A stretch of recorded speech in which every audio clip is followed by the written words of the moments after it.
Chapter 401. The whole nest is destroyed. Li Ziyu was still very cautious when meeting Lin Yu this time. The iron skull has been exposed. But Lin Yu doesn't know about the intelligent undead. And Li Ziyu has no intention of telling her. Once one trump card is exposed, you must find a new one to hide.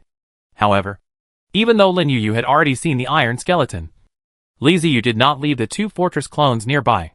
Some things should be hidden. So what Lin Yu saw was an undead castle that was developing a separate mine. Lin Yu didn't care about Li Ziyu's cautious behavior.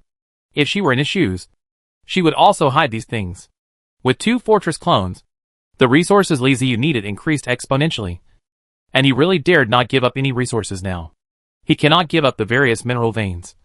And he also does not intend to give up the time travelers from the Life Empire Alliance. The Iron Skeleton, the Intelligent Undead, the Undead Castle, a mobile castle, and two mobile fortresses can consume any resources. After discussing with Lin Yu, we reached a new cooperation agreement. Just like before, Li Ziyu was responsible for communicating with the Orc Empire and the Wasteland Alliance to find the location of the traversers from the Life Empire Alliance. And then the two of them took action to eliminate them and seize resources. Things didn't go very smoothly. Because of the defeat of the green oxygen bar, the traversers of the Life Empire Alliance were in a panic. They were no longer as arrogant as before, and dared not to attack alone without restraint. These guys learned to stick together, and retreated to the edge of the grassland, occupying a considerable area of land, and forming an independent force. A large group of fortresses gathered together is quite spectacular. Just like an extremely huge city located on the grassland. Each fortress is a division of the city. And people of all races and shapes live in the city. After gathering into a city, the city's defense power increased to a terrifying level. Even if Li Ziyu and Lin Yu wanted to attack, there was no way they could do anything. The layers of protective shields were almost impossible to break through.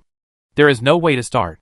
However, after gathering together, the time travelers from the Life Empire Alliance also had an easy time. Because the city is too huge and everyone has their own little ideas, and there is no way to unify them.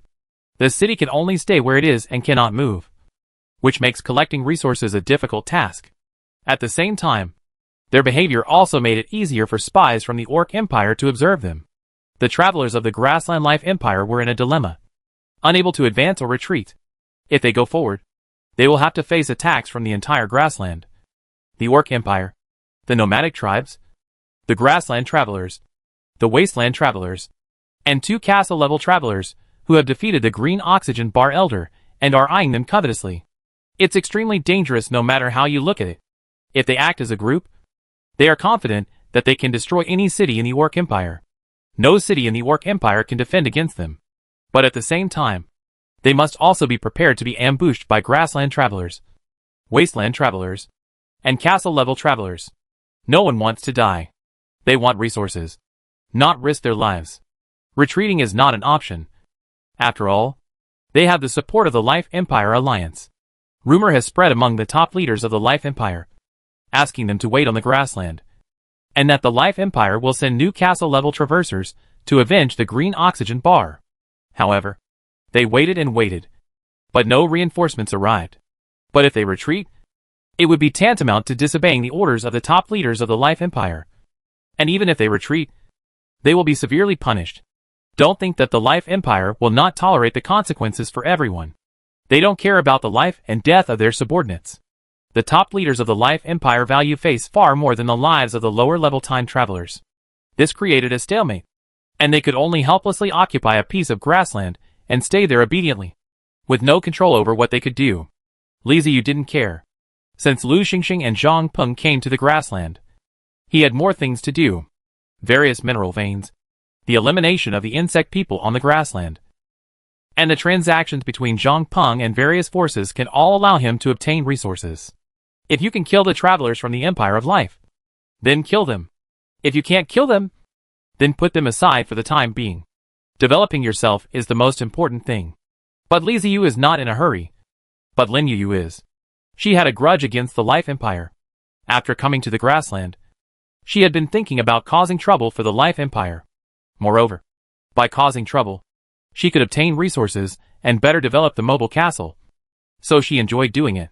Now that they have gathered together, she suddenly can't find a place to start. The development of the Life Empire's travelers has stagnated. And her development has also stagnated. This is not good news. Private chat. The person behind the scenes. Still haven't found the opportunity. Don't want to take a driving test. No. Those people in the Life Empire are very cautious now. They are all as honest as good students and never go out alone. The person behind the scenes. What should we do then? I don't want to take a driver's license test. What should I do? They won't disperse. I have no way to deal with them. Do you want to just rush over? Let me make it clear first. If you plan to attack such a large group of fortresses, I will not accompany you. The person behind the scenes. We can't just stand by and watch them. We have to think of a solution. Don't want to get a driver's license. If you have any good ideas, tell me. The person behind the scenes. I have an idea. I want to wipe out those guys in a big way. Don't want to take a driving test. Haha. Look at what you are talking about. Girl. Do you have a fever? Are you talking nonsense? Don't want to take a driving test. Do you know how many time travelers there are? Together with the fortress level and fortress level. That's dozens of time travelers. Don't want to get a driver's license. Why do you want to destroy the other party? The man behind the scenes. How many helpers do you have available now? Don't want to get a driver's license. Oh my goodness. You're targeting me. Let me put it this way. I can't take the people around me to die. I'm not your subordinate. We are partners. Equals. Don't think of asking me to be cannon fodder with just one word. I don't want to take a driving test. You can't treat me as a fool. The person behind the scenes. Okay. I'll go prepare first. And then we'll communicate. Don't want to get a driver's license. Are you serious? The person behind the scenes. Well, I don't want to waste time on the grassland. Don't want to take a driving test. It's up to you. If you really have a way to destroy such a large group of time travelers, I will accompany you this time. After turning off the system chat, Li Ziyu rolled his eyes. What is this girl thinking? Dozens of time travelers gathered together. Such a huge force. It is extremely difficult to destroy it. After sneering, just as he was about to put Lin Yuyu's words behind him, Li Ziyu frowned. Wrong. Doesn't this girl have any special skills? Based on Li Ziyu's understanding of Lin Yuyu, this girl is very good at planning. And she is not the type of person who rushes into things on impulse. She is not joking when she wants to wipe out so many time travelers. She doesn't look like she is joking. Is there really any way to wipe out the other side? Li Ziyu frowned and thought for a long time, but couldn't figure out what to do. Alas, lack of experience. Li Ziyu has almost never participated in large-scale group battles between time travelers, and has no idea how to fight such large-scale group battles. He actually knew how to fight against a time traveler alone. But when the mobile cities of the time travelers were linked together to form a whole, and various defensive measures and offensive weapons formed the coverage, becoming extremely complicated, Li Ziyu really had no idea how to deal with it. He felt that even if he threw 2 or 3 dusk bombs at them, the enemy would not be hurt at all. And at most, they would just lose a few fortresses. Could it be that Lin Yuyu has experience in this area? It's possible. Li Ziyu had always lived in the wilderness until he conquered it, and then came to the grassland from the wilderness. But Lin Yuyu doesn't seem to be like that. She must have been wandering all the time, visiting many places, and has more experience than him. Maybe he has participated in large-scale group battles, and accumulated experience. Forget it. Let's wait for her news, and see what she really wants to do. He thought he would have to wait for a few days to get news from Lin Yuyu. But he didn't expect that Lin Yuyu would contact him again in the evening. Private chat. The person behind the scenes. I've got it done. Don't want to get a driver's license. The person behind the scenes. We can consider annihilating those guys. But we need your help. Don't want to get a driver's license. Seriously? The man behind the scenes. Seriously? Don't want to take a driving test. It's a big deal. Tell me. What are you going to do? The person behind the scenes. I have contacted 3 friends. And together with myself, we can make up 4 castle-level travelers. Don't want to get a driver's license. Li Ziyu looked at the information in the system chat, and couldn't help but gasp. Oh shit! No wonder Lin Yuyu said that she wanted to kill all the other party. She really has the ability. For castle-level traversers, plus myself, makes that 5 castle-level ones. If we add Lu Xingxing, Zhang Peng, Batubu in them, it's really possible. Every improvement of a traverser is a leap forward. From fortress to fortress, from fortress to castle. Every time you cross a major level, the improvement in strength is terrifying. Even though Lin Yu didn't seem to put in much effort in the battle against the green oxygen bar, no one could tell whether she had any hidden strength. At the castle level, none of them are simple. Li Ziyu was moved. There are dozens of time travelers. How many resources will it take to wipe them out? Apart from the resources, the blow to the Empire of Life is also considerable. Dozens of time travelers, even if their levels are not high, are a considerable force in any organization. Li Ziyu thought for 2 seconds and began to reply. Don't want to take a driving test. If you can really find 3 more castle-level travelers, then I will accompany you on this trip. Don't want to take a driver's license test. I can only get some fortress-level ones, but no castle-level ones. Behind the scenes, when fighting with the green oxygen bar last time, how many of the flames of the firepower can you find? Don't want to take a driver's license test. It's not easy to find. The person behind the scenes, okay. So we will be the ones taking the lead this time? Don't want to get a driver's license. What does it mean? The person behind the scenes, you see? The other side has formed a whole, and it is impossible to defeat them one by one. Don't want to get a driver's license. Then what? Li Ziyu was really curious. He had never participated in a team battle, and didn't know how to fight. He wanted to know what Lin Yu was going to do. The person behind the scenes, if you want to deal with so many fortresses and cities united together, the best way is to confront them head-on and engage in a direct battle with them. The person behind the scenes, as long as we make a breakthrough, we can use our military strength to pierce in like a spear and disintegrate the enemy bit by bit. Li Ziyu nodded at the message. That makes sense. Rather than launching an all-out war and dispersing firepower, it is better to fight head-on. They have 5 castles, but the other side's strongest one is the fortress. No matter how weak a castle is, it is still stronger than a fortress. It is possible to charge head-on and crush it. Li Ziyu's original idea was to call on the Wasteland Alliance to attack from all directions. But Lin Yu's words made him think of more. Don't want to take a driving test. If we use our 5 moving castles as a frontal assault, and the others spread out and attack from all directions to distract the enemy, wouldn't it be easier for us? The person behind the scenes, I think the only one who can charge forward and break through the defense line is probably you. Don't want to get a driver's license. The man behind the scenes, in the last battle, to my surprise, you turned the fortress into a melee castle. Don't want to get a driver's license. You all can't fight in close combat. The person behind the scenes, it's not that we can't do it, but we are at a disadvantage in close combat. Don't want to take a driving test. So what you meant just now is that my friends and I are in the front, and you guys are in the back outputting? The person behind the scenes, well, there has to be a division of labor. Don't want to get a driver's license. It turns out those people are not your friends. So you don't feel sorry for them, and just send them to be cannon fodder. Li Ziyu felt that Lin Yu was quite selfish. She and her 3 friends were all castle level. They did not charge forward, but waited for her to charge with a group of fortress level and bastion level soldiers. The abacus is really jingling. No wonder she wants the dominant power. If the dominant power is in her hands, everyone will have to listen to her orders. Don't want to take a driving test. It's impossible. It doesn't exist. Forget it. Let's just go. The man behind the scenes, we can just take them down. With so many resources. Are you just going to just give up? We have 5 castles. Don't want to take a driving test. Can you please stop thinking that you are the only smart one and everyone else is a fool? Don't want to take a driving test. Your friends are human beings. But my friends are not human beings. Should they be used as cannon fodder? Don't want to take a driving test. 5 castle level players won't charge. And I, a castle level player, am expected to lead a group of fortress level players and bastion level players to charge and die? Don't want to get a driver's license. Are you kidding? Li Ziyu became instantly famous. The resources are good, but Li Ziyu is unwilling to exchange them for Batubu and their lives.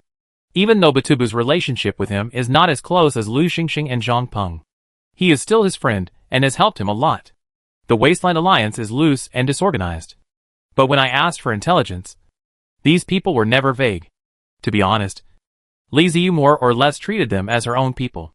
On the contrary, on Lin Yu's side, 3 inexplicable castle-level people were about to cost her friends their lives. What are you doing? The person behind the scenes. So what do you say we should do? I do want to take a driver's license, although my level is relatively low. We have a large number of people, and the initiative is given to us. The 4 of you are with me. As a castle level, we cannot hide in a group of fortress levels. behind the fortress. We connect together and break through the front. Don't want to take a driver's license test in order to reduce our pressure. I will let others attack from other directions, attract their attention and consume their energy. Don't want to take a driving test. Once we break through, we will do as you said before and send a large number of troops to fight the enemy to the death. The person behind the scenes. You want the 4 of us castle level people to work for you? Don't want to take a driver's license test. Needless to say, if you don't want to do this, then we can stop attacking each other and stop thinking about getting benefits all the time. I do want to take a driver's license. I hope you understand that your life and your friend's life are fate. The life of my companion and my companion is also fate. You are not more noble than anyone else. Even on my side, you are dead. I do hurt, but my companion is dead. I feel distressed. The person behind the scenes. Don't want to get a driver's license. Remember, we are cooperating. And my companion and I are allies. Do you understand? Man behind the scenes, I see. Don't want to take a driving test, now that you understand. Think carefully about whether you want to fight this battle. If you do, we will charge forward, and the others will help us attract firepower. If you don't want to fight, then forget it. The person behind the scenes, okay. I'll think about it carefully. Chapter 4023 Castles. After finishing the chat with Lin Yu, Li Ziyu took a deep breath and slowly exhaled. He is very angry. Even though Lin Yu is young and her ideas are immature, it is too much to use other people's lives to gain benefits for herself. The alien world corrupts people. The previous laws are no longer effective. Without the constraints of the law, morality seems to have become worthless. But even if laws and morals are gone, there is still morality to support it. Li Ziyu never felt that he was a good person. But he was willing to fight for his brothers, and was willing to believe in the word friend. Making a living in a different world is not scary. What is scary is that there is no trust between people at all. If he agreed with Lin Yu and sold Batubu and other wasteland allies today, Lin Yu could sell him as a package to the Life Empire Alliance tomorrow. The world of martial arts is not about fighting and killing, but about human relationships and worldly wisdom. He had made things clear to Lin Yu, and he guessed that Lin Yu would most likely agree with his suggestion. He bet that there were no bullets in Lin Yu's gun. No. He bet that Lin Yu was unwilling to give up so many resources. If Lin Yu disagreed this time, he cancelled the idea of dealing with the crossing of the Empire of Life. Li Ziyu would immediately pull her back. It is better that the old death is not the same. Not because of anything else. Just because of her selfishness. A powerful and selfish person is very dangerous. After waiting for 2 days, Lin Yu contacted him again. Li Ziyu's bet was right. This time Lin Yu did not play tricks, and agreed to his request very readily. This time, the battle against the travelers from the Life Empire will be commanded by Li Ziyu, and he will also be responsible for the charge. The tactic was the one proposed by Li Ziyu. He and 5 other castle-level traversers, including Lin Yu, were responsible for the frontal charge, while Batubu and other helpers were responsible for launching attacks on the traversers of the Life Empire from other directions. They want to take down the gathered Life Empire travelers in one fell swoop. Even if we cannot completely destroy the enemy, we must drive them out of the grassland. The 2 sides reached an agreement and began to prepare to take action against the gathered travelers from the Life Empire. Lin Yu went to inform her companions, while Li Ziyu began to contact the Wasteland Alliance and the Orc Empire on the grassland. That's right. The Orc Empire will also join the war this time. The Orc Empire and the Empire of Life are hostiles, and their combat effectiveness is not weak. It is still the indigenous power. There is no reason to kill the Orc Empire to see the lively. At this time, how many helpers can be found? How many helpers can be found? Do M want to do things out of the Orc Empire? In particular, after this battle, it can also consume the strength of the Orc Empire. Li Ziyu has no intention of giving up the grassland. Who knows if he will fight with the Orc Empire in the future? At this time, weakening the opponent's army and no harm to him. Upon learning that Li Ziyu was going to take action against the time travelers from the Life Empire Alliance on the grassland, the time travelers from the Wasteland Alliance immediately became excited. For the time travel lord, war is the best way to obtain resources. Although it is very dangerous, wealth and honor are achieved through risk. If you want to become stronger, there will be danger everywhere. The news reached the Orc Empire, and also received a response. The Orc Empire agreed to send troops to attack the travelers from the Life Empire together with Li Ziyu. Since the Life Empire launched an attack on the Orc Empire, The Orc Empire has lost many cities, and countless orcs have died. If Li Ziyu and Lin Yuyu hadn't appeared and were looking for trouble with the travelers from the Life Empire, it's hard to say what the Orc Empire would be like now. Li Ziyu decided to launch an attack on the travelers from the Life Empire. The Orc Empire cannot fall behind. The orcs are calling for war very loudly. It is a good opportunity to show the strength of the Orc Empire. Originally, the nomadic tribes were not included. But the Orc Empire spread the news, and Chief Keen of the Talmos tribe came directly to us. Many nomadic tribes had suffered at the hands of the travelers from the Life Empire, and some tribes were directly destroyed at the hands of those travelers. However, at that time, the travelers from the Life Empire were so powerful that they had no chance to fight back. After learning that the Orc Empire and Li Ziyu joined forces and were preparing to deal with the life of the Empire, many herdsman tribes began to gather together, forming an army, intending to join the battle. Li Ziyu was very surprised. She didn't expect that the nomads would actually ask to join. That's a good thing. We didn't want them to join before because the nomads were too scattered and there were too many tribes, each with its own customs. It's not that they can't unite, but that it would take too much time to unite. I didn't expect the other side to gather on their own. It saves trouble. Li Ziyu immediately replied to Keen, allowing the nomadic tribes to join the war, and asked Keen to reply to the assembled nomadic tribes' army.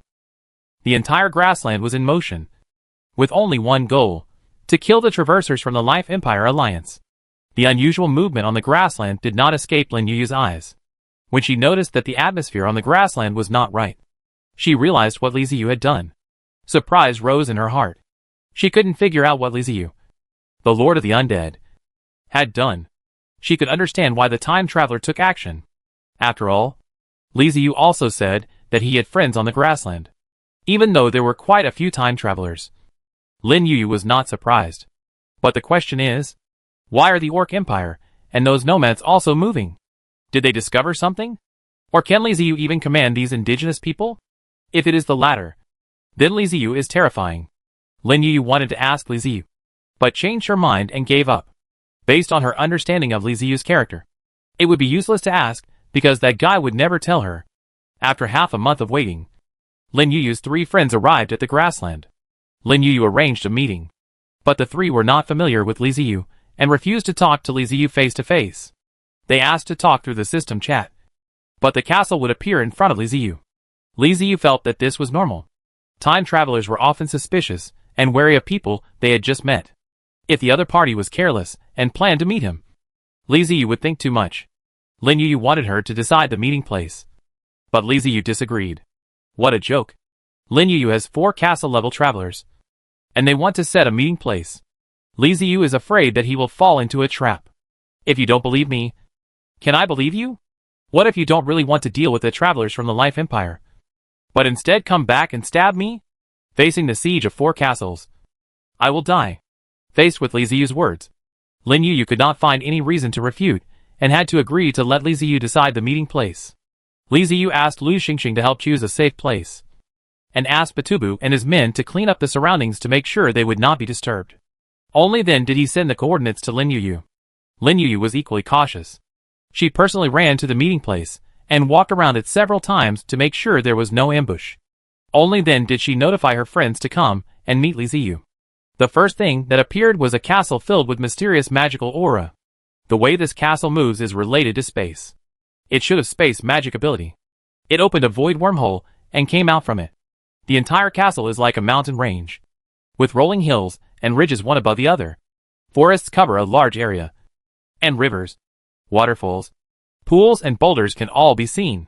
There are not too many buildings in the mountains, but they all look like magic towers, with runes flashing on them, and the aura of magic constantly spreading. Li Ziyu observed carefully for a long time, but could not tell what race the other party was. There were quite a few monsters and wild beasts in the mountains, but the other party was at the castle level, and they couldn't rely on monsters and wild beasts to fight, especially since those monsters didn't look particularly powerful. Quite interesting. I took a look at the ID of the owner of this castle, whose name was Rose Fairy. I don't know if he is a naming party. Maybe he is a picky guy. After all, there are many such people on the internet in the previous life. The second castle that appeared was even more peculiar. It was a huge cube made of pure metal. This castle is suspended in the air, floating all the way here. There seemed to be an electric circuit on the cube.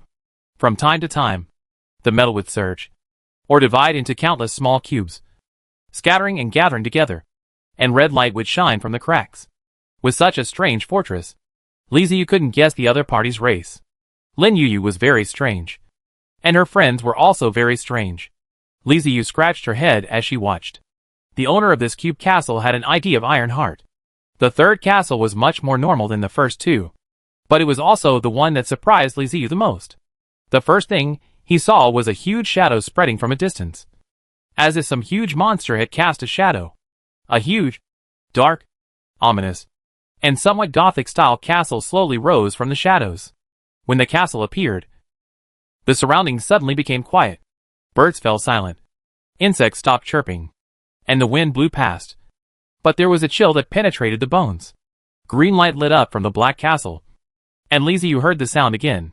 It was a whisper that came with the wind, and it sounded like a scream before death.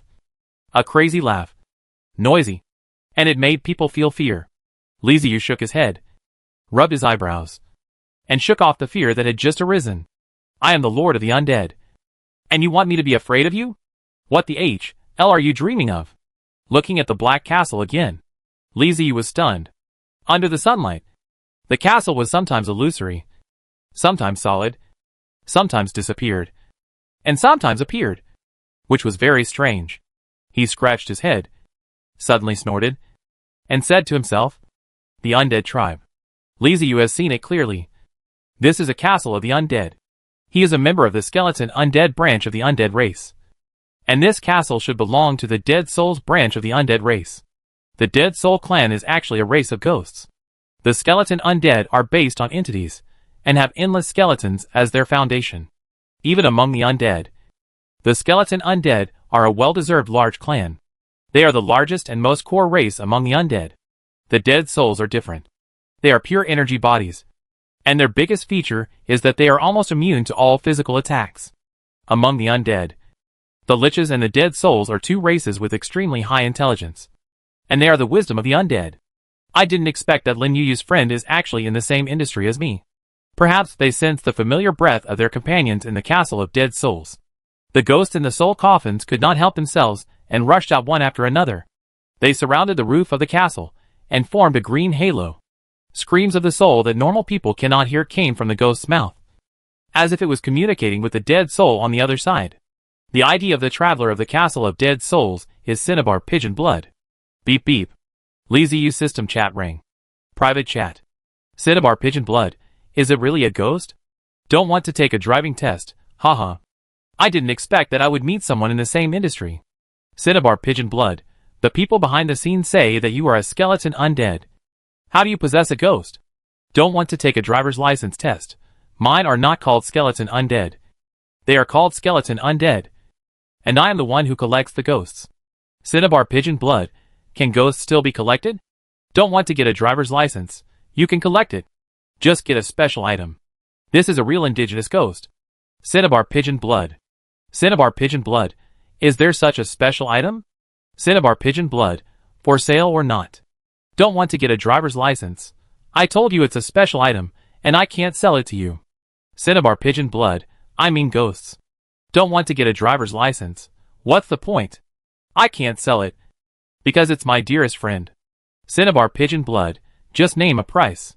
Don't want to get a driver's license. No. Don't want to get a driver's license. You are the owner of the castle of Dead Souls. You can have as many ghosts as you want. Why do you want to buy from me? Cinnabar Pigeon Blood, aboriginal ghosts are so rare. I want to study them. Cinnabar Pigeon Blood, besides, who would complain about having too many soldiers? Do you? Don't want to take a driving test, no problem. No decent person would complain about having too many soldiers. Cinnabar Pigeon Blood, cheap. Don't want to get a driver's license, despicable. The person behind the scenes, that's enough. You too? Are you going to tell a crosstalk? Cinnabar Pigeon Blood, we are clearly discussing business. Rose Fairy, that's not right either. Heart of Steel, let's get down to business. Lin Yuyu, Ironheart, and Rose Fairy could no longer bear it. So they teamed up to interrupt the conversation between Li Ziyu and Cinnabar Pigeon Blood, and then got to the point. No one knew each other. So they got to know each other first. But it was obvious that everyone was wary, and no one wanted to reveal too much.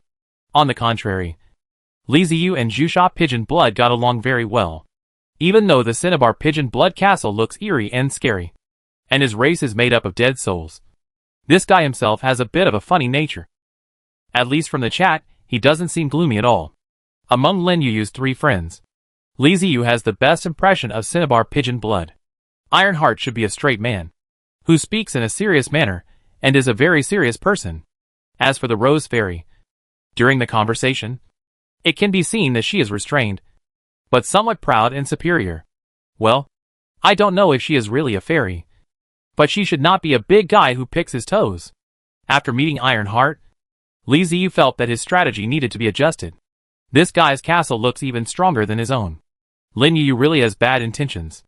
It is obvious that Ironheart's castle is the most suitable to be used as a shield. Li Ziyu expressed her dissatisfaction to them, and the little Rose Fairy said that grown men should not care so much, but should bravely move forward and express themselves. Cinnabar Pigeon Blood says, "Ah, yes, yes, yes." Ironheart was the most serious, and said that he could charge forward with Li Ziyu after the battle started. After restudying the issue, Li Ziyu designed a formation. After the 5 castles were connected, his castle and Ironheart's castle were at the front. After the battle started, they would rush forward directly, break through the protective formation of the Life Empire Alliance's traversers, and engage with them. Lin Yuyu's Puppet Castle, Cinnabar Pigeon Blood's Dead Soul Castle, and Rose Fairy's Castle are behind. After they connect with each other, send soldiers to attack with them. The layout is simple, crude and without much skill. Ironheart had agreed to charge forward with Li Ziyu. So Lin Yuyu and the other 3 didn't say anything more and agreed to Li Ziyu's arrangement. Private chat. Don't want to take a driving test. Well, that's settled. Let's rest for 3 days. After 3 days, we will launch an attack on the travelers from the Life Empire. Person behind the scenes, yes. Rose Fairy, yes. Yes. Okay. Ironheart, roger that. Cinnabar Pigeon Blood, good. Chapter 403 Killing. The sky was overcast, and dark clouds covered the sky. Steppe border. Occupied territory. Dozens of mobile fortresses are connected together to form a huge city that is more spectacular than a mountain range. This damn weather. Is it going to rain heavily or something? It's dark and not comfortable at all. It's not suitable for doing anything except sleeping. The travelers from the Empire of Life looked at the thick dark clouds covering their heads and cursed in a bad mood. The movement on the grassland was unfavorable, so they had not gained anything for a long time. They could only gather together and waste time. The dark clouds made them feel as if a stone was pressing down on their hearts, giving them an ominous feeling. At times like this, most of the time-traveling lords would hide in their own fortresses and castles and have some fun on their own. But there are always some people who don't like to stay indoors and want to take some fresh air outside, especially the lords close to the edge, who are also responsible for vigilance. Mr. Liu from the eastward of the Great River is an ordinary fortress-level traverser of the Life Empire Alliance. His fortress is arranged at the edge of the gathering place, and he is responsible for vigilance. He was very dissatisfied with this arrangement. After all, the edge was very dangerous. Once he encountered the enemy, he would be the first to be attacked. But he had no say. His superiors asked him to do so, so he had to obey. Fortunately, since the time travelers gathered together, there has been no trouble, and it has been very peaceful. The 2 legendary traversers who relied on their castle-level status shamelessly bullied the weak, and hunted them everywhere did not appear. He must be scared. After all, there are dozens of traversers gathered here, and even castle-level traversers dare not attack them. When he woke up, it was still dark outside, making him wonder if he had gotten up too early. After crossing into the other world, what he was most satisfied with was that he no longer had to get up early. He was no longer the office worker who had to rush to catch the bus every day. He was the lord of a city and could sleep as late as he wanted. No one could restrict him in this regard.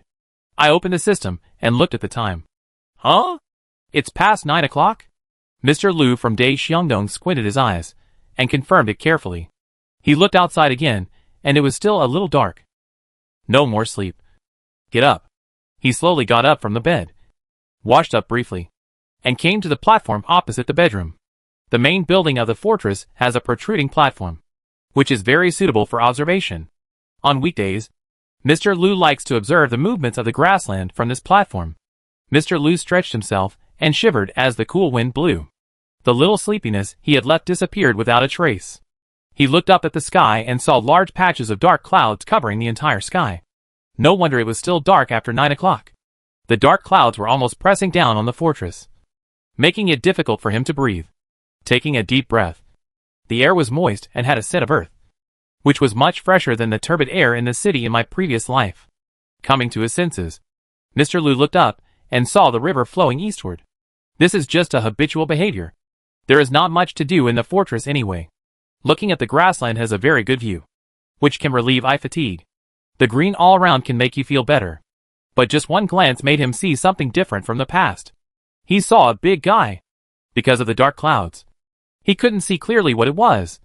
Just a black mass. But there was no doubt that it was a big guy. Feeling something was wrong, Mr. Liu quickly activated his farsightedness and looked at the big black guy again. Seeing this, he gasped. His body stiffened, and his heart almost stopped beating. Urban agglomeration. An enormous urban cluster. It is castle level, and only several castle level cities connected together can form such a huge city cluster. In the front is a majestic castle that looks like it is made of bones, with a halo surrounding the main building. Next to this castle is a super huge metal cube, suspended in the air, slowly moving forward with the bone castle. The river flows eastward, and Mr. Liu slowed down. He suddenly realized that this was the enemy. Isn't that bone castle one of the 2 castles that everyone has been discussing recently? Coming. They are coming. They are finally here. The thing that the Life Empire travelers who stayed in the grassland were most worried about finally happened. The castle-level traveler really came to kill them. Mr. Liu was panicked at first, but then he forced himself to calm down. He said to himself, "Don't panic. We still have a chance." Alarm. Yes. I have to tell others to prepare for battle. The river flows eastward. Mr. Liu finally remembered what he should do. He hurriedly opened the system chat interface, and 3 warning messages were sent out in succession. Enemy attack. Castle-level travelers are coming our way. Prepare for battle. Everyone prepare for battle. The enemy is coming. Everyone be careful. Prepare for war. Once the information was sent out, it caused a huge uproar, blasting out all the bored, lurking, and sleeping travelers. What?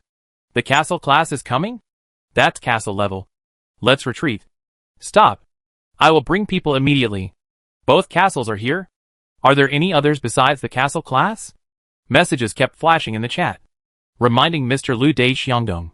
Just now, he just took a quick glance and saw clearly the 2 castles in front. But the scale of the other party is obviously not just 2 castles.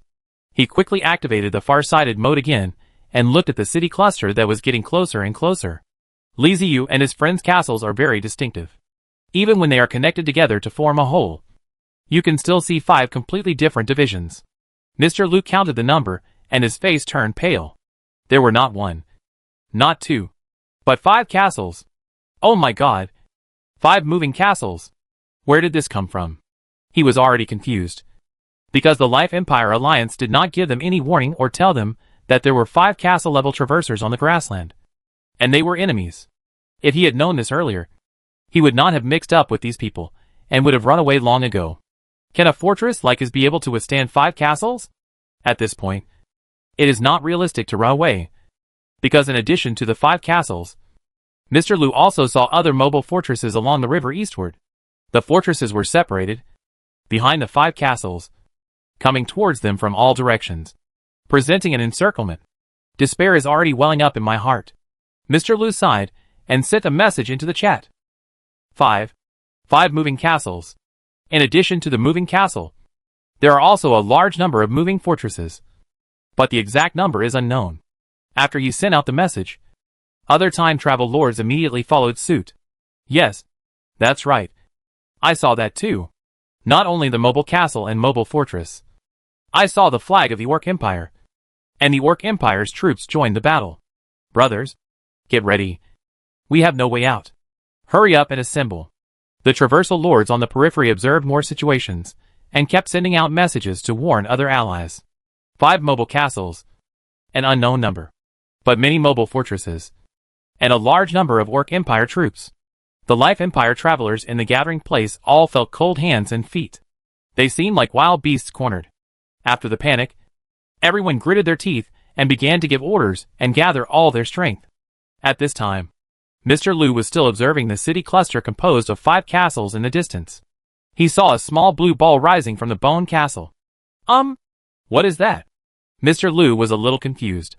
He just watched the small ball rising higher and higher, and then fell towards him. Hack! Enemy attack! Raise the shield! Pay attention to defense! Boom! As he shouted the command, the little sun fell from the sky and hit the magic shield that had just risen. Fires flew everywhere, and the flames of the soul splashed everywhere, but were blocked outside by the protective shield. The explosion caused the protective shield to shake, and it seemed as if there was an earthquake in the fortress. Mr. Liu nearly fell off the platform. He rolled and crawled back to the bedroom, breaking out in a cold sweat. Castle of the Dead. Looking at the huge moving city in front of him, Li Ziyu clicked on the system and opened the chat. Group chat. Don't want to take a driver's license test, brothers and sisters. Get ready for war. Don't want to get a driver's license. Have a feast full of fire. Don't want to take a driving test. Go for it. The fist of annihilation was fully charged, and a psychic explosive bomb flew into the sky. With a long tail flame, it flew towards the Life Empire's Traverser city cluster. It's like a flare. The Undead castle began to accelerate, leading the other 4 fortresses, and rushing towards the Life Empire's Transmigrator city cluster. Upon seeing this, Batubu and other travelers from the wilderness increased the speed of the fortress to the maximum and launched an attack. Li Ziyu took the lead, and other Wasteland Alliance travelers came from all directions. Faced with the Wasteland Alliance and Li Ziyu, the Life Empire did not sit idly by and wait for death. They began to fight back. Various weapons fired indiscriminately. They had been preparing for this day. The attacks were quite intensive, and the Traversers from the Wasteland Alliance activated their protective shields and continued to charge while fighting back under the shields. As the main force at the front, Li Ziyu received special care. The spiritual protective cover has been opened. Although the opponent's attack is dense, the attack is not enough to break through the lingering protective cover. He ignored the attacks and just kept rushing forward, constantly shortening the distance between him and his opponent. Looking at the mobile fortress getting closer and closer, Li Ziyu ordered, "Open the barrier of despair." At the same time, he reminded Lin Yu and others in the system chat to prepare for the impact. At the same time, the cube castle in the same row as him released liquid metal, forming a metal wall with spikes in front of the fortress. The 2 castles aimed at Mr. Liu's mobile fortress to the east of the river and rammed it hard. The first thing to resist was the protective shield, but under the impact of the castle, the shield collapsed visibly, making a sound of being overwhelmed. The energy nodes could no longer support it. The energy was cut off, and the protective shield shattered. The 2 castles destroyed the protective shield and rushed straight towards Mr. Liu's mobile fortress in the east of the river. Boom! Li Ziyu's dead castle and the Heart of Steel Blossom castle hit the fortress, pushing forward fiercely, and the other party's wall was unable to stop it. The river in the bedroom flows eastward.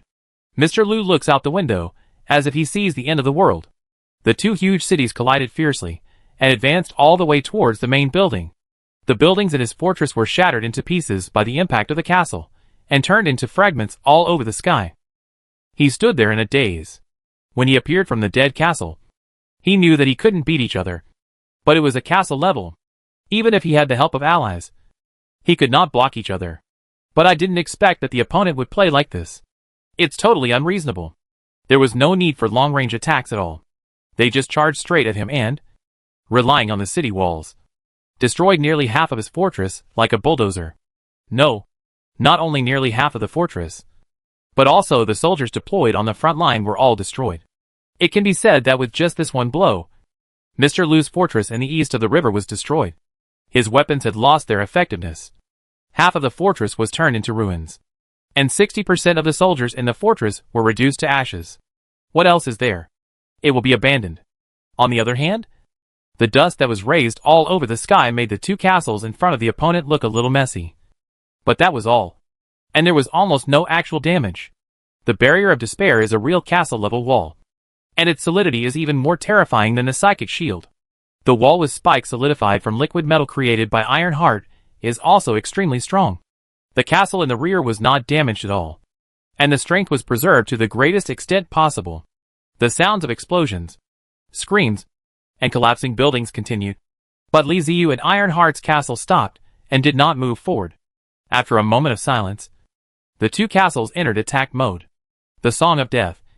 The Rain of Death flew into the fortress. Bombarded, rays of light shot out from the cube-shaped metal castle, and wherever they passed, it was like being attacked by laser weapons in science fiction movies. The scorching light can vaporize living things in an instant, and even burn buildings. Without the protective shield and having lost half of the fortress, how could they withstand such an attack? The soldiers had no momentum, and their loyalty to the minimum.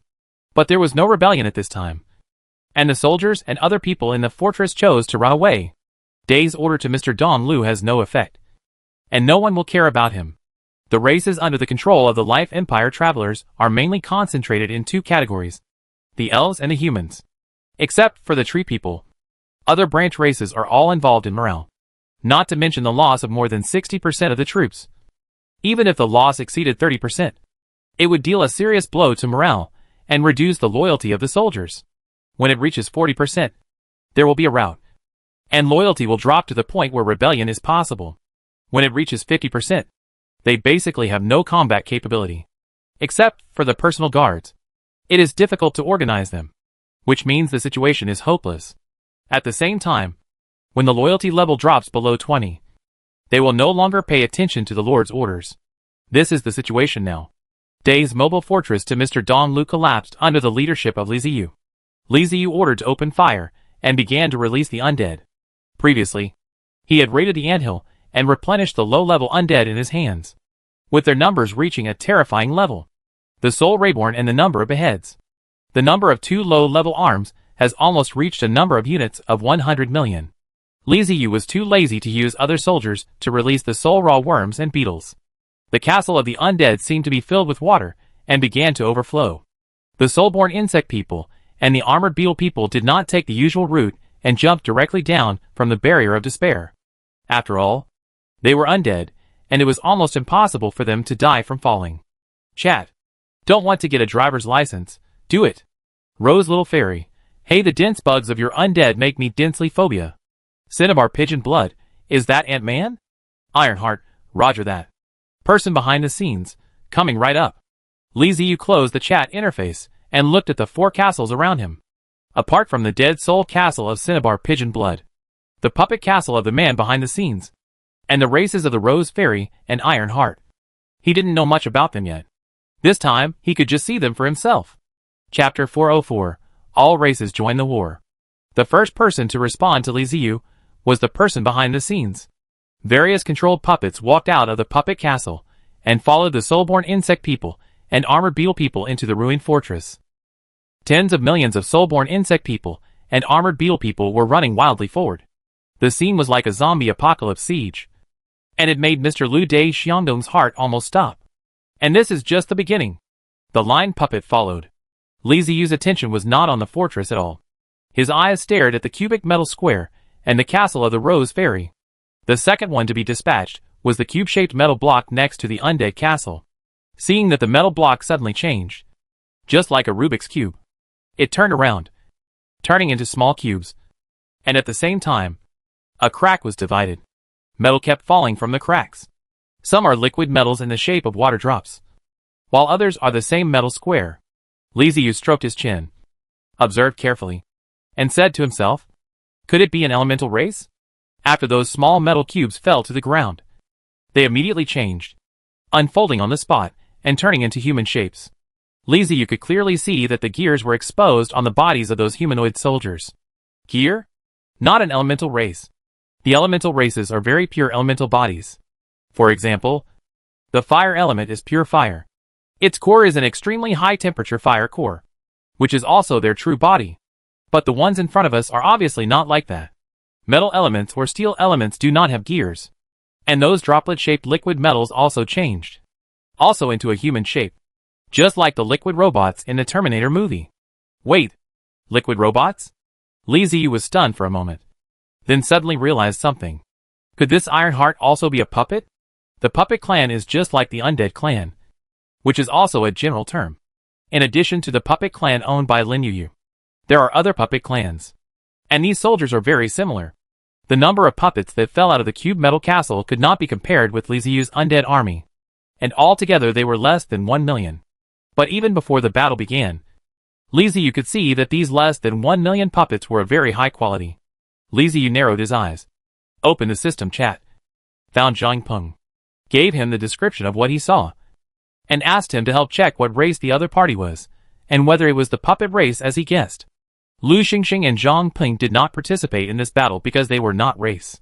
Soon, a message came from Zhang Peng. He found a similar post in the forum. Li Ziyu clicked on the post, and the corners of her mouth curled up slightly. They really are a puppet clan. It's called the Mechanical Puppet Clan. According to the introduction in the post, the predecessor of the Mechanical Puppet Clan was an alternative type of magic puppet created by mechanics and magicians. This is a combat puppet specially used on the battlefield. It has an extremely hard body, high magic resistance, and self-repair capabilities. At that time, this kind of magic puppet was invented to deal with magicians, and was known as a magic killer. However, during a certain war, magic caused the puppets to mutate, and the magic puppets, which originally had no intelligence, gained intelligence. These puppets that were born with intelligence seemed to be contagious in some way. They infected other puppets. And these magic puppets used in wars soon gained intelligence, and no longer obeyed the orders of the mechanics, forming an independent race. The Mechanical Puppet Clan has a very obvious weakness, which is their heart. Their heart is a magic energy gem that provides them with energy. Once the magic energy gem is destroyed, the Mechanical Puppet Clan will be dead. However, it is not easy to destroy the magic energy gem. The Mechanical Puppet Clan is made entirely of metal. And the magic energy gem is the best protected part, especially the liquid mechanical puppets, which are more difficult to destroy than ordinary mechanical puppets. Millions of mechanical puppets joined the battle. After Li Ziyu understood, she turned her head and looked behind her. There was only one person left, the little rose fairy. After taking a look, Li Ziyu was sure that she was also a puppet. A golem puppet. The features are too obvious. Huge. Golem puppets are very similar to elemental creatures. The difference is that the appearance of golem puppets is carved and given life by magic. Even a small golem puppet is more than 10 meters tall. The number of golem puppets sent out by the Rose Fairy is smaller than that of mechanical puppets, estimated to be less than 10,000. But the golems are too huge. Golem puppets are even more perverted than mechanical puppets. Many races in the alien world have the habit of carving stone statues. After these stone statues were carved, after countless years, they absorbed a large amount of magical energy and mutated and gained life. These are golem puppets. The birth process of the golem puppets determines their strength. He is immune to most magic, but can use magic power. His body is extremely strong, and his physical defense and physical attack are extremely terrifying. Huge golem puppets walked through the undead fortress. Some of them were much taller than the castle. Li Ziyu couldn't even see the tops of the golem puppets when he looked up. The dead souls with cinnabar pigeon blood were the last to be dispatched. But they were the fastest. Dead souls are soul bodies, and are far superior to them in speed. The river flows eastward, and Mr. Liu has no ability to resist at all. The soldiers are defeated, and have fled long ago. The fortress has also been half destroyed. There is nothing else he can do except wait to die. In fact, the soldiers sent out from the 5 castles suffered almost no attack. The golem puppet walked directly to the main building of the fortress, and the main building collapsed after a few punches. Looking at the collapsed main building, Li Ziyu raised his eyebrows. No matter how the golem puppet performs on the battlefield, at least it can destroy towers quickly. That fist is more powerful than a cannonball. Li Ziyu didn't know that his idea was completely correct. The Rose Fairy's golem puppet castle has no weapon system, and the golem puppet is the best weapon. As long as the golem puppets can reach the enemy, almost no protective shield can block their attacks. The only problem is how to get the golem puppet to the enemy. It seems that because the golem puppet is too powerful, the golem puppet castle appears to be very weak. Not only does it have no weapon system, but it also has no defense system. If the Rose Fairy were to charge in her golem puppet castle, even a fortress would probably be able to destroy her castle. This is what they call gaining something and losing something. The Wasteland Alliance Traversers launched attacks on the Life Empire Alliance Traversers from all directions. Their responsibility was to attract firepower and prevent the other side from directing all of its firepower to Li Ziyu and other fortresses. These time travelers did attract the other side's attention. When the time travelers from the Life Empire saw the fortress being attacked, they would not even consider supporting Mr. Liu from Dai Xiangdong. They had to prioritize protecting themselves. The traveler from the wasteland dodged the opponent's attacks while fighting back.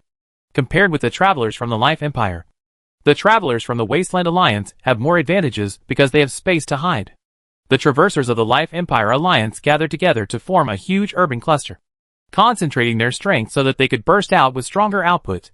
But while the advantages of doing so are obvious, the disadvantages are equally obvious. They have lost their flexible and changeable tactics. With too many people gathered together, it was difficult to reach a consensus, which made it difficult for everyone to move. A large group of people gathered together to form a fixed fortress turret defense system. On the other hand, in Li Ziyu's design, the Wasteland Alliance travelers fight completely as individual units, are small units, and move faster. The traversers from the Life Empire Alliance attacked crazily as if they had no money, while the traversers from the Wasteland Alliance drove their fortresses one by one, constantly shuttling through the artillery fire like fish, counterattacking from time to time. As the saying goes, if the forest is big, there will be all kinds of birds. If there are too many fortresses, there will be all kinds of goods.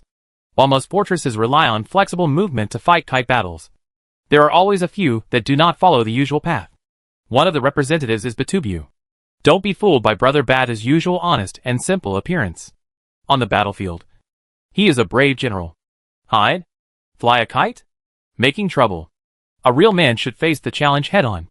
After Li Ziyu issued an offensive order, this old brother did not accelerate the first time, but let his fortress move forward, just like the heavy cavalry charge before walking the horse. The other traverser's fortress had rushed out, and the Hydroxy fortress was not slow. The Life Empire traversers have formed a firepower network. The Wasteland Alliance traversers have begun to fight with them, and the Hydroxyslave fortress has finally begun to accelerate. 12 war horses carved from solid boulders raised their 4 hooves and stamped on the grassland with a rumbling sound that shook the heavens and the earth. They dragged the tent-shaped golden horde and charged at the city composed of the traversers of the Life Empire Alliance at an extremely fast speed. Batubu's eccentricity naturally attracted the attention of the Life Empire Alliance's travelers. Seeing the other party's aggressive appearance, the Life Empire Alliance's travelers dared not neglect him. This requires special care. They adjusted the muzzles of their guns and poured fire on the Hydroxysian fortress of Batubu and the others. As the 12 war horses galloped, a transparent bullet-shaped protective shield formed in front of the fortress, which was formed by compressed air. The fortress of Hydra knew all the troops are in retreat. A special defensive skill exclusive to the Hydroxyslav fortress when charging. Physical attacks were spread out by the bullet-shaped protective shield and slid to the sides, unable to hit anyone. Although energy attacks could break through the protective shield, their energy was exhausted under the layers of air protective shields. And by the time they reached the front of the fortress, they had no power at all. Batubu stood on the main building of the Golden Horde, showing off his muscles, looking down on the world, pointing his right hand forward, and shouted heroically, "Charge! Charge! Crash into them!" Amid the rumbling sound of horse hooves, the Hydroxan fortress moved forward courageously. The traversal of the Hydroxyslave's fortress that was rushing towards them brought great pressure and shock to the travelers from the Life Empire, especially the one who faced the Hydroxyslave's fortress head-on, who was simply terrified.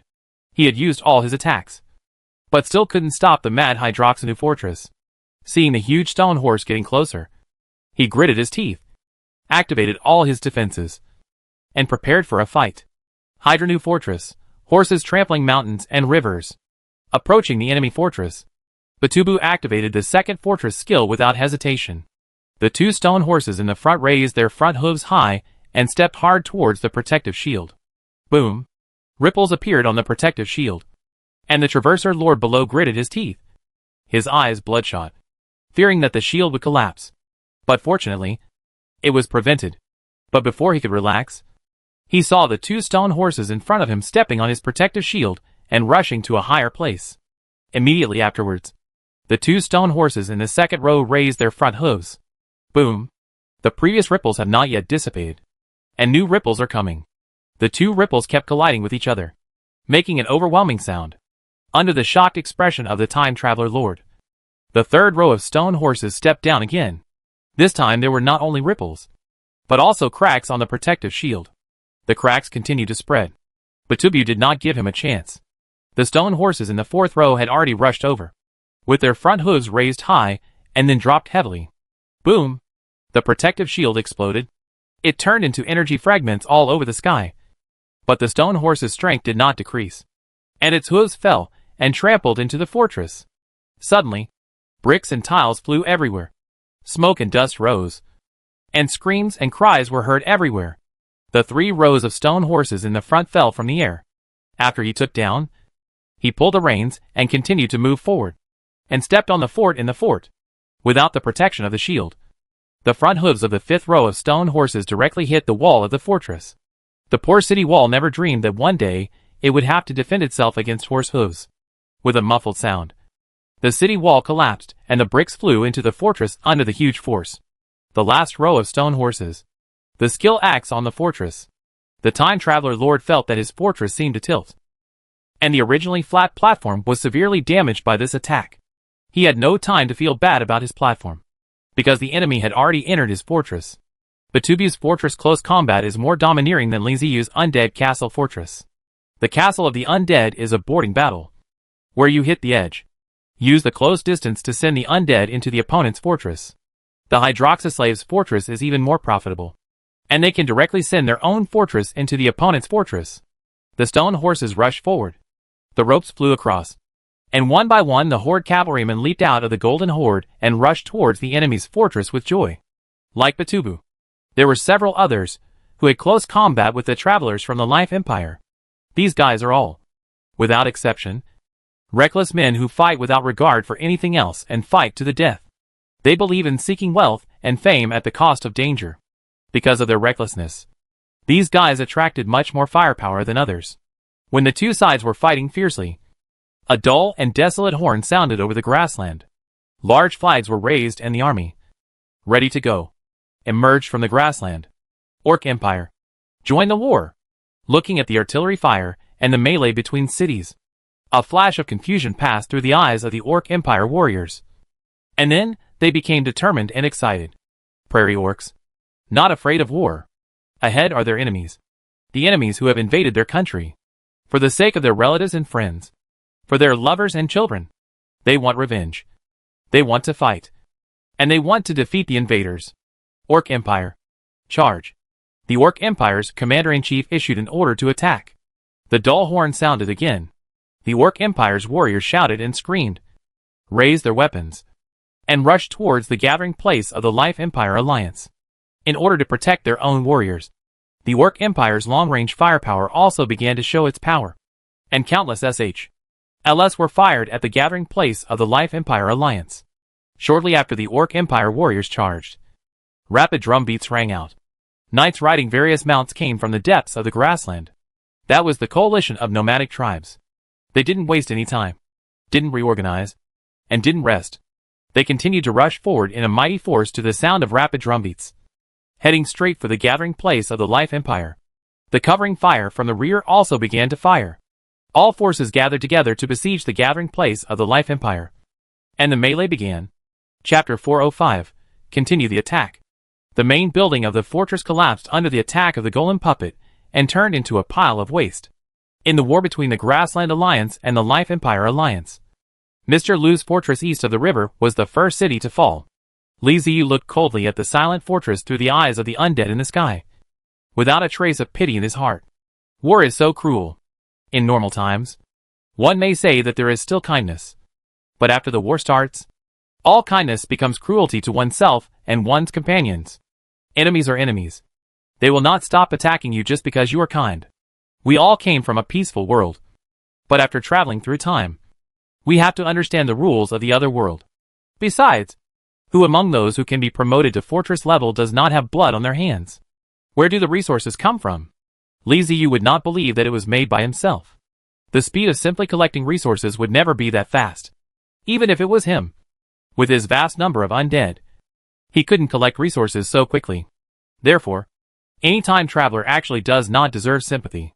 The soldiers from the 5 castles did not stop and marched towards the next fortress. The fortress behind Mr. Dong Lu, who hit the fortress into the fortress, had already felt that something was not good. I wanted to support Mr. Day to Mr. Lulu. As a result, the position of the weapon was adjusted. As soon as the soldier gathered, Day's fortress Xiangdong had fallen, and the speed was so fast. Immediately afterwards, he saw endless numbers of insect-like undeads rushing towards his fortress. The fortress of Mingyu's Hatagang is a subhuman fortress. Its habits are very similar to those of a normal human fortress, and it mainly relies on magic. Within the fortress, there are many magic towers that can be used to attack, with tall city walls, and a large number of Asian magicians. His fortress not only has normal protective shields, but also magical protective shields constructed by many magicians using magic. The magician and warriors have stood on the city wall, and the magic tower has also exudes dazzling light. They are ready to fight. Even so, Mingyu Xiaodong's heart is still cold. Mr. Day Xiangdong also has the same fortress. Although the race is different, the combat effectiveness may be weaker than him. But after all, it is the fortress. What's the result? The result was that they had almost no ability to resist, and were directly destroyed by the opponent in one go. The soldiers did not exert enough fighting power, and the fortress was unable to stop the enemy's attack. So can he resist such an enemy? If it is possible, Mingyu Xiaogang wants to take his head and turn around, and never want to face the attack of 5 castles. Unfortunately, he was surrounded by fortresses everywhere. He was stuck in the middle, and could not move. He had to passively fight against the troops gathered in the 5 castles. From the 5 castles, the vast soldiers, just looking at it, felt that it was impossible to confront. Just as he was daydreaming, the undead army had already arrived. The magic tower launched the attack first. Various elemental magics shot out from the fortress and fell into the group of undead. In an instant, the area magic destroyed a large number of insect undead. Whether it is the soulborn insect man or the armored beetle man, they are all low-level undead, and their combat effectiveness and defense are not much better than those of the skeleton undead. Faced with the attack of the magic tower, they had no power to resist, and the only option was to be destroyed. The only problem is, there are too many of them. There is no more than Li Ziyu who doesn't care how much will die. Every time the magic tower clears out a small clean area, it will be replenished by the undead in the rear within a short period of time. The insects ignored the attack of the magic tower, and stared at the wall in front of them, and rushed forward. The breath of the creature. It is the atmosphere of the creature. The insects felt the majestic breath of life, and the breath was so sweet, and even made them recall the sweet food during their lifetime. The breath of life stimulated the insect man undead, causing their soul fire to burn more vigorously, and their originally stiff bodies gradually became flexible. This change comes from the instinct of the undead. As low-level undead, they are almost impossible to control. As they rush forward, an invisible protective shield blocked the undead, preventing them from moving forward. The insect undead subconsciously began to attack the protective shield, trying to break through. But their power was too weak in front of the fortress-level protective shield and was useless. Instead, the magicians on the fortress wall began to attack after the undead approached. Countless magic spells flew out from the city walls and fell into the group of undead. And undead were constantly being blown to death. Alas, losses in vain. Li Ziyu smacked his lips and looked at the slowly moving golem. His undead soul can indeed be used as cannon fodder, but his death must have some value. Originally thinking about letting the statue pass, the protective cover of the fortress was directly smashed. But the movement speed of the magic statue was too touching. Each step was quite far, but the frequency of walking was too slow. By the time the golem reaches the protective shield, he will have lost at least hundreds of thousands of undead. Hundreds of thousands are nothing compared to the tens of millions of undead. But the loss in vain still makes Li Ziyu unhappy. Even if you have a large family and a lot of wealth, you can't squander it like this. Well, let me try to break this protective cover first. Death Song Preparation. Upward spitting impact projectile. Aiming at the enemy protective cover in front. Firing. Li Ziyu gave orders directly to the undead. In the undead fortress, the song of the death of the auxiliary cannon slowly rotated, adjusted the angle, and aimed at the protective cover of the Mingyu Xiaodong fortress. Targeted. Load the spit stab round. After filling, you can attack. Attack. Boom boom boom. One after another, the spit-type impact bombs were fired and hit the protective shield. Compared to other explosive ammunition, the spit impact bomb is more suitable for dealing with protective shields, because it is a piercing attack and focuses on attacking one point. The fortress's protective shield continued to ripple, and the originally invisible shield began to appear under the attack of the stabbing impact bombs. It was like a transparent bowl placed outside the fortress, blocking the way of the undead. Seeing this, the Hearts of Steel couldn't sit still. It's impossible to just watch Liziu attack alone, right? They are now alliances.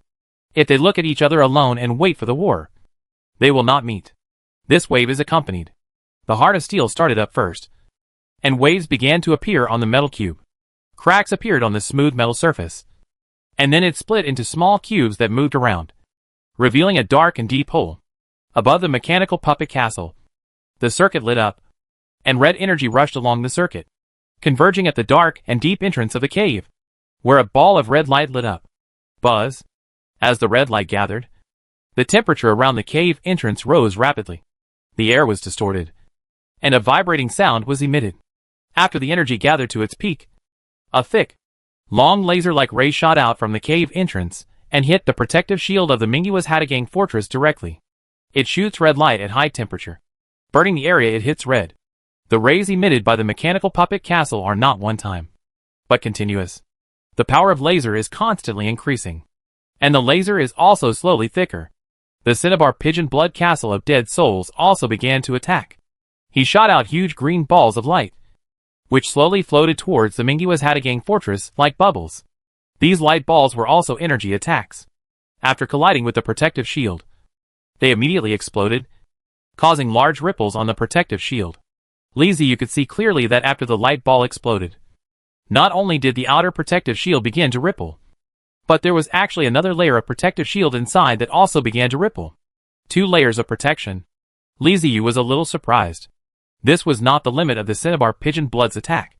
After the light ball exploded, many soldiers who were close to the explosion site fell off the city wall, covering their ears. Damn. This attack is pretty powerful.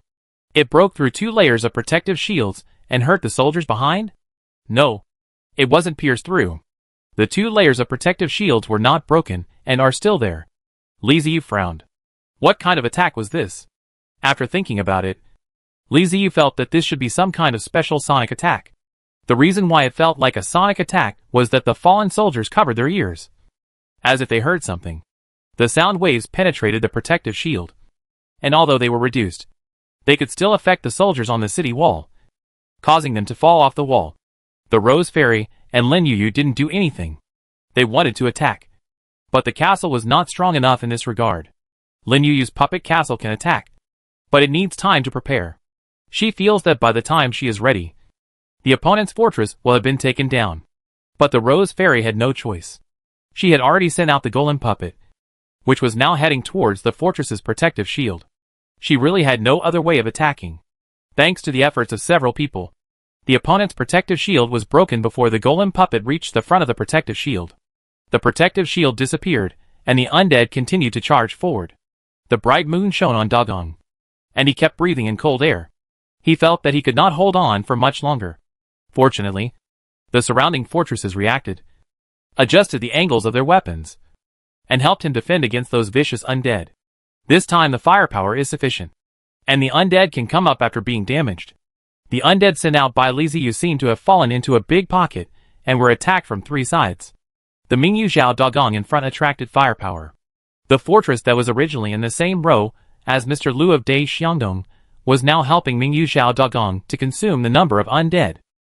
With the combined firepower of the 3 fortresses, the power was indeed increased, and the undead couldn't even reach the second magic shield. Just when the undead were being consumed in large numbers, the golem puppet finally came over, and its huge body became the best defense. Mingyu's Hatagang went crazy when he saw the golem puppet approaching. He had just witnessed the scene where the golem destroyed the main building of Mr. Liu's fortress into Hexiangdong with just a few punches. Destroy those big monsters. Take down those big statues first. He was sending messages frantically during the chat. Seeing this, the other travelers from the Life Empire aimed at the golem puppet and attacked it crazily. The golem puppet is so huge that you don't need to aim and can hit it with random attacks. They move slowly, but their defense is truly terrifying. Facing the firepower output of 3 fortresses, they can still hold on and move forward.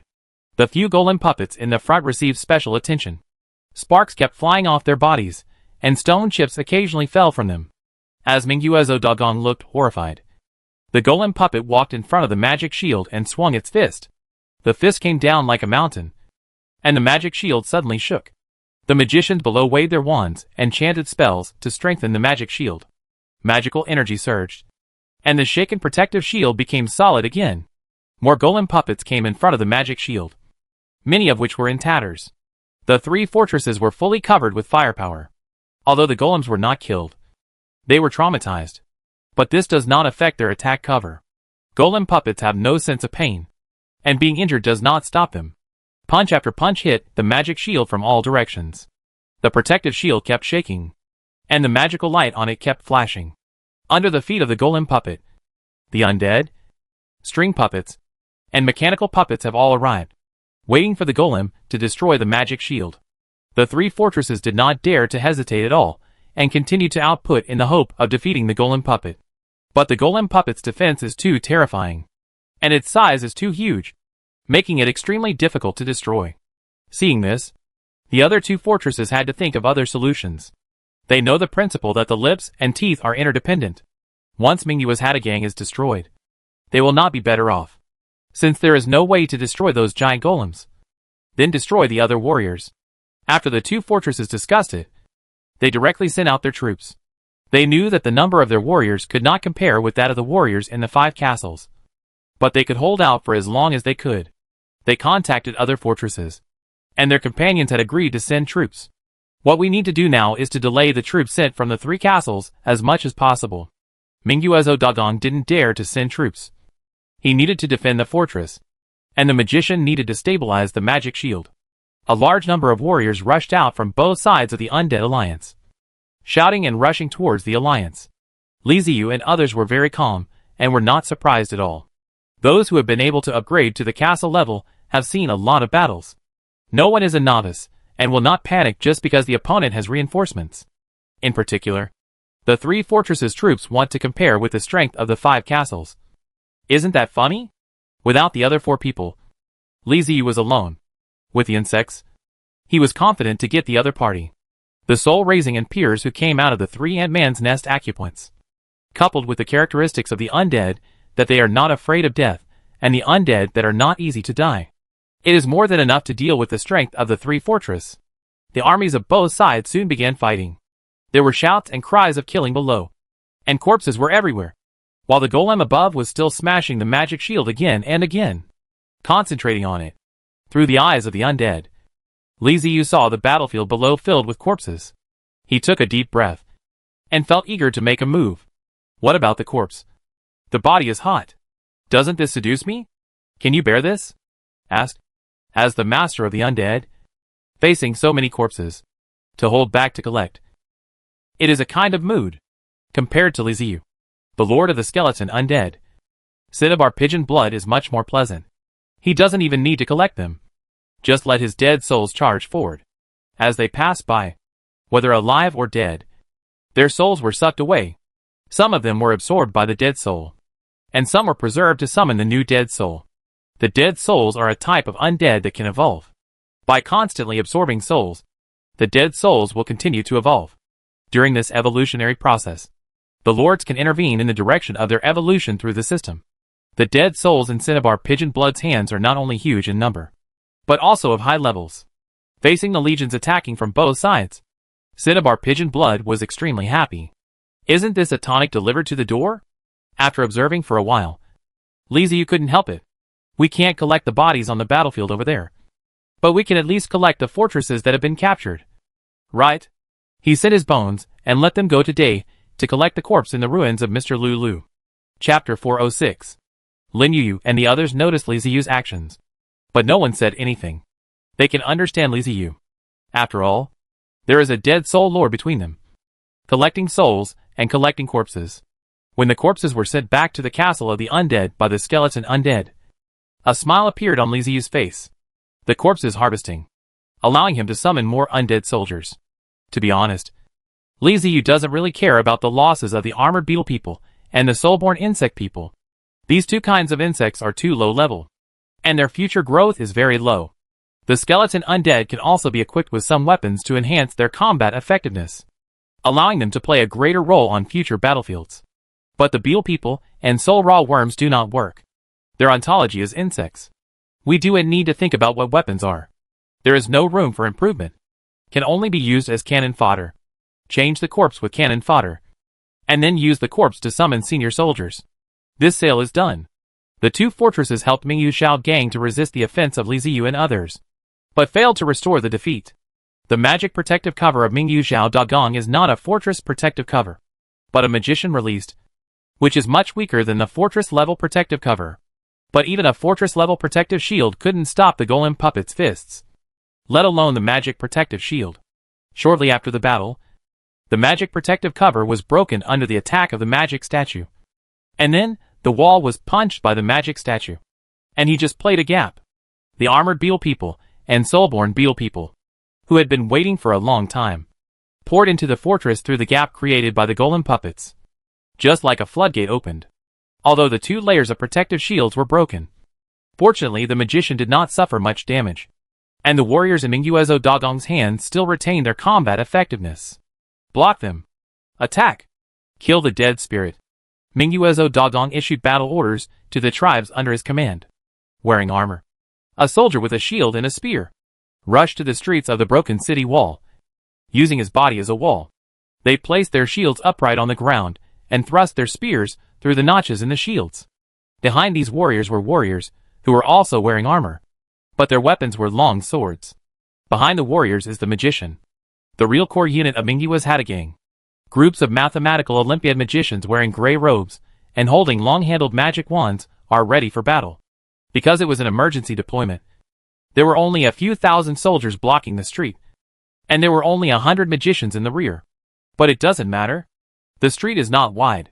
It is a small and narrow road that can accommodate 3 or 5 people at most. The battle just now had allowed Mingyuezo Dagong to see clearly that those monsters that looked like insects only had close combat capabilities, no long-range capabilities. And their attacks were not very strong either. There were more of them, but they were stuck in the street and couldn't take advantage of their numbers. Only the monsters in the front could attack the shield-wielding warriors. But the ultimate magicians under his command only have long-range attacks, and the back and forth attacks create opportunities for the magicians.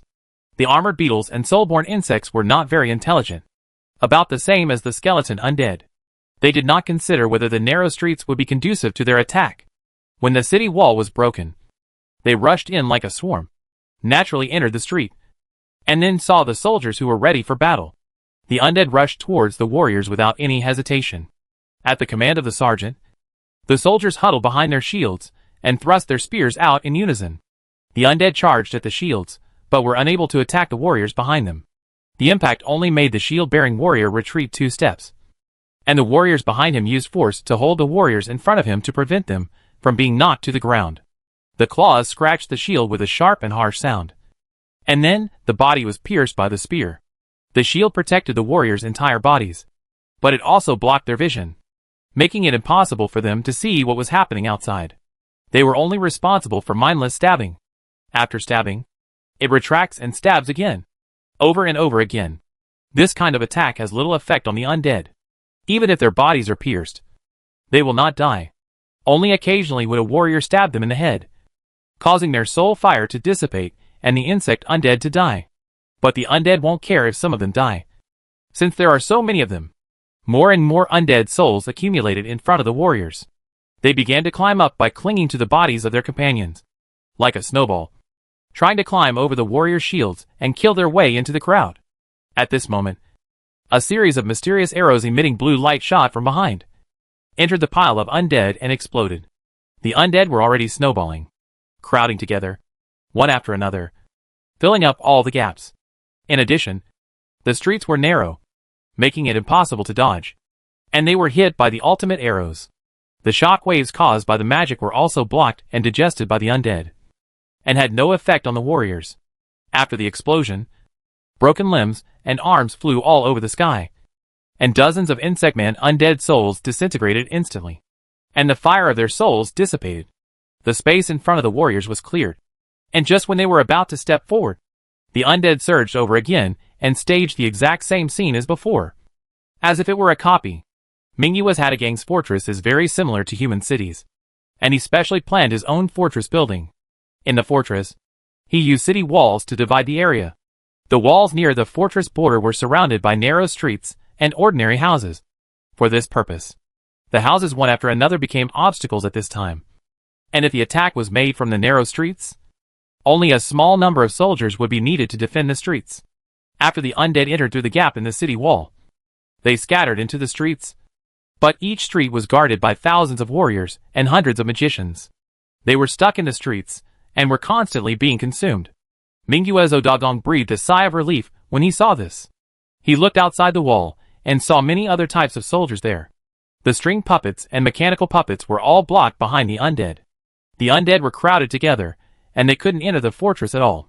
This is a good opportunity. Mingyue Zodagong quickly mobilized magicians and asked them to climb onto the roofs of houses and use ultimate magic to consume the insect-like undead spirits from above. There is no need to release any advanced magic. Just simple low-level magic such as ultimate arrows and ultimate blasts are enough to kill the gathering of insect undead. As more and more ultimate magicians climbed onto the roof, the effect became apparent, and large numbers of insectman undead were blown to death. Broken limbs and arms were scattered all over the ground. But the undead showed no intention of stopping and continued to charge forward. In front of the shield warriors, corpses continued to gather and pile up, forming a mountain of corpses. And the undead continued to charge on the mountain of corpses. Seeing the undead about to jump down from the mountain of corpses, the soldiers had no choice but to retreat. If the undead jumped down, wouldn't it fall directly into the pile of people? They didn't dare to let the undead fall into the pile of people. The fighting inside the fortress was fierce, and the fighting outside was also in full swing. The troops from the two fortresses attacked the castle coalition forces from both sides, distracting some of the undead's attention. But the golem puppet was working diligently against the city wall, and in a few seconds, it created a hole, and then more insect undead entered the fortress. The magician attracted the attention of Cinnabar Pigeon Blood. He looked at the street, then looked at the magician on the roof, who was constantly releasing profound magic, and smiled. Isn't it a bit too much to be so unscrupulous in front of him? The Lord of Dead Souls? The Dead Souls and magicians are a race that has a mutually restraining relationship. Dead souls are almost completely immune to physical damage. Only energy attacks can have an effect on dead souls, and they can also amplify the damage. In other words, the dead souls fear magicians the most. But in the same way, dead souls have ways to counter it. All dead souls summoned by Cinnabar Pigeon Blood have a basic skill called Soul Scream. Soul Scream is a very common low-level skill. To put it simply, it is just shouting in your ear. The shout of the dead soul will scare you no matter you are prepared or not. For ordinary soldiers, being startled is just a shock. Even if the power of Soul Scream is increased, it is just a shock to the soul and a tremor to the heart. Not fatal. But it is different for magicians. If they are frightened by the Soul Scream while casting a spell, it can be fatal, and will cause the magic to be interrupted and the magic energy to be disordered. In the worst case, the magic will be ineffective. And in the worst case, the body will explode and die. Dead souls can fly. They don't need to be blocked outside like string puppets or mechanical puppets. Without the fortress protection shield and magic protection shield, the fortress is almost defenseless against the dead souls. They only need to pay attention to the remaining magicians on the city wall. They flew over the city walls in groups and into the fortress. Cinnabar Pigeon Blood didn't want to deal with those warriors at all.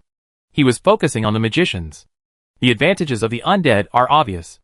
In the vast number, those soldiers who only physical attacks will be submerged.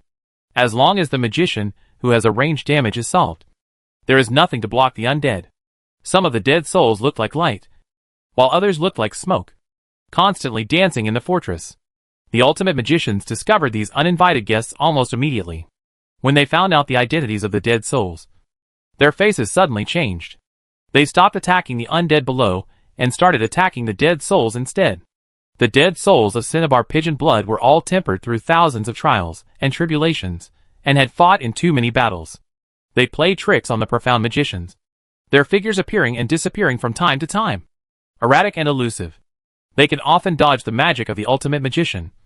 And the dead souls will reveal their true form, laugh loudly, and then hide again before the magician's next attack. That's what dead souls are like. As members of the Undead, they possess very high intelligence and were intelligent creatures when they were alive.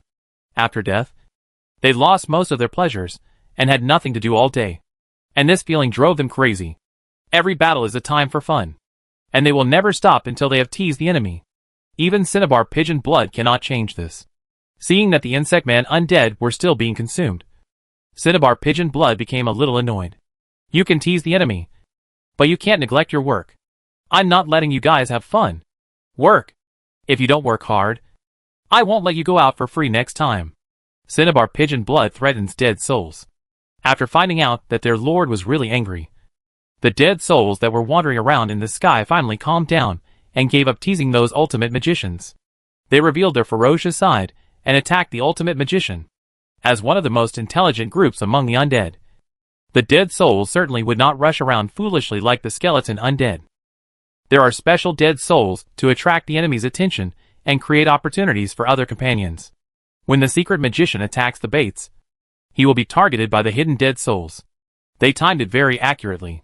At the moment when the ultimate magician was about to complete the release of magic, the dead souls would suddenly float to their side and let out a soul-screaming scream in their ears. The sharp and piercing noise penetrated the top of their heads and reached their souls, leaving the ultimate magician stunned on the spot with their eyes wide open. Naturally, they could no longer cast magic. The magical energy ran wild in their bodies and ran everywhere. From time to time, one could see the ultimate magician spitting out blood.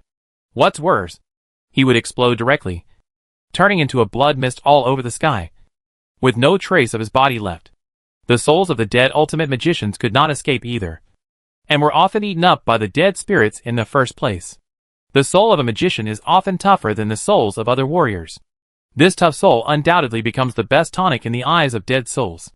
With the help of the dead souls, the pressure on the insect undead was reduced and their attacks became more and more crazy. There were more and more gaps in the city wall, and the golem puppets kept pounding the wall, causing large areas of collapse. Now, not only can the insect undead rush into the fortress, but even the mechanical puppets and string puppets have also entered the fortress.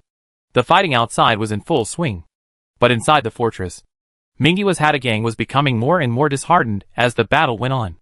It's not good. It can't be stopped.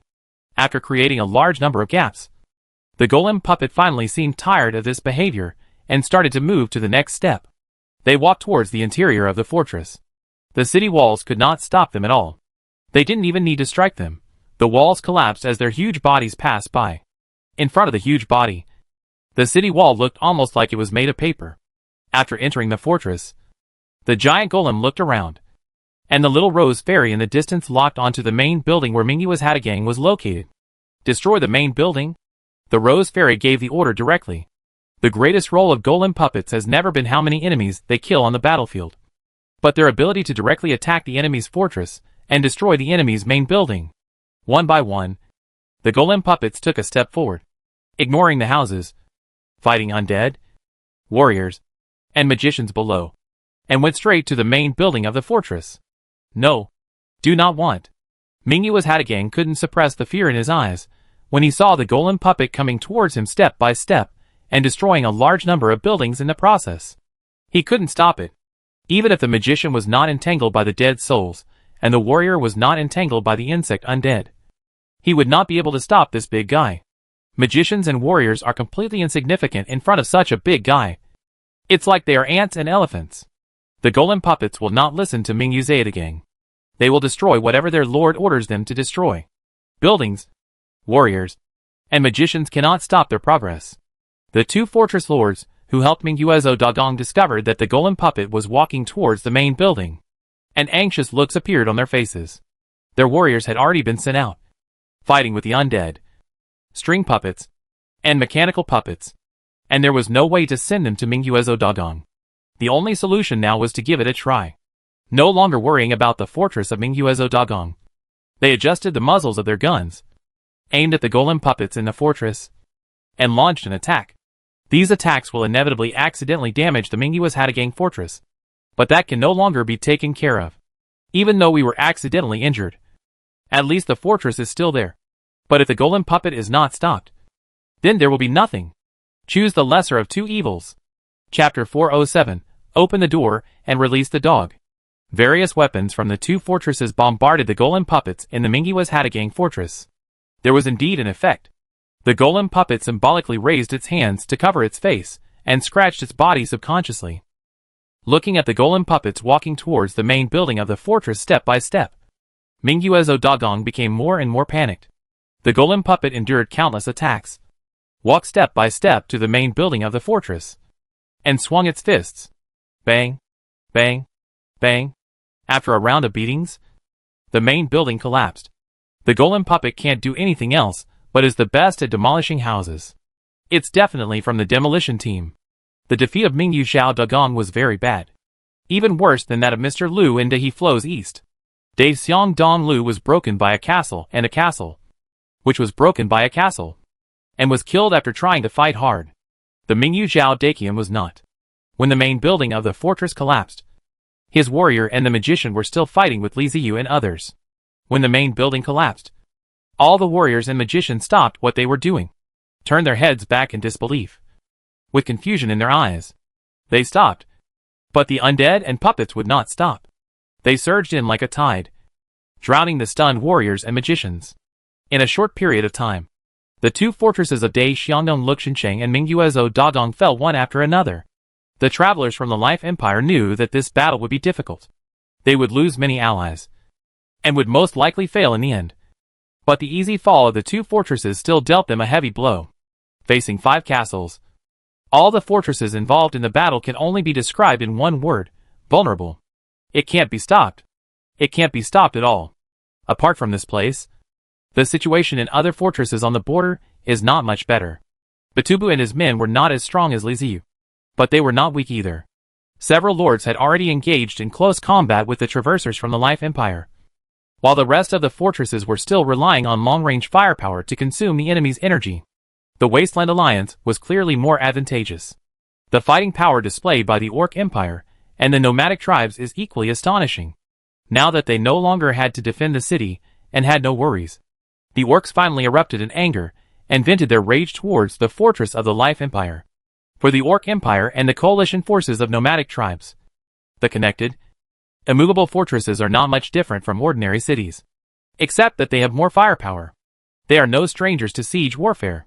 Having lived on the grassland for so long, he has accumulated countless war experiences. The fight was very methodical. Both the Orc Empire and the nomadic tribes had prepared siege equipment, and their results were even better than those of most traversers from the Wasteland Alliance. Private chat. The man behind the scenes. Should we continue to move forward? Heart of Iron. If we continue to move forward, our battle line will be stretched out. The fortresses on both sides are still there, and the long-range firepower will consume our soldiers. Cinnabar Pigeon Blood. I don't want to take a driver's license test. Just say something. What should I do next? Don't want to take a driving test. Keep moving forward and attack the next fortress. I'll let the undead lead the way. Little Fairy. Let your golem puppets move and rely on them to attack the city. Our weapons don't have enough range, and we can no longer support the front line. Rose Fairy. Still want to attack? Heart of Steel. I suggest a trim. Don't want to get a driver's license. No. We'll start on 3 lines. Cinnabar Pigeon Blood. 3 lines? Isn't it a bit risky? It's easy to go wrong. Don't want to take a driving test. The front line continues to attack. We gather the resources of these 2 fortresses, advance the castle inward, and counterattack the fortresses on both sides. Don't want to take a driving test. Even if we stop now, we have no way to rest. The 2 fortresses around us will not give us a chance. If they keep attacking us with long-range weapons, we will not be able to rest. We have to attack instead of defend. Li Ziyu's idea was to keep pushing forward, without the fire support of the castle. Relying on the coalition forces of a few people, they could also take down the opponent's immovable fortress. Taking advantage of this time, they had to clean up the resources, transform the fortress they had just taken down, and clear the obstacles on both sides. If you stop at this moment, you will give the other party a chance to catch their breath. The number of time travelers from the Life Empire is greater than theirs. Once the other party recovers, they will most likely suffer a loss. Instead of doing this, it is better to keep fighting until the other party collapses. After Li Ziyu sent the message, Lin Yu and the others fell silent. Li Ziyu felt that they should be communicating privately. After a few minutes, Ironheart sent a message first, agreeing with Li Ziyu's plan and deciding to move forward. The undead army that destroyed the Mingguo's Hatagang fortress did not stop and continued to surge forward. Li Ziyu, Lin Yu and others released their low-level troops and began to collect materials from Mr. Lu's fortress in Daha Xiangdong. While collecting materials, Li Ziyu ordered the undead castle to advance, and at the same time fired back at the fortresses on the left and right sides to suppress them and prevent them from excessively harassing the low-level soldiers who were collecting resources. After fighting for a long time, Li Ziyu frowned. The two fortresses started to fight back. But soon the other side saw what these castle-level traversers were going to do. They are planning to forcibly collect the resources from Mr. Lu's fortress in Daha Xiangdong. Then why attack the castle? Just go and attack the people who are collecting resources below. Whether it is Li Ziyu or Lin Yu and others, the ones sent out to collect resources are all low-level soldiers. This job does not require high-level combat sequences. So isn't that a waste of talent? But low-level soldiers mean thin health, low defense and poor attack, which makes them of little use. Facing the fortress's firepower coverage attack, they basically have no resistance. Many low-level soldiers were directly wiped out by the fire. Although we didn't collect many resources, the loss was not small.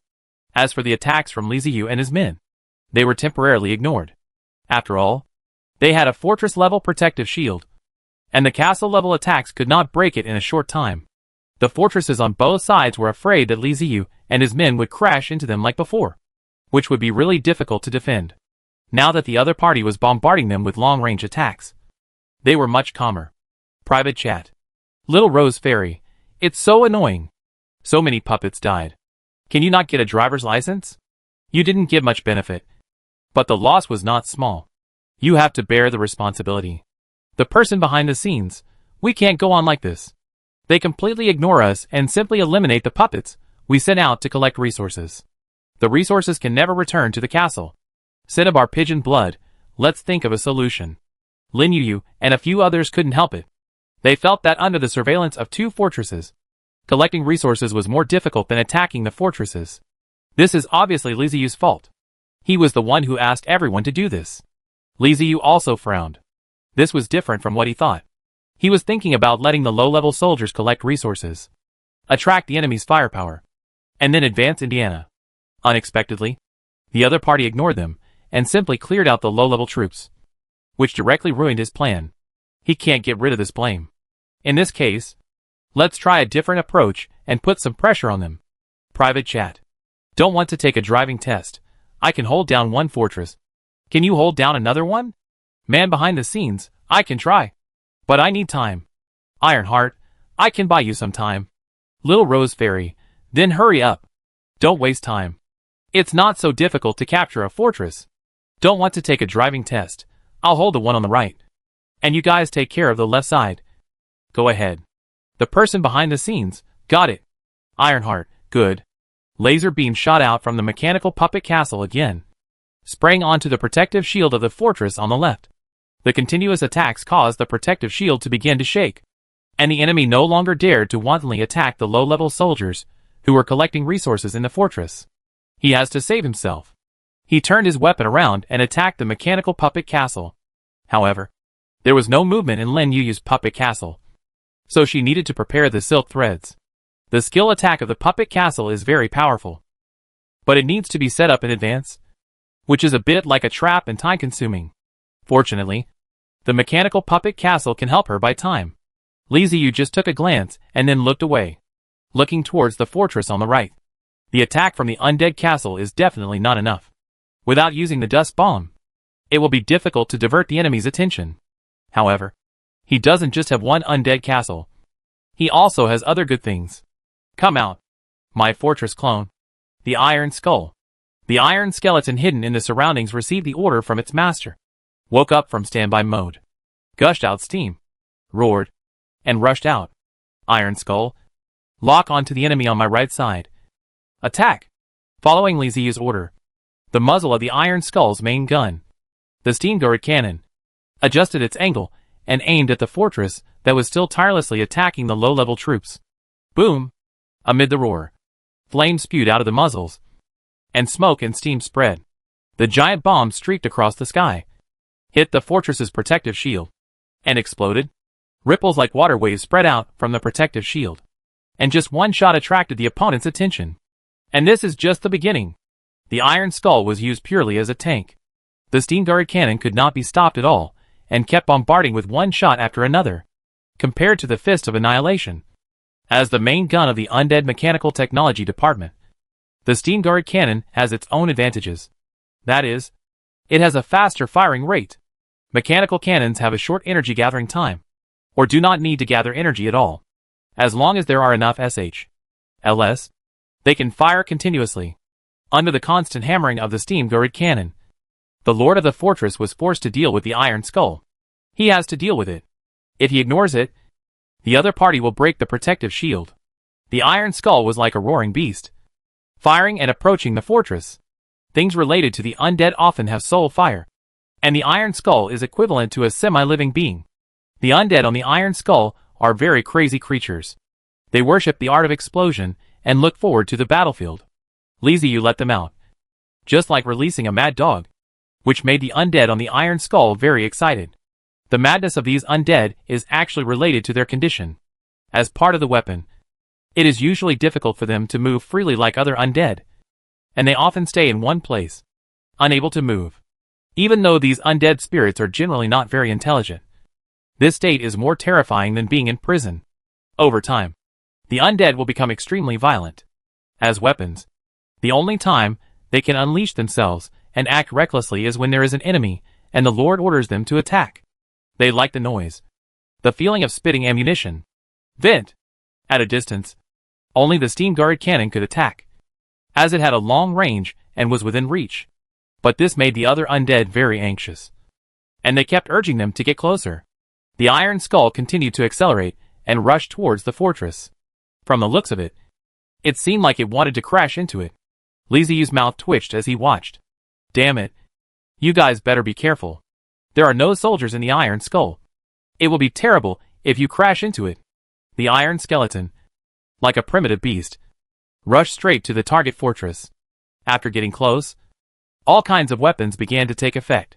The secondary gun mechanical hunter shot out long and thick arrows. The crossbow and the rum steam-powered machine gun fired rapidly, mixed with the wild laughter of the undead. When it was about to get close, the rum storm position machine gun also went crazy. Buzz? Da-da-da-da. The range of the rum storm position machine gun cannot be compared with other weapons. But it is cheap. Liziu threw it on the Iron Skull much earlier, now that they were close. The rum storm position machine gun started the free fire mode. The bead bombs were thrown out with a whistling sound. The water drop bombs were silent, and the flame bombs were full of flames. In terms of power, the Lum Storm tank machine gun is far inferior to the Lum steam-powered machine gun. But in terms of momentum, it can even compete with the steam-guarded cannon. As soon as the Iron Skull appeared, the fortress's protective shield was torn apart, and the ripples never stopped. And the entire shield was hit and dented inward. Looking at the scene that looked like a modern battlefield, the Lord of the Fortress was swallowing his saliva. What's this? What is this? Hack! It was a purely long-range attack, and its power was not beyond imagination. Under normal circumstances, the fortress-level protective shield should be able to last for a long time. But the reality is that the enemy's firepower is too dense. So dense that the Lord can hardly see the situation outside. All he can see in front of him is a field of fireworks that obscures everything. The energy of the protective cover in the fortress is falling rapidly. And this is no longer something that the Lord wants to care about. He saw cracks on the protective cover, which means that the protective cover may be broken at any time. Not to mention the fortress lord was shocked and panicked. Even Lin Yuyu and others were stunned. Lin Yuyu had seen the Iron Skull after all. Although this time there were many more weapons on the Iron Skull, and its firepower was greatly improved. She had at least seen it. But it was different for the others. They all had their mouths slightly open, with a look of confusion and shock on their faces. Especially Ironheart, who cursed out loud. Hack! This fortress is so awesome. Has it evolved to the point of modern warfare? There was light in his eyes. There was also light in the eyes of the Rose Fairy, full of little stars. And she murmured to herself, so beautiful. The fireworks are so beautiful. Cinnabar Pigeon Blood kept rubbing his eyes. looking at his dead soul from time to time, muttering, "Am I seeing things? Am I dazzled? Isn't this a magical world? Where do all these modern equipment come from?" The air was filled with smoke, roars, fireworks, and the wild laughter of the undead in the Iron Skull. Private chat. The man behind the scenes. Return of the soul. The man behind the scenes. Don't relax. Buy me some time. Cinnabar Pigeon Blood. Which boss's fortress is that? Ironheart. I want to meet that brother. Please sell me the weapon. The person behind the scenes. Can you please solve the problem at hand first? The person behind the scenes. Those are friends who don't want to get a driver's license. Ironheart. If you want to buy weapons, you have to wait until the battle is over. Right? Don't want to get a driver's license. I don't want to get a driver's license. Squinting smile. The person behind the scenes. After Lin Yu's reminder, Ironheart finally reacted and returned his attention to the fortress he was going to deal with. But his eyes still drifted towards the Iron Skull from time to time. He suddenly felt that his mechanical puppet was not so useful anymore. And the Iron Skull was what every man loved. Li Ziyu was not idle either, using Fist of Annihilation and Song of Death from time to time. Although they didn't have much effect, they were better than nothing. Chapter 408. A Great Victory. The Iron Skull spared no effort and poured down SHLs as if they were free, shattering the fortress's protective shield. The firepower, the fireworks, made Li Ziyu feel so heartbroken. So heartbroken. Are those the SHLs fired by the Iron Skull? No. Those are not SHLs. They are resources. In order to enable the Iron Skull to burst out with combat power, Li Ziyu fired a large amount of ammunition into the Iron Skull. 1 or 2 SHLs are of course not valuable. But when a little bit accumulates, the price goes up when there is a certain quantity of something. Even Li Ziyu felt depressed after seeing the output of the Iron Skeleton just now. Damn. The protective shield is broken? I've wasted so many resources. I've got to give something in return. Come on. Don't be polite. Fist of Annihilation. Adjust the muzzle. Aim at the main building. And fire. Death Song. Aim at the main building and fire. The lord of the fortress opposite has obviously not given up the struggle and is gathering his troops, preparing for a final counterattack before death. A final frenzy. Li Ziyu gritted his teeth and started the rain of death. The bone plate ground open to both sides, and a rain of death, like missiles, took off in the rising steam and flew towards the enemy fortress. One after another, the rain of death exploded from the air, and special iron beads fell from the sky like a rainstorm, hitting the team that had just gathered. In a series of explosions, the team that had just assembled suddenly turned into purgatory. At the same time, the Fist of Annihilation, the Song of Death, the steam turret cannon, and the mechanical hunter all roared and bombarded the main building of the fortress. Ironheart was completely stunned. He was dazed, and his mind was filled with the scene of the death rain exploding from the sky and filling the sky with bullets. Missile. They look so damn similar. They even have missiles? Are we traveling through the same world? A series of questions arose in Ironheart's mind, making him want to roar. Why isn't my race undead? Why is my race a mechanical puppet? Why did I feel that mechanical puppets were so cool? It turns out I was wrong. The dead are men's true love. Li Ziyu didn't know what Ironheart was thinking. He only knew that he wanted to make the fortress pay the price and replenish all the lost resources. Compared with the firepower that the Iron Skull used to break the protective shield just now, the ammunition now used to bombard the main building is not worth mentioning at all. The fortress-level main building was very fragile without the protection of a shield, and it quickly collapsed under the bombardment of numerous artillery SHLs. Another fortress fell. Iron Skull. Recycle resources and convert ammunition. Quick! As soon as the main building of the fortress collapsed, Li Ziyu immediately gave orders to the Iron Skull.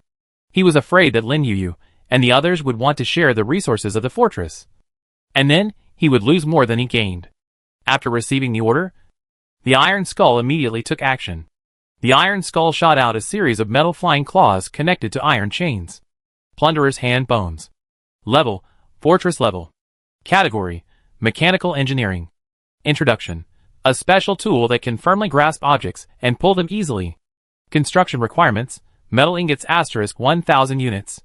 Soul energy * 100 units. Psionic core * 1. The hand bones of the pillager have 2 uses. One is to grab things far away. The other is for connection.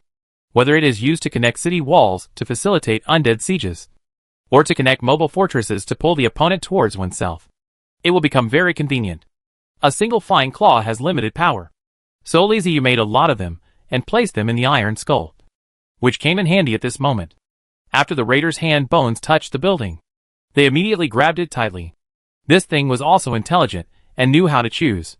The pedestal undead at the back started the turntable, and began to retract. The terrifying force tore the building apart, and returned with a mess.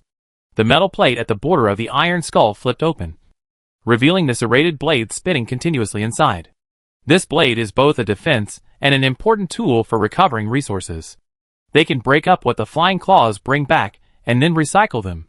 Flying claws flew back and forth, constantly breaking down the fortress at a very fast speed. When Ironheart and his men finished taking care of the fortress on their side, they turned around and saw that Iron Skull had already recovered 1/3 of the fortress. Private chat. The person behind the scenes. Cinnabar Pigeon Blood? Rose Fairy. What's wrong? The man behind the scenes. If you don't want to get a driver's license, what are you going to do? Are you going to keep the money for yourself? Don't want to get a driver's license. The man behind the scenes. What's going on with that fortress? Are they collecting resources without consulting us? Don't want to take a driving test. What are you talking about? Don't we have 1 seat each? I took it down from here. So of course, I collected the resources. The person behind the scenes. I feel that it should be distributed uniformly. Cinnabar Pigeon Blood. I agree. Don't want to take a driving test. You agreed to nothing. You didn't help at all. Don't want to take a driver's license test. Uniform distribution? Do you know how much ammunition he wasted? Do you reimburse the resources consumed by the ammunition? The person behind the scenes. My skills consume a lot of energy. But I didn't see you reimburse me. Don't want to take a driving test. Okay. Okay. Then tell me the resources your skills require. The person behind the scenes. You are dreaming. Don't want to take a driving test. If you don't tell me, how can I reimburse you? Don't want to take a driving test. Then I will tell you the resources I have consumed. And you will report it to me? The person behind the scenes. You are dreaming. Don't want to get a driver's license. That's right. That's reasonable. The person behind the scenes. Set the rules. If you don't want to take a driving test, if you take a taxi together, you will pay the fee together. If you take a taxi alone, you will pay the fee alone. Heart of Steel. Reasonable. Rose Fairy. Iron Heart. Which side are you on? Heart of Steel. I stand on the side of truth. Cinnabar Pigeon Blood. Phew. The person behind the scenes. Do you agree? Ironheart. Agreed. Rose Fairy. I disagree. Don't want to take a driver's license test. Rose Fairy. Please report the resources consumed by my ammunition. Rose Fairy. Why? Don't want to get a driver's license. Yes. Why do you disagree? Little Rose Fairy. You.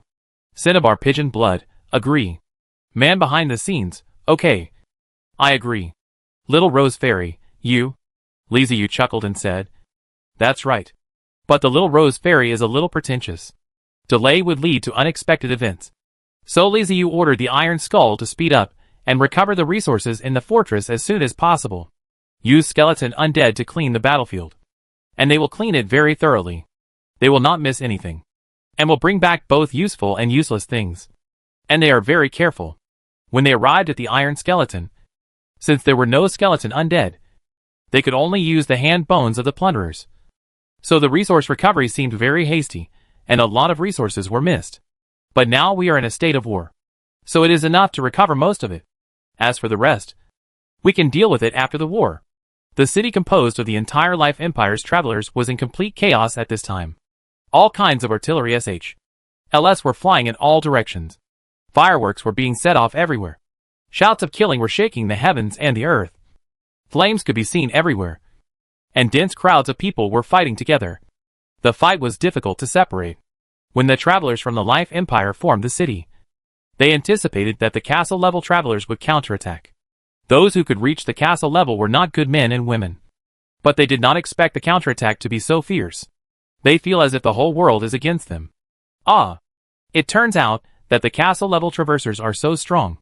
The fortress-level traversers have no power to resist, and the fortress-level traversers are vulnerable in front of them. It turns out there are so many fortress-level travelers on the grassland. Where are they usually? Ah. It turns out that the natives can be so reckless. And their fighting ability is no worse than that of the time travelers. By the time they realized this, it was already too late. Fortresses were breached one after another, and the battle line continued to advance inward. Not all of the Life Empire traversers on the grassland are at fortress level, except for some core fortress level traversers inside the city. Most of them are at fortress level. After the outer fortress was breached, the fortress level could no longer hold out. Li Ziyu and his men advanced the fastest and most fiercely, attracting a large amount of firepower and manpower. Even so, others still could not advance as fast as them. Li Ziyu and 5 other castle-level traversers have broken through the outer fortress defense line and entered the inner layer. When they reached the inner layer, they found that the enemy had changed to fortress level, and Li Ziyu and his team immediately breathed a sigh of relief. They have already destroyed many fortresses. If there are still fortresses ahead, it will be a big trouble. If they go deep into the enemy's territory alone, they will be exhausted sooner or later. Fortunately, there are a lot of fortress-level weapons inside. When it comes to castle versus fortress, it's a complete crushing defeat. Many fortresses didn't even have protective shields, and were instantly destroyed by a wave of firepower. If you encounter someone with a protective shield, don't worry. Just rush over. Not to mention the fortress of the dead. Even the Rose Fairy dared to crash into it. After all, there is a big level between them, and the scale of the cities is very different. So there is no need to worry at all. After discovering this, Li Ziyu discussed with others and decided to act separately. There is really no need to act together. They are all fortresses and can be bullied at will. Lin Yu and the others thought so too. The resources in the fortress cannot compare with those in the fortress, but it is easier to capture and poses no threat. The 5 people acted separately and began to eliminate the fortress-level traversers of the Life Empire. For the fortress-level traversers of the Life Empire, encountering 5 shameless castle-level traversers would be a disaster. A devastating disaster. Their attacks are no different from itching to the castle-level protective shield. The opponent's attack can take them away in one wave. Fight your ass. The fortress-level traversers behind him saw this, and their hearts almost jumped out of their throats. They don't want to die here. Fortress level, that is, the lowest level of traversers, who do not have a strong sense of belonging to the Empire of Life. They would rather offend the Empire of Life than face the moving castle. If you offend the Empire of Life, the worst that can happen is that you have to leave your homeland and make your own way in another world. If you don't run and encounter a moving castle, you'll be really finished. They know what is important and what is not. The fortress-level traversers at the back chose to break away from the main group and turn around and run away. Once there is one, there will be 2. There are more and more fortress-level traversers leaving the team, and even fortress-level traversers appear among them. The most feared situation in war is that if one deserter appears, more deserters will appear until there is a defeat. No one can stop it. There is no such thing as a commander for time travelers. The fortress-level traverser, who is usually ignored, became the last straw that destroyed the traverser of the Life Empire. As the number of deserters increased, the city composed of the traversers of the Life Empire disintegrated, and various forms of fortresses and strongholds were in a panic. They are no longer united. And the most important thing to consider now is how to escape and how to survive. The Grassland Travelers, the Wasteland Travelers, the Orc Empire, the Nomadic Tribe Coalition, and the Castle-level Travelers started a hunting carnival after the defeat of the Travelers from the Life Empire. Nothing can stop them anymore. What the Time Travelers want are resources. They will try their best to eliminate the Time Travelers from the Life Empire and plunder their resources for their own use. The Orc Empire and the Nomadic Tribe Coalition, what they want is revenge. Li Ziyu had imagined such a scene at the beginning. So he once told the Time Travelers that in order to avoid subsequent conflicts, they should set marks on the mobile fortresses and mobile fortresses they destroyed. He did the same himself. The fortress level is more difficult to fight. It takes a lot of effort to take down one. In many cases, it takes the combined efforts of 5 people. But the fortress level is different. It is very easy to take down. But after conquering the fortress, it would take a while to collect resources. So Li Ziyu simply marked it and went after the next one. It's chaos. There are fights everywhere. This carnival lasted for more than 10 days. And in the end, all the surviving travelers from the Life Empire fled the grassland in a panic. Those who failed to escape from the grassland became spoils of the coalition forces. The scene when cleaning up the battlefield was spectacular. The grassland was covered with lives from various races, all of whom were busy searching for resources. More than 10 days of war had made everyone tired. Although there were a large number of people, they were very harmonious, and no one wanted to cause trouble at this time. I have to say, this is a big victory. Not only did they drive the Life Empire out of the grassland, they also gained a large amount of resources. Batubu and other traversers whose resources were stuck at the fortress level were finally able to upgrade to the castle. Li Ziyu checked the earnings and his face immediately lit up with joy. There are 13 fortress-level buildings alone, 5 of which were built by Li Ziyu using the Undead Castle and the Iron Skeleton, and the remaining 8 were built jointly with Lin Yuyu and others. The number of mobile fortresses was even more exaggerated. A total of 12 were captured, and they all belonged to Li Ziyu himself. No one else could share the profits. There is no doubt that Li Ziyu is the time traveler who gained the most from this trip. He prioritized recovering the fortresses he had captured and gathered the resources first. There are also troubles in conquering too many fortresses and strongholds. It takes a lot of time to collect the resources. Although Li Ziyu has many undead under his command, it still takes a long time. Lin Yuyu and his team also made good profits, and they just needed time to collect resources. So they discussed in tacit understanding how to distribute the 8 fortresses that they had captured together. While collecting resources, Li Ziyu contacted Zhang Peng and asked him to find the Orc Empire and the nomadic tribe and try to seize the fortresses from them. For the Orc Empire and the nomadic tribes, they participated in this war. On the one hand, to defend the grassland and protect their own territory, and on the other hand, to retaliate against the invasion of the Life Empire.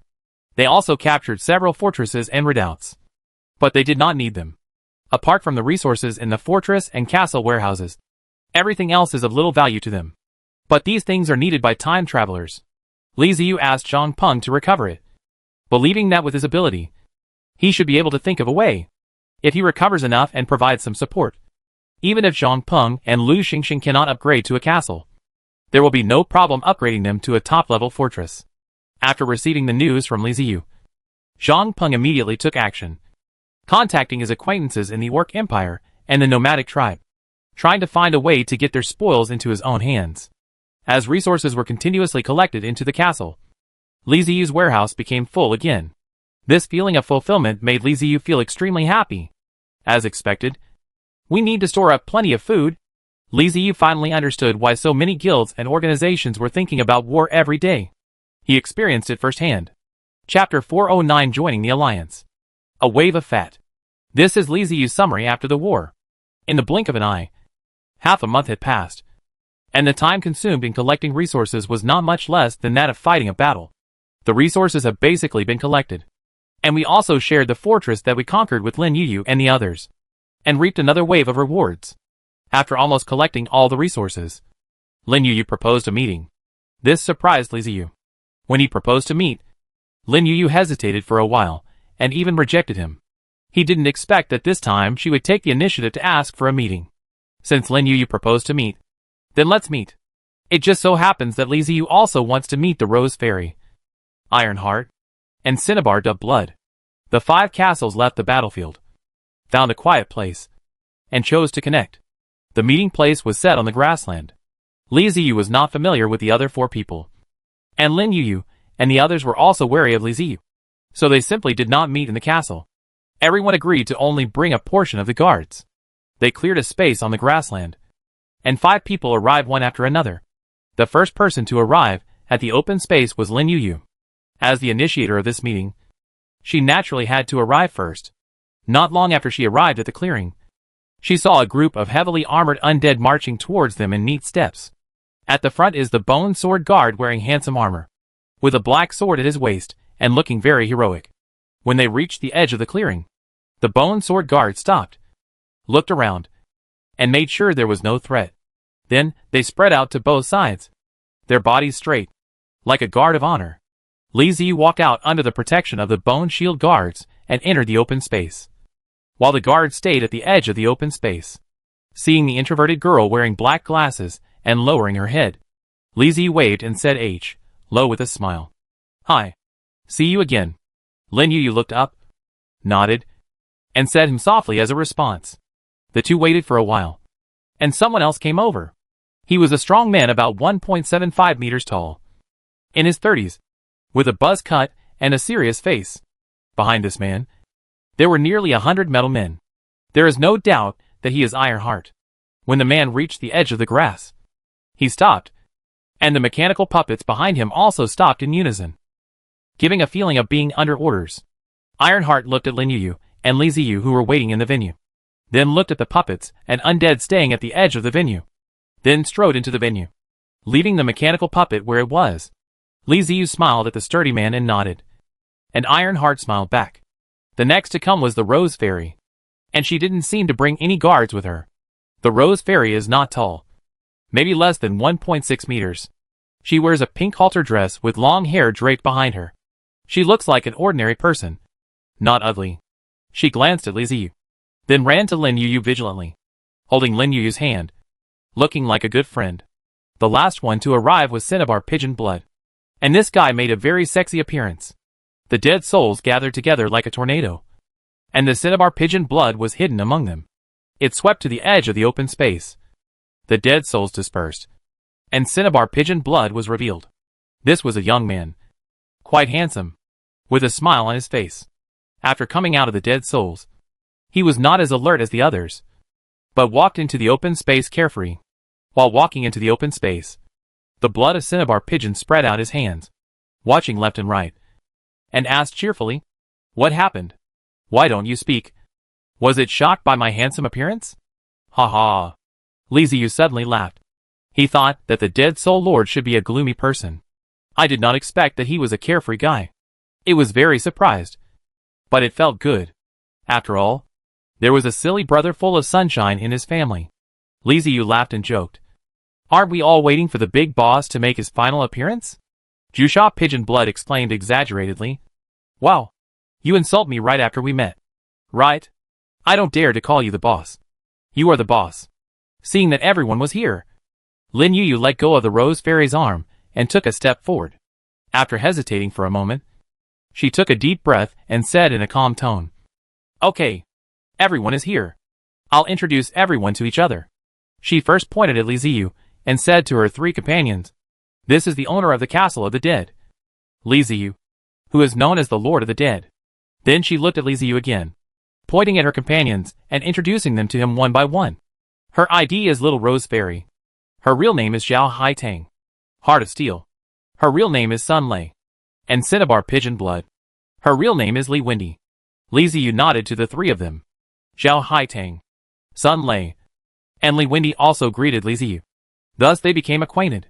Li Ziyu asked Lin Yu curiously, Why did you take the initiative to ask to meet this time?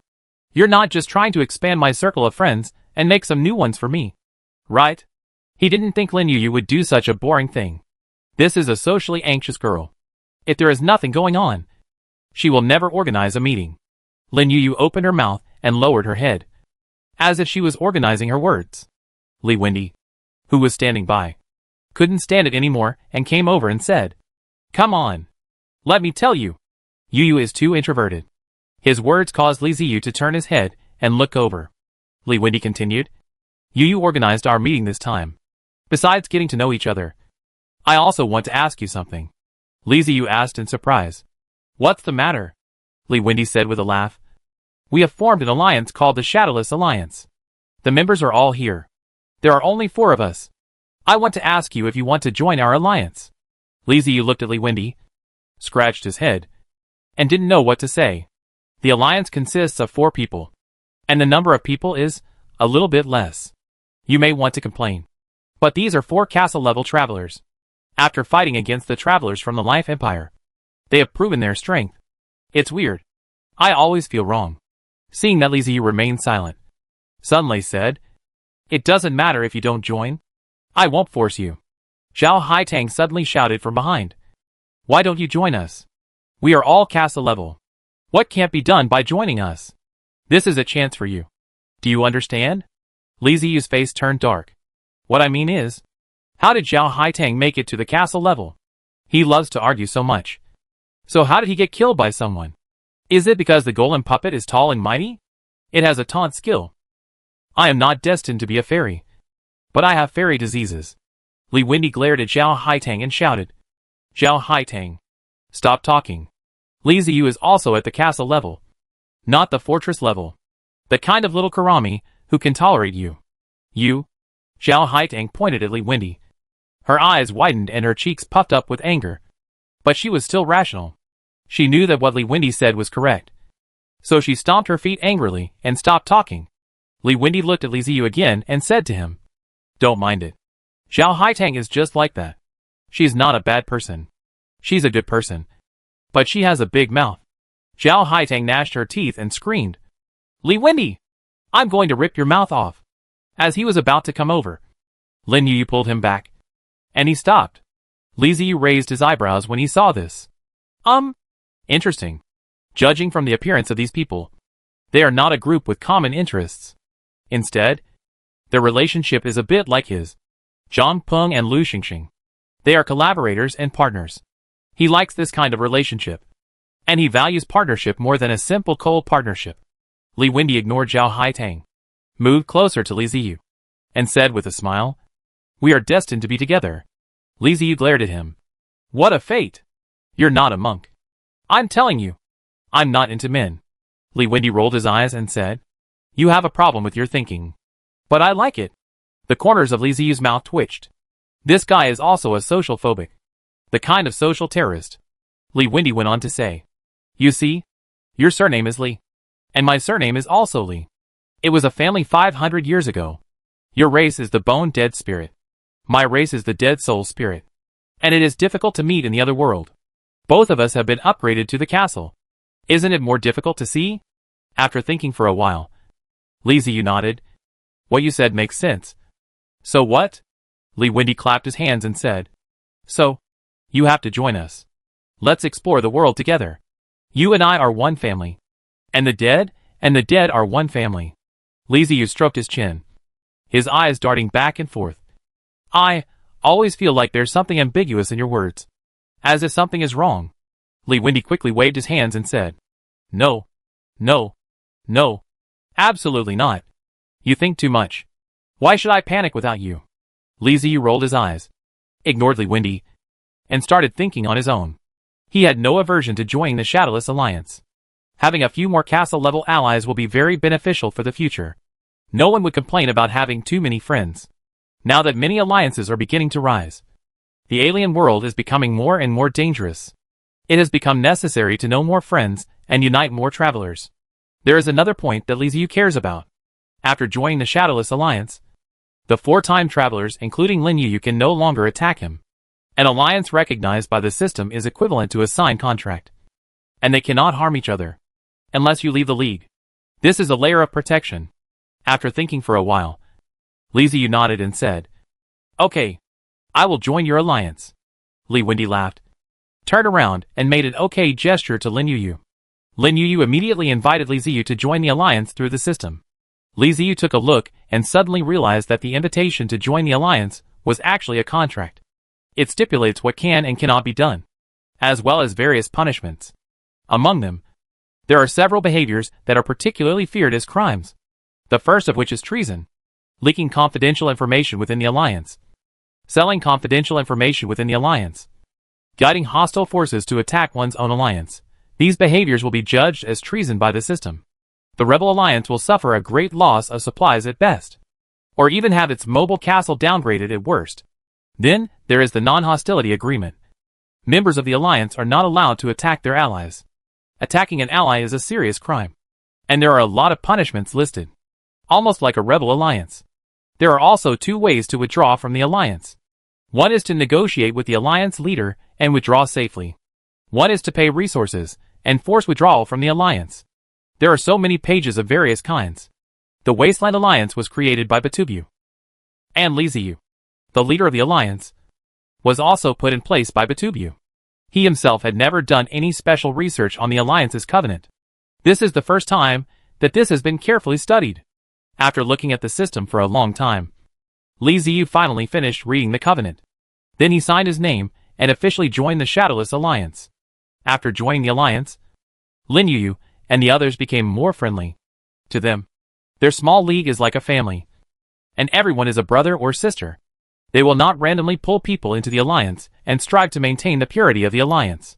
For those who can join the Shadowless Alliance, they have to observe and assess them secretly, not just their strength.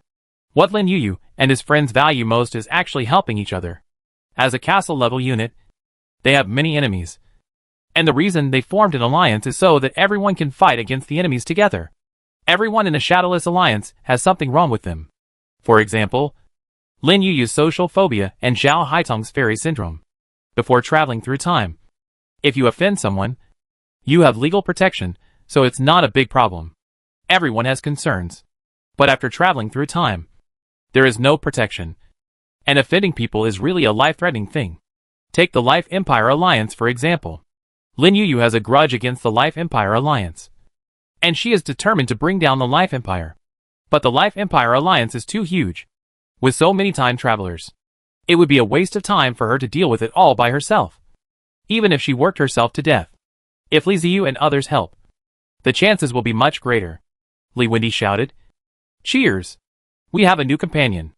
Lin Yu and the other three applauded, and Li Ziyu's mouth twitched. Isn't it true that this kind of behavior won't lead to social disastrous consequences? So embarrassing. To celebrate Li Ziyu joining the Shadowless Alliance, they decided to celebrate in the simplest way, with a dinner party. The wood was taken out and used to build a bonfire.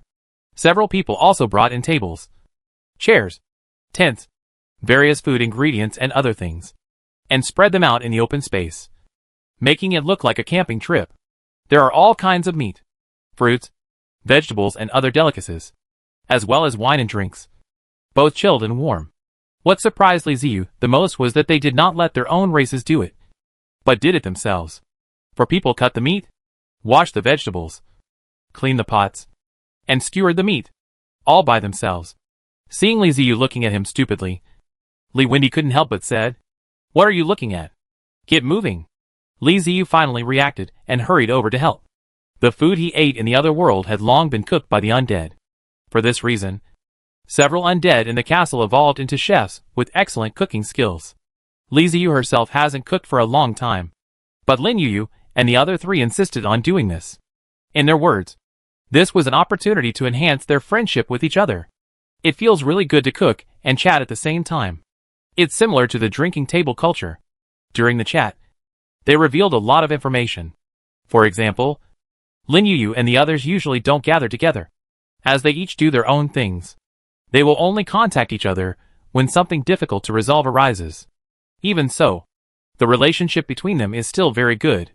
Their philosophy is to help each other, and when one person is in trouble, everyone will come to support. The team is small but united. Li Ziyu unconsciously integrated into their group, laughing and chatting with them. As they ate and chatted, Li Ziyu felt as if she had returned to her previous life and was with her friends. The meal lasted until the evening. It was dark, and a few people sat not far from the campfire. The night on the grassland was still very cool. They looked up at the starry sky. This other world was unpolluted. The sky was dotted with stars, and the Milky Way hung in the sky, which was beautiful beyond words. A few people were chatting about gossip, talking about things before the time travel, and talking about their experiences after the time travel. Li Ziyu was very relaxed. He couldn't remember the last time he felt so relaxed with his friends. Anyway, he hadn't felt this way since he traveled to the other world. Sun Lei moved a chair and sat next to Li Ziyu. Li Ziyu looked at Sun Lei in surprise. He rarely spoke and most of the time he just listened. But Li Ziyu knew that Sun Lei had been a soldier before he traveled through time. Li Ziyu patted Sun Lei on the shoulder and asked, "What's wrong?" Chapter 410 Post-War Goals. Li Ziyu was very curious about what Sun Lei wanted to talk to him about. He didn't say much when everyone was laughing just now. But now, he suddenly came to him. Sun Lei hesitated and asked, "I want to ask if you can introduce me to your friends in the fortress." Li Ziyu was stunned for a moment. And after thinking about it, he realized that Sun Lei was referring to the Iron Skull. "Let me introduce you to the Lord of the Iron Skull. Isn't that myself?" Lin Yu and the others didn't know that the Iron Skeleton was the incarnation of the Undead Castle, and Li Ziyu had no intention of telling him. Although the Iron Skull has been exposed and is no longer a trump card, the hiding place of the clone has not been exposed. Li Ziyu was helpless and asked, What are you looking for him? Sun Lei lowered his voice and said, I want to buy arms. Hearing this, Li Ziyu scratched his ears and asked again, What did you just say? Sun Lei added a word of breath. I said, I want him to buy arms. Li Ziyu blinked and looked at Sun Lei strangely. Buying arms? Is this thinking about buying a military fire? Li Ziyu really underestimated the weapons on board the Iron Skull and how attractive they were to time travelers. Large areas of firepower coverage cause tons of damage, and even long-range output can produce excellent results. Who doesn't like this kind of fun? It is said that dignity is only on the edge of the sword, and truth is only within the range of the cannon. Not to mention Sun Lei, who had served in the army. Even Lin Yuyu, Zhao Haitang, and Li Wendy also wanted to get a batch of arms. Li Ziyu stared at Sun Lei for a while, and found that his eyes were particularly serious. Not like playing. So he asked, What do you want to buy? Sun Lei's face lit up with joy, and he quickly said, Anything is fine. Cannons, machine guns, missiles. I'm not picky. As long as they're willing to sell, I'm willing to buy it. Li Ziyu said with a tangled expression. Brother Sun, your mechanical puppet castle should have a variety of attack weapons. Why are you still thinking about buying some? I think your laser is very powerful. After looking at the castle that stopped not far away, Sun Lei shook his head and said to Li Ziyu, You don't understand. That is the love of men. The firearms and artillery are the toys that men should play. Before, I also felt that the laser was very powerful. But after seeing the steel fortress, I knew that I was wrong. Listening to Sun Lei's sigh, Li Ziyu was speechless for a long time, and then said after a long time, Okay, I'll ask for you, but I can't guarantee whether it will succeed or not. Sun Lei held Li Ziyu's hand and thanked. Li Ziyu plans to ask the system to see if the weapons can be sold. The weapon installed on the steel skull is not an ordinary weapon. It is a soul. Not everyone can use it. Although it is called a weapon, there is nothing wrong with considering it as a type of soldier. I've never heard of anyone being able to sell their own arms. However, Sun Lei did remind him that if weapons could be bought and sold, wouldn't he be able to make a fortune? I feel a little excited when I think about it. The next day, several people said goodbye to each other. The war was over, and they had to go about their own business. Even Lin Yuyu said goodbye to Li Ziyu and planned to leave the grassland. Li Ziyu was surprised and asked, puzzled, Where are you going? Do you really plan to be in the grassland? Lin Yuyu nodded and said, Well, the Life Alliance has been driven away. There is no point for me to stay in the grassland. Let's go to another place to find people from the Life Empire. Do you want to join me? Li Ziyu quickly shook his head. No. I have something else to do in the grassland. He is different from the development routes of several other people. Others simply developed their castles, but he developed it more like a territory. Like a wasteland. After completely occupying the wasteland, resources become inexhaustible. The better you manage it, the greater the profit. The grassland still has great development value. Li Ziyu does not intend to leave just like that. He wants to at least develop the grassland before leaving. Apart from anything else, Li Ziyu cannot just ignore the mineral veins and Ant-Man nests discovered by Lu Xingxing. Lin Yuyu regrets it. She feels very comfortable to cooperate with Li Ziyu, but she doesn't say much. They all have their own choices. After saying goodbye, Lin Yuyu turned around and went back to her puppet castle.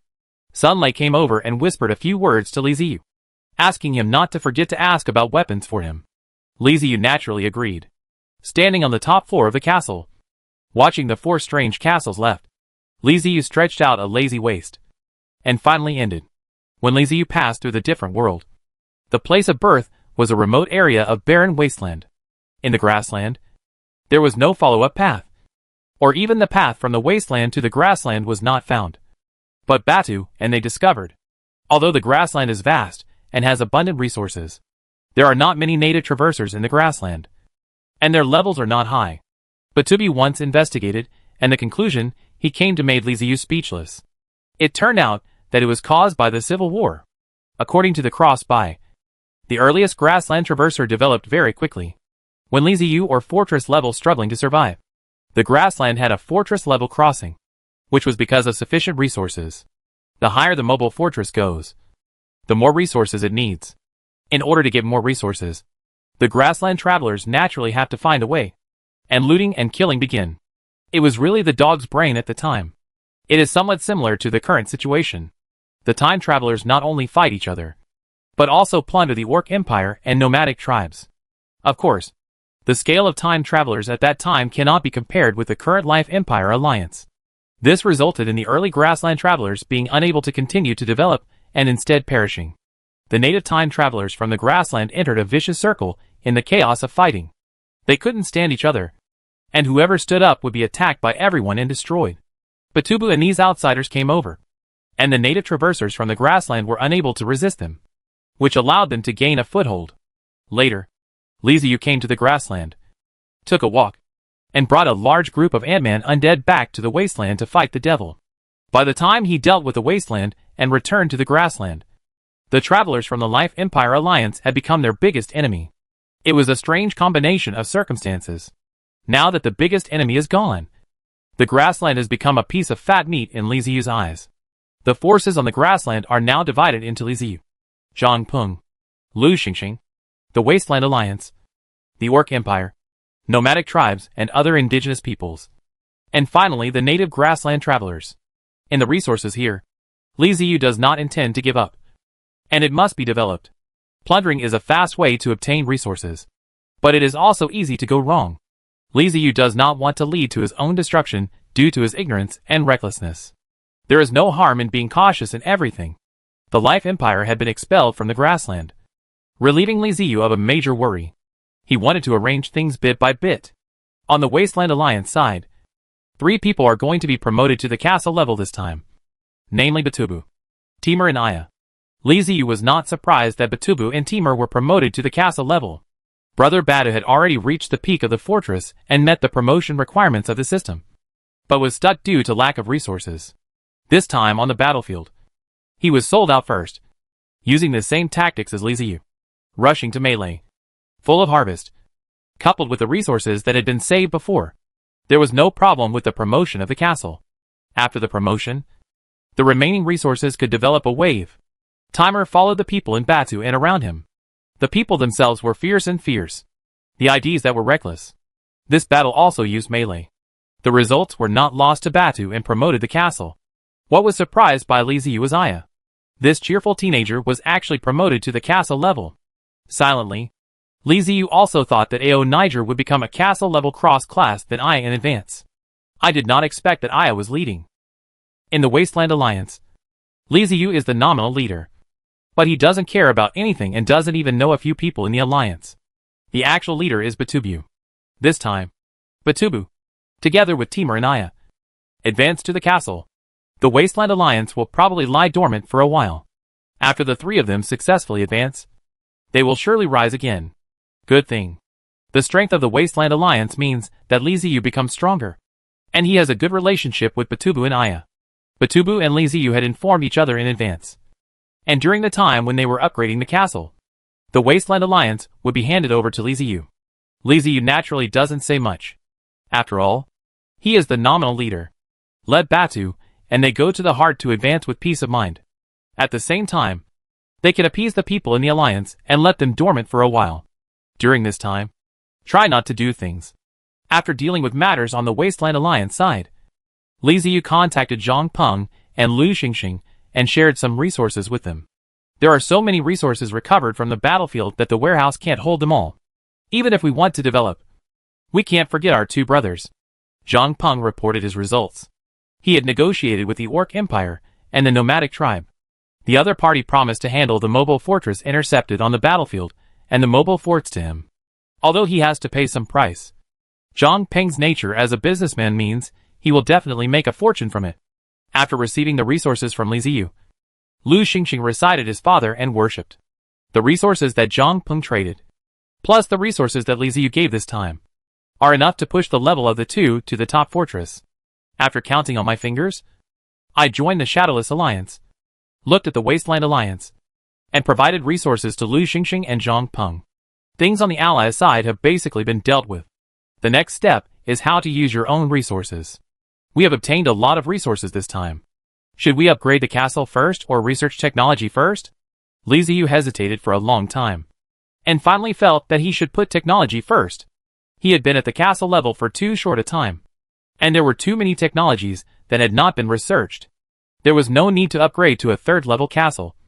So it would be better to use the resources on researching technology, especially the undead mechanical technology. The combat effectiveness demonstrated by the Iron Skull this time is enough to attract Li Ziyu's attention. The real purpose of the clone fortress is to be used as a firepower output. This is the correct answer. In the future we will encounter castle-level enemies, and it is hard to say how much combat power the clone fortress can exert. In order to make the clone fortress useful in the future, it is necessary to upgrade weapons and equipment. And his own undead castle also needs to be strengthened.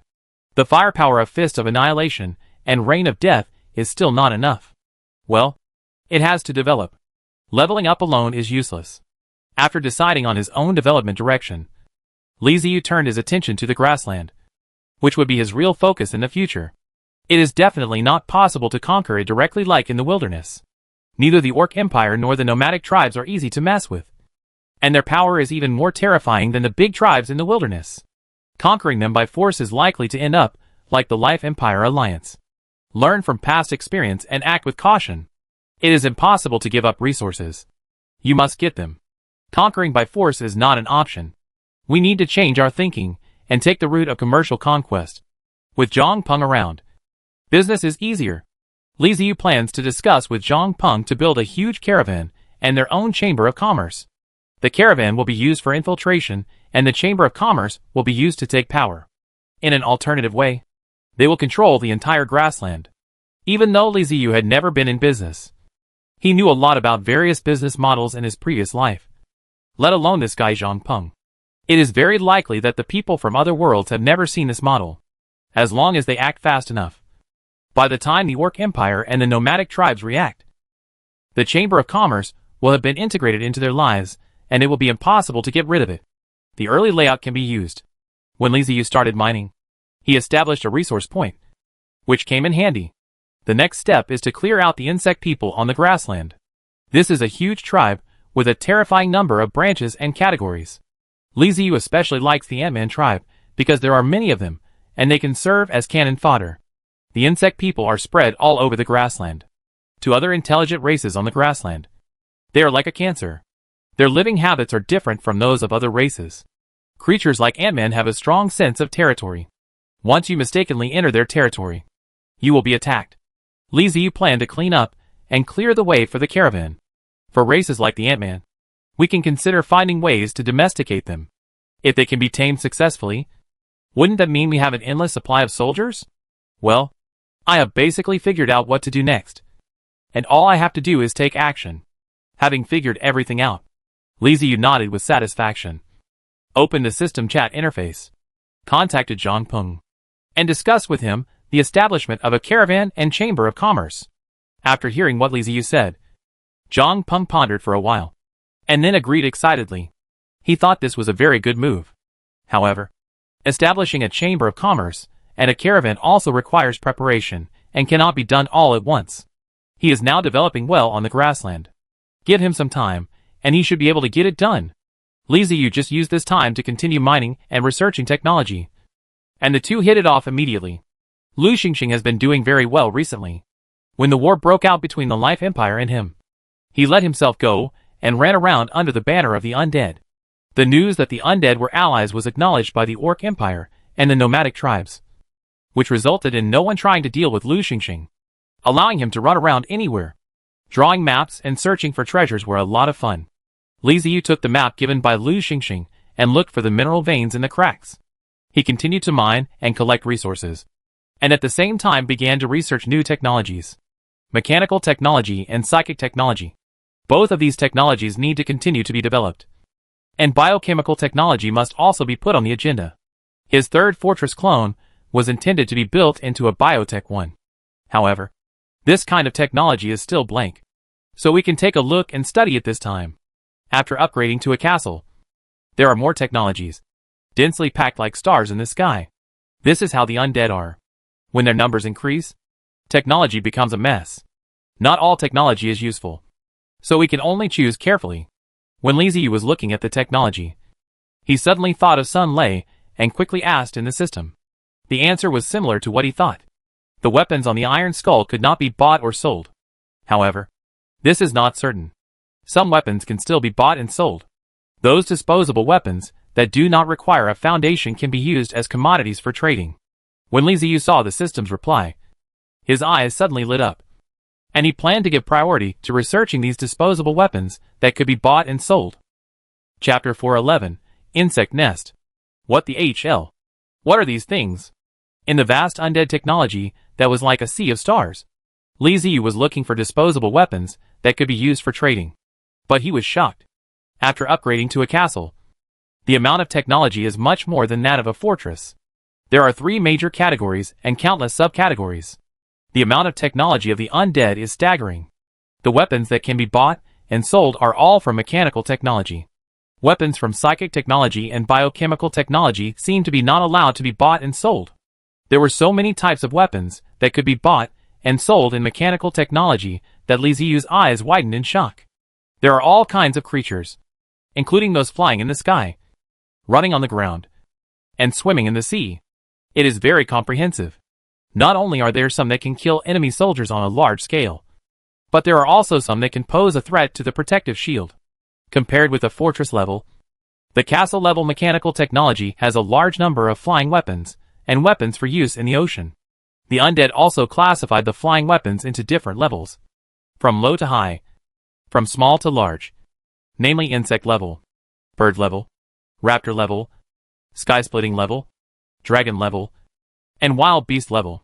There are all kinds of technologies and fighter planes in it, with different shapes and varieties, which are even more diverse than the types of fighter planes in previous lives. Li Ziyu casually clicked on the technology tree of insect-class flying weapons. There were so many technologies on it that it was dazzling. Zerg-class flying weapons are the smallest models, and almost all Zerg-class flying weapons can be bought and sold. There are 3 types of insect-class flying weapons: B-type, A-type, and Dragonfly type. The prototypes of the 3 models are insects such as bees, crustaceans, and dragonflies in nature. The role of these 3 flying weapons is completely different. The B-type is mainly a cluster attack. A single B-type weapon is not intelligent. It needs to be established. The hive issued an order to them. The main thing is a dense attack and pervasiveness. Type A beetle-class flying weapons are mainly used for reconnaissance, lurking and destroying key facilities. Dragonfly-shaped insect-class flying weapons are basically used for decapitation missions. TSK. The distinction is quite clear. Li Ziyu sighed with emotion. Compared with the psionic undead, the mechanical technological undead are more concerned with rules and logic. Psionic troops are sometimes rather confusing, rarely classified in detail, and anything roughly the same is fine. It's nothing like mechanical technology, where just a flying weapon has so many levels and names. As a time traveler, Li Ziyu felt that flying weapons must be studied, having experienced the past life. Who doesn't know the importance of air supremacy? However, when researching what kind of flying weapons, you still have to be careful and do some research. Green wasp nest. Category: mechanical engineering. Type: insect class mother nest. B-type. Aircraft model: green hornet. Introduction to the mother nest. The green beehive is the mother nest of the green bee swarm and can be placed anywhere.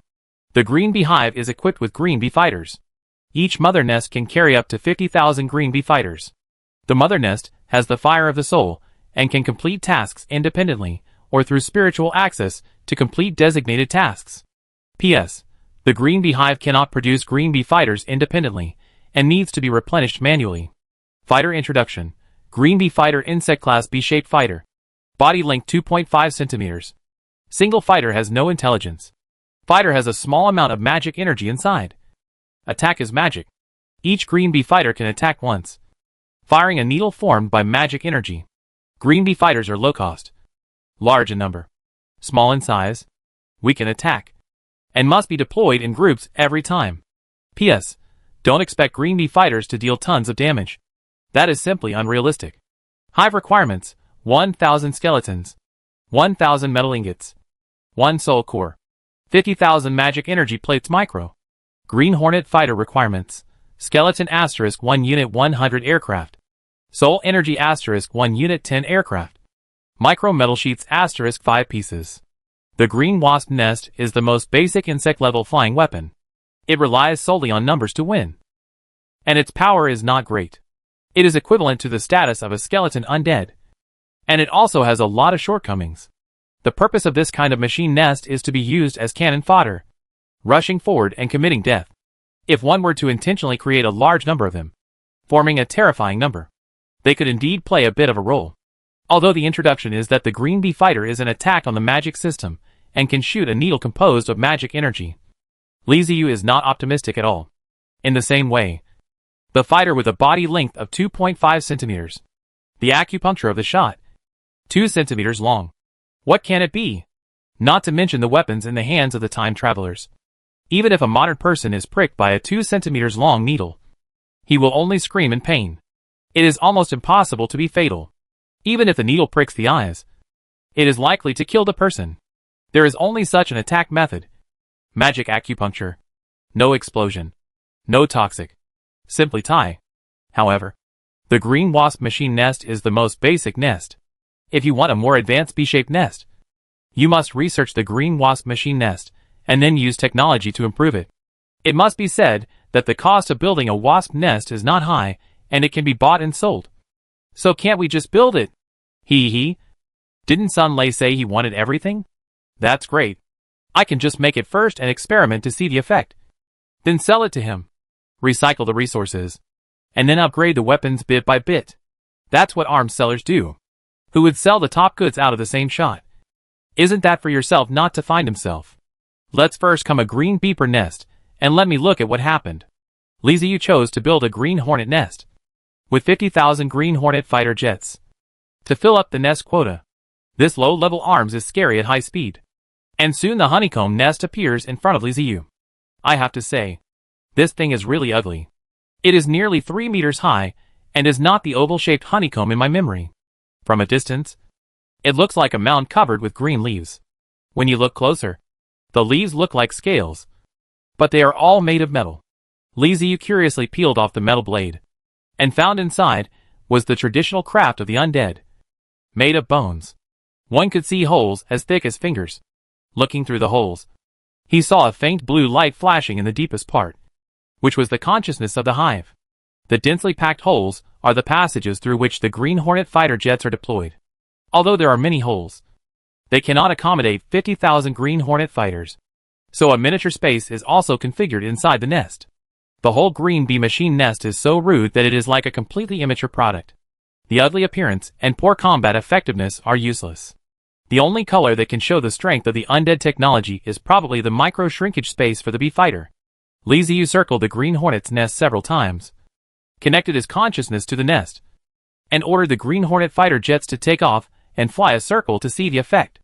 As the order was given, a buzzing sound suddenly came from the green wasp's nest. The sound was extremely harsh. Li Ziyu, who had not expected this, grimaced in the piercing noise, and ran away covering his ears. The leaves of the honeycomb rustled and opened outward, revealing holes inside that could make a person with trypophobia faint at the mere sight of them. One after another, green hornet fighter planes rushed out and flew into the sky. The 2.5 centimeters green hornet fighter is very small. It is green all over, with a bone main body and a layer of metal on the outside. It looks 50% like a hornet, and the other 50%, thanks to the superb aesthetics of the undead. Li Ziyu couldn't tell what it looked like. The green hornet fighters do not have physical wings. They use wind magic to condense 2 magic wings. This also means that the green hornet fighters cannot fight over long distances. Being able to fly 100 or 200 meters is already the limit. Li Ziyu feels that if the green bee fighter flew for 300 or 400 meters, and throwing another acupuncture, it is estimated that the magic energy in their bodies would not be enough to support them to fly back. 50,000 green hornet fighter planes swarmed out, hovering in the air, creating a spectacular scene. Despite its small size and wings condensed from wind magic, the green hornet fighter has a very fast flying speed. They kept flying like that. Li Ziyu waited for less than 10 minutes before the green hornet fighters began to return to the nest. This was not because Li Ziyu gave the order, but because the magic energy in their bodies was about to be consumed. If they continued to fly, they would fall from the sky and needed to return to the nest to replenish their energy. Well, okay. Isn't this just a toy that only lasts for 10 minutes? If it were put on the battlefield, it would probably be destroyed immediately. Not to mention the combat effectiveness of the green hornet fighter. That 3-meter-high nest is just a target. If someone destroys it easily, the Green Hornet fighter, without any intelligence, will be killed instantly. Li Ziyu did not continue the experiment and decisively threw the Green Hornet fighter into the warehouse, preparing to find time to deal with it to Sun Lei. As for what value this thing could play in Sun Lei's hands, Li Ziyu didn't care. The basic honeycomb has been lit up, and the next step is to climb the technology. Undead technology is vast as stars, even among the B-types under the flying weapon worm. The number of various technologies is also a lot. These technologies combined can light up other types of hives. If you want to light up all technologies, that is unrealistic at all. You need to choose to save resources. It was hard for Li Ziyu to imagine how powerful the undead race, who had developed these technologies, were. He is standing on the shoulders of the giant, but still feels that his resources are not enough. As a developer, you have to pay more costs and resources to develop technology. How much resources do you need to consume while lighting up technology? The basic honeycomb nest is also constantly becoming stronger. Green Bee Engine Nest Type 2, Type 3, Modified Type. Enhanced types have been lit one after another, can already be manufactured. But Li Ziyu is too lazy to make. He wants to see what high-end hive looks like. Every time a new technology is activated, some resources are consumed. The cost of a single technology is not large, but when the amount is added up, it is not small. After 2 consecutive days, Li Ziyu finally lit up 2 more advanced beehives: Needle Beehive and Wasp Beehive. Needle Bee Engine Nest. Category: Mechanical Engineering. Type: Insect Class Mother Nest. Bee Type: Aircraft Type: Stingtail Bee Fighter, Hooktail Bee Fighter. Introduction to the Mother Nest. The Bee Drill Hive is one of the combat sequences of the insect-level flying weapons. It can be equipped with 2 types of fighters, the Stingtail Bee and the Hooktail Bee. The Mother Nest capacity is 1,000 aircraft/seat. P.S. The Bee Drill Hive cannot produce fighters by itself and needs to be replenished manually. Fighter: Termispot Fighter, Insect Class B-Type Fighter. 10 centimeters long. Has simple wisdom. Will protect the bee nest. Each Thorntail fighter is equipped with an ultramicro Thorntail missile. Fighter introduction: Hooktail Bee Fighter, Worm Class B-Type Fighter, with a body length of 15 centimeters. A single fighter, no wisdom. Hive requirements: Skeletons * 5,000 units. Soul Cores * 3. Psychic Matrix * 1. Stabing Bee Fighter demand: Skeletal * 1 unit, 10 sets. Soul Energy * 5 unit. Hooktail Bee Fighter demand: Skeletal * 1 unit, 5. Soul Energy * 3 unit. Wasp's Nest. Category: Mechanical Engineering. Type: Insect Class Mother Nest. Bee Type. Model: Sago Worker Fighter, Hornet Fighter. Introduction to the Mother Nest. The Wasp Nest is one of the battle sequences of the insect-class flying weapons. During the development of the Green Wasp Nest, a nest truly used in the battlefield was developed. The Wasp Nest is equipped with both Sawtooth Worker Bee Fighters for protecting the nest and Wasp Fighters for external combat. The capacity of the Mother Nest is 3,000 aircraft/seats. P.S. With enough resources, the Sawtooth Worker Bee can make new Wasp Fighters to replenish the number of fighters lost in the nest. Fighter introduction: Sawtooth Worker Bee Fighter, Insect Class B-Shaped Fighter. 15 centimeters long. With simple intelligence, able to protect the hive. Weapons are metal mandibles that can vibrate at high speed, and a body that can emit high temperatures. Fighter introduction: Hornet Fighter, Insect Class B-Type Fighter. Body length 30 centimeters. Single fighter, no wisdom. Equipped with sawtooth metal upper jaw, alloy drama poison bee thorns. High temperature body. Hive requirements: 8,000 skeletons, 5 soul cores. Sagid Worker Bee Fighter demand: Skeletal * 1 unit, 2. Soul Energy * 10 units. Wasp Fighter requirements: Skeleton * 1 unit. Soul Energy * 5 units. The Bee Drill Hive and the Wasp Hive have reached the combat sequence level, which means that their power has become stronger. They not only have bee-shaped fighters for combat, but also bee-shaped fighters for protecting the nests. The 2 fighters of the Bee Drill series are in the shape of long and thin strips, with particularly thin waists that feel like they can be broken with just 2 fingers. They are a bit similar to the slender-waisted bees of the previous life, except that the abdomen is different and is very thick. The stinger at the tail is an ultramicro missile that can detach from the body for long-range attacks. The missile carried by the tail bee is a type of normal collision, the launch of a group of collisions. The effect is good, and it is used to protect the nest. The missiles carried by the hooktail bee are quite unusual. They are in the shape of a curved hook. This type of missile is very special. It will only explode when it penetrates the body. And it will also spray liquid poison into the body as a double insurance. It can be seen from their attack methods that the two fighters of needle bees are not used to attack buildings, mainly to kill enemy soldiers. The two fighters of the wasp are different.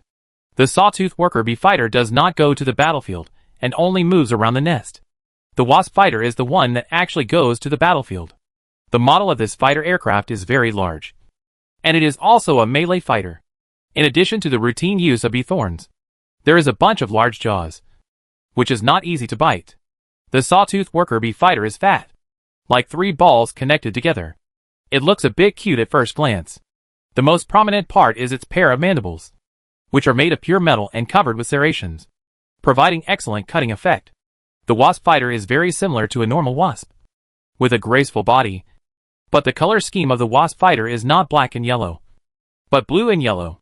Yellow is the color of metal, and blue is the color of soul energy. Looking at the freshly made bee nest and wasp nest, Liziu nodded with satisfaction. These two nests looked very reliable. The needle beeper nest is a slender strip, like a stick, only one passage at the top. The wasp's nest is pieced together piece by piece, like a ball, bright orange in color. After a little experiment, Liziu knew that no matter whether it was the needle bee or the wasp, their combat effectiveness was simply incomparable to that of the green bee. If used well, they could kill everyone on the battlefield. Now that he already has the nest in the combat sequence, Liziu intends to temporarily stop and study other fighters. Chapter 412 Bird Fighter. The Horge's nest has the ability to attack the protective cover, but in Liziu's view, there are some like chicken ribs. He needs more powerful weapons. Unless he is willing to spend more resources and continue to study the nest, he cannot keep up with his current progress. The main feature of insect-class flying weapons is their small size, but that also means insufficient attack power. Although Liziu's own Undead castle cannot be used, it can be used in other places, such as guarding mineral veins, which is not bad. There are a large number of fighter planes in the machine nest, but the size of the machine nest is not large, so there is no problem putting it in a mineral vein. If someone wants to seize the mineral vein, they have to ask these insect-level fighter planes whether they will let them go. Liziu made a few of them, let the undeads put a few in the veins, and left a few more plans to sell it to Sun Lei. What he really wanted was the wild beast-class flying weapons, but he couldn't make that thing now. If he researched it directly, the best he could do would be the Raptor class. He didn't have too much flying technology, so he couldn't even make the sky-splitting class flying weapons. But the resources lying in the warehouse gave him confidence. At worst, he could just take it slow. I am really grateful to those good brothers in the Life Empire Alliance. If they hadn't sent us large amounts of resources, it would have been difficult to develop. Liziu clasped his hands together silently. Bird-class weapons are similar to insect-class weapons and tend to be small. The basic model of the Asuka class is called the Skybird Fighter. It is designed to look like a bird with its wings spread out, with a wingspan of 30 centimeters, which can be said to be very small. The skybird is a common bird in the other world, similar to the sparrows in the previous life, and they can be found everywhere. Empty fighter. Category: Mechanical engineering. Type: Fighter. Asuka class. Weapon: Sparrow bomb. Introduction. The Skybird Fighter is the most basic fighter of the bird class. It is cheap to build, and if it appears in groups, it can also cause considerable damage. Each Skybird Fighter is equipped with a birdsong bomb. Requirements: Skeleton * 100 units. Soul Energy * 10 units. Soul Core * 1. The Skybird Fighter is much better than the Green Hornet nest. At least it has combat effectiveness. The Sparrow Bomb is a small artillery SH-L whose attack mode is an explosion mixed wave. The power of a single Sparrow Bomb is average, but if the number increases, the power will be greatly increased. In addition to its attack power, the Skybird Fighter has another advantage. It can be used for reconnaissance and surveillance.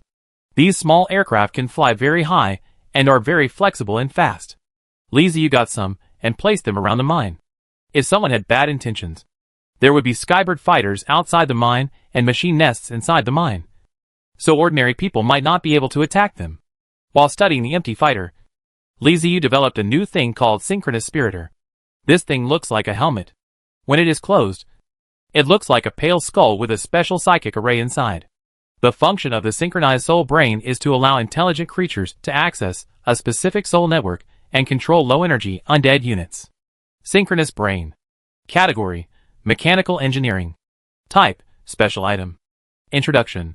When the mechanical undead found that other undead were not able to control weapons except them, they developed a synchronized brain, using soul connections to synchronize with a specific soul network, and issue commands to the weapons developed by the undead mechanical technology, thus achieving better results. Requirements: Skeleton * 100 units. Soul energy * 1000 units. Soul core * 10. This thing is good. After Li Ziyu obtained the synchronized spiritual brain, his eyes suddenly lit up. With this thing, I don't worry about selling weapons such as the honeycomb nest to Sun Lei. Synchronize the spiritual brain can help him better control the undead weapon. By the way, Zhang Peng and Lu Xingxing also need to prepare one. With a synchronized spiritual brain, Li Ziyu can enhance their combat power. Very good. Very good. I am very satisfied. Li Ziyu opened the system to chat at the moment, told him that there were good things, and then sent the newly made synchronized spiritual brain through the trading system. Private chat. Treasure hunter, boss. What is this? A helmet?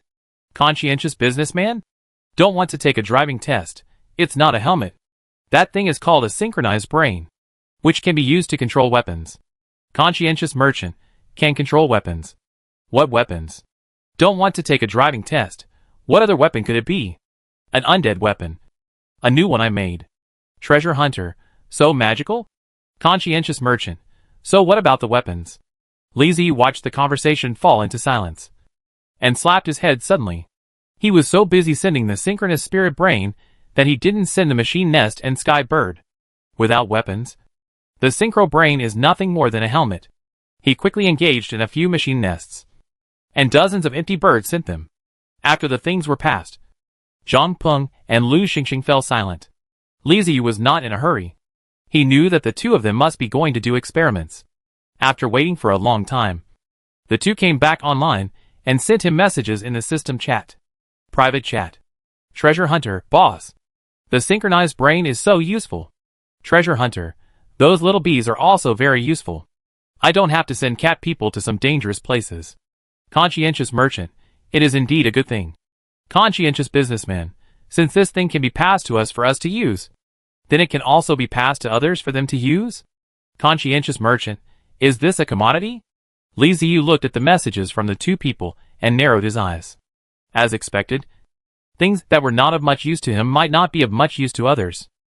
It's like the green bee machine nest. For Li Ziyu, it is a chicken rib, and the battle is too bad. But for Lu Xingxing, it is a real good thing. When he goes treasure hunting, he always encounters some troubles. In some places, there will be dangers, which is unavoidable. Often at this time, the treasure hunters would risk their lives to explore. In such dangerous places, Lu Xingxing had lost quite a few treasure hunters. But with the green hornet nest, these dangerous places can be explored by green hornet fighters. And there is no need to let the treasure hunting cats risk their lives. Zhang Peng's reaction was even more unusual. As a businessman, he had a very keen sense of smell. Before Li Ziyu said anything, he had already realized that this thing could be used as a commodity. From the response of the two, they are very satisfied with synchronous spiritual brains, machine nests, and empty fighters. Well, as long as it works. After chatting with the two for a while, Li Ziyu ended the call and prepared to continue unlocking technology.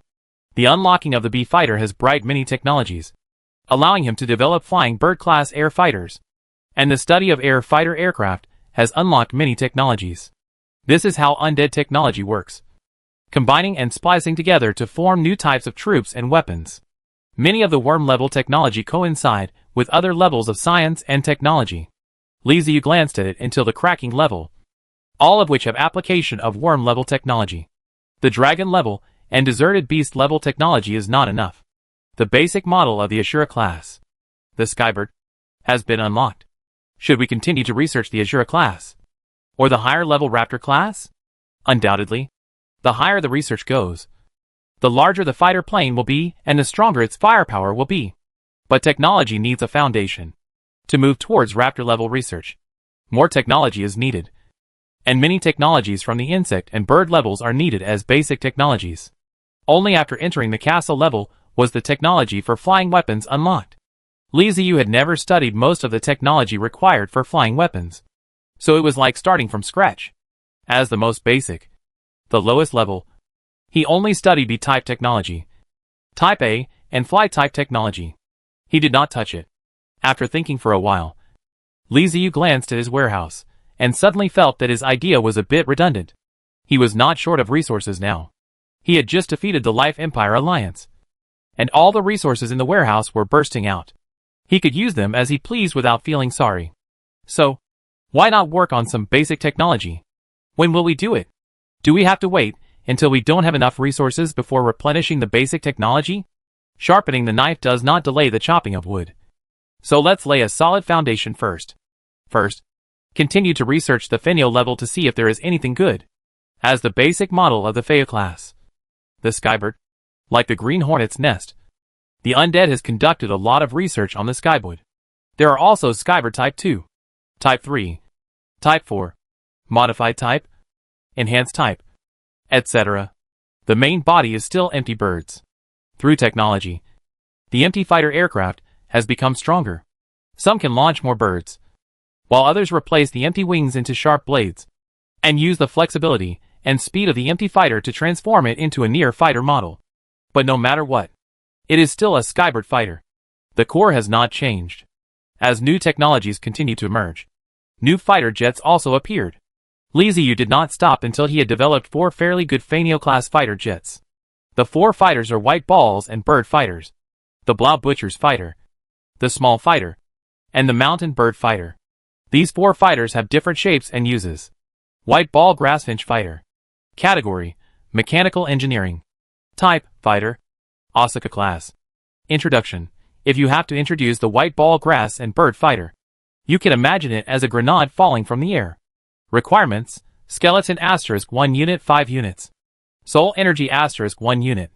Magic Energy * 200 units. High Explosives * 2 units. Looking at the small White Ball Grasshopper fighter, Li Ziyu couldn't help but complain. This is probably the cutest weapon designed by the Undead. They are one of the few with normal aesthetic sense. But they came up with a thing that uses self-destruction as a means of attack. The White Ball Grass and Bird fighter. The appearance is fat. The furry white ball. The head of the soul. With the red bird's beak. It can be said that if a girl sees this thing, her eyes will definitely be full of stars. However, whoever gets close to it will be in trouble. The White Ball Grassfinch fighter is like a grenade that can fly freely. Its attack method is to fly, rush over, and hit with its own red bird's beak. As long as the bird's beak is hit, it will explode. I have to say. But Li Ziyu is actually quite satisfied. Not to mention anything else. The self-destruction power of the White Ball Grasshopper fighter is really good, which can be compared with the grenades in the previous life. If you build a bunch of them and fly over to bombard them randomly, it would be quite cool to think about it. This thing must be sold to Sun Lei. He will definitely like it. Li Ziyu made a decision in his heart, and had begun to prize the White Ball Grass and Bird fighter. Shrike Butcher. Category: Mechanical Engineering. Type: Fighter. Asuka class. Introduction: A fixed guard fighter. After the Shrike tree is set up, the Shrike Butcher fighter will automatically guard a certain range.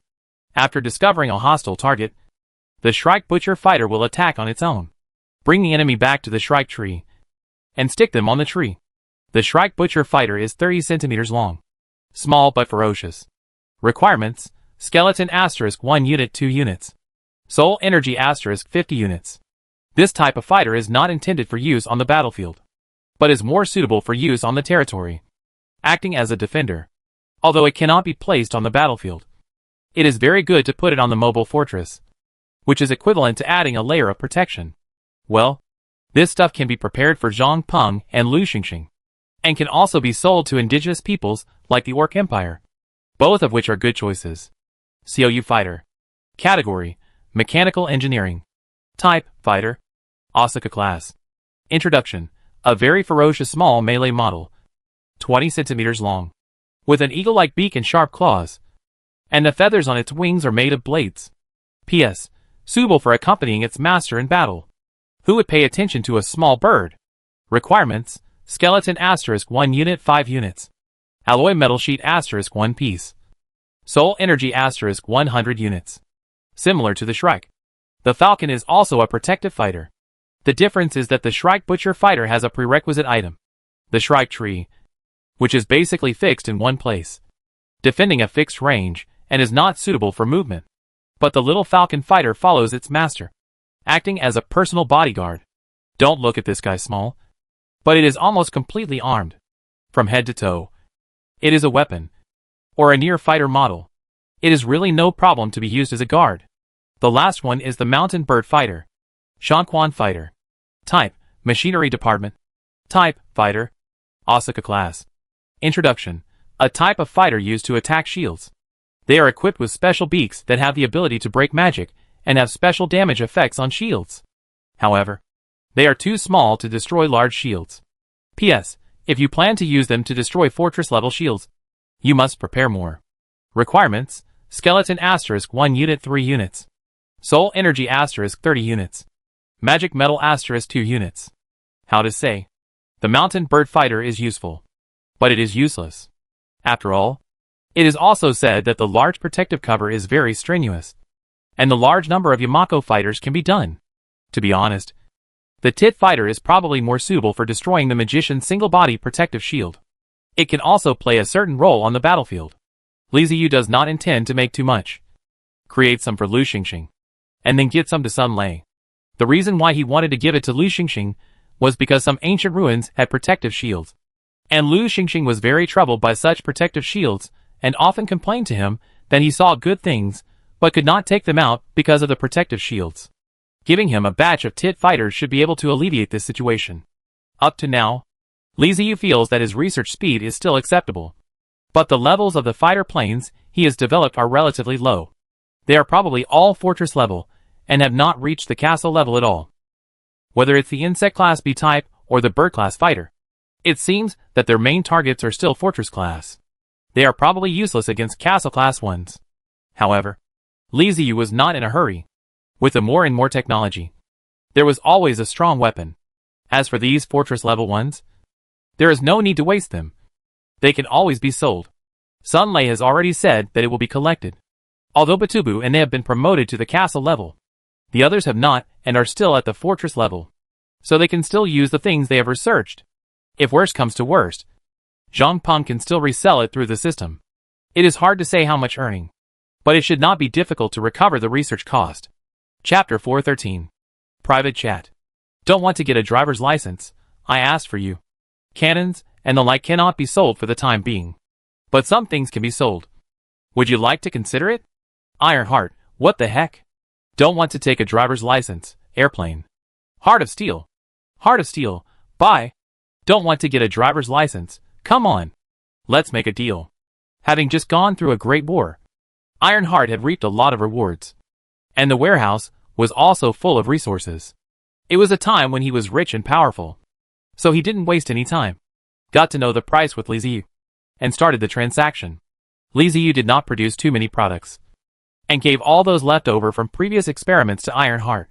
Whether it's the wasp's nest, the needle wasp's nest, the hornet's nest, the butcher shrike fighter plane, or the white ball grass finch fighter plane, all of them were dealt with by him. The transaction was completed, and after waiting for a while, Sun Lei sent another message. Heart of Steel, why are these planes so small? They don't look very strong.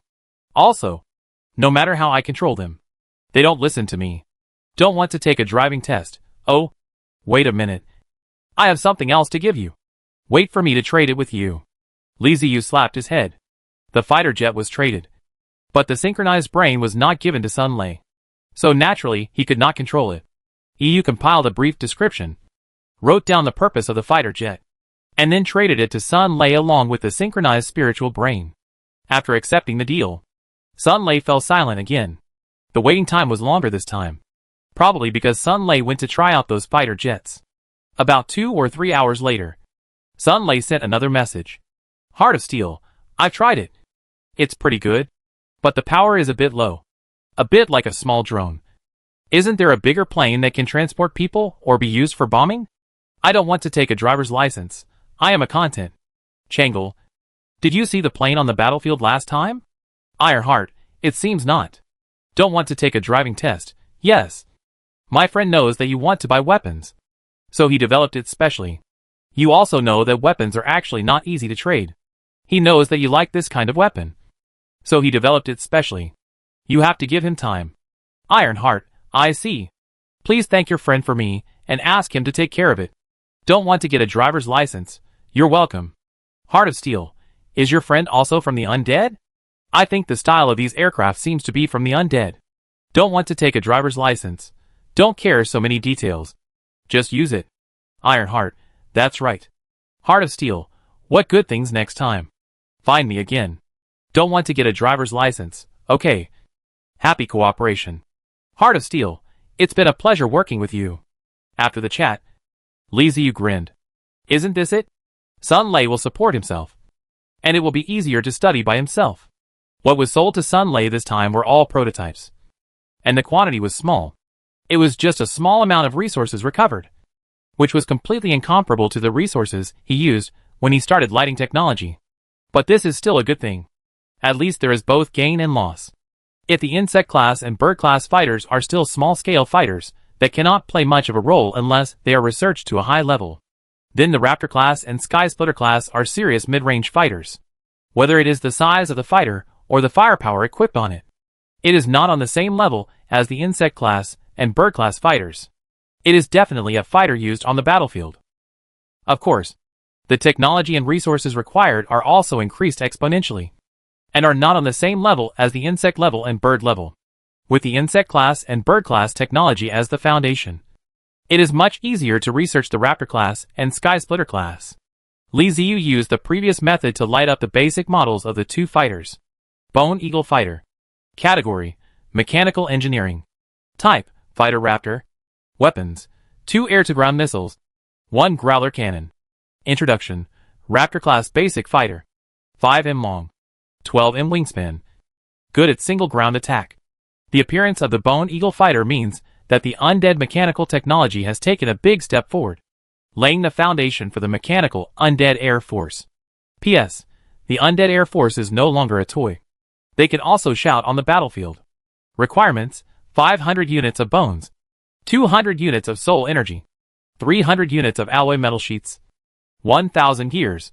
The size of this fighter plane is not small. At first glance, it looks like an eagle spreading its wings. Looking closely, it is made of a skeleton inside. The bones are jade smooth and glowing, and mysterious runes appear from time to time. Outside the skeleton, it is covered with a metal coat. Metal plates, metal parts, gears, and pipes connect the entire body. And spiritual energy and magic power surge in the Bone Eagle Fighter. The eagle head is made of pure metal, imitating the appearance of an eagle, and is brass in color. The eagle's eyes are 2 crystal clear lenses, through which one can see the soul fire burning in the skull. From time to time, streams of steam would spurt out of the brass giant eagle, making a crackling sound, and the high temperature brought by the steam could be felt around it. Because it is a basic model, the Bone Eagle Fighter has a large number of metal parts exposed on the outside. It looks a bit rough, and there is no space for passengers. Li Ziyu went around to the bottom and found 2 racks on the belly of the Bone Eagle Fighter, which were used to launch air-to-air missiles. A long gun barrel protruded from the chest, which was the roaring machine gun, compared with the Green Hornet and Sky Sparrow. The basic model of the Bone Eagle Fighter already has combat effectiveness, while those 2 basic fighters are no different from just a joke. At the fortress level, the Green Hornet and Sky Sparrow are pretty good stuff. As a basic model, the Bone Eagle Fighter has many limitations and shortcomings. For example, it cannot take off directly and requires a runway. Li Ziyu was not in the mood to lay a runway specifically for the Bone Eagle Fighter. Fortunately, the street in his castle was quite long, so he cleared it out and used it temporarily as a runway to test the Bone Eagle Fighter. It is a fighter plane, but it has no wheels. It has a pair of eagle claws underneath. It runs before taking off. Absolutely. As expected of the Undead, they always manage to make some weird details. Which plane does a run-up before taking off, then makes a big jump into the air, with a blast of air from the tail that soars into the sky? Li Ziyu's face turned black as he looked at the Bone Eagle Fighter jet that was rushing into the sky with billowing air waves from its tail. This is really bullshit. It just collapsed and flew away. Fortunately, it became much more normal after it took off. If you ignore the long trail of white smoke coming out of the tail of the bone eagle fighter, it really looks like an eagle spreading its wings and soaring. Li Ziyu found an open space through the eyes of the undead, and asked the bone eagle fighter to test the power of the air-to-air missiles and the Roroi machine guns. The bone eagle fighter flew over the designated location, circled, aimed at the open space below, and fired the air-to-air missile. The missile ignited and made a cry that resounded through the sky, like an eagle's cry, and then flew down from the sky with a long tail of flame. Boom! The sky was filled with flames and thick smoke.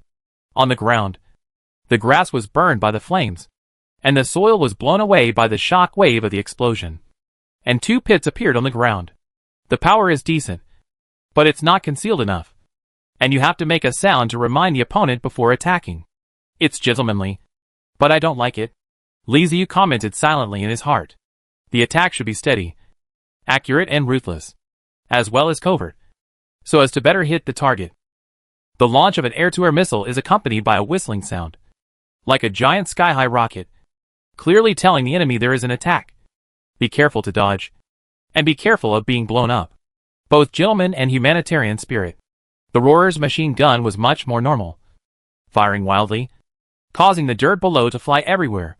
After the 2 air-to-air missiles were released and the machine gun bullets were empty, the bone eagle fighter flew back with white smoke coming out of its tail.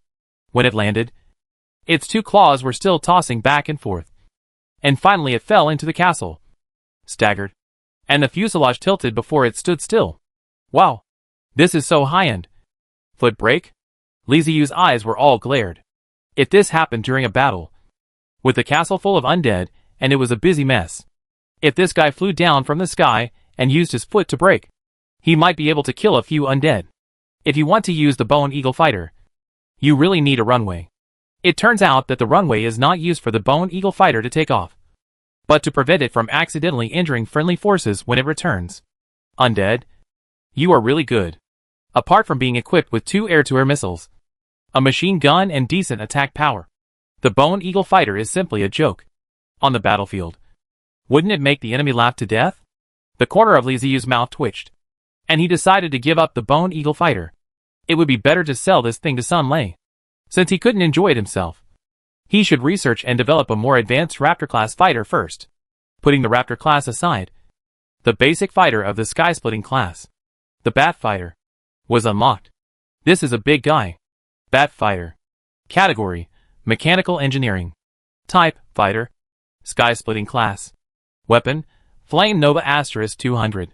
Introduction: a basic sky-splitting fighter, 15 meters long, with a psychic energy collection device and a magic power conversion device inside.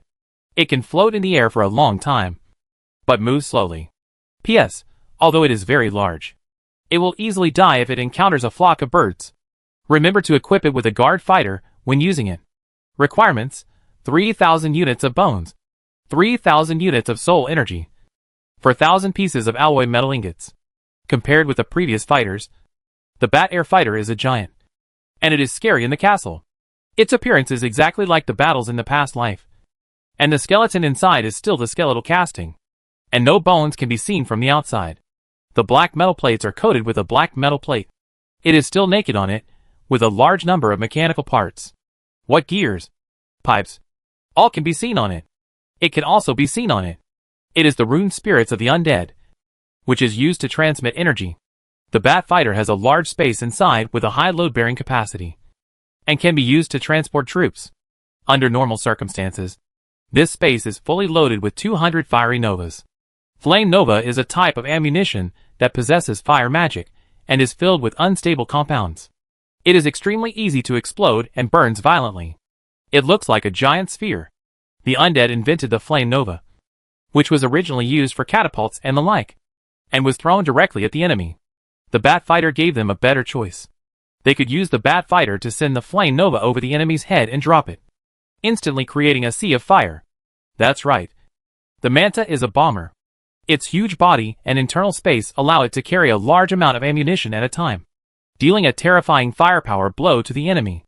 Li Ziyu asked the Bat Air Fighter to lift off. And it fanned his bat wing. Lightning transformed into magic energy in the body. Magic energy plus special steam power. Driven by it, the horrible airflow broke out, spreading towards the castle, and the huge body slowly lifted off. Watching the lively undead around him seemed to have experienced a typhoon, flying directly into the sky, dancing in the air.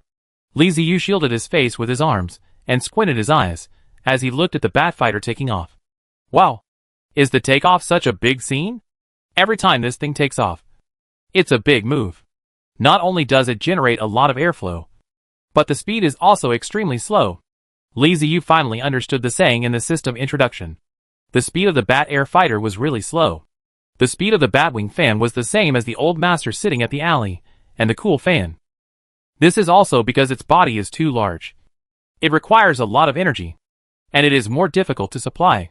However, although the Bat Fighter is slow, it flies high. It may reach a higher height than other fighters, hidden in the high altitude, and prevent the enemy from discovering it. At the same time, it has a large amount of energy in its body, which can fly in the high altitude for a long time, and even hover. This belongs to the advantages and disadvantages. Li Ziyu did not dare to test the bombing capability of the Bat Fighter. These were not just 2 missiles from the Bone Eagle Fighter, but more than 200 Flame Nova. He could not find a place to conduct a bombing test. In fact, there is no need to do a bombing test. It is not necessary. Li Ziyu wants to understand that the system is equipped with a new star of flames. In fact, it cannot be installed. Of course, if you want to put the undead, you must consider whether it will fall to death. The Bat Fighter's height is so high that even the undead may not be able to withstand it. The Raptor-class fighters and the Sky Splitter-class fighters are the core combat power among the mechanical, undead flying weapons. Just like the Dark Knights and Skeleton Knights in the Psychic Technology combat sequence. And they are the most used by them. It's not that the Dragon-class and Wild Beast-class fighters are bad. It's mainly because the cost of those 2 levels of fighters is so high that it makes people's scalps numb. It's just like when Li Ziyu created the Ark of the Devil. The evil spirits are easy to use. Of course, it is easy to use, but the consumed resources are also huge. Even Li Ziyu is not willing to make a few more. On the contrary, Li Ziyu thinks the more soldiers, like Black Warriors and Skeleton Knights, the better. As his level increased, the Black Warriors and Skeleton Knights had gradually become the main force. In front are Armored Beetle Men and Soulborn Insect Men. Behind are Skeleton Undead equipped with long-range weapons. And further behind are main core with powerful combat capabilities, such as the Black Samurai and Skeleton Knights. The Raptor-class fighters and Sky Splitter-class fighters are of this status. The more the better. After seeing the Bone Eagle Fighter and the Bat Fighter, Li Ziyu knew that he needed to consume more resources to unlock the Raptor-class fighter and the Sky-Splitting Fighter. He had to find a way to iterate and sell low-level fighter jets to Sun Lei and others in exchange for resources to support his own research on more advanced fighter jets. Li Ziyu opened his technology tree and took a look. Then suddenly sighed. I originally felt that I had gained a lot this time and had a lot of resources. But now it seems that it may not be enough. I have to research psychic attack weapons, various mechanical cannons, and biochemical technology that I have never had before. In addition, I have to consider fighter planes and new types of soldiers. It seems that the resources I got this time are not enough. Although the warehouse was already full of resources, Li Ziyu still wanted to shout. Not enough. Not enough at all. He needs more resources to support technology, as undead technology consumes too many resources. No victory of the undead is in vain, and the resources obtained must be invested in scientific and technological research and development. Even with Sun Lei and the others, it probably still wouldn't be enough. We would have to collect a large amount of resources from the vast alien world. No. It's not just this alien world. There are other worlds as well. Li Ziyu suddenly thought of this. There was a space lord around him. Maybe he could go to other worlds to collect resources. Hey. This is possible. Chapter 414, Robbed. If we go to another world, the castle seems to be a problem. Even with Bepta's ability, it should be impossible to teleport such a large castle. Right? Ahem. Let's put this problem aside for now. The resources in the warehouse can still sustain for a while. We'll think of a solution when they're not enough. Li Ziyu comforted himself and went back to lighting up technology. While he was concentrating on lighting up technology and researching more types of weapons. Changes were also taking place on the grassland. The failure of the Empire of Life has obtained a large wave of resources, and the overall strength of the travelers of the Wasteland Alliance has been improved, and it is even more prosperous. Especially their actual Buluchu, as well as Timur and Aya. 3 people began to promote the castle level, which even excited the traversers of the Wasteland Alliance. For a long time, only their nominal boss did not want to test the driver's license. The owner of the underarm was the castle class. Now there are 3 castles in the league, and the overall strength is improved, which means that they will live better than before. But Li Ziyu also told them that before Batubu and they successfully advanced to the castle, the people in the alliance needed to abide by the law, be honest and not cause trouble. The people in the alliance have been relatively quiet during this period, mainly because they already have the resources. They can upgrade, build soldiers, and research technology without running around. The people of the Wasteland Alliance were safe, but the native traversers from the grassland became aggressive and started moving around. They also gained a lot of benefits in this war. After improving their strength, they immediately felt that they were capable. Before the Wasteland Alliance travelers came lurking around, the prairie travelers were relatively well behaved. But when they discovered that the Wasteland Alliance travelers were missing, they became restless and started making trouble everywhere, bullying a small nomadic tribe, plunder the cities of the Orc Empire. They would not have done this before they defeated the Life Empire. After all, their strength was too weak at that time. With the resource supplement from the Life Empire, they felt that they could do something. Although their approach is not as excessive as the Empire of Life, it also caused the nomadic tribe and the Orc Empire to have a headache. They didn't understand. Hadn't they already driven away the invaders? So where did these guys come from? Whether it was the Orc tribe or the Nomad tribe, they had no system and could not tell which force the enemy belonged to. They subconsciously thought that they were from the Wasteland Alliance under Li Ziyu. I wanted to find Batu and Xingshi to ask guilty, but I found that I couldn't find anyone. The others were not familiar with the place, so they had to go find Zhang Peng. Zhang Peng was also confused after receiving the news and reported it to Li Ziyu. Li Ziyu didn't know what was going on. He only knew that someone attacked the nomadic tribe and the Orc Empire. So he went to the Alliance to ask who was restless and had to cause trouble. It turned out that it was not done by the Wasteland Alliance. What kind of feeling of lying guns? Not only is Li Ziyu angry, but even the people in the league are very hot. We all hid and did nothing. The black pot was buckled over? Is this unreasonable? If it wasn't done by someone from the Wasteland Alliance, then it's obvious who did it. The unfortunate Life Empire has been driven out of the grassland. There are only 2 forces of time travelers left in the grassland. One is the native time travelers of the grassland, and the other is the Wasteland Alliance. If it is not the Wasteland Alliance, then it must be the native time travelers of the grassland. Zhang Peng's business is expanding rapidly. It is currently in the honeymoon period with the nomadic tribes and the Orc Empire. Isn't it an eyesore to let the grassland traveler do this? Li Ziyu was unhappy. He used the system to get a batch of black and white skull flags with undead patterns engraved inside. They had a little bit of soul power, which allowed the eye sockets of the skulls on the flags to glow with blue soul flames. After the flag was made, Li Ziyu distributed it to all members of the Wasteland Alliance, as well as Zhang Peng and Lu Xingxing, through transactions, asking them to remember to hang up the flag when doing things. He also asked Zhang Peng to notify the nomadic tribes and the Orc Empire, telling them that only those flying this flag were their own people, and everyone else was not. If you have a banner to distinguish, it will be much better. The attacks on the nomadic tribes and the Orc Empire by the grassland travelers woke Li Ziyu up from his research and reminded him that he was not in the wilderness, and that he still had grassland resources to sort out. In addition to the treasure map Lu Xingxing gave him, the nomadic tribes and the Orc Empire also possessed a large amount of resources, and he had to find a way to get them. Private chat. Don't want to take a driving test, Peng? How are you doing recently? Is your business going well? Is everything going well? Conscientious businessman? Conscientious businessman, boss. Why are you so concerned about the business today? Don't want to get a driver's license. You make it sound like I never care. Conscientious merchant. Are you sure you care? Looking at Zhang Peng's message, Li Ziyu fell into silence.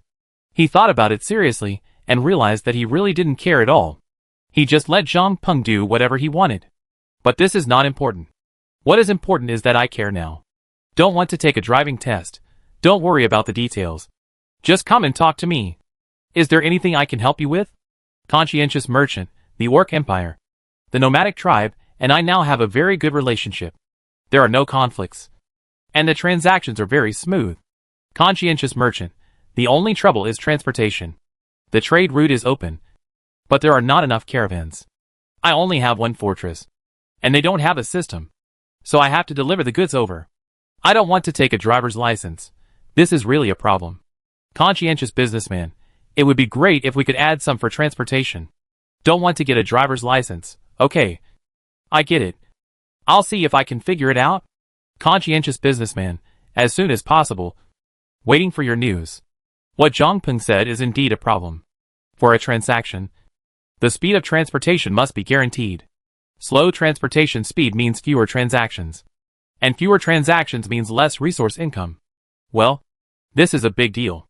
We need to study it in the Undead technology. Li Ziyu had previously studied the Alpha Armored Personnel Carrier and the Corpse Transport Vehicle, so he has a technological foundation in this area.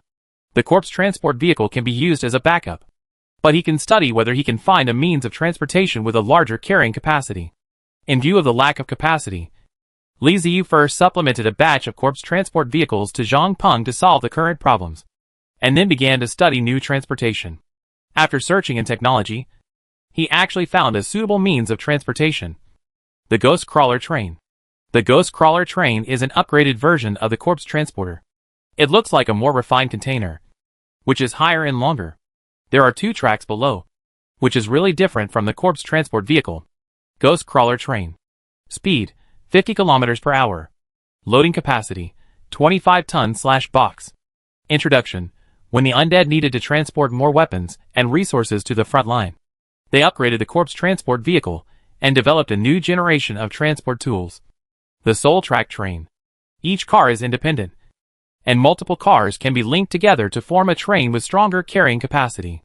P.S. If you equip them with weapons, they will become Soul Track armored trains. Cool, right? Requirements: 200 skeletons, 20 thickened bone plates, 50 metal plates, 1 psychic core. After developing the Ghost Crawler Train, Li Ziyu manufactured 1,000 of them and sent them to Zhangpeng, asking him to arrange for it. With the support of the Ghost Crawler Train, Zhangpeng will be able to expand his business territory more smoothly. Li Ziyu also told him that if it is not enough, just tell her. This kind of thing is too easy to make, so he doesn't care about the little resources. I thought everything was arranged and nothing unexpected would happen.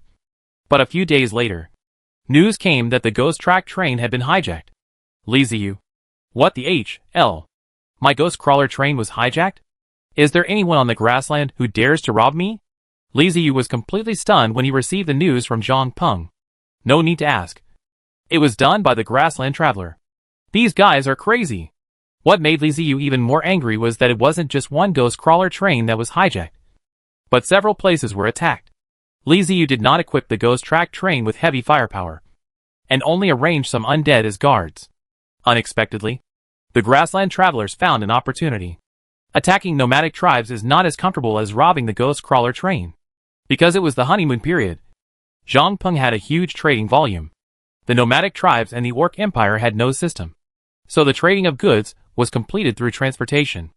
Each Ghost Track Train carries a large amount of cargo, and these cargoes are obviously targeted by the grassland travelers. Just this one wave of events made Zhangpeng feel extremely distressed. The loss is quite big. Aren't these guys too rampant?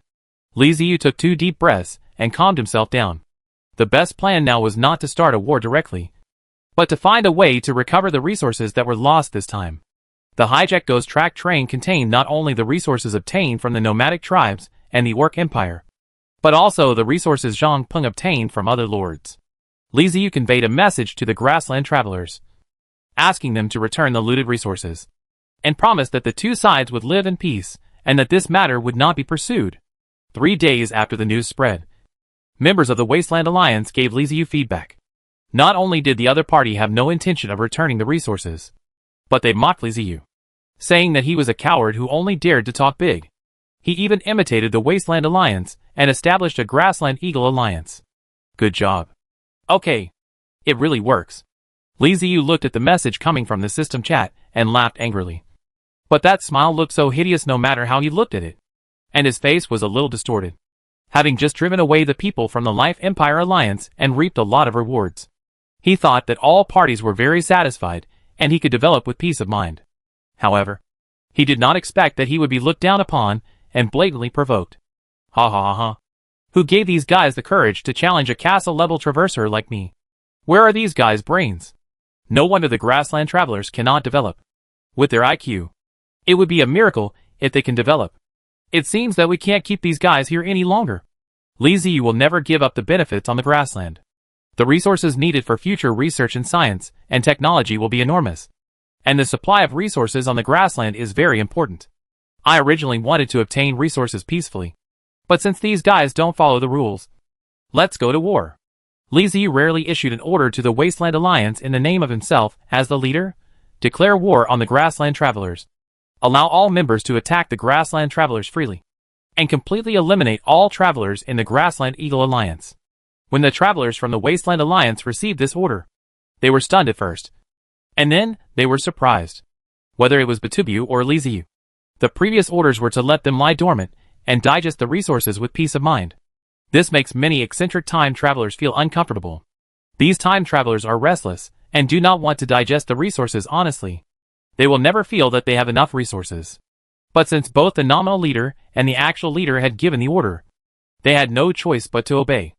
Originally, many wasteland travelers were quite dismissive of Li Ziyu. They had no friendship with Li Ziyu. They only knew that Li Ziyu was the leader. But he rarely showed up. But after the battle with the Life Empire, they changed their minds. The leader is awesome. With them we achieved a huge victory. And everyone received a lot of resources. Therefore, many time travelers recognized Li Ziyu. This time, Li Ziyu ordered everyone to go out and eliminate the grassland crossers. So they naturally had nothing to say. In the eyes of those who travel through the wilderness, the grassland travelers are just that. They had long wanted to take action against the grassland travelers. But Batubu and Burang said that they did not want to cause conflicts between the two regions or to have a full-scale outbreak of conflicts. So the wasteland travelers refrained from taking action. This time Li Ziyu has given the order. So what do they have to worry about? Just do it. They have been in the grassland for quite a long time, and are quite familiar with the forces on the grassland. They are well aware of the activity ranges of many grassland crossers. And this time is just right. Some wasteland travelers also got to know grassland travelers during this period, and had a good relationship with them. After hesitating for a moment, they asked Li Ziyu if he could not attack their friends. Li Ziyu thought about it, and told the people of the Wasteland Alliance that if the other party was willing to sign a sole contract and join the Wasteland Alliance and become a part of them, then they would not pursue the matter. After giving the order, Li Ziyu also started to move. He planned to go on stage personally and teach these grassland travelers a lesson. What he didn't expect was that the people of the Wasteland Alliance were much faster than him. As soon as they received the order, the Wasteland Crossers took action. In just a few days, more than a dozen Prairie Crossers had been hunted down, and another dozen Prairie Crossers joined the Wasteland Alliance. Li Ziyu was stunned. What is going on? How come you're so quick? I haven't found the person yet. Has everything been dealt with over there? He knew too little about the status of the Wasteland Alliance, and didn't know that members of the Wasteland Alliance had long been eyeing the grassland travelers. Although the grassland travelers are poor, it depends on who they are compared with. After all, it is a mobile fortress. No matter how poor, the resources they can get are no less than those of a grassland city. For the Wasteland Alliance travelers, these resources are quite a lot. Not only was Li Ziyu stunned, but even the grassland travelers were stunned. They obviously did not expect that the other party would actually dare to take action. And once they took action, they were so ruthless and killed more than a dozen of them directly. It also made them realize that the people of the Wasteland Alliance did not take action against them before. Not because they were afraid of them. The Prairie Eagle Alliance fell into panic just after its establishment, and many time travelers wanted to withdraw. They have realized that the other party is coming for them. The top leaders of the Prairie Eagle Alliance are the ones who robbed Li Ziyu's ghost track train. They are like a group of bandits. They don't like to follow rules. They follow interests and rob whatever they can. After snatching Li Ziyu's resources, they were very scared, fearing that the other party would retaliate. Unexpectedly, Li Ziyu actually asked them to return the resources, which made them confused. Then my thoughts wandered and I felt that the castle level was just like this. Maybe it was damaged in the war with the Life Empire, and is recovering now. What's there to be afraid of? If we don't develop quickly now, by the time the castle level reacts, we'll be finished. Right? So a few people got in touch with each other, and formed the Prairie Eagle Alliance to challenge Li Ziyu.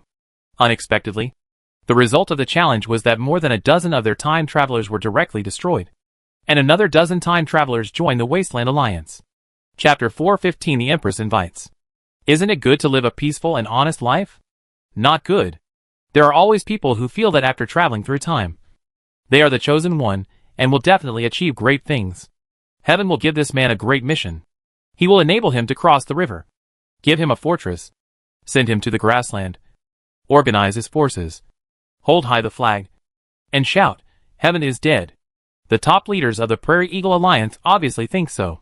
They believe that they are the male protagonists with Halo in novels. Even if they take action against the Lord of the Undead, the other party will hesitate for various reasons and will attack them. But they should start with the mobile fortress. First send out a mobile fortress. Let them fight. Collect the resources of the mobile fortress. And when enough are collected, the opponent will send out a mobile fortress. And they will attack in groups. Destroy the mobile fortress. Collect resources. And strengthen themselves. Finally, in the decisive battle, a group of them killed the Lord of the Undead for the peace and stability of the grassland, and then pacified the various nomadic tribes and the Orc Empire Alliance to achieve the final victory.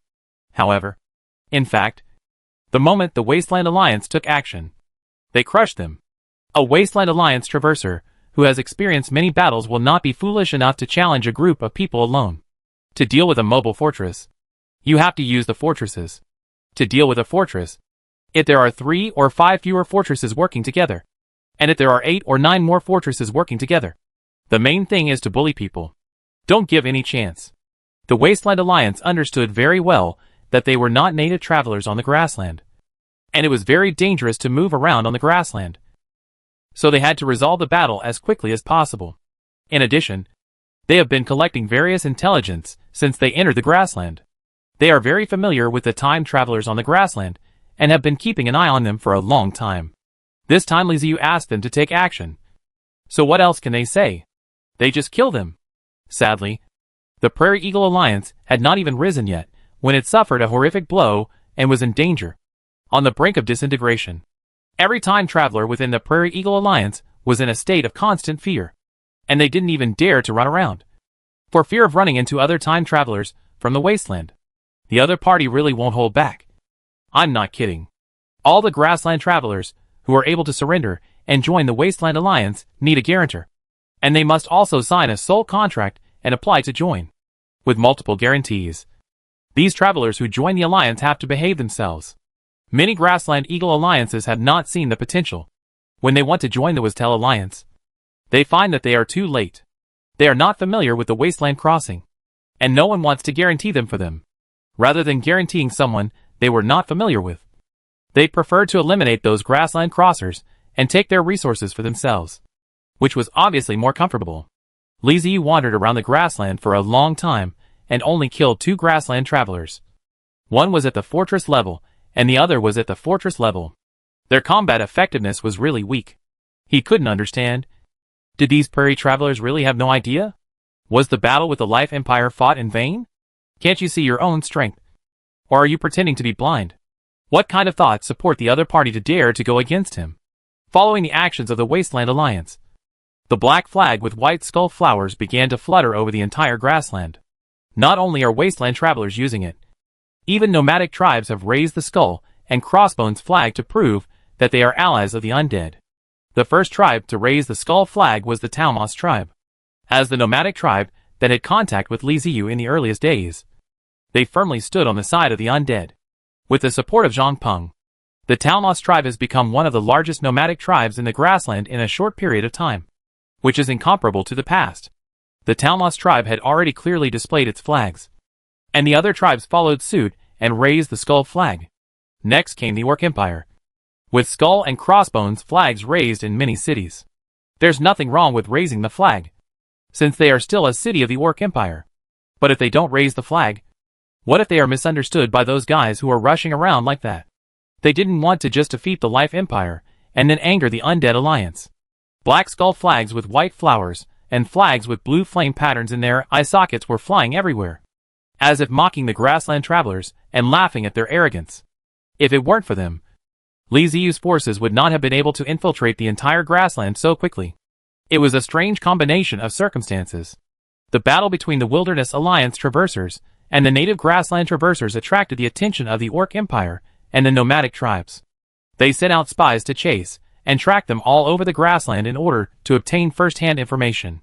This is a big deal for them, and they must understand what happened. Unfortunately, they didn't have a system. After watching for a while, they found out that the Undead had a conflict with another group of mobile cities. As for why, it seemed that it was because those guys plundered the goods of the Lord of the Undead. Oh, revenge? That's okay. The Orc Empire and the nomadic tribes immediately relaxed, brought out fruits, ate melon seeds, put out their small stools, and watched the fun every day. Revenge is the unspoken rule of the grassland and is allowed by everyone. After all, the majority of people on the grassland are orcs. They believe that the strong are respected. The bigger the fist, the more powerful they are. They believe in martial arts, and blood debts must be repaid with blood. Li Ziyu's approach just fits in with their philosophy. They will not stop Li Ziyu, but will happily wait for the battle report every day. The battle between the Wistel League and the Grassland Crossing has become their joy. The local orcs have very few entertainment options, so they will naturally not let go of any fun they can find. Sometimes, the battle site is not far from the nomadic tribe, and the brave nomads will go over in groups to watch the battle up close. If they are accidentally injured, they will not pursue responsibility, but instead feel that it is their own problem. In the entire grassland, except for the unlucky eggs of the grassland people, everyone was very happy. After more than half a month of cleaning, the grassland travelers suffered heavy losses, while the wasteland travelers reaped rich rewards. At this time, Batubu and they successfully advanced to the castle level and finally came out. Entering the castle level means that Batubu, Timur, and I have officially become the top group of travelers from other worlds. So excitement is inevitable. I wanted to get together with everyone, but I found that everyone in the alliance seemed to be busy and the conversation was chaotic. Baduin looked at the chat, frowned, and said to himself, "What's going on? Didn't I say that I was going to lurk when I was promoted? And who did this fight with?" He was not in a hurry, but silently flipped through the chat records, trying to digest them. The conversation was very chaotic, with people talking about all kinds of things. Batubu had to sort it out before he could figure out what was going on. Before he could figure it out, Aya and Timur sent him messages. Private chat. Mang is finished Matable, Brother Batu. The Alliance seems to have started war with people. Do you know this? Free Flying Eagle, well, I'm watching it, and I haven't figured out who they are fighting with, or why. I am ugly but gentle Aya, I know. I know. Free Flying Eagle, Aya. What's going on? I was ugly but gentle. I just asked me that the people of the Alliance were fighting with the grasslands. It's over if you act recklessly. The recklessness is over. Is there a shelf and not called us? It's over if they act recklessly. It seems these guys need to be taught a lesson. The Free Flying Eagle, Aya. Why did you fight with the grassland travelers? I'm ugly but gentle. The grassland travelers robbed Brother Li's supplies. Brother Li asked them to return the supplies, and then was ridiculed. It's over if you rush in. Damn it. This is intolerable. Let me go over there and wipe them out. The Free Flying Eagle, are the grassland travelers crazy? I am ugly but gentle. I also feel that they are crazy. Actively looking for things. Annoyingly, brother. The League's brother received an order issued by Brother Li to do it to the Prairie Crosser. Free Flying Eagle, okay. I get it. After the chat with Temu, Aya, Baduin thought. Suddenly laughed. Did the grassland traveler's brain fall on the bedside? He is so eager to die. This operation is amazing. After thinking about it, he sent a message to Li Ziyu. Private chat. The Free Flying Eagle, Brother Li. I'm out. Don't want to take a driver's license. Successfully upgrade to the castle? Congratulations. Free Flying Eagle, ha ha ha. Thank you. Brother Li. What's the situation now? Do you want us to take action? Are there any strong people over there among the grassland travelers? I just want to try out the power of the castle. Don't want to take a driving test. I really didn't find any strong ones. Anyway, the brothers in the alliance were having a lot of fun. By the way, Timur couldn't bear it anymore. He just told me that he wanted to join the war. The free-flying eagle, he is too warlike. At the slightest sign of trouble, he will be more aggressive than anyone else. I don't want to take a driver's license. Ha ha ha ha. Good things. There is an impulse. Freedom Eagle, what is the point to do this time? I do want to take a driver's license, since they are all done. The power of eliminating the grassland crosses. Swallow a batch. And the rest are all eliminated. And the rest are things between us and the aboriginal people. Freedom of the Eagle, okay. Freedomly soaring eagle, you can rest assured. I take Aya. And Timer to get those guys. Don't want to take a driving test, well, then I'll leave it to you. After Li Ziyu finished the conversation, he shrugged. Anyone can see that they are just picking up resources at this time. The combat effectiveness of the grassland travelers is not strong at all. And even the number of Fortress Level 1s is not large. They cannot be compared with the Life Empire Alliance that invaded before. Compared with these people in the Wasteland Alliance, they are just little lambs. Not to mention that there are now 3 castle-level traversers. Li Ziyu also wants to give Batua, Aya, and Tomatery. The 3 talents have just been upgraded to the castle. The resources obtained from the Battle of the Empire of Life should have not left much. Just upgraded to the castle. They need more resources to develop. Isn't it a coincidence that the grassland traveler came to our doorstep himself? Li Ziyu himself can free up his hands to do other things. Compared with clearing out the grassland travelers, opening up new mineral veins, and helping Zhang Peng open up trade routes are what he cares most about. It seems that eliminating the time travelers can indeed gain a lot of resources. But it is a one-time deal, and once it's gone forever. But mineral veins and trade routes are different. They are sustainable. And new resources will always flow in continuously. If he is serious, Li Ziyu can clearly divide it. Another half a month passed, and the Prairie Eagle Alliance was completely defeated. None of the high-level traversers who dared to take a shot at Li Ziyu's resources escaped, and were all eliminated. Li Ziyu showed off his muscles twice. Once when he eliminated the traverser from the Life Empire Alliance, and once when he eliminated the traverser from the Prairie Eagle Alliance, demonstrating his strength to the indigenous people of the grassland. This is a force that is not weaker than the Empire of Life. But it will not attack the indigenous people casually. Neither the nomadic tribes nor the Orc Empire wanted to offend them. You can only get well with the help of the ghost crawler trains and corpse transport vehicles. The trade routes expanded very smoothly. Caravans consisting of trains and transport vehicles spread across the grasslands, forming an extremely large commercial network. The fate of the grassland crosser tells everyone not to touch the undead caravan, as it can be fatal. The expansion of the caravan means an increase in resources. Looking at the increasing resources in the warehouse every day, Li Ziyu is very satisfied. He happily researched technology, constantly unlocking more technology to arm himself. Now he has 2 areas, wasteland and grassland, to supply resources, which is much better than other traversers. And his growth rate is much faster than others. After the fall of the Prairie Eagle Alliance, one day, Li Ziyu suddenly received a message from Zhang Peng, and the content of the message surprised him a little. The supreme ruler of the Orc Empire, the White Tiger Empress of the Orc Tiger clan, wants to see him. White Tiger Queen. Li Ziyu scratched his head. He knew that the ruler of the Orc Empire was from the Tiger tribe, and was called the White Tiger Emperor. He didn't expect that it was a female tiger. Private chat. Don't want to take a driving test, Peng. Why does the White Tiger Queen want to see me? Conscientious businessman, maybe our relationship with them is getting closer and closer. So they want to meet you. Don't want to take a driver's license test. Has the situation become so close that the Tiger Tribe Emperor wants to see me? Conscientious merchant, he. Boss, you underestimate me too much. Now our caravan has penetrated deep into the grassland, and is fully deployed. We are already the largest merchants on the grassland. If we continue to develop like this, it won't be long before I can control the economy of the Orc Empire through business. Don't want to get a driver's license. What the H.L.? Conscientious businessman. So, it's very close. Don't want to get a driver's license. I have another question. Don't want to take a driver's license test. Is the White Tiger Queen beautiful? Conscientious businessman. After closing the chat, Li Ziyu started laughing. Unexpectedly, the plan progressed so smoothly.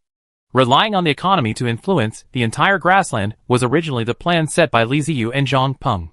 He did not want to go to war with the Orc Empire, nomadic tribes, and other indigenous peoples.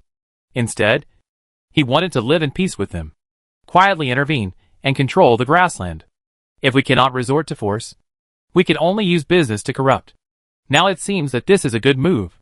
Apart from other things, at least Zhang Peng has made the indigenous people of the grassland accept the caravan. Speaking of which, since the White Tiger Queen wants to see me, then I'll go and meet her. It's time to show up. Li Ziyu also wanted to meet this strong woman who controlled the entire Orc Empire. I hope it doesn't have a tiger's head. That would be a big bummer. Li Ziyu pondered secretly and ordered the castle to set out for the capital of the Orc Empire. The huge undead castle was walking on the grassland, and that kind of oppressive force was no joke. Fortunately, the cities of the Orc Empire on the grassland had received the order, and there was no panic. Instead, many orcs ran to the city walls and looked around curiously. They had heard of the castle of the undead a long time ago, but had never had the chance to see it. Only the veterans who had fought in the battle against the Life Empire Alliance had the opportunity to see it. In their words, the castle of the undead is extremely powerful, terrifying and spectacular, solemn and majestic. When the castle approaches, one can feel a bone-chilling chill from afar. It is an invincible existence. With the veterans' publicity, others naturally want to see it.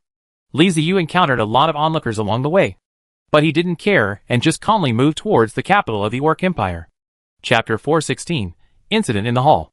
The huge undead castle traveled on the grassland for several days, passed by one orc city after another, and finally approached the capital of the grassland Orc Empire, the Beast City. The Beast Group is a city with a long history.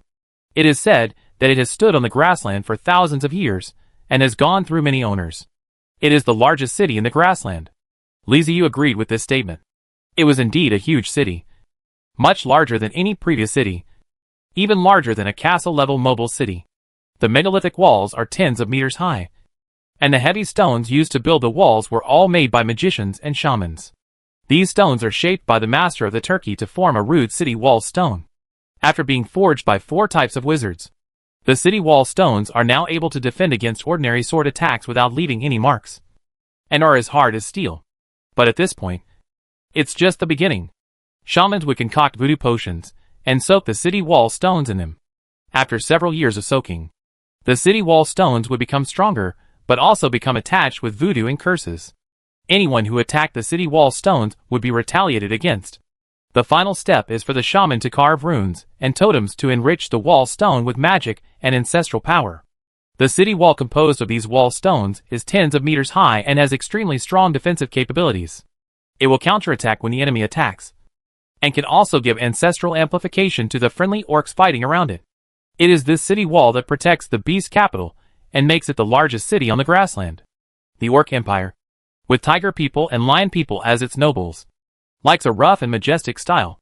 Most of the buildings in the orc herds are relatively large, and they like to use animal skins and horns for decoration, combined with wood and stone structures. There is a pattern of various colors on the building, which looks like a totem, but also seems not to be. This style is the traditional skill of the orcs. When the undead castle approached the beast capital, all the orcs in the capital became alert. Only when the moving castle really appeared before their eyes could they feel the terrifying oppressive force from the castle, as if the mountains were rushing over and casting shadows over the city.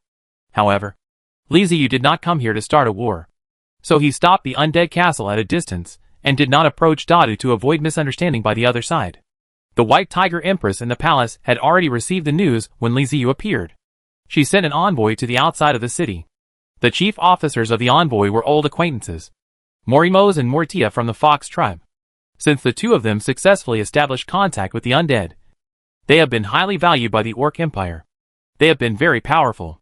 Most of the time, whenever there is any problem in the Orc Empire, they are the ones who go to negotiate.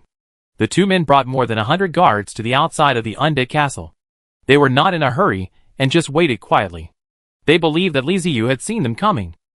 Indeed, Li Ziyu had been using the eyes of the undead to observe the movements of the beasts in the city, and naturally saw Morimos and Moritia coming out of the city. The castle put down a bone sword guard, who strode towards the delegation, stood in front of him, and looked at the orcs in front of him calmly. Morimo's took a step forward, bowed, opened his arms and said, "Welcome to the Orc Empire's allies, the great lord of the undead. I am Morimo's, the chief officer of this mission." Moritia also took a step forward, saluted with a faint smile, showing the fox girl's charm to the fullest, and said softly, "Delegation Adjutant Moritia greets the Lord of the Dead." The Bone Sword Guard nodded as a greeting. Morimus and Moritia were not surprised. The undead were like that, and they couldn't force anything on them or say that they were being impolite. The orcs really don't care about these etiquette issues. What they care about is strength. If you have strength, you can say whatever you want, even curse. Obviously, the undead have the ability to curse them in front of them. Morimus continued, "My king is waiting in the palace. Please come and see me, Lord of the Dead. There's nothing false about it. They came here just to invite Liziu into the city." The skeleton sword guards were silent for a moment, then stepped aside. Stairs were lowered in the castle, and one by one the skeleton shield guards and skeleton sword guards walked down. Finally, Liziu walked out leisurely, passing the undead guards in front of him. Liziu came to Morimus and Moritia, and said with a smile, "Long time no see. Morimus, you seem to have gained weight. Tia, you are still as beautiful as ever." Morimus said quickly, "This is all thanks to the great Lord of the Dead. It is because of you that I can live a rich life." Moritia covered her mouth and smiled. "Thank you for the compliment."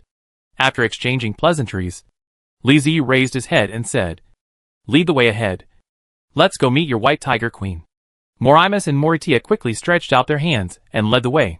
The bone shield guard stepped forward and stood in front of Liziu, while the bone sword guard stood on both sides, following Morimo's and Moritia in neat steps, protecting Liziu. In order to welcome Liziu, the most powerful ally in the history of the Orc Empire, the main gate of the Orc city was opened. This is no ordinary honor, and there are only a few such honors in the history of the Orcs. Under normal circumstances, Orcs would usually go in and out of the herd through the corner gates. Even for an army returning victoriously, a crack in the gate would be enough. Today, the door is wide open. A wide, straight, and flat stone road appeared in front of Liziu. To use Liziu's words, it is a 10-lane road that looks really spacious. The Orc Empire delegation led the way in front, and thousands of undead guards behind protected Liziu. But it didn't seem crowded at all.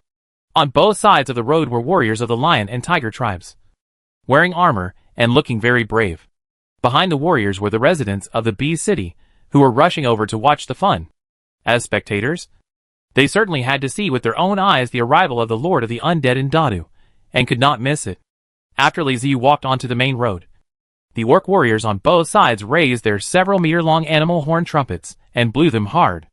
Unlike the dull sound of conventional horns, these horns are specially made. When blown, they sound like the roar of a lion or a tiger, shocking everyone. Liziu was completely unprepared and was startled. He looked around, frowned slightly, and then his face returned to normal. If the orcs saw him like this, they would definitely laugh at him. Fortunately, he was protected in the center by the undead guards, so no one else could see him. He followed the delegation all the way, and the other party did not take him around in circles, but went straight to the palace, which was the end of the road. At the end is a mountain created by an earth wizard, and the palace is on the mountain. It was a magnificent complex of buildings, full of barbarism, and there seemed to be some special energy in it. After getting closer, Liziu felt his blood was accelerating and his whole body became more powerful. Liziu raised his head and took in the sight of the palace and another world before continuing to walk inside with the delegation. However, he could only bring a dozen guards with him, and the rest had to stay outside. He wasn't worried. The Orc Empire had no ability to truly kill him. For time travel lords like Liziu, they will not die as long as the mobile castle is not destroyed. Even if the people of the Orc Empire have evil intentions, he will be resurrected from the castle. When he walked into the hall, officials of the Orc Empire were already waiting. Liziu looked around and a thought emerged in his mind. Animals are having a meeting. Everywhere you look, there are animals. There are all kinds of orcs, including those with animal heads and pure orcs. It's just like a zoo. Orc officials also have different ranks, and there are also differences due to their different races. Standing in the front are the lion men and tiger men. Further down are the fox men, and the leopard men and elephant men with strong fighting power are the generals and guards. Just as Li Ziyu was observing the officials of the Orc Empire, a tiger man suddenly stood up and shouted angrily. "You bold lunatic! Why don't you show respect to me, the Orc Emperor?" The first sound was like a tiger's roar, and the rumbling sound echoed in the hall. Li Ziyu's ears were buzzing. His face twitched, and he reached out to pick his ears. Then he squinted his eyes and looked at the tiger man, looking him up and down. The tiger is a pure-blood orc. Human-like. Hair is yellow. His forehead has the word king. A pair of triangular eyes. And yellow eyes. When staring at people, there will be a fierce feeling. The mouth is full of sharp teeth, and the long tiger tail is dragged behind. Most of the time, the status of pure-blooded orcs is higher than that of beast-headed orcs. The status of this tiger man should be higher than that of others. Maybe he is a prince or something like that. Li Ziyu clicked his tongue, snorted, and ignored the tiger man. He raised his head to look at the white tiger empress of the Orc Empire, who was high above. With just one glance, Li Ziyu's eyes suddenly lit up. Oh! What a beautiful girl! A girl who is like a paper wife. The white tiger empress was about 21 or 22 years old, sitting upright on the throne, with long loose white hair and delicate facial features, which combined the softness of an Oriental and the three-dimensionality of a Western. She had a pair of red eyes, a rosy mouth, and slightly thin lips. She was wearing a gorgeous long skirt that was white with a silvery sheen and had intricate totems painted on it in red. She had a golden belt around her waist and a white tiger tail wrapped around her back. Circling below the belt, although the long skirt is loose, it cannot hide her proud figure. The skirt is propped up in front of her chest, making her look full, and then suddenly tightens at the waist. Her legs are covered by the skirt, but judging from the length, her legs should not be short. Although it is not nude, it still makes people's heart beat faster. Not to mention her figure. Her white hair, red eyes, and delicate facial features are enough to make otakus, who like paper-thin white, shout dimension broken. Not to mention, as the white tiger queen, her temperament is also extremely outstanding. She is noble, arrogant, cold, and full of queen-like demeanor. She is the kind of person that men want to conquer when they see her. Grab her and make her your harem. No. No. That's the white tiger empress. A gentleman should not force others to do things against their will. But am I a gentleman? Li Ziyu stared at the white tiger empress, feeling torn between his conscience and his desires. It can be said that the white tiger empress is the most beautiful woman he has seen since he traveled to the other world. After coming to the other world, he also saw many beauties, including Catwoman Mani, Leopard Woman Guligli, Harpy Queen Saxton Theron. These were all beauties. Not to mention the 4 fox princesses from the pure-blooded fox royal family of the ancient Balefit Empire who had become ghosts, namely Lingji, Meiji, Yenji, and Bingji. But Li Ziyu still felt that the white tiger empress in front of him was the most beautiful. Who hasn't dreamed of finding a white-haired, red-eyed girl as his wife? It's exciting to think about being able to take her into the harem, get an empress and give away an empire. How wonderful it is. Just when Li Ziyu was daydreaming, the tiger man started shouting again. Disrespectful fellow. He really disrespects our orc empire. Guards, take him out and execute him. A loud roar woke Li Ziyu up. After hearing the tiger man's words, Li Ziyu's face turned gloomy. Do you really think I don't have temper? Your empress is noble. But I, the lord of the undead, am lowly? No matter what. Your orc empire is just a force on the grassland. But I actually control an entire wasteland area. Speaking of combat effectiveness, I own the castle of the undead, have 7 castle-level traversers as helpers, and have many fortress-level people from the Wasteland Alliance under my command, plus the appeal of the Talmos tribe. It is entirely possible for me to defeat an orc empire. Amid the roars of the tiger people, a dozen leopard people guards walked towards Li Ziyu. The white tiger queen sitting high on the throne frowned and glanced at the tiger man, extremely dissatisfied with his unauthorized decision. Then she retracted her gaze and looked at Li Ziyu meaningfully, wanting to see what the Lord of the Undead would do. Li Ziyu looked at the approaching leopard guards with a gloomy face and cold eyes. He waved his hand and said, "Kill them." The orc officials present were originally waiting to watch the show, but when they heard these words, their expressions suddenly changed. Even the white tiger queen showed a look of astonishment on her face. They did not expect that the Lord of the Undead would be so straightforward. After receiving the order from their master, the 2-meter-tall bone sword guards stepped forward, the red feathers on their helmets swaying as they walked, and they drew their swords facing the approaching leopard guards. The cold murderous intent spread from the bone sword guard and swept through the hall like a storm. The orc generals all showed expressions of horror, as if facing a powerful enemy, and took fighting stances. The officials who were not good at fighting, such as the fox people, turned pale, retreated silently, and trembled uncontrollably. The murderous intent on the bone sword guard seemed to be real, and a faint black energy turned into smoke and dissipated in the surroundings. The leopard guard, holding a spear, paused, raised the spear with a serious expression, pointed the sharp spearhead flashing with cold light at the bone sword guard, and slowly walked forward. The leopard men who are able to become guards entering the hall are the elite among the elite. They can feel the strength of the enemies in front of them, but they cannot retreat or hesitate because the order is given. This is the face of the Orc Empire. Can't lose it. As the leopard guards approached, the first skeleton sword guard took a step forward and swung his sword, making a simple, no-frills diagonal slash. The leopard guard's eyes gleamed, and he thrust his spear straight ahead. "Stop!" The white tiger empress spoke coldly. The sharp long gun pierced the white bone sword guard's armor, and a crisp sound of the bite was made, and the long sword of the white bone sword guard was cut on the gun.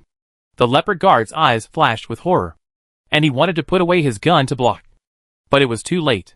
As the long sword was about to pierce his chest, he heard the Lord of the Undead's low voice. "Stop!" The long sword stopped at the chest of the leopard guard. His armor had been pierced silently. The tip of the sword pressed against his skin. A drop of blood oozed out of his skin and slowly slid down. The leopard guard did not dare to move at all. He could feel the chill coming from the tip of the sword. The leopard guard was very lucky that the Lord of the Undead stop came at the perfect time. If it was a little bit later, the extremely sharp sword that could easily destroy his armor would have pierced through him and killed him on the spot. Clang! The crisp sound was when the leopard guard wanted to put away his gun. The tip of the gun broke away from the armor of the bone sword guard and now broke off from the gun barrel, falling to the ground along with the gun tip. Chapter 417: The Tense Atmosphere. The fight between the bone sword guards and the leopard guards lasted only a split second. A flash of lightning. The orc generals in the hall are not ordinary people. They are strong in the Orc Empire. Elite soldiers. Others can't see what's going on, but they can see clearly. Can't help sucking air conditioning. How powerful is this undead covered in bright silver armor? How sharp is the sword in his hand? The spears used by the leopard guards were specially made, and even the spear shafts were made of enchanted iron. They were cut off silently, and the opponent took the opportunity to break through the armor and almost kill the leopard guards. An expert can tell whether something is good or not with just one look. In just this one round, the orc general had already realized that the opponent was definitely not a weakling. And even if he faced these guys, he was not sure whether he could win. According to intelligence, there are many such powerful people around the Lord of the Undead. The Emperor Baihu still had a cold face without expression, and kept the beauty of the iceberg beauty. But there was a touch of fortune in the red pupil, and his heart was relieved. She didn't stop the Tiger Man just now, because she wanted to see how strong the undead were, and it would be best if she could give the undead a warning. Unexpectedly, she did show her power, but it was not given by her to the undead, but by the undead to her. If the Lord of the Undead had not called a halt just now, the Orc Empire would have really lost face, and this incident might even lead to a feud between the Orc Empire and the undead, which would have been a huge trouble. Squeak! Squeak! Squeak! A harsh sound rang out in the quiet hall, attracting everyone's attention. They saw the bone sword guard slowly pulling out the long sword from the leopard guard's body. The harsh sound was the sound of the long sword rubbing against the leopard guard's armor. Drawing out the long sword, the skeleton sword guard made a dazzling sword flower, sheathed the long sword, took a step back, and stood back in his original position, as if nothing had just happened. The leopard guard finally breathed a sigh of relief. A drop of sweat the size of a bean slid down his side and stained his yellow hair. Li Ziyu looked up and down at the leopard guard, then tilted his head and looked past him at the silent tiger man behind him, and finally moved his gaze to the white tiger queen on the throne. With drooping eyelids, he said in a cold and indifferent voice, "Is this the way the Orc Empire entertains guests? Am I the undead easy to bully? Or are you planning to go to war with me?" The undead? The voice was not loud, but everyone in the entire hall could hear it clearly and distinctly. Although the tone was flat, the meaning of the question was clear and explicit. A chill ran down the heart of all the orcs present. They finally realized that the person in front of them was not the small lords or tribal leaders they usually came into contact with, but the Lord of the Undead, who possessed terrifying strength and power. One who said that he wanted to cooperate with them could easily operate, attract countless powerful people, and directly defeat the terrifying existence of the Traversers of the Life Empire. The officials of the Orc Empire were silent one after another. They didn't know what to say, let alone how to explain, in order to extinguish the wrath of the Lord of the Undead. At this time, the White Tiger Queen sat up straight, staring at Liziu below, and said apologetically, "On behalf of my Tiger Prince Morir, I apologize to you. He was a little impulsive. Lord of the Undead, please don't mind and forgive him." Liziu looked at the White Tiger Empress, who remained expressionless even as she apologized. The corners of her mouth curled up slightly, and she suddenly smiled. She used the same calm tone as before, but said unceremoniously, "Forgive? Why? Because of your arrogance? Do you dare to look down on me because you sit high up? What gave you the confidence to make you feel that if you apologize, I will forgive him?" The smile on his face gradually disappeared, and he continued indifferently, "I hope you can understand who he is provoking. I, the Lord of the Undead, represent the undead race. From what he said just now, he is provoking the skeleton undead lineage. This cannot be resolved with an apology. As an emperor of an empire, you should understand that some things can only be resolved with blood and fire." Hearing Liziu's words, the White Tiger Queen's expression changed. She looked at Liziu with a serious expression and sharp eyes. With just a few words, the Lord of the Undead has made his attitude clear. Because of Prince Morir's attitude, the undead are ready to go to war. It shouldn't be like this. The White Tiger Empress was a little confused. "I asked the Lord of the Undead to come here in order to strengthen cooperation, make the relationship between the two sides closer, and preferably become allies. But in the end, we have to go to war just because of such a small thing?" The Orc Empire officials present also panicked and whispered to each other. Morimus and Moritia looked at each other and suddenly felt that a disaster was about to happen. They are different from other officials, because they have discussed cooperation with Liziu before. They have a better relationship with the time travelers. Sometimes they will take the initiative to find Batubu and maintain relations with him. They learned a lot from Batub and the occasional information he revealed. In their understanding, the time travelers are equivalent to lords, and the Lord of the Undead is the most powerful kind of lord. Unlike the Orc Empire, these lords, who have mobile cities, have great power and have the final say in their mobile cities. Their words are like oracles, and no one dares to oppose them. The lord named Batubu once told them that the undead under the Lord of the Undead were completely different from the soldiers under the command of their other lords. The undead are not afraid of death, and their numbers are so large that it is frightening. It is no exaggeration to say that they are endless. The undead represent death, and are the embodiment of death. If you anger the Lord of the Undead, he will want to attack you with just one word. What frightened them even more was that the castle of the Lord of the Undead was parked just outside their city.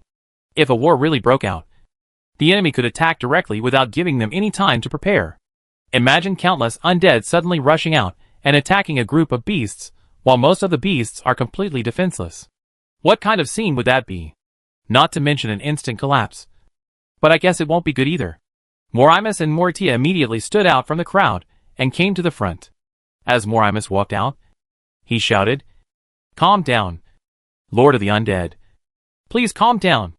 Moritia called out beside Morimose, "Lord of the Undead, we have no intention of going to war with you. That was all done by Moral himself. It has nothing to do with our Orc Empire." The two of them came to Liziu and tried to persuade her one by one. They knew that their words would probably be useless. After all, they were facing the supreme being of a race. How could the other party change his mind because of the two of them? Even so, they still want to give it a try. It is better than doing nothing and going to war with the undead. The Tiger Prince Moral suddenly became furious and roared at Morimus and Moritia. "Morimus, Moritia, what are you doing? Are you begging for mercy? You are from the Orc Empire, but you are begging for mercy from outsiders. You are not worthy of being the citizens of the Orc Empire. I will execute you." Molier's words made the White Tiger Queen's eyes flash with a cold light, and she shouted at him angrily, Enough? Molir, haven't you caused enough trouble? Faced with the angry White Tiger Queen, Morir was speechless, and finally closed his mouth in disappointment, not daring to speak again. Being able to ascend to the throne of the Orc Empire as a woman undoubtedly means that the White Tiger Queen is a very capable person. In fact, it was true. Among the many orcs, the White Tiger Queen defeated her brother and finally ascended the throne. Her hands were covered in blood. It was because of her decisiveness in killing that she was able to suppress the Orc Empire that respected force. The White Tiger Empress is the ruler of the Orc Empire, and she truly deserves the title. When she said this, not only Prince Moral fell silent, but even Morimus and Moritia fell silent, looking down at Liziu below. The White Tiger Queen said slowly, "Then, I wonder what the Lord of the Undead wants me to do so that you can calm your anger. I hope you can come back to the castle with me and live a shameless life together." This was the first thought that came to Liziu's mind. Of course, this cannot be said out loud. If it were said out loud, the one who would start the war would not be Liziu, but the White Tiger Empress. Liziu said with a stern face, "Kill those who dare to humiliate me to prove that the Orc Empire is sincere." As soon as these words were spoken, the entire hall immediately fell silent, and everyone looked at Liziu stupidly. "Are you crazy? Is the Lord of the Dead crazy? How dare he be so bold as to say in front of the White Tiger Empress that he wanted to execute a prince? That was a prince of the Tiger tribe. Morir is known for his hot temper, but he is also one of the most powerful people in the Orc Empire. There are really not many people who can be active in the Imperial Court and speak freely in front of the White Tiger Empress. Morir is one of those rare people. In his early years, he led the Imperial legions to fight everywhere, accumulated a great reputation, and had a very high reputation in the Legion. After the White Tiger Empress ascended the throne, she killed many people, but Morir still lived a very comfortable life, and no one could touch him. Arrogance and domineering have become the norm. Even the White Tiger Queen didn't say anything, let alone others. The Lord of the Undead demands the killing of such a being. How is that possible? After a few seconds of silence, a low laugh sounded, which became louder and louder, and turned into a wild laugh. It was Moral, who tilted his head back and laughed wildly. After a while, he stopped laughing and looked at Liziu with a ferocious face. "Lord of the Undead? Ha ha ha. Who the hell are you? You actually want to kill me? Are you worthy?" As he spoke, Moral drew the sword from his waist and pointed it at Liziu with murderous intent. Liziu looked at him silently without any movement. It doesn't matter whether there are any actions or not. Even after traveling through time, Liziu is still a rookie. His fighting ability was only limited to the level of street brawls. He was not at the same level as the warriors from other worlds. And he didn't even know magic. Not using physical force, but only using eye contact. This behavior is at least very classy, and can convey the meaning of "you are nothing. I don't bother to fight with you." Liziu remained silent. But this made Morir even angrier. A bloody mist appeared on his body, which was the power of his blood being activated. Just when Moral was about to step forward and kill the damn Lord of the Undead, there was suddenly chaos outside the hall. The guards were noisy, and their steps were disorderly. The White Tiger Empress looked up and frowned slightly. Boom! Outside the palace gate, a figure fell from the sky, with smoke and dust billowing. Even the huge rocks outside the palace were shattered, creating a hole in the ground. Enemy attack! The guards inside the hall roared, picked up their weapons, and rushed out of the hall. But because of the thick smoke and dust that obscured their vision, they did not dare to rush forward and just stared nervously into the smoke and dust. Even Moral's attention was drawn to it, and he couldn't help but look outside. A black figure swayed in the billowing smoke and dust. A man about 1.9 meters tall, with muscular body, and wearing a fur coat on his shoulders walked out of the smoke and dust. He stood in front of the guards, looked at the nervous guards, grinned, and did not take the guards seriously at all. Just as the man appeared, another figure flew over from the sky. A strong hurricane fell from the sky, blowing away the smoke and dust in the sky. Then the figure landed and stood beside the man.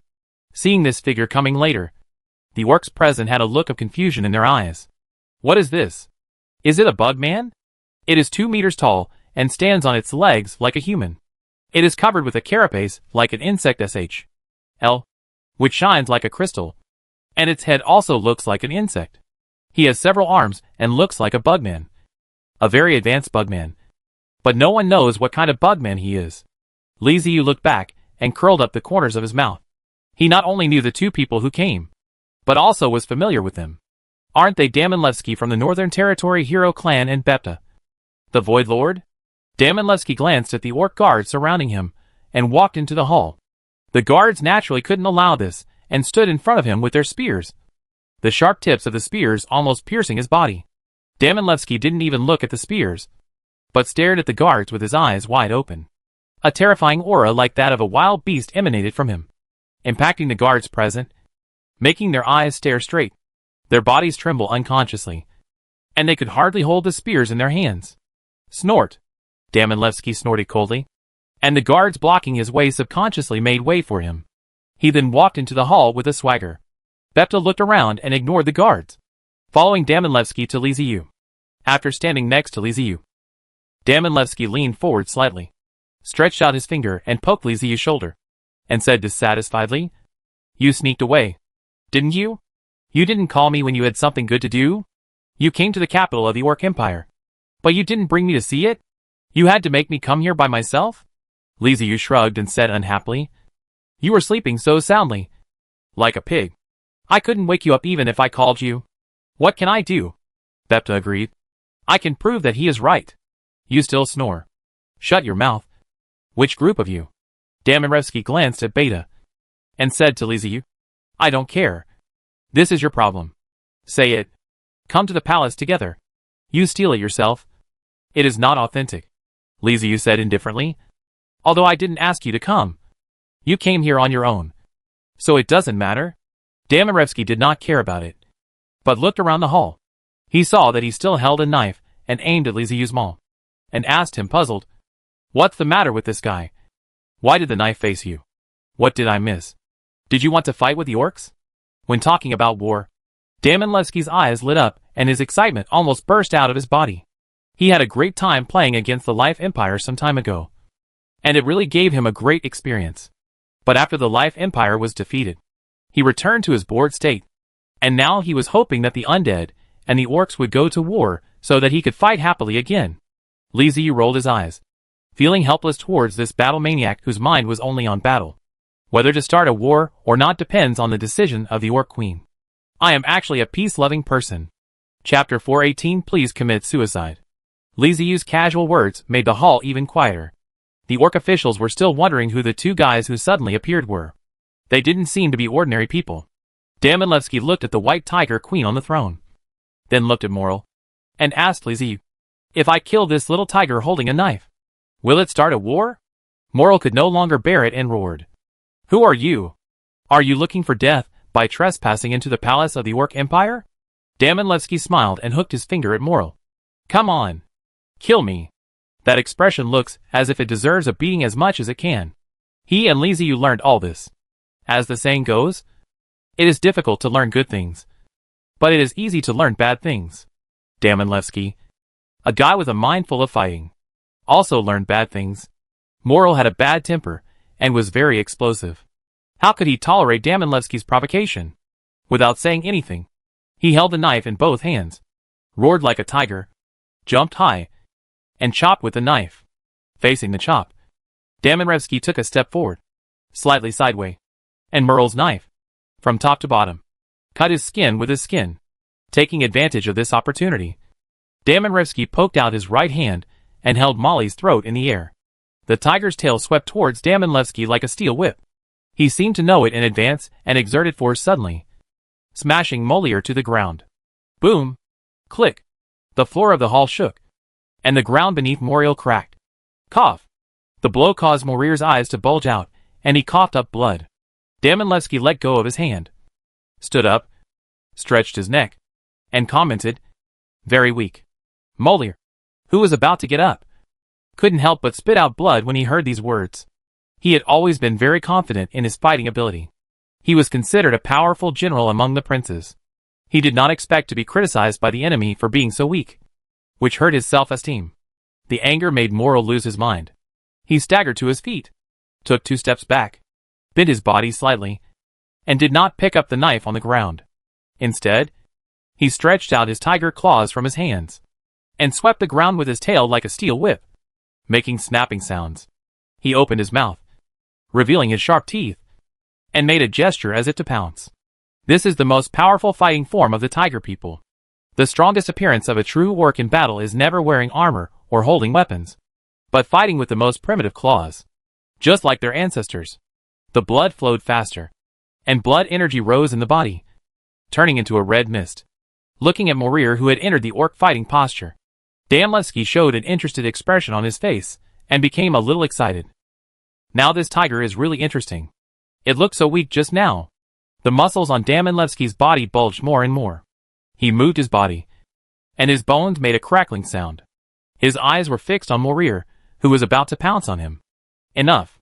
A cold but angry voice came from above. And Morir, who was about to pounce, suddenly stopped and froze in place. Damlevsky was stunned for a moment, then looked up at the white tiger queen with dissatisfaction in his eyes, blaming her for disturbing his battle. Prince Morir, this is my palace. I don't want to see you fighting with others here anymore. Come back. Moral turned his head to look at the Empress, then looked at Damlevsky indignantly, then reluctantly put away his sharp teeth and claws, picked up the knife on the ground, and walked back to his previous position. Everyone in the hall held their breath and didn't dare to make a sound. Even the orcs, who were least skilled in fighting, could see clearly at this moment that their Prince Morir was no match for the strong human man in front of him. It is easy to make this judgment, because Morir was the first to use weapons, while the other party was unarmed. Even when Morir assumed an orcish fighting stance, he showed no intention of taking up a weapon. Humans and orcs are different. Orcs have sharp teeth, claws, and even many special talents and abilities. But humans do not have them. Humans are good at fighting with weapons, armor, and magic. But the human in front of him was useless, and was able to suppress Morir simply by relying on his own strength. Doesn't this prove a point? If the other party really takes out a weapon, can Morel still be his opponent? Fortunately, the White Tiger Queen spoke up to stop the ensuing fight. Otherwise Morir would have been beaten up by a human in the palace hall in front of everyone and the White Tiger Queen. If this got out, their orc empire would have lost all face. The White Tiger Queen looked down at Damlevsky and suddenly asked, "You are not an ordinary human. I feel a cold breath on you. Who are you and where are you from?" Damlevsky adjusted the fur coat on his shoulders, held his head high, and said to the White Tiger Queen, "I, Damlevsky, come from the heroic clan of the Northern Territory." This simple sentence made all the orcs present open their eyes wide. Hero clan. They hit on the key words. These three words mean powerful. Any member of a heroic tribe means powerful, no matter where he comes from or what heroic tribe he belongs to. All members of the heroic tribe are extremely powerful, and the blood in their bodies determines everything.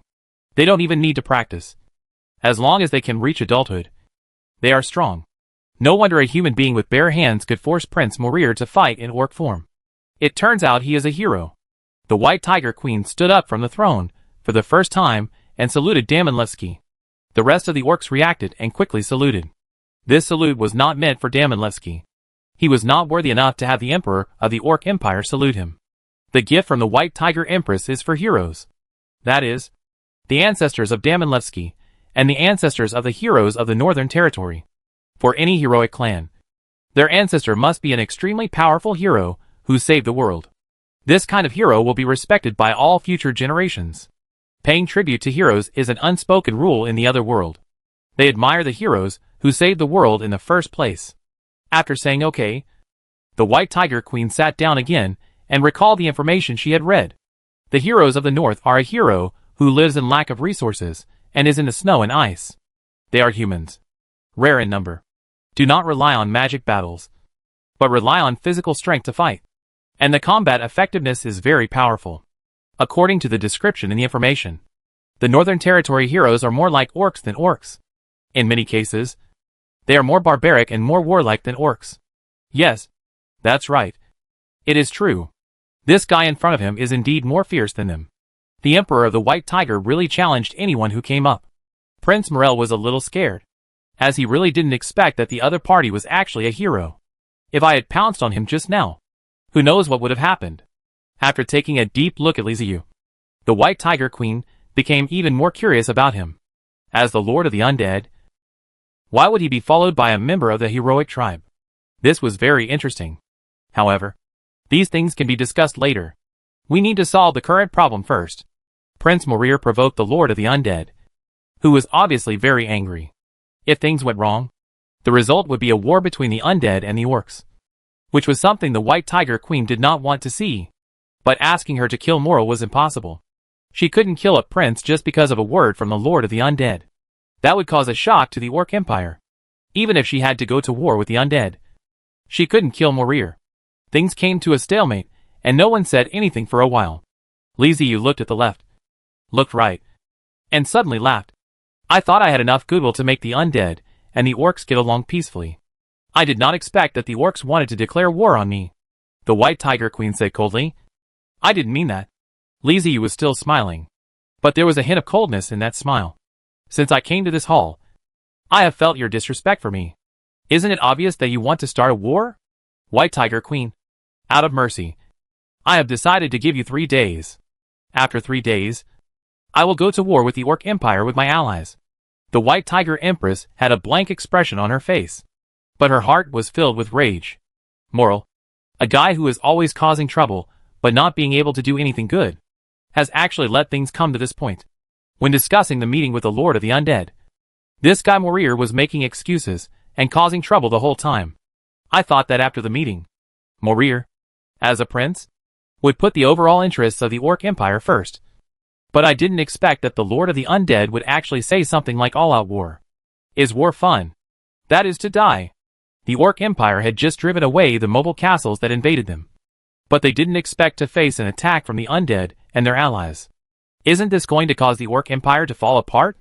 Under the attack of the Life Empire, the Orc Empire was not in a good situation. Many cities fell or were even destroyed, causing many orcs to be displaced and lose their homes. The resources they needed for survival were also snatched away by those guys. This has damaged the vitality of the Orc Empire. And what they need now is rest and recuperation.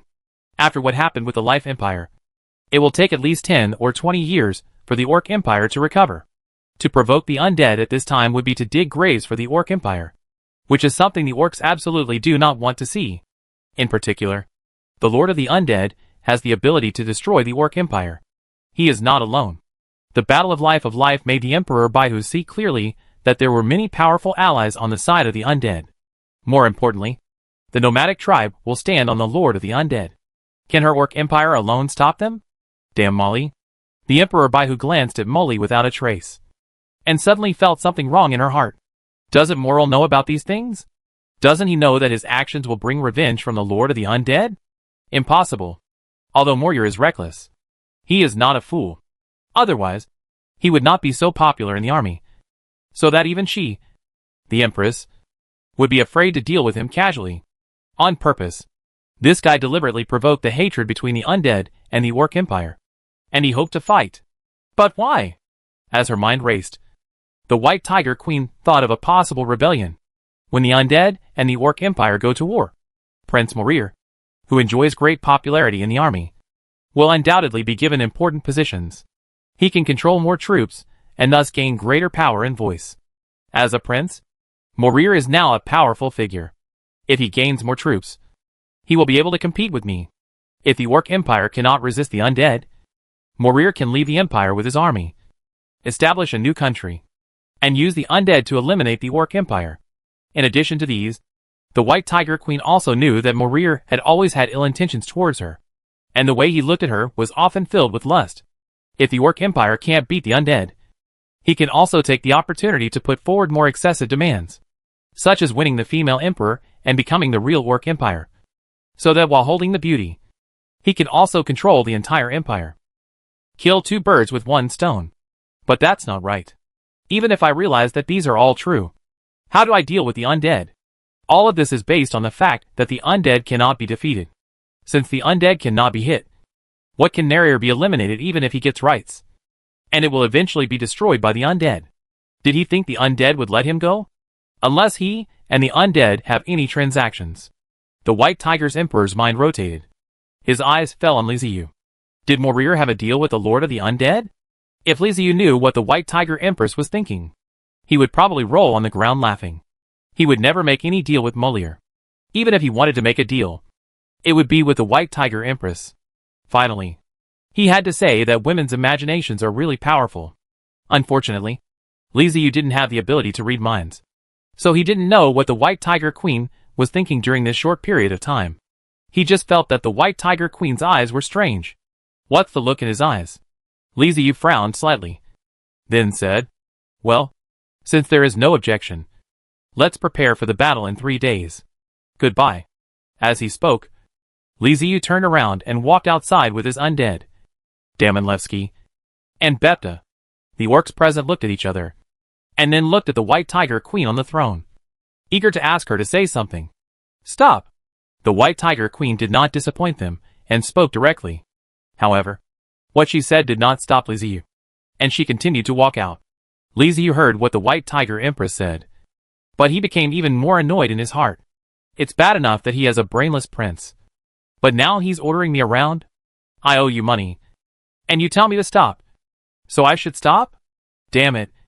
I originally thought that the Orc Empire could cooperate for mutual benefit. But now it seems that the top leaders of the Orc Empire are all stupid. The prince is so arrogant, and the empress is also mentally unstable. In that case, goodbye to you. I was able to conquer the wilderness in the past. So now the worst that can happen is that I can conquer the grassland by force.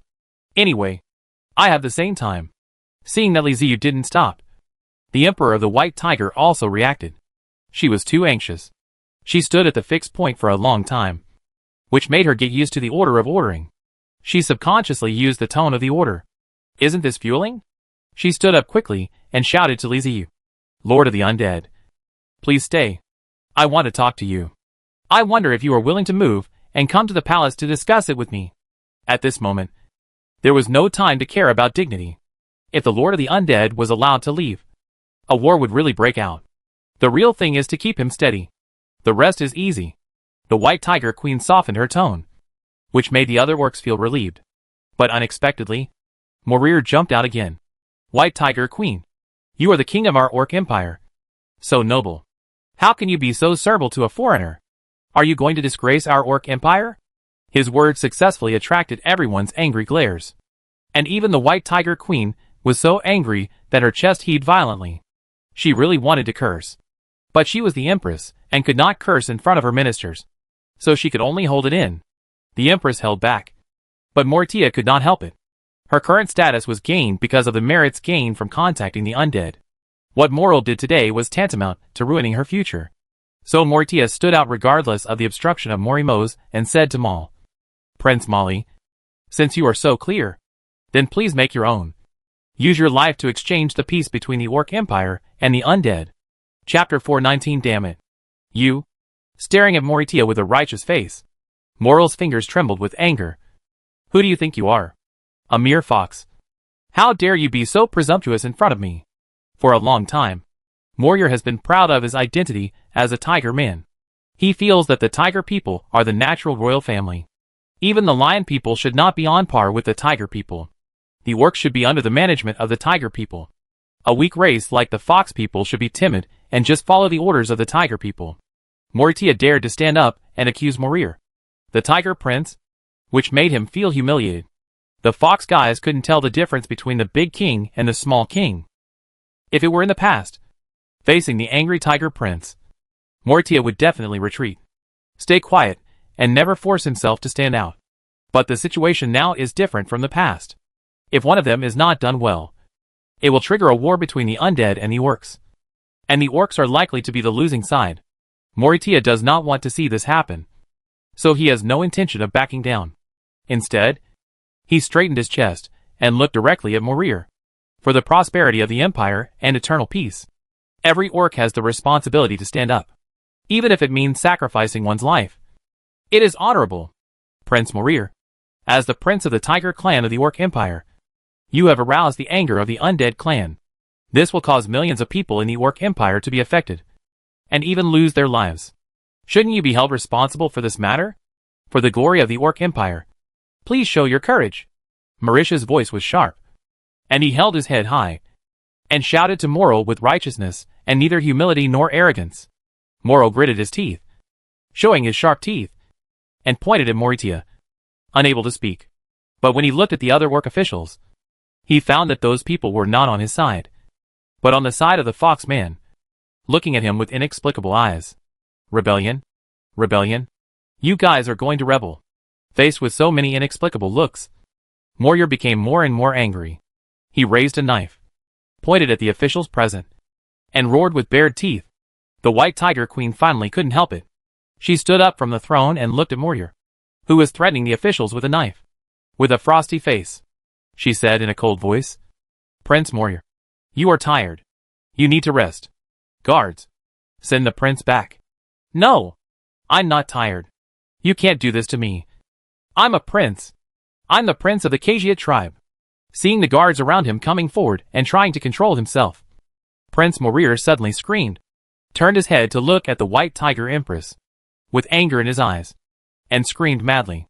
The guard stopped and turned to look at the White Tiger Queen, only to see that her eyes were full of coldness. They no longer hesitated, walked forward and grabbed Moria. Moria swung his sword fiercely, forcing back the two leopard guards in front of him. But he heard a snort in his ear. His body stiffened suddenly, and he looked at the White Tiger Queen again. The moment he saw her eyes, he seemed to understand something. The White Tiger Queen's eyes revealed murderous intent, and Moria was very familiar with this kind of look. When she had just ascended the throne, this kind of eyes often appeared. Every time she appeared, she meant that someone was going to die. Those who resisted her, disobedient, and complaints would die, and even their families could not escape. It was this kind of iron-blooded method that allowed the White Tiger Empress to sit firmly on the throne. In recent years, the White Tiger Empress has become much gentler and no longer kills people at the slightest disagreement like before. But this does not mean that the White Tiger Queen will not kill people. Her eyes reminded Moria of the past, and he suddenly realized that if he continued to resist, the Empress would not care about anything else and would let the guards behead him in the hall. The majesty of the Empress is unquestionable. Even if he is a tiger man and a prince, it will not work. Moria breathed heavily and slowly put down the knife in his hand. The leopard guards immediately stepped forward and snatched his knife. More than a dozen guards surrounded him and escorted him outside. Li Ziyu did not leave. When the White Tiger Queen asked for help just now, he stopped and was now standing at the door of the hall, with a look of watching a show in his eyes. He watched Moria being escorted towards him by a dozen guards. Moria turned his head to look at Li Ziyu, his eyes flashing with anger and resentment. But Li Ziyu laughed, which made Moria even angrier. The leopard guard behind him gave him a gentle push, and Moria continued to walk out grunting. The White Tiger Queen silently watched the guards take Moria away. Then she looked at Li Ziyu again and said to him, "Lord of the Undead, please move." Li Ziyu nodded. The orc officials in the hall looked at each other and left one after another. Originally, today was a good thing. It should be that the Undead and the Orc Empire strengthened their cooperation and everyone moved towards a better tomorrow together. As a result of this incident, it is still uncertain how things will develop. Moria, the Tiger Prince, is always causing trouble instead of helping others. The White Tiger Empress also left the hall, and several guards came to Li Ziyu and asked him to follow them. Before leaving, Li Ziyu turned to Damonlevsky and Bepta and said, "You go back first. I will go to see the White Tiger Queen myself." The two looked at each other, and Damonlevsky said, "I'd better go with you. What if the Orc King wants to plot against you?" Li Ziyu shook her head and said to him, "No, don't worry. She is not the kind of person who doesn't know what is good for her. If she kills me, it will definitely bring revenge from the dead. She won't do that." Bepta thought for a moment and said, "Then we'll wait for you outside." Li Ziyu looked at Beta, and looked at Demelsky again. He knew that the two were worried about themselves, so they smiled. "Okay, then you are waiting for me outside. Wait for me to see the White Tiger Emperor. Let's go back together."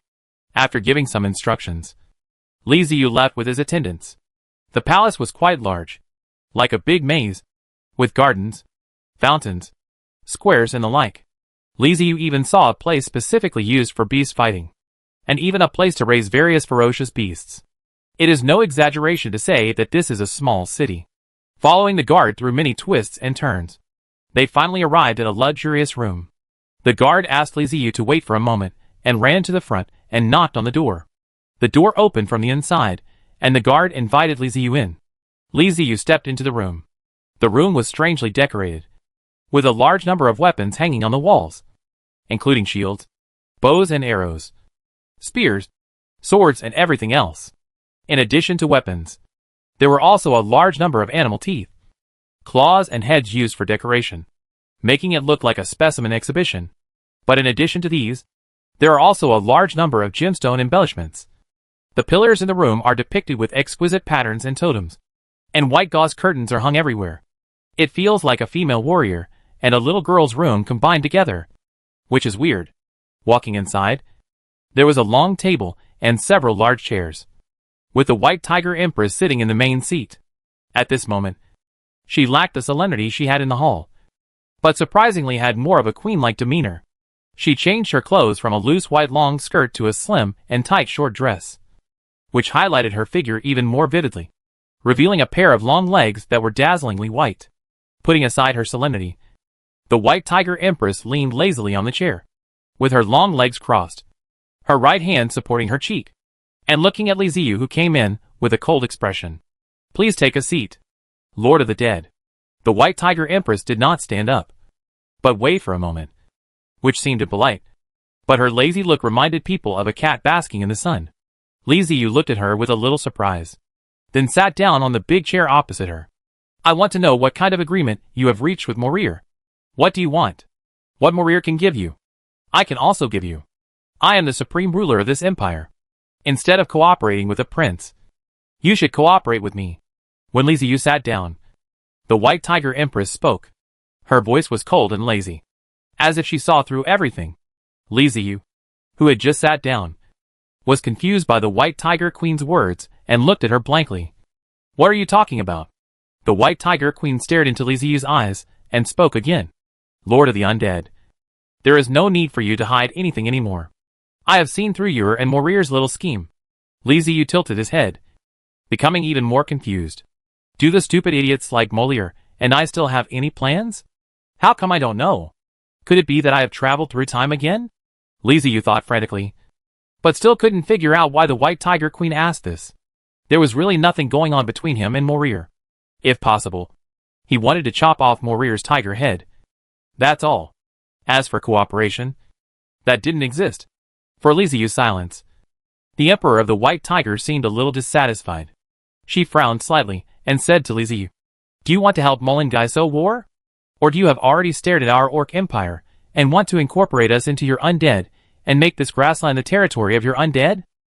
"I made it up in my mind. I definitely made it up in my mind." Li Ziyu finally figured it out. The White Tiger Queen must have made it up in her mind and took it seriously. That's why she was willing to chat with him privately and ask. But what on earth was she imagining?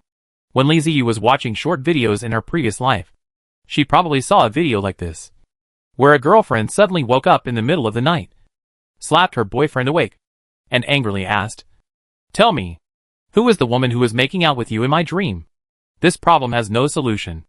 It seems that whether in the previous life or the other world, women's imagination ability is outstanding. Don't try to guess what a woman is thinking. You'll never understand it no matter how hard you try. So, how do I answer now? I do have my eyes on the Orc Empire, but I have never thought of conquering it by force. I am ready to conquer it through commercial means. Oh, damn moral. After thinking for a long time, Li Ziyu finally spoke. First, I don't know what you were talking about. Second, I don't know what you were talking about. Third, I don't know what you were talking about. Finally, if the undead and the orcs go to war, then the war must be caused by your and Morir's stupidity. Silence. It took the White Tiger Queen a while to react before she realized that Li Ziyu was scolding her. No one had dared to insult her to her face for many years. The human in front of her, even if he was the Lord of the Undead, was too arrogant to actually call her stupid. How could the Emperor of the Orc Empire be a fool? She is in charge of a huge empire. If she were a fool, she would have been killed long ago. Anger surfaced on the face of the White Tiger Queen. She took 2 deep breaths before suppressing her anger. "Well, Lord of the Undead, it seems that you really intend to go to war with our Orc Empire." Li Ziyu spread his hands and said, "See, I've already said it. If a war breaks out, it must be caused by your and moral stupidity. You have to know that I came all the way here, not to play with you. I came with goodwill and friendship. But you didn't follow reason at all and turn things into what they are now. Don't tell me that I really intend to go to war with the Orc Empire. Didn't I tell you before that I will give you 3 days to prepare? And then we will go to war? That's already very reasonable. Okay. I am not afraid of war. I am the Lord of the Undead. The Undead are never afraid of war. Just like we are not afraid of death. The White Tiger Queen showed a look of doubt on her face and asked hesitantly. So, Lord of the Undead, there is really no contract between you and Morir? Li Ziyu stared at the White Tiger Empress without saying a word. Now that things have come to this, if the White Tiger Queen still wants to talk nonsense on such a boring issue, then there is really no need to waste her breath. From the moment Moral angered Li Ziyu no longer intended to live in peace. He is the Lord of the Undead, the leader of the Wasteland Alliance, and a castle-level traverser. He was ridiculed by Morir, but he did not fight back. If this were to get out, he would really lose all his face. In his current position, he can no longer just think about himself. It's not that he wants to go to war, but he has to go to war. He has already given the solution. Kill Moral.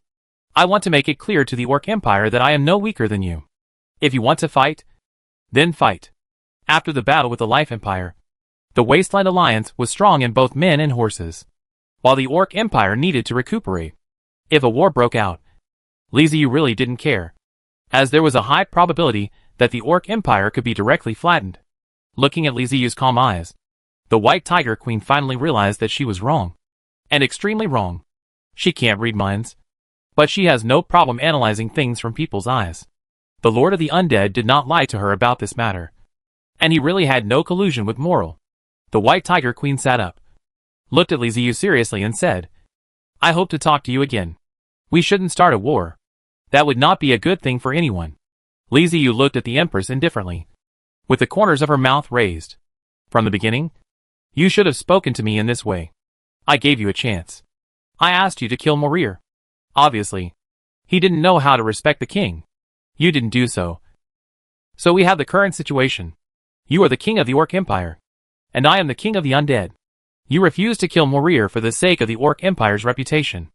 I want to start a war for my own reputation. Personal reputation doesn't matter, but I cannot lose the reputation of my Undead clan and my Lord friends. You should understand this. After being reminded by Li Ziyu, the White Tiger Queen suddenly understood why Li Ziyu said he wanted to start a war. The Undead cannot be suppressed by the Orc Empire. If the Orc Empire expresses its intention to suppress the Undead, the only option left is to go to war. They have to be equal. The decision to go to war was not made by the Lord of the Undead, but was forced upon him by millions of Undead and his allies. If it were her, the White Tiger Empress, going to another country and being humiliated, she would also decide to go to war. Damn Moral. The White Tiger Queen suddenly regretted not killing Morir. After thinking for a while, the White Tiger Queen asked, if Morir doesn't appear again, will there be peace between the orcs and the undead? Li Ziyu crossed his fingers, placed them on his abdomen, and said softly, there is no chance now. Once words are spoken, water is spilled. It cannot be taken back. We cannot afford to lose face. The White Tiger Queen struggled again and asked, is there really no other way? Li Ziyu stared at the White Tiger Empress and said in a deep voice, if you use yourself as a bargaining chip, then there is still a chance. But I feel that you will not do this. You will not give up the majesty of the Empress. Right? Chapter 420 Hostages are not okay. Li Ziyu was not joking when she said this. If the White Tiger Queen is willing to take herself as a hostage, then the Undead will not have to go to war with the Orc Empire. On the contrary, the two sides will become one family. The opponent's emperor is under his control. So wouldn't it be easy to capture the Orc Empire? At that time, let Zhongping spread the trade routes to the entire Orc Empire, so that undead caravans will exist in all aspects of the Orc Empire. It doesn't matter who manages the Orc Empire. Just like the Wasteland. Li Ziyu just said it casually and didn't expect the White Tiger Queen to agree. She can ascend to the throne, control the huge Orc Empire, and suppress many orcs. Just look at the way she scolded Morir, and you will know that she is a strong woman with ruthless means. Otherwise a guy like Morir would not be obedient. After Li Ziyu finished speaking, he leaned back in the big chair and looked at the White Tiger Empress in silence. According to his idea, the White Tiger Empress would be furious at this time, and then roar at him loudly, saying things like you are dreaming. Shameless undead. Brainless maniac. How dare you have such thoughts? Etc. To show her majesty as the emperor of the Orc Empire. However, the reality is that after he finished speaking, the White Tiger Queen fell silent along with him, her ruby-like pupils staring at him quietly, as if she was thinking about something. Li Ziyu was stunned. This must be fake. Why wasn't he angry or furious, but thinking instead? I have said so much. As an emperor, shouldn't I fight back now? I am ready to deal with your counterattack. You are not playing by the rules. What happened to the White Tiger Empress? Li Ziyu was confused and puzzled, and the two of them fell into silence at the same time. No one said anything for a while. Li Ziyu didn't know that he underestimated his position in the White Tiger Queen's heart. The grassland has never been peaceful. Even the powerful and huge Orc Empire is not the only existence on the grassland. The nomadic tribes scattered all over the grassland are no less powerful than them. Before the Wilderness Alliance set foot on the grassland, the Orc Empire and the nomadic tribes fought each other every 3 days and every 5 days. The living conditions of the two forces are completely different. The Orc Empire was born by inheriting the civilizations of many previous countries on the grassland. They have begun to abandon their wandering life and started to learn from other races, building solid walls and tall buildings, gathering orcs of all races, and living in safe cities. They have their own rules, laws, and systems that are no worse than human cities, and have formed their own civilization. Nomadic tribes still adhere to their previous traditional lifestyle. Simply put, they wander around with large herds of animals, grazing, and living in tribal units. The two completely different lifestyles cause differences and conflicts between the Orc Empire and the nomadic tribes. The Orc Empire feels that the nomadic tribes are barbaric, unenterprising, and uncivilized. The nomadic tribes feel that the Orc Empire has abandoned the glory of their ancestors and no longer respects traditions. This contradiction has existed since the establishment of the Orc Empire and is a long-standing one. Even when a group of grassland travelers appeared on the grassland, the two sides failed to resolve the conflict. After all, the grassland travelers are weak, and even if a strong one appears, they are still in internal discord and do not pose a great threat to either the Orc Empire or the nomadic tribes. All the changes began with the arrival of the Wasteland Travelers Alliance and the Life Empire Alliance. The travelers from the Wasteland Travelers Alliance still abide by the rules, under the constraints of Li Ziyu and Batubu. They did not harass the indigenous people excessively. This is completely opposite to the travelers from the Life Empire Alliance. After the time travelers from the Life Empire Alliance arrived, they immediately went into attack mode, attempting to forcibly annex the Orc Empire, thus triggering a war. This behavior directly led to drastic changes in the situation on the grassland.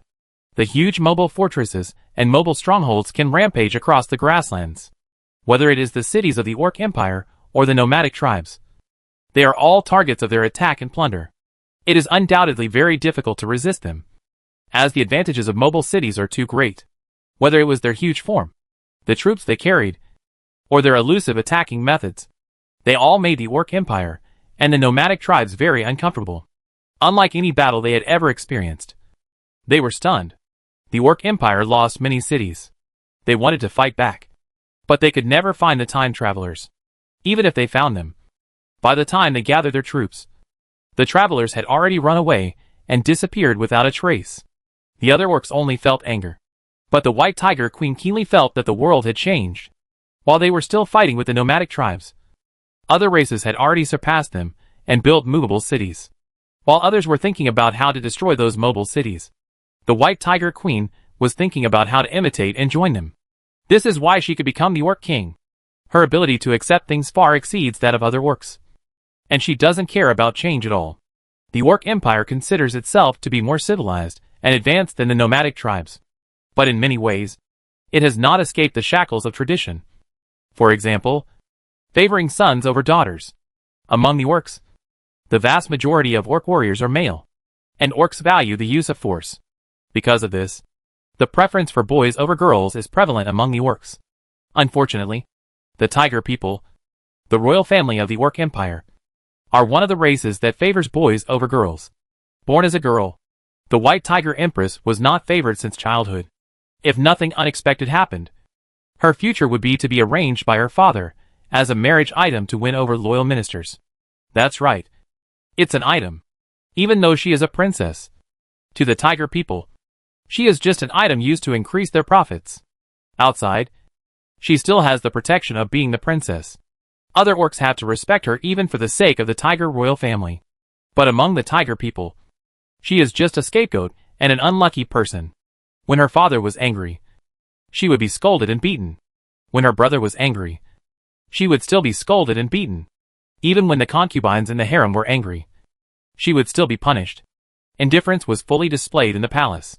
It seemed like she was a person who shouldn't exist. She and her mother were thrown into a desolate and dilapidated courtyard to live in. They even had very little food rations. And most of the time they ate vegetables. She is from the tiger tribe. Natural-born carnivore.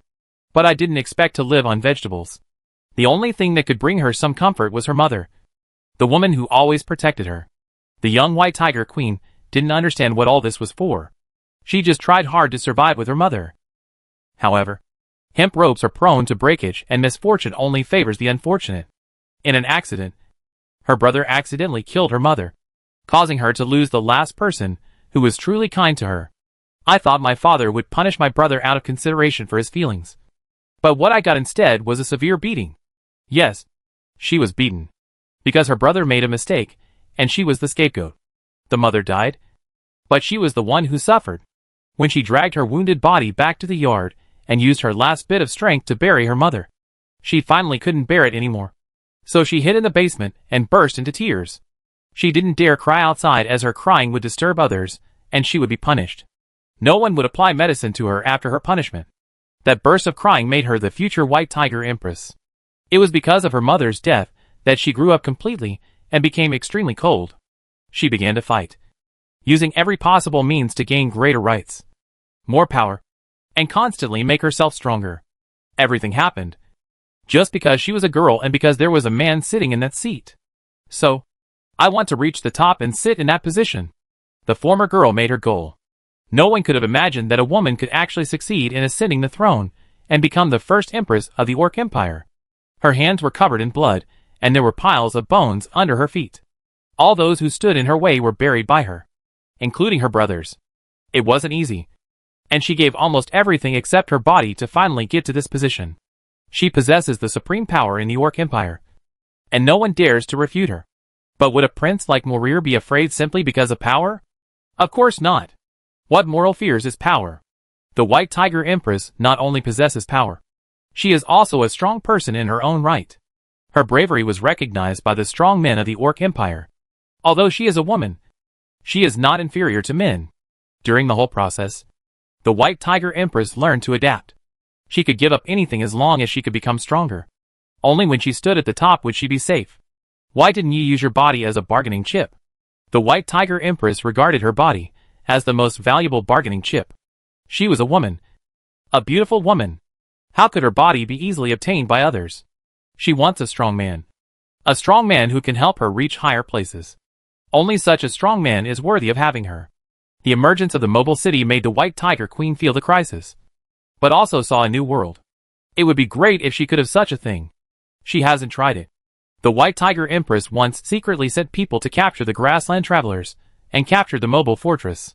She studied it for a long time, but was unable to control it. The ones who could own mobile cities are a group of special lords. And they are all human. Although she didn't understand why humans could become the lords of all races, there was no doubt that she could not own a mobile city. This made her very regretful. But she had no intention of giving up.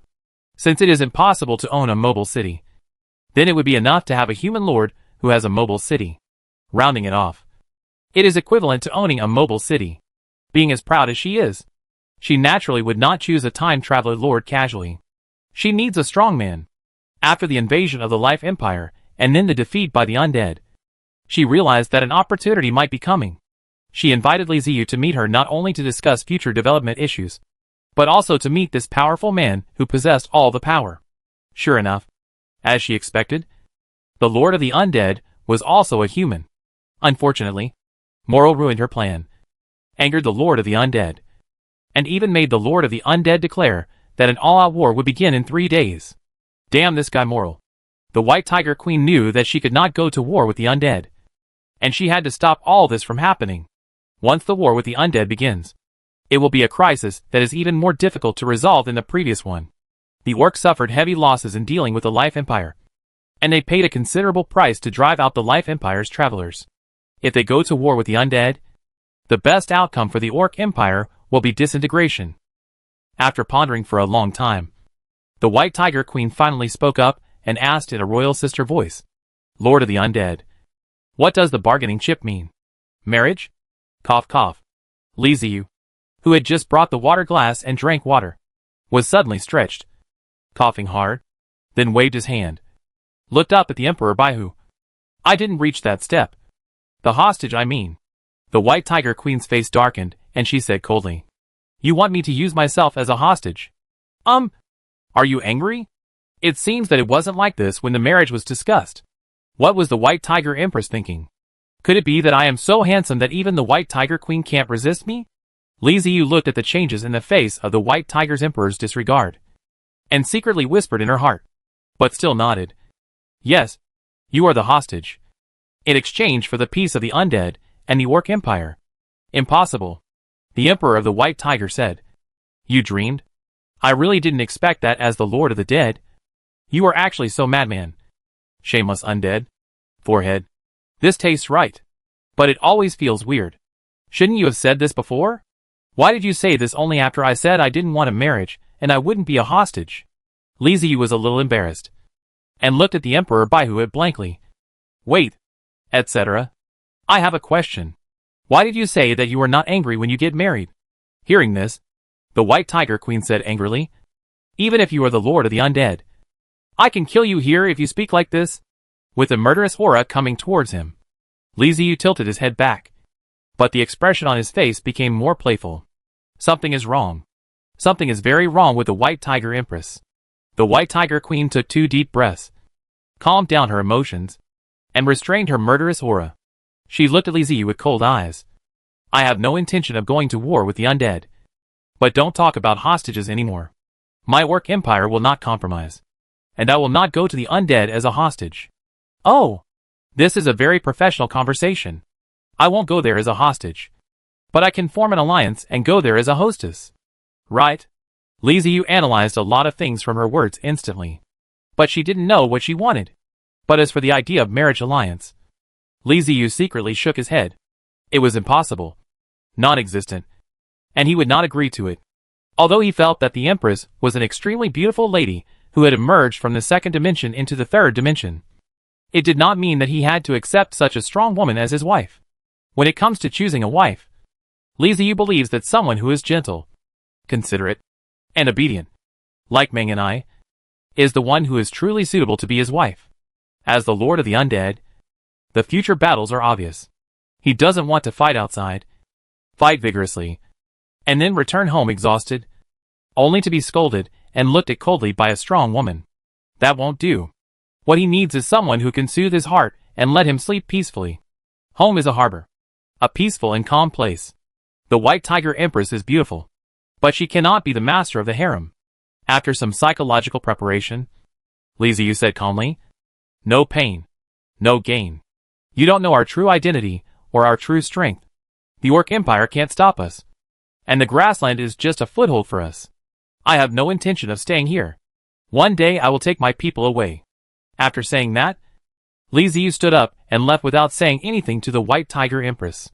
The White Tiger Empress looked at his back and fell into silence. Chapter 421, He Wants Me. Li Ziyu left, taking a group of undead with him, leaving the Bee City and returning to his own undead castle. What happened in the hall soon spread throughout the capital. The originally joyful atmosphere was wiped out, and the orcs living in the city looked at the tall castle outside the city, with fear and resentment revealed in their eyes. The war started in 3 days. Why is this happening? Oh, because of Prince Moral.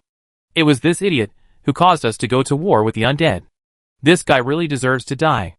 As more and more details from the hall came out, the orcs gradually realized that it was not the undead who wanted to start a war, but their Lord Prince who was stirring up trouble, which led to the Lord of the Undead issuing a declaration to start a war in 3 days. The orcs were in an uproar. They started a parade and blocked Prince Morir's residence, demanding that he come out to explain and die as a token of their guilt. It was his recklessness that led the orcs to go to war with the undead.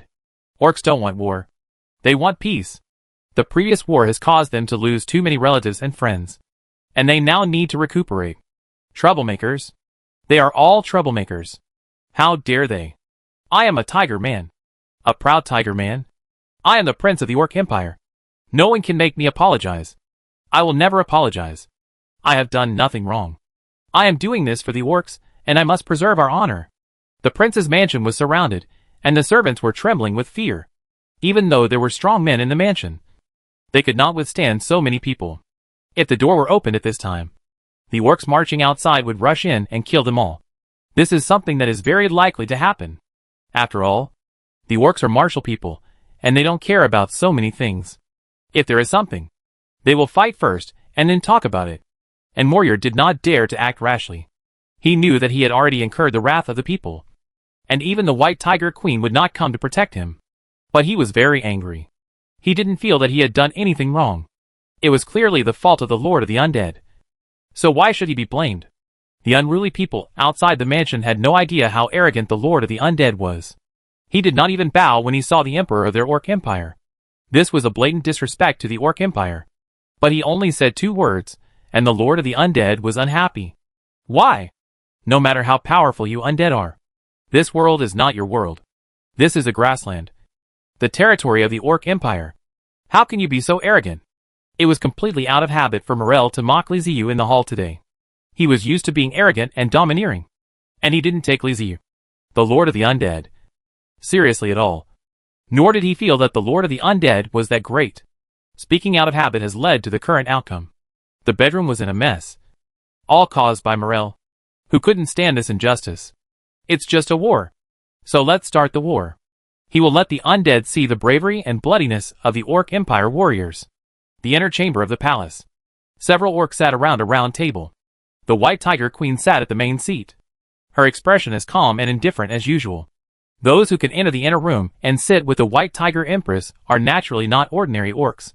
They are all people who hold high positions of power in the Orc Empire, and are trusted by the Empress. Among them, there were several people who had not been in the Beast capital before, but were in other cities. They now knew that the undead would go into full-scale war with the orcs in 3 days. So they hurriedly used the teleportation magic circle to return to the capital to meet the White Tiger Queen. A handsome man with sharp eyes and slightly graying temples spoke first. Your Majesty, what is going on? Why did the undead suddenly declare war? This man's name is Kalatu, a pure-blooded orc from the Mountain Eagle clan, and one of the 4 great generals under the White Tiger Empress. Facing her most loyal subordinate, the White Tiger Queen sighed and said helplessly, "It was that idiot Moral. The Lord of the Undead had just arrived in Dadu, and we hadn't said anything yet. But he ran over to pick a fight. The matter got out of hand, and the Lord of the Undead was so angry that he said the war would start in 3 days." Snapped. 3 hands slapped the table almost at the same time, and 3 figures stood up beside the round table. 1 short and 2 tall.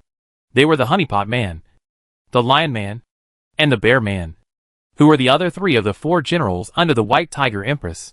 If he wants to start a war, then let him start a war. Your Majesty, I am willing to lead the army to fight the enemy, the 3 orcs said in unison. Neither the Honeypot people nor the Bear people are pure-blooded orcs, but beast-headed people who retain most of their beastly appearance. Compared to Kalatu of the Mountain Eagle clan, these 2 are pure reckless men. They are very powerful in combat, but not very smart. The Lion Man is a pure-blooded orc. His intelligence is even higher than Zaratu. The problem is that this guy's personality is a bit similar to Morir's. He is impulsive and irritable, and he cannot keep his sanity whenever someone provokes the Empress. Bokir, Laz, Osido, the 3 of you sit down first. His Majesty hasn't spoken yet. Why are you so excited? An old fox woman sitting at the round table spoke gently. The 3 generals, Honeypot Man Botcher, Bear Man Raz, and Lion Man Osido, looked at the old woman, then looked at the White Tiger Queen, and seeing that her expression was normal, they sat down slowly with a snort. The fox old woman has a very high status. She is the High Priestess of the Orc Empire, named Marisha, and is in charge of the Hall of Valor. Among the orcs, the ancestors are a very sacred place. The orcs do not believe in the gods, but they have a strong ancestor worship. The British Hall of the Prairie Orc Empire is a place where the ancestors of the powerful orcs in the empire. As the High Priest, Marisha is said to be able to communicate with the spirits of his ancestors. Don't look at her old age. She is a magician. The older she gets, the stronger her magic power becomes. Even if the 4 famous generals join forces, they dare not guarantee victory over her. More importantly, Marisha is the person that the White Tiger Empress trusts the most.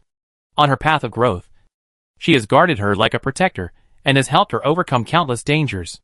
Marisha has 3 very serious scars on her body, all of which were left from saving the Empress.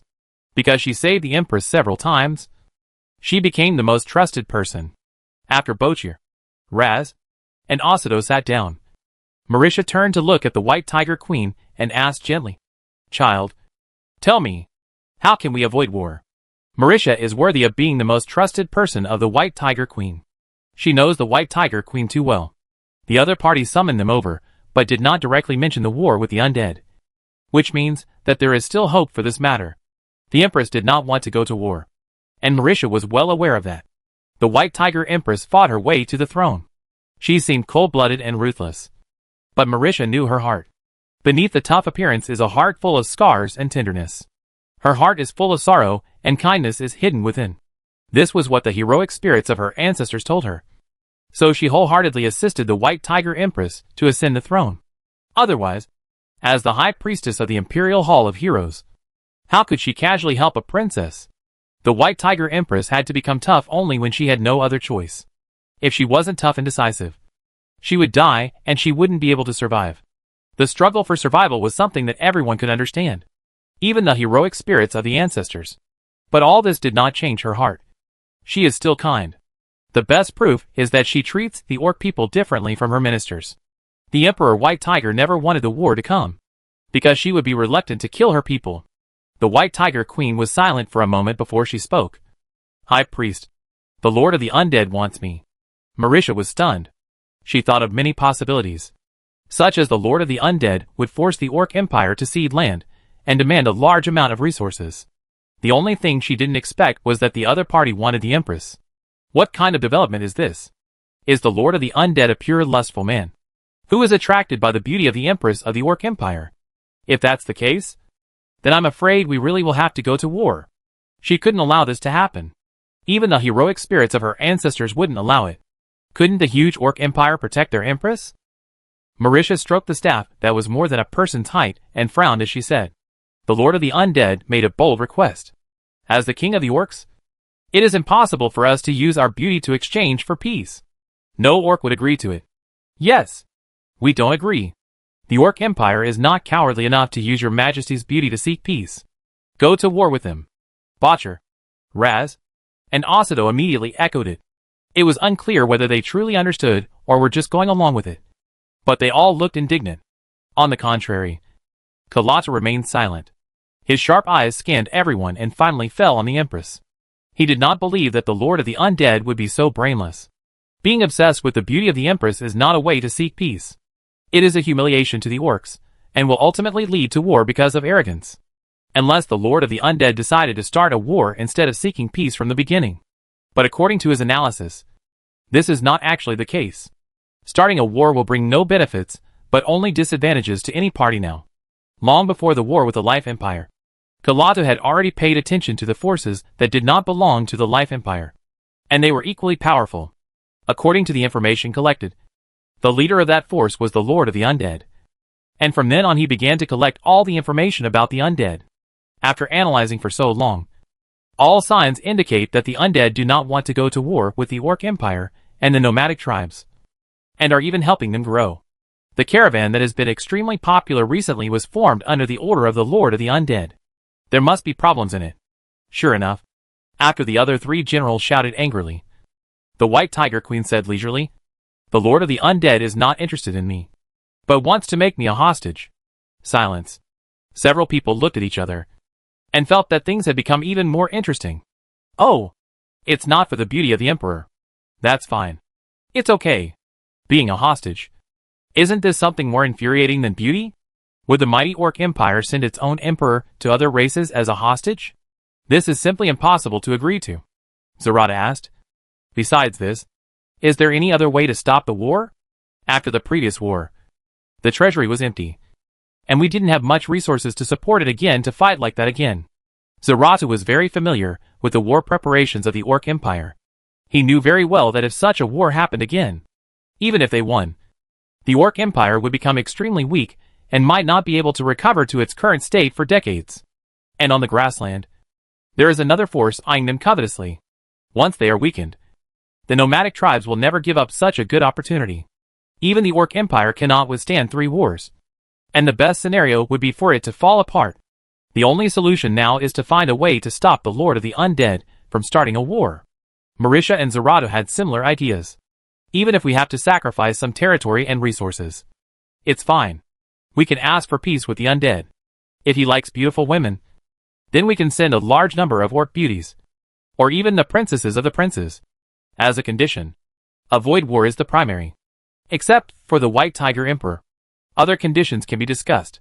On the way back to the castle of the dead, Damanlevsky approached Liziu and asked, "Are we really going to go to war with the Orc Empire?" Liziu looked at Damanlevsky, who was full of excitement, and said helplessly, "Converge, you all wrote excitement on your face. Are you a war mad?" Damanlevsky shook his head repeatedly. "No, I didn't. Don't talk nonsense. I'm serious. Okay? Good. Good. You are not. You are serious. You laugh very happy. Damanlevsky is not a warmongerer. He is just a simple battle maniac." Sighing, Liziu replied, "I don't want to go to war with the Orc Empire. There's no benefit in that." Damanlevsky restrained his smile and nodded. "I told you that you are not the kind of person who would start a war casually. Are you trying to gain more benefits?" Liziu laughed, but did not answer Damanlevsky's question. Isn't this clear? If the benefits are great enough, he certainly won't go to war. But if the benefits offered by the other party are not great enough, then he will go to war and take the benefits himself. Liziu is already a stranger among the crosses. Most of the traversal people treat the Aborigines as NPCs, so that the Aboriginal people will not matter. Large organizations are not focused on indigenous peoples, but on territories, because territories can bring profits. However, because Liziu's race is the Undead, he not only cares about the territory, but also the indigenous people. The reason why we said we wanted to go to war in the hall was just a matter of face. If the other party knew what was good for them, there would be no need to go to war. Another point is the Emperor of the White Tiger, which is beautiful. But in terms of personality, he doesn't like it in the position of Liziu. She was a strong woman. If Liziu showed even a little bit of weakness, he had no doubt that she would immediately attack him. Rather than waiting for the other party, it is better to first stop it with a punch, so as not to get 100 fists. If we don't deal with the White Tiger Empress, everything else will be difficult. The representatives of Liziu and the Emperor of the White Tiger are not themselves. They represent 2 different forces. Any compromise will have a huge impact on each party's power. After returning to the castle, Liziu did what he had to do. He was not in a hurry at all, and he did not contact Batubu in them. He planned to wait for news from the White Tiger Queen to see what she thought. The next night, the White Tiger Queen sent a group of envoys to meet with Liziu. Coming, Liziu smiled. He sent out the undead to bring the envoys over and let them see his undead castle. Who doesn't know how to show off their muscles? The envoys were indeed impressed by the show. The various tall buildings in the castle, the densely packed undead moving back and forth, were all shocking their nerves. They had not recovered until they entered the castle. The undead came to the door of the main hall, and the door, which was several meters high, slowly opened. The undead signaled that they could go in. The people in the envoy took a deep breath and stepped into the main hall of the dead castle. Chapter 422 Meet again. Castle of the Dead. Main hall. The main hall was a place that Liziu rarely used. After all, he didn't have any ministers under him. When he met Zhang Peng, Lu Xingxing, Batubu and the others, he would just find a place to meet them. They were not outsiders, so there was no need to open the main hall in such a formal way. This time, special arrangements were made specifically for the Orc Empire delegation. The hall is more than 10 meters high. Looking up, there seems to be a sea of skeletons above the head. Those are not relief murals, but real undead. They seem to be trapped in the wall, swimming constantly, and from time to time, They used their jumping soul fire to look at the delegation walking in below. The ceiling was supported by more than a dozen extremely thick white bone columns, on which there were a large number of reliefs of various exotic beasts. Flags hung from the ceiling, with images of various undead warriors on them. The layout of the main hall highlights a sense of solemnity and grandeur. At the entrance of the hall are elite heavy hammer skeleton warriors carrying sledgehammers. Once you arrive at the main hall, these tall and fierce-looking guys can only act as gatekeepers, responsible for opening and guarding the door. The ground was covered with a blood-red carpet that stretched all the way to the bottom of the platform. On both sides were 4 rows of black warriors and skeleton knights. The black warrior stood in front, holding the hilt of the sword with both hands, the tip of the sword pointing to the ground, silent, like a lifeless armor for display. Behind them were the skeleton knights riding on soul warhorses. Their figures were half hidden in the darkness, and the soul fire in the soul warhorses' eye sockets was very faint.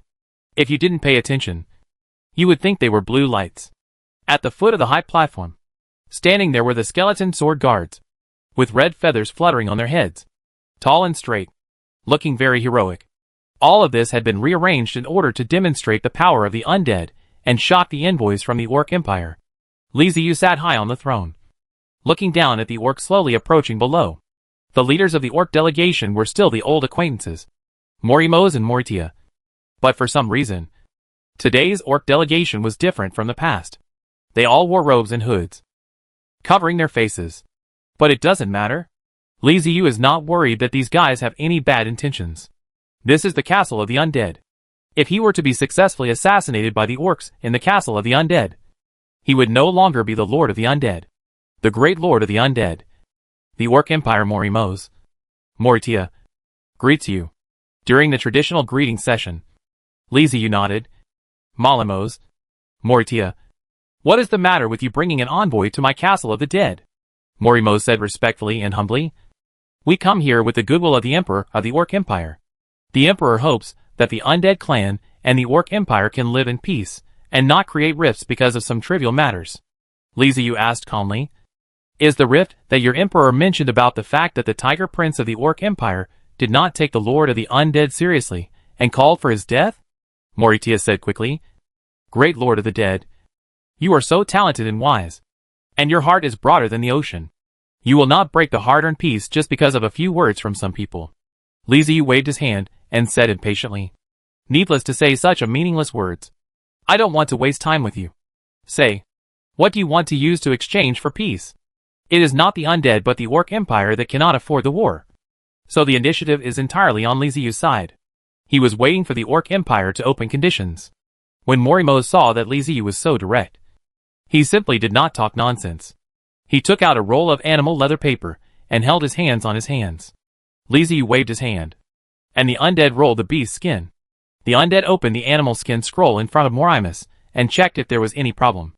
In case the animal skin scroll contains poison, hidden weapons, magic, curse or other things, it naturally cannot be delivered directly to Li Ziyu. He unfolded the animal skin scroll, which was covered with dense Orc Empire characters. Everything seemed normal.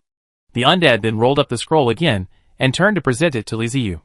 And Morimose also began to introduce what was recorded on the animal skin scroll. It was a very large amount of materials. As long as Li Ziyu promised the undead and the Orc Empire to get along peacefully, the materials on the beast skin roll will be given to Li Ziyu. Li Ziyu pretended to glance at the animal skin scroll and motioned the undead to take it aside. The orcs are written above, and he doesn't know it. It is better to listen to Morimose. There were a lot of things, and Morimose did his best to explain them in great detail. After listening for a while, Li Ziyu felt that it was boring. So he waved his hand and said to him, That's enough. No more talking. Do you want to get rid of me with these supplies? Do you think I am threatening you just for these supplies?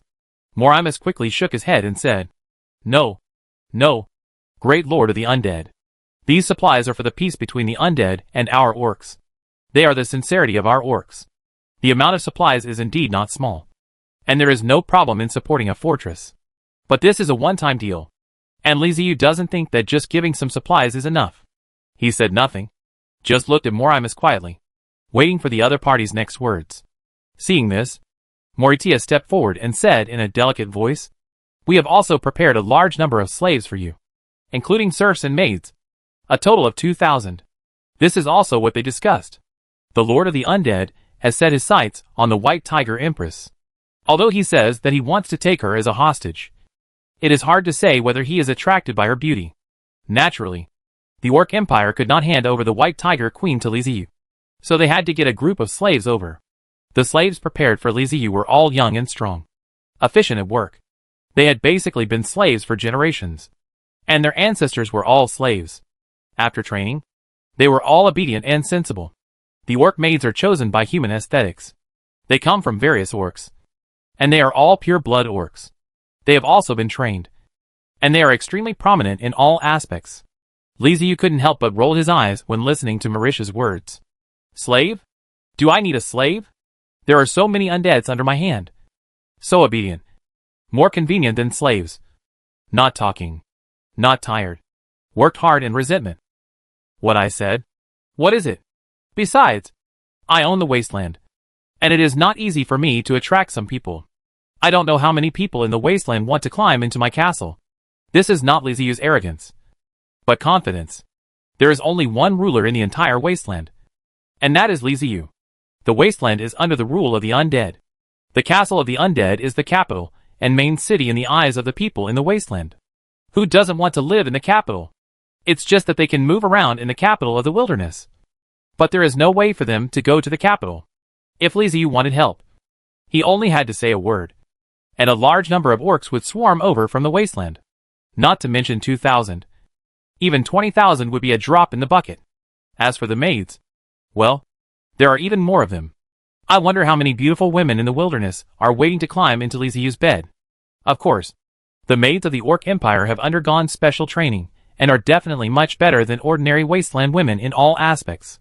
But using 2,000 slaves as bargaining chips is somewhat of a joke.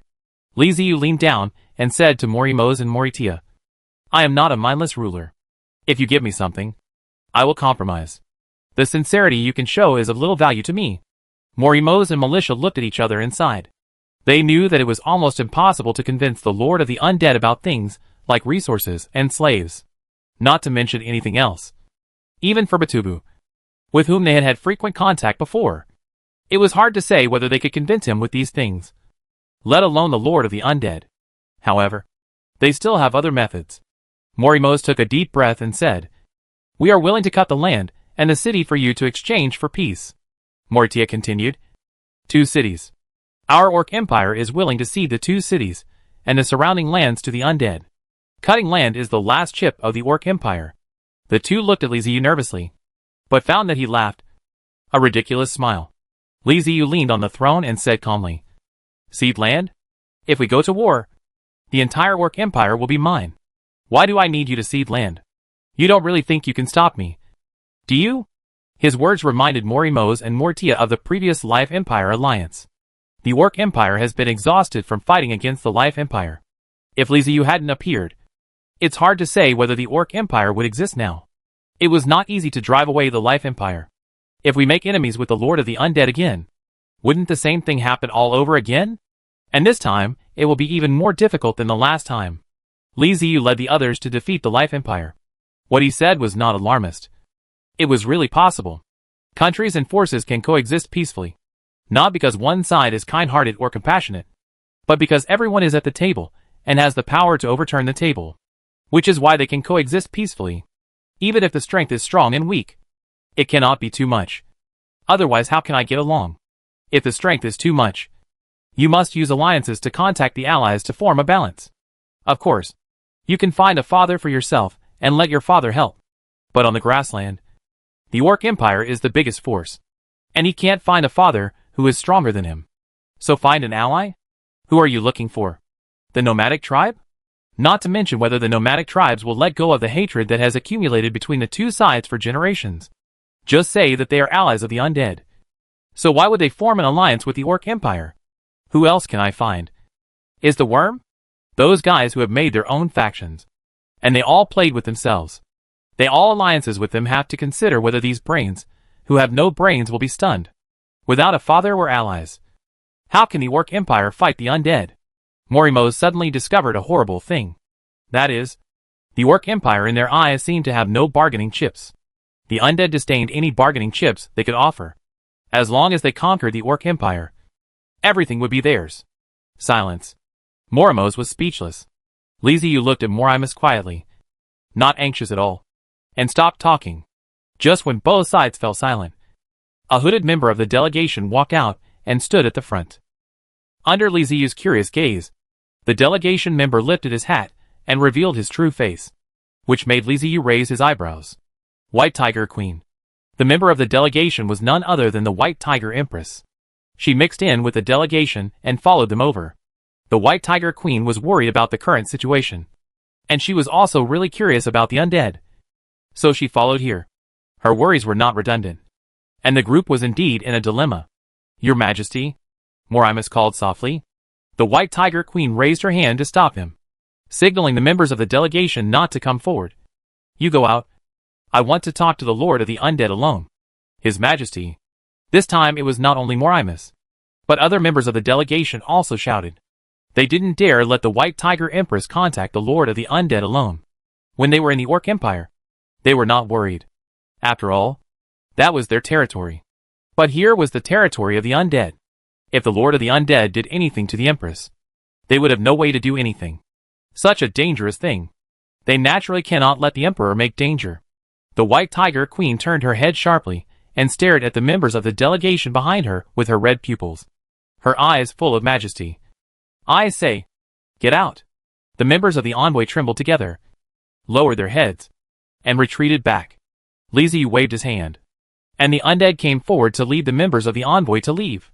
After the members of the envoys left, the main hall was left in the main hall, and the White Tiger and Li Ziyu and a group of dazed undead were left. Li Ziyu stood up from the throne and chuckled. We meet again. As he spoke, he walked down the stairs. The White Tiger Queen looked up at him and asked, what do you want in exchange for your promise not to fight anymore? Facing Li Ziyu, the White Tiger Queen felt powerless.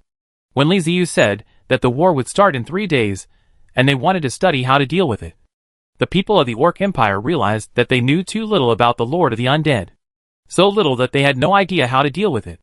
They didn't know Li Ziyu's personality, his preferences, what the undead were like, where they came from, how many soldiers they had.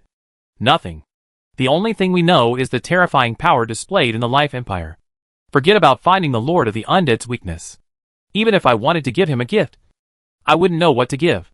What should they do with such an enemy? There's nothing we can do. Li Ziyu walked up to the White Tiger Empress and looked at her with a smile. Well, she has very good and white skin. And she is very tall. Over 175 centimeters. With a great body proportion and very long legs. With this look and this figure, she is definitely a goddess. I said, I want you to be a hostage. Li Ziyu replied with a smile. The White Tiger Queen frowned and took a deep breath. You know this is impossible. The Orc Empire will never compromise.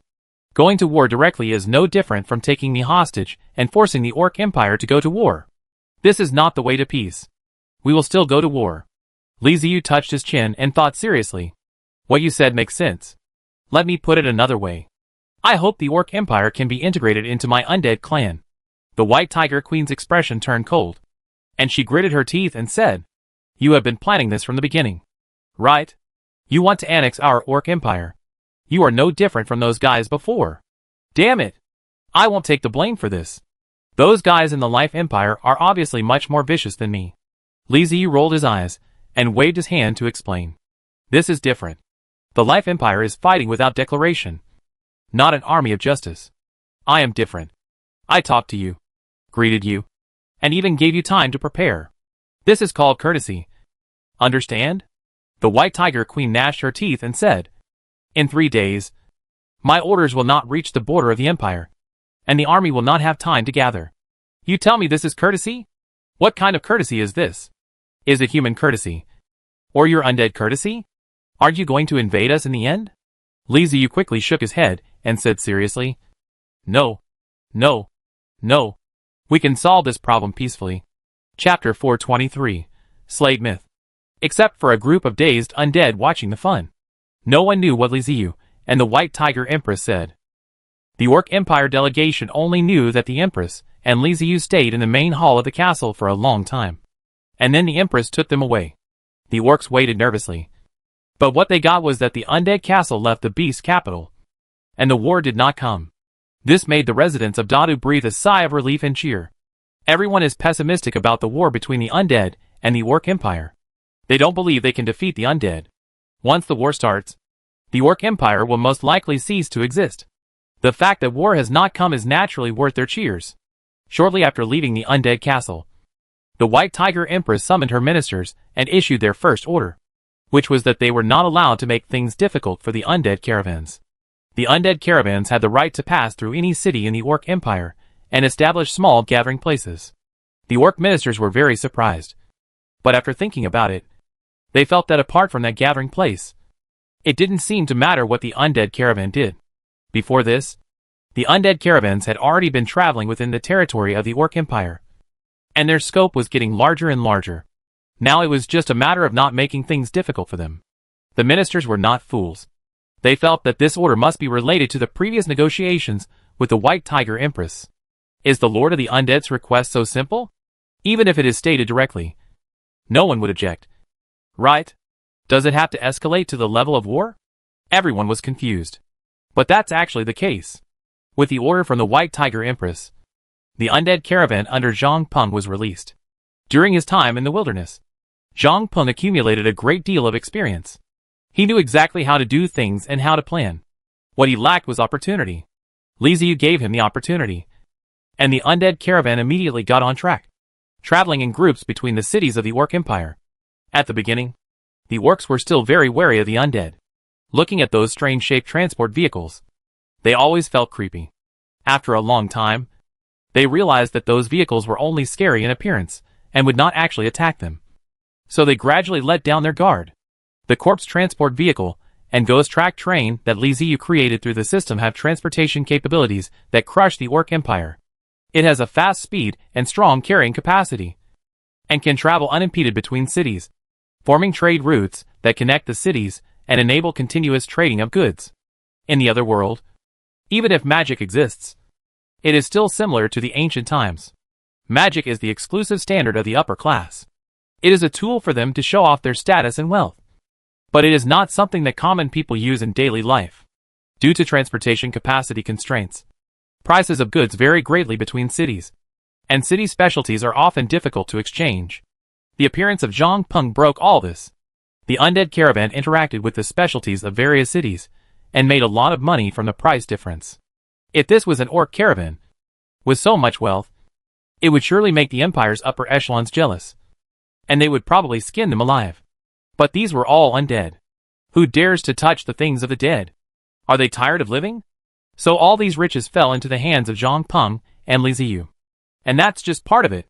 When the undead caravans began to show their strength, the merchants of the Orc Empire could no longer sit still. They smelled the scent of change and the scent of money. They came to the caravan one after another and actively asked for cooperation with the caravan. They did not want anything else but just hoped to borrow the caravan to transport their goods to other cities. Transportation is of course not free. Zhang Peng has gained a lot from these merchants. Moreover, he does not want money, but resources. In addition to the Orc Empire's own goods, Zhang Peng also constantly exchanged for various rare items rarely seen in the grassland from other lords, and then sold them. The difference in price made a lot of money. The wealth accumulated in such a short time made even the White Tiger Queen jealous. Only then did she realize what her order meant. It was a horrific profit. This is a terrifying profit that even the Orc Empire cannot ignore. No wonder the main trading right of the dead is this. He is draining the wealth of the entire Orc Empire. But this doesn't seem to be a bad thing. After a large number of commodities began to circulate, the economy of the Orc Empire was revitalized and recovered rapidly, and even established connections with nomadic tribes. The entire grassland strangely formed a whole under the communication of the undead caravan. Fear. The White Tiger Queen looked at the report in front of her and felt a chill in her heart. The conflicts between the Orc Empire and the nomadic tribes are extremely deep. If there were no external enemies, fighting and killing would be normal. But the undead caravan destroyed this situation, and the border suddenly became peaceful. Everyone stopped fighting each other and worked together to make money. Life is getting better and better, and there is more hope. Who the L still has the time to fight and kill? The undead followed the caravans to various cities, under the banner of guarding the caravans, established chambers of commerce one after another, and took root in many cities of the Orc Empire. They do not harass the orcs. They just stay in the Chamber of Commerce quietly on weekdays. The orcs passing by in front of the Chamber of Commerce can often see the undead standing at the door and watching the pedestrians coming and going on the street. The undead are gradually integrating into the orcs.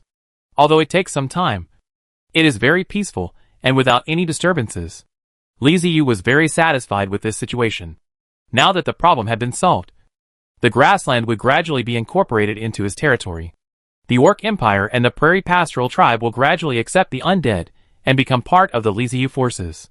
Of course, in the eyes of the people, the undead only lives with them and lives with business. Only those who are in power know that they have become part of the undead, which is a way to solve the war. On the one hand, there are trade routes. On the other hand, the undead have begun to build cities all over the grassland. Gathering points have been built near Li Ziyu's mineral resource points for travelers and nomadic tribes to rest. These gathering points are now beginning to develop, and the nomads say that such gathering points are great and provide them with convenience. Although at the beginning, living in the gathering point felt a bit creepy, with bones everywhere and a gloomy atmosphere. After going there and living there a few times, they were no longer afraid and adapted to the situation. The gathering point is good. It is sheltered from wind and rain and very safe. There are undead protecting them around, so they don't have to worry about anything. As long as wild beasts, monsters, and insect people dare to approach the gathering point, the undead will rush over and kill them. The areas around each gathering point were cleared, which were equivalent to small safe zones on the grassland. Moreover, violence is prohibited in the gathering point. The undead will not care if you live there, but if you dare to take action, the undead will appear to stop you. If you do not obey the undead, I'm sorry, the undead will show their hideous side. As a result, the gathering point has become a very good destination in the eyes of many people. As long as you can find a safe place to live, what is there to complain about? Many small tribes or vagrants wandering on the grassland simply settle down in gathering places, treating the settlements as their homes and living in harmony with the undead. They also do some business in the gathering points, mainly doing business with nomadic tribes and providing them with the resources they need. These people who settled in the gathering points soon developed them into small villages. In addition to the gathering point, Li Ziyu also began to build a city of the undead on the grassland. These cities have tall city walls and are well planned inside, with 4 major divisions: residential area, commercial area, cemetery area, and economic area, as well as a large number of basic buildings. Li Ziyu left a large number of undead in the City of the Dead.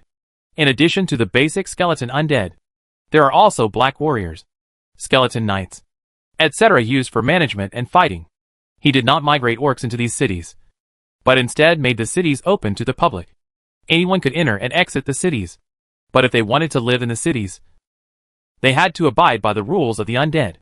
Most of the rules are similar to those of the gathering point, but with the addition of faith.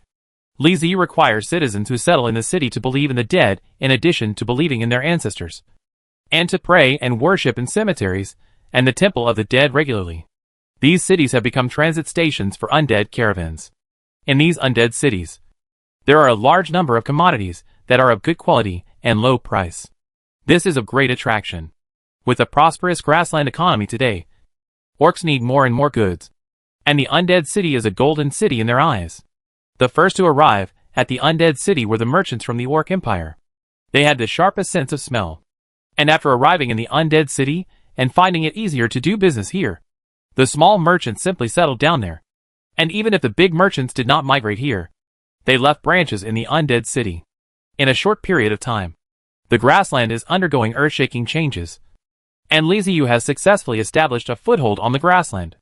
New information is delivered to the White Tiger Queen every day, especially about the movements of the undead.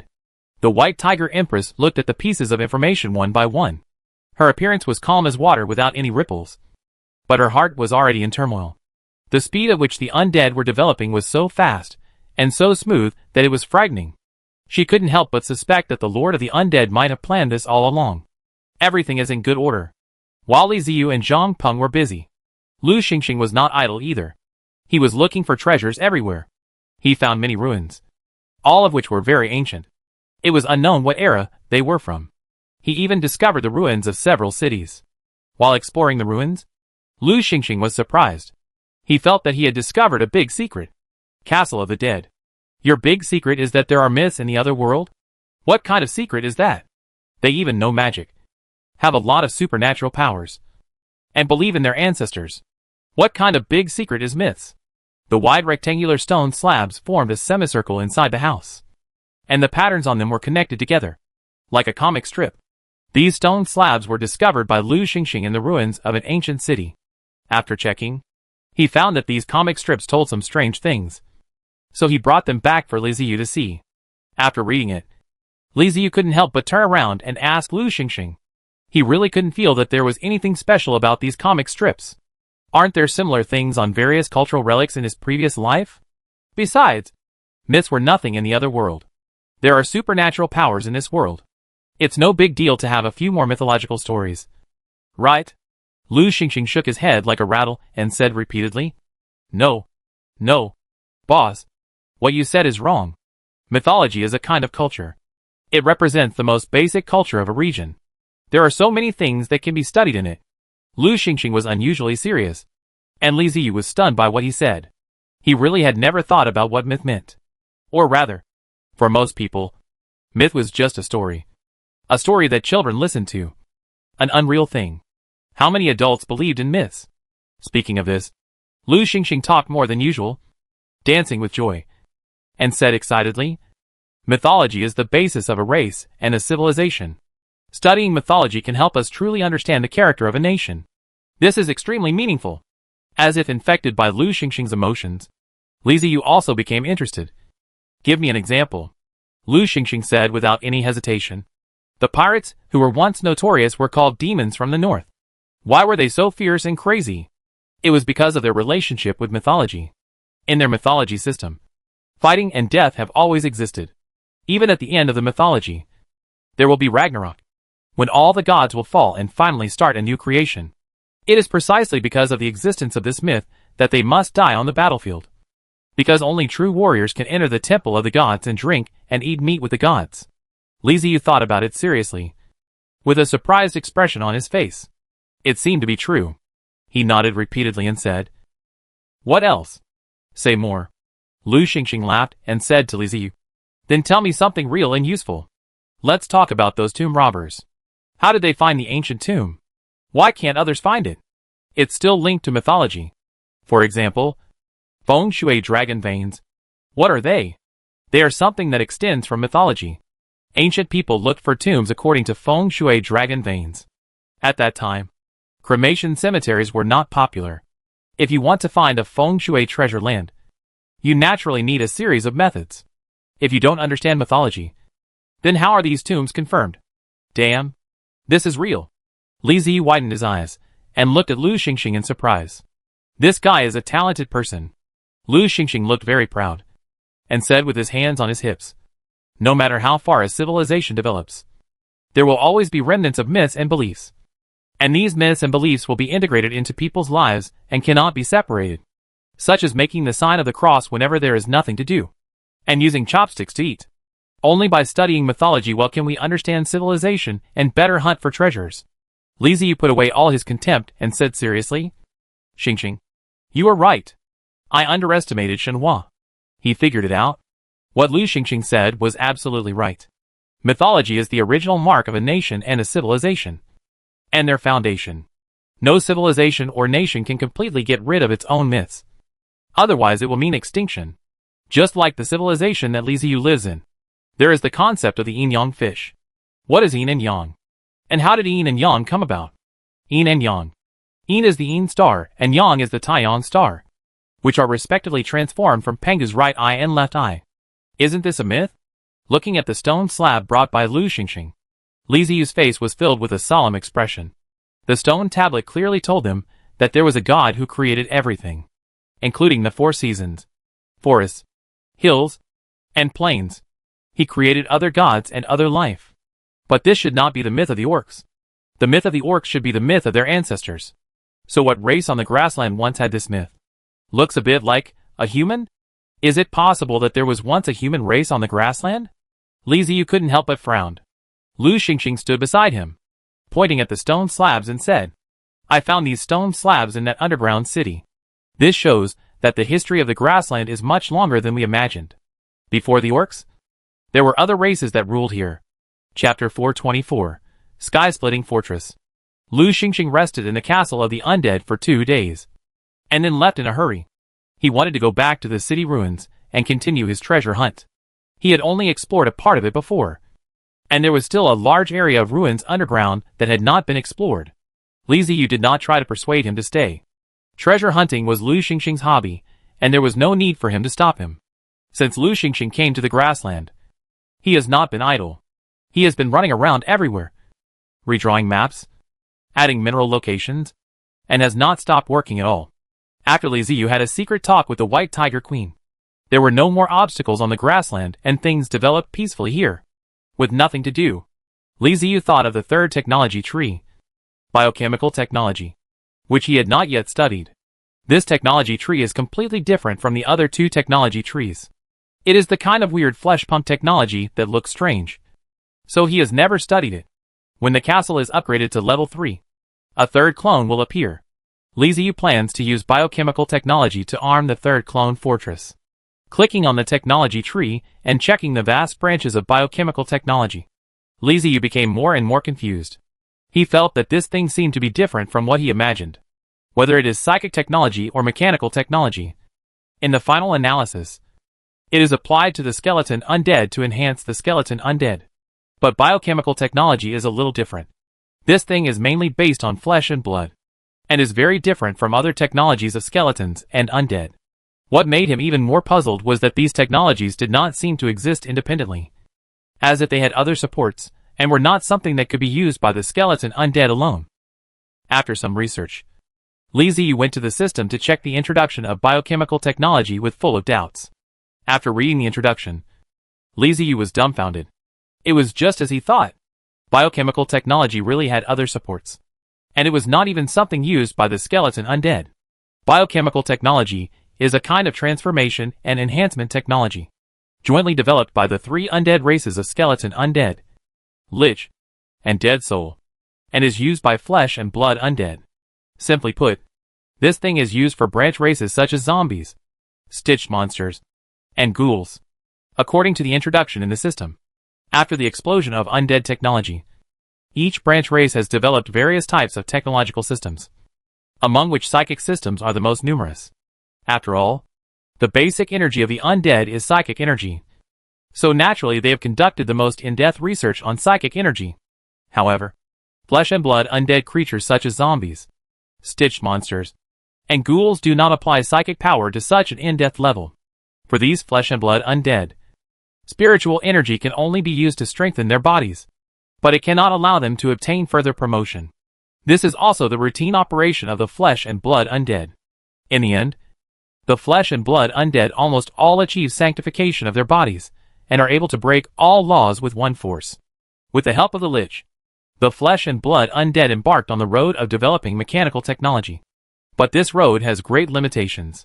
Once they are separated from the machinery, or the machinery is damaged, their combat effectiveness will be reduced immediately. The flesh and blood undead don't like this feeling.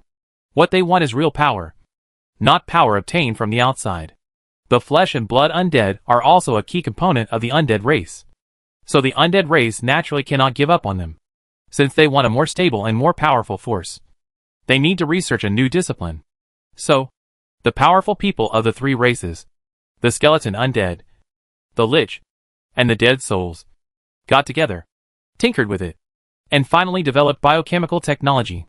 Using the trinity of bones, magic power, and psychic energy, the flesh and blood are transformed to form a new energy, thereby allowing the flesh and blood undead to evolve. During that period of time, a number of powerful flesh and blood undead were born. As for why there is a technology tree for the flesh and blood undead in Li Ziyu's system, it is naturally because the skeleton undead are one of the 3 creators of biochemical technology. As the skeleton undead who participated in the creation of the world, they naturally understand what biotechnology is. It's just that biochemical technology was created for the flesh and blood undead, and it has little effect on the improvement of the skeletal undead. After reading the introduction of the system, Li Ziyu curled his lips and simply threw the biochemical technology out of his mind. He decided not to study this thing for the time being.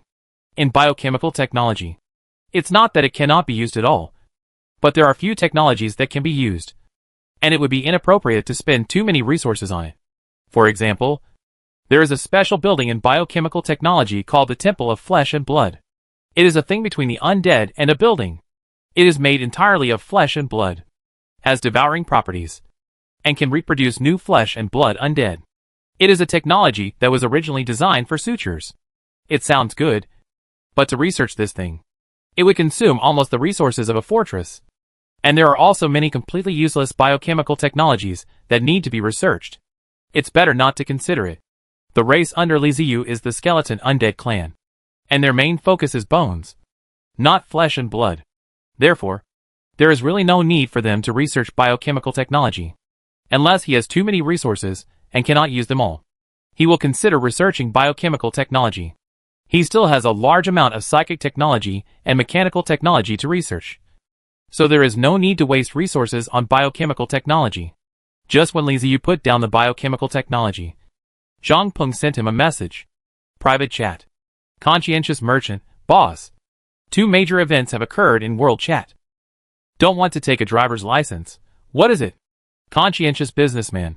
First of all, the Life Empire Alliance has announced the latest blacklist, and your name is on it. Don't want to get a driver's license. The Life Empire also has a blacklist? What's the use of it? Are they prohibiting the traversers under their alliance from trading with us? Or are they preventing us from entering their territory? Ha ha ha. That's interesting. Don't want to take a driving test. I really didn't expect that I would be on the blacklist one day. What should I do? There must be some kind of reward or something. Can they print my portrait on it? I have to have a handsome photo. Don't want to get a driver's license. Ha ha ha. Conscientious businessman. Conscientious businessman, boss. I'm not kidding you. The blacklist of the Life Empire is a kill list. Conscientious businessman. They say it is a blacklist, but in fact, it is a wanted order. A kill list. They are the enemies officially declared by the Life Empire. The kind of mortal enemies. The kind that will fight to the death when they meet. And they will constantly send time travelers to kill them. Conscientious businessman, you are on the list. Which means that the Life Empire is paying close attention to you. Do you still have the mind to joke? Conscientious businessman, our current strength cannot be compared with that of the Life Empire. Even though Brother Batu and the others have been promoted to the castle level, the Life Empire is too huge. You have to be careful. Don't want to get a driver's license. Is it that serious? Not really. Conscientious merchant, as for, think about the last battle. Under your leadership, how many Life Empire travelers were killed? How could they not be anxious? Don't want to take a driving test. Okay. I get it. I'll try my best to pay attention. By the way, you can check the list to see if the names of the people behind the scenes, the Rose Fairy, the Heart of Steel, and the Cinnabar Pigeon Blood are on it. Conscientious businessman, wait a moment. Let me take a look. The conscientious businessman, the man behind the scenes is on top, and the other 3 are not. Don't want to take a driving test. Oh, I see. Besides this, is there anything else? Conscience merchant, a force was destroyed. Don't want to get a driver's license. Don't want to take a driving test. Aren't small forces often destroyed? What does this have to do with us? I don't remember who we are allies with. Conscientious businessman, it's not a small force. It's a big force with hundreds of time travelers. Never mind. This matter is not important. What's important is the news from that force when it was destroyed. Don't want to take a driver's license. What news? Can you say it at a time? Why are you always half? Conscientious merchant, before the demise of that force, they had sent out a message that they had found the ruins and were going to explore them. However, after entering the ruins, they lost contact. It was not until some time ago that they released news before the demise. It was a message. They said that the other world was not as simple as they thought, and there were more important tasks waiting for them. This world had a more terrifying power, and even castle-level traversers were not enough in front of this power. Don't want to take a driver's license test. Oh shit. Is this true? Even the castle level is not good enough. What kind of power is that? Conscientious merchant, I don't know. I only know that this is a message left before the demise of that force. No one knows what happened, and where the ruins are. Now the chat has become a hot topic, and everyone is thinking about this. That force had 7 or 8 castle-level travelers. But it was still destroyed. I don't want to get a driver's license. It's so scary. Pay attention, and let me know if there is any news. I want to eat melons. Conscientious businessman, what the L is eating melons. Boss. Be serious. Don't want to take a driving test, I know. I know. You go ahead, and do your work. I see that the business route is developing very well recently. Conscientious merchant, well, we are developing peacefully. Both the nomadic tribes and the Orc Empire are very supportive. Don't want to take a driving test, okay. That's it for now. Conscience merchant, I will pay attention to chatting. And I will come to you when there is news. Don't want to get a driver's license, okay. After finishing chatting with Zhang Peng, Li Ziyu sat there for a while, scratched his head, and smiled. He really didn't care about the collapse of a force. Even though that force was very powerful in Zhang Peng's words. How long did they have come to the different world? How much they can know about the different world? Lu Xingxing and the indigenous people have made Li Ziyu understand that the other world has its own history. And it is very long. It has even gone through countless eras to reach its current state. What is hidden in these history? No one can make it clear. And it is estimated that even the aboriginal people in the alien world have no way to make it clear. The time traveler with the moving castle seems very powerful, and can bully the natives of the other world. But that doesn't mean this world is simple. Take the demon. That time in the wasteland. A space crack opened up, and they took great pains to block and seal it. If it weren't for the dust bomb, the wasteland would have fallen long ago. Li Ziyu was also deeply impressed by the Demon Lord's terrifying power. He only felt it through the space crack. If he faced the Demon Lord head-on, could his castle really stop the Demon Lord? The answer in Li Ziyu's mind is no. Can't beat.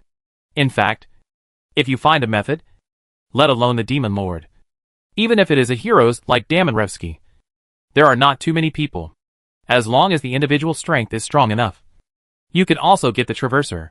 Although the Time Traveler is bound to the mobile city, the Time Traveler will be revived as long as the main building of the mobile city is not destroyed. But revivification takes time, and the time required will increase as the number of revivals increases. A strong man like Damonlevsky could just mindlessly break into the main building, kill the Traversers a few times, and extend the resurrection time.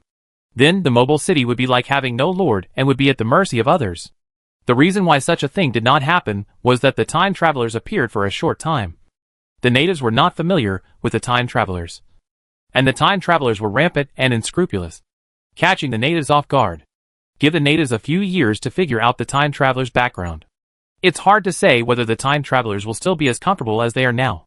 Only by constantly improving yourself, developing technology, and making yourself stronger can you truly survive. 2 arrogant people are dead and miserable. And this is the case in the movie. The strength of the crosses is actually not strong at all. They are still just ordinary people, and can rely on it. Only the card of the mobile city is. When you have time, you should study more. Li Ziyu reopened his technology tree, and prepared to continue lighting up the technology. After the last research, his mechanical technology has unlocked the sky-splitting level fighter jets. He sold a batch of fighter jets to Ironheart, and the cost had long been recovered. He now has enough resources to continue researching new technologies. Among the sky-splitting level troops, there is an absolutely core troop called the Sky-Splitting Fortress. Sky Fortress. Category: Mechanical Engineering. Type: Strategic Sky Breaker. Introduction: a strategic core level unit of the mechanical skeleton Undead. A special building unit that can continuously add new technologies for upgrading. Which is an ammunition depot, equipment warehouse, troop station, as well as air fire support, air turret, aircraft platform. As long as you invest enough resources and technology, the Sky Rift Fortress will give you endless surprises. Requirements: Soul Energy *1 000 units. Skeleton *10 000 units. Soul Core *1 000. Steam Core *10 000. Rayquaza *1. Super Spiritual Wisdom Core *1. Not to mention anything else. Just looking at the long list of resources needed for the basic version of the Sky Rift Fortress was enough to make Li Ziyu's heart twitch. This is definitely a big thing. On the same level as the skeleton-class Evil Ark. The positioning of Sky Fortress and Ark of the Wraith is different. Ark of the Wraith is positioned as an aerial mothership, while Sky Fortress is positioned as an aerial fortress. If the two were combined together, Li Ziyu couldn't imagine what kind of terrifying fighting power would be displayed. Moreover, this Sky Rift Fortress is only the basic version, and new things can be added to it continuously, making it more and more powerful.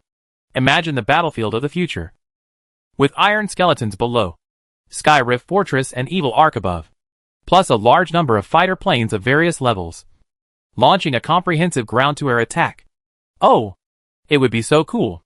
Enemies will experience a fiery reception from the skeleton undead, and when the firepower is poured out, a funeral will be held with grand fireworks.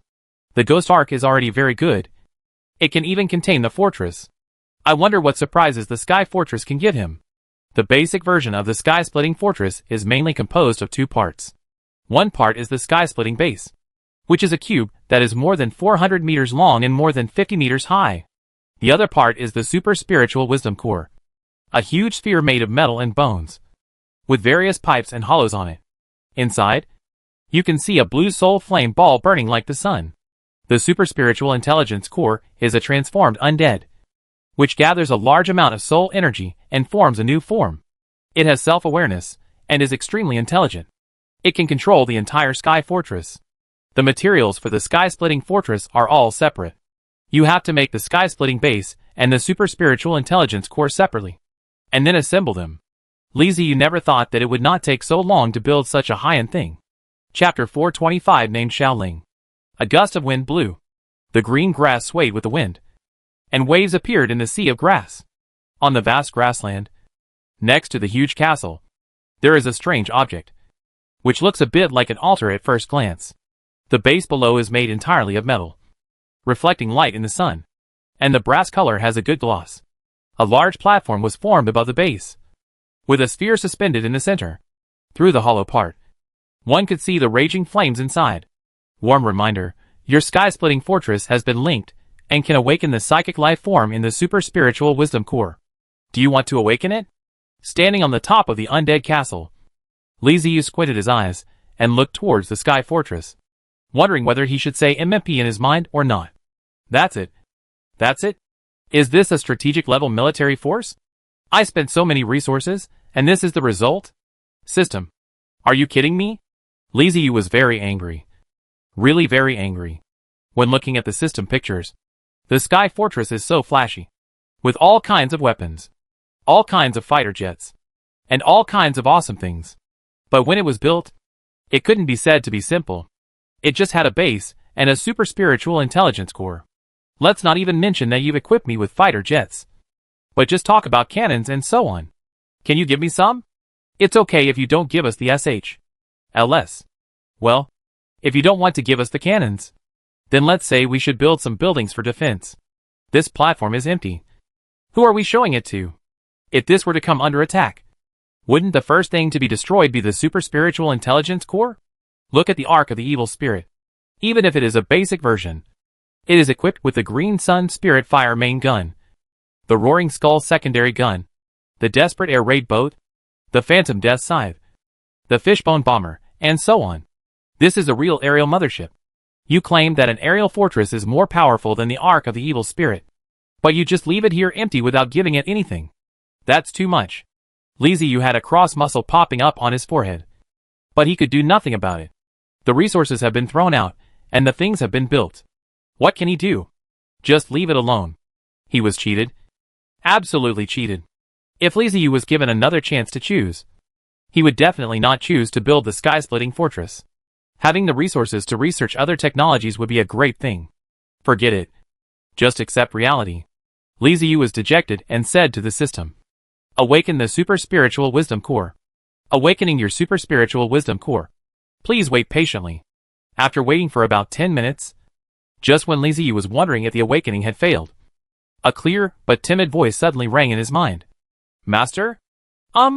Where does that sound come from? Soul Network?" Li Ziyu raised his head suddenly and checked the Soul Network. It was very busy inside, with countless information streams flashing back and forth. But he could not find the source of the voice. He looked around in confusion and suddenly realized something was wrong. Female voice? The voice just now was a female voice. The undead under his command usually transmitted information as if they were reading text, so voices were rarely heard. And even when they did, they were always male voices. What the hell? Ah. No. My subordinates are all undead. So it's okay. Li Ziyu frowned and looked carefully for the source of the sound. Master. I am here. A soul connection was established. And the guide Li Ziyu looked towards the Sky Rift Fortress. Then he saw the soul flame in the super spiritual wisdom core beating regularly, like a materialized musical note. Damn it! Is it the super spiritual wisdom core? Li Ziyu was stunned, pursed his lips, and asked in disbelief. Is it you? Yes. It's me. Master.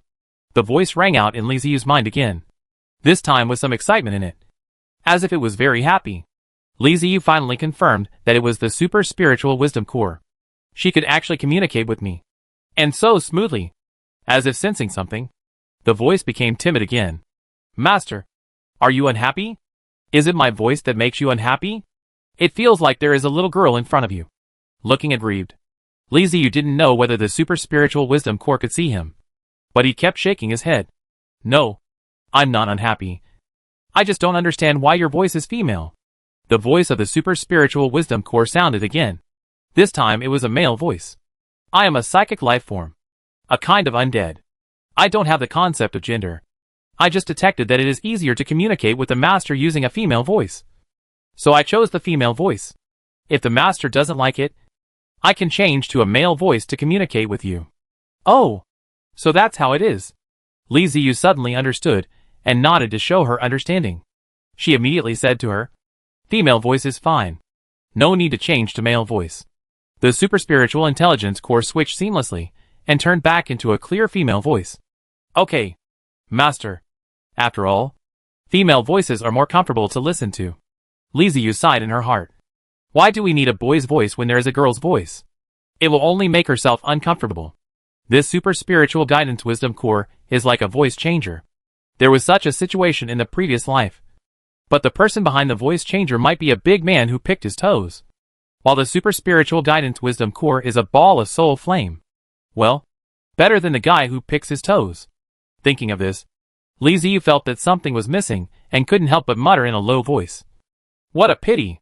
It would be even better if we could create a virtual image like in science fiction movies.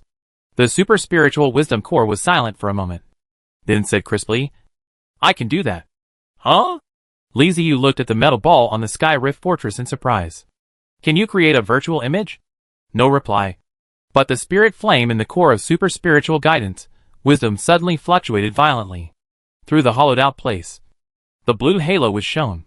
The front of Li Ziyu's front was changed, forming a small girl with a bun head. A 4-year-old girl. The facial features were a little blurry, and the body was even more illusory, giving the feeling of a ghost just being born. The little girl looked down at herself, then at Li Ziyu, and grinned. When she smiled like this, her mouth was full of black holes, just like a female ghost in a horror movie. The corner of Li Ziyu's mouth twitched, and he covered his eyes. Your image is not good. It's easy to give me nightmares. The little girl's smile suddenly disappeared, and she said in a wrong manner, I just woke up and haven't fully adapted yet. Master, please wait a moment. It was clearly the voice of a little girl, but it was the voice of a teenage girl, which felt even weirder. The light and shadow formed by the soul flame kept changing. One moment, it was an image of an 18-year-old girl's head, but a child's body. Another moment, it was an image of an adult woman's curvy body, but a man's head. Another moment, it was an image of a person with 4 arms.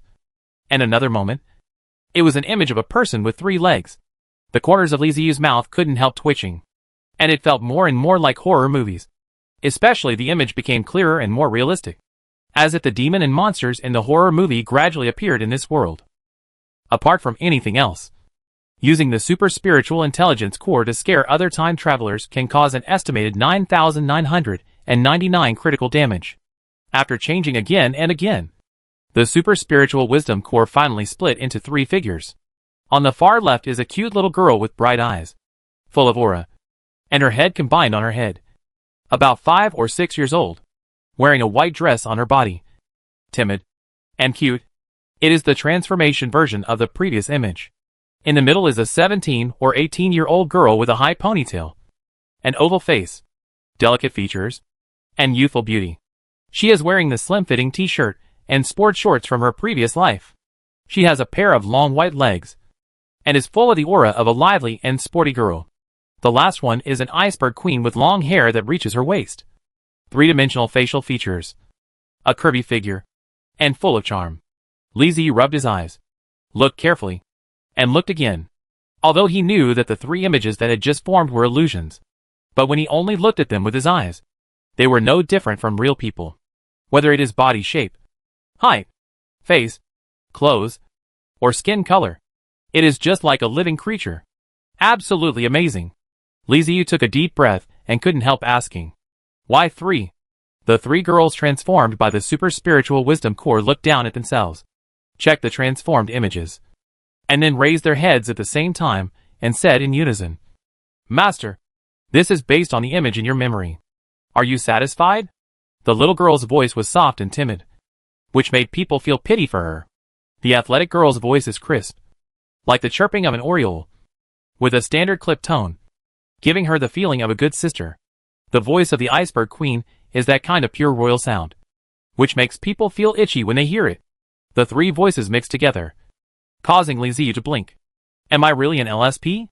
Otherwise, why would the super spiritual intelligence core extract such an image from my memory? It seems like something is not right. Etc. Li Ziyu was startled. His eyes widened as he asked the super spiritual wisdom core, Can you read my memory? The three girls nodded at the same time and answered obediently. Yes, I agree with you. God, we are so connected. How can you read my memory? Then I have no privacy at all. Li Ziyu rolled his eyes. Even though he created the super spiritual intelligence core, it didn't mean he could allow her to read his memory.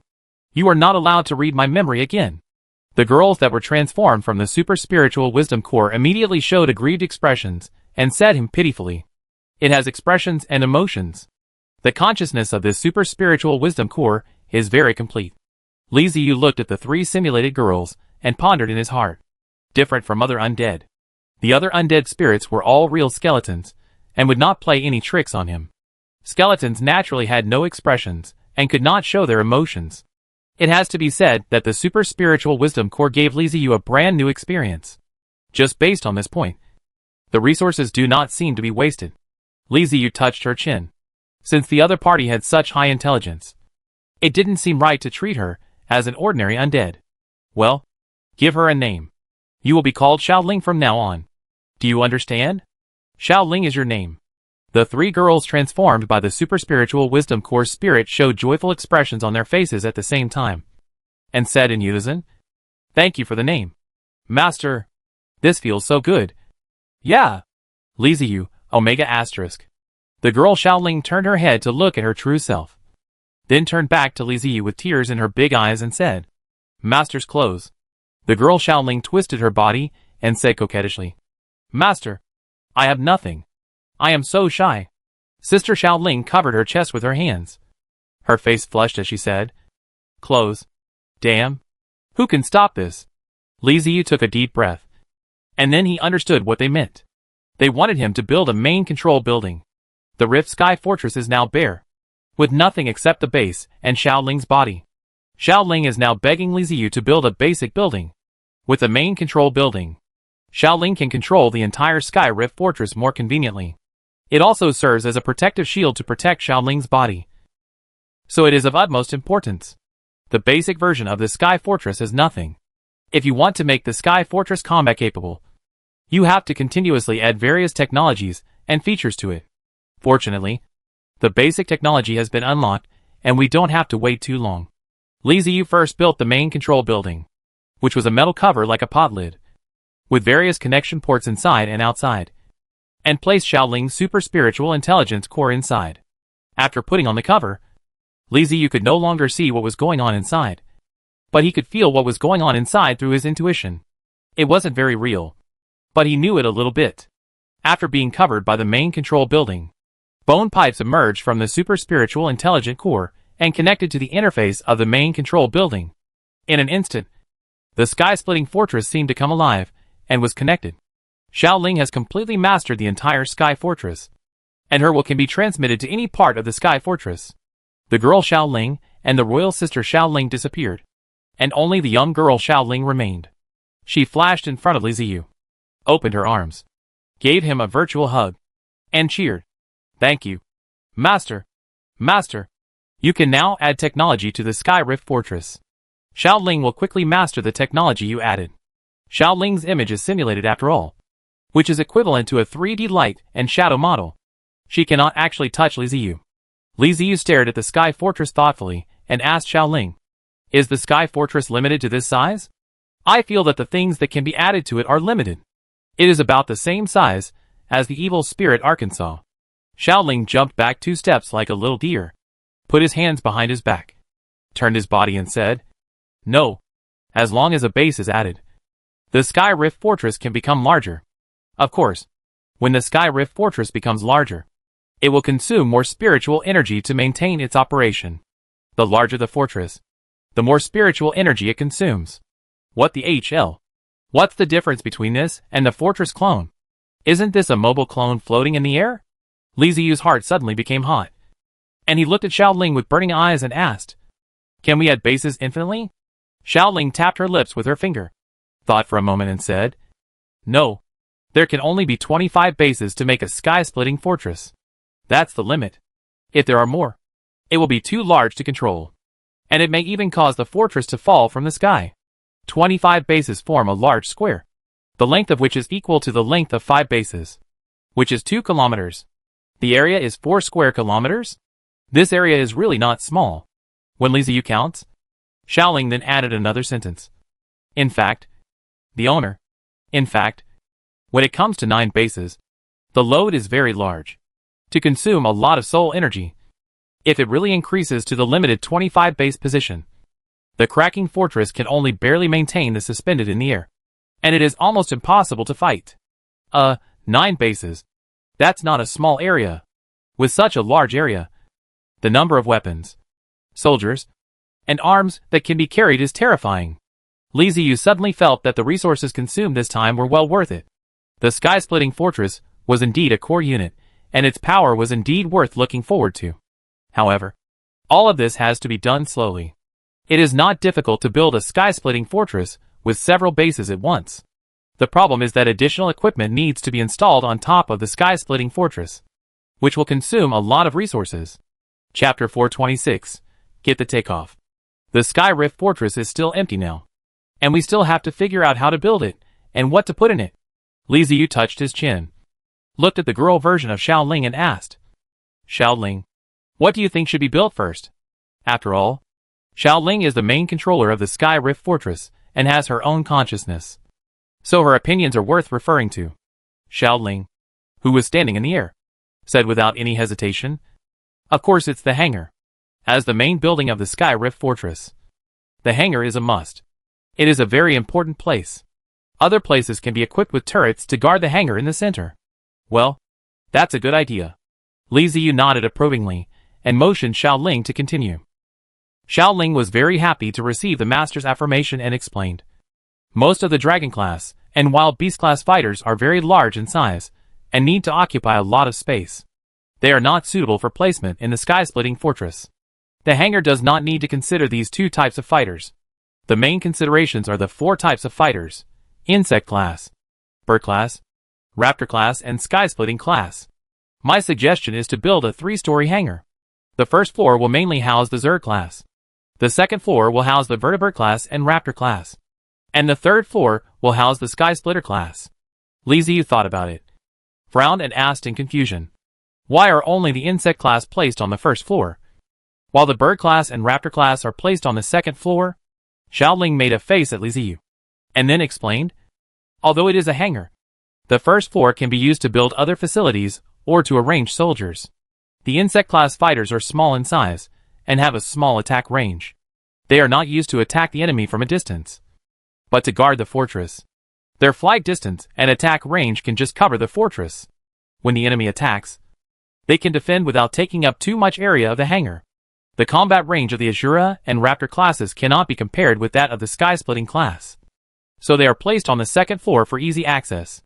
The sky-splitting class on the third floor are large in size, but they can operate outside for a long time. The reason why we have reserved a hangar for them is to make it convenient for them to come back to replenish their ammunition and energy. Detail. The control is very good. Li Ziyu nodded with satisfaction. What Xiaoling said made perfect sense, and was something he had not expected. What he had just thought of was to build a 3-story hangar, with the Bird class, Raptor class and Sky-splitting class aircraft carriers installed respectively. He had not taken the Insect class aircraft into account at all. Nor had he considered the issue of storing troops.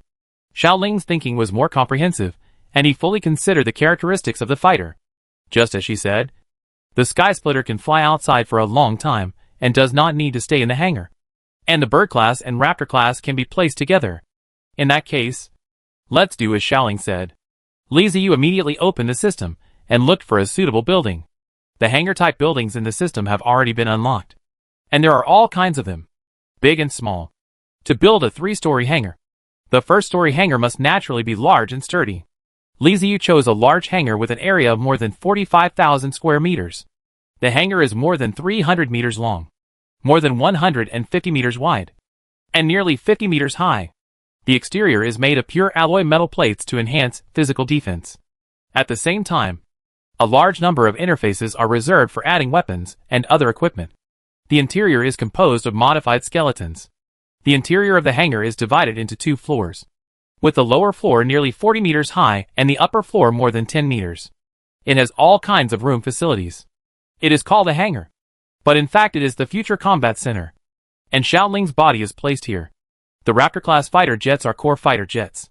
Although the Sky Splitter-class fighter jets are powerful, their cost is also high. Therefore, the fighter jets that are really frequently used should be the Raptor class. This is like in the battle sequence of the Undead. The Black Knight and the Skeleton Knight are the core. And although the guards are powerful, they are not the core. For the second floor hangar used to house the Flying Bird and Raptor class aircraft carriers, Li Ziyu chose a model that is slightly smaller than the first floor hangar, with a total area of 43,000 square meters. Although the area of the second floor hangar is slightly smaller than that of the first floor hangar, the partitions of the first floor hangar have been abandoned. There are not so many messy room facilities. It is a simple hangar, and the space inside is actually larger than that of the first floor hangar. The interior height of the hangar is even higher than the first floor, reaching 60 meters. It is also divided into 2 floors. The lower floor can extend outward into a long runway to facilitate the takeoff and landing of fighter jets. The third floor hangar has a total area of 35,000 square meters and an internal height of 35 meters. It is equipped with many psychic arrays, ammunition transport bays, and other facilities. It is specially used to serve the Sky-splitting class fighter jets. The 3-story hangar has a total height of more than 140 meters, which is equivalent to a building of more than 50 floors in the previous life. And it looks quite spectacular.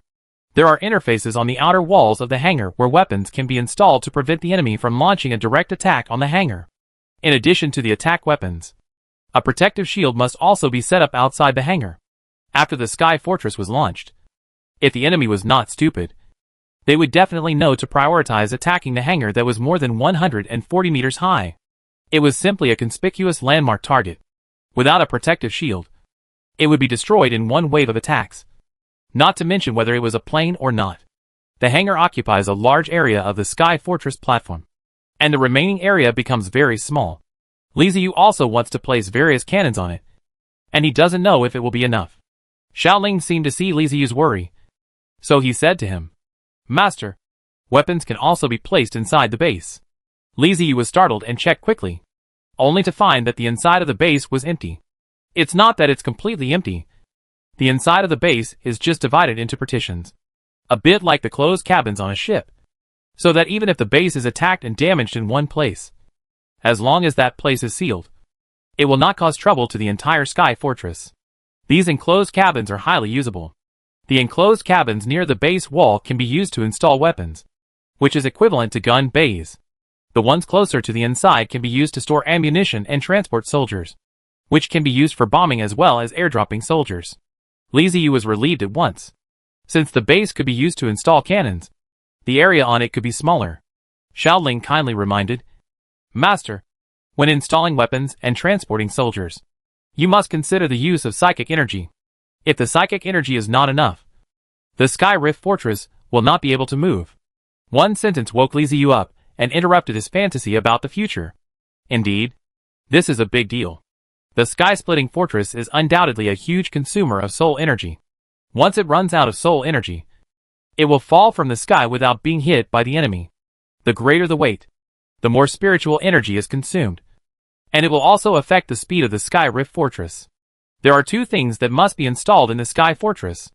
One is the Psychic Storage Room, where you can collect psychic energy and store it in liquid form for use in the Sky Fortress. The other is the thruster. The more powerful the thrusters are, and the greater their number, the more things the Sky Fortress can carry, and the faster it can fly, which will also consume more soul energy. It's a bit of a headache. I have to plan carefully. Li Ziyu rubbed his eyebrows. He had a mobile castle and 2 mobile fortresses, and was no stranger to construction. But he had never planned like this, so he was somewhat flustered. First, there was the Psychic Storage Room. Li Ziyu built 8 of them in one go, and placed them all in the hangar on the first floor.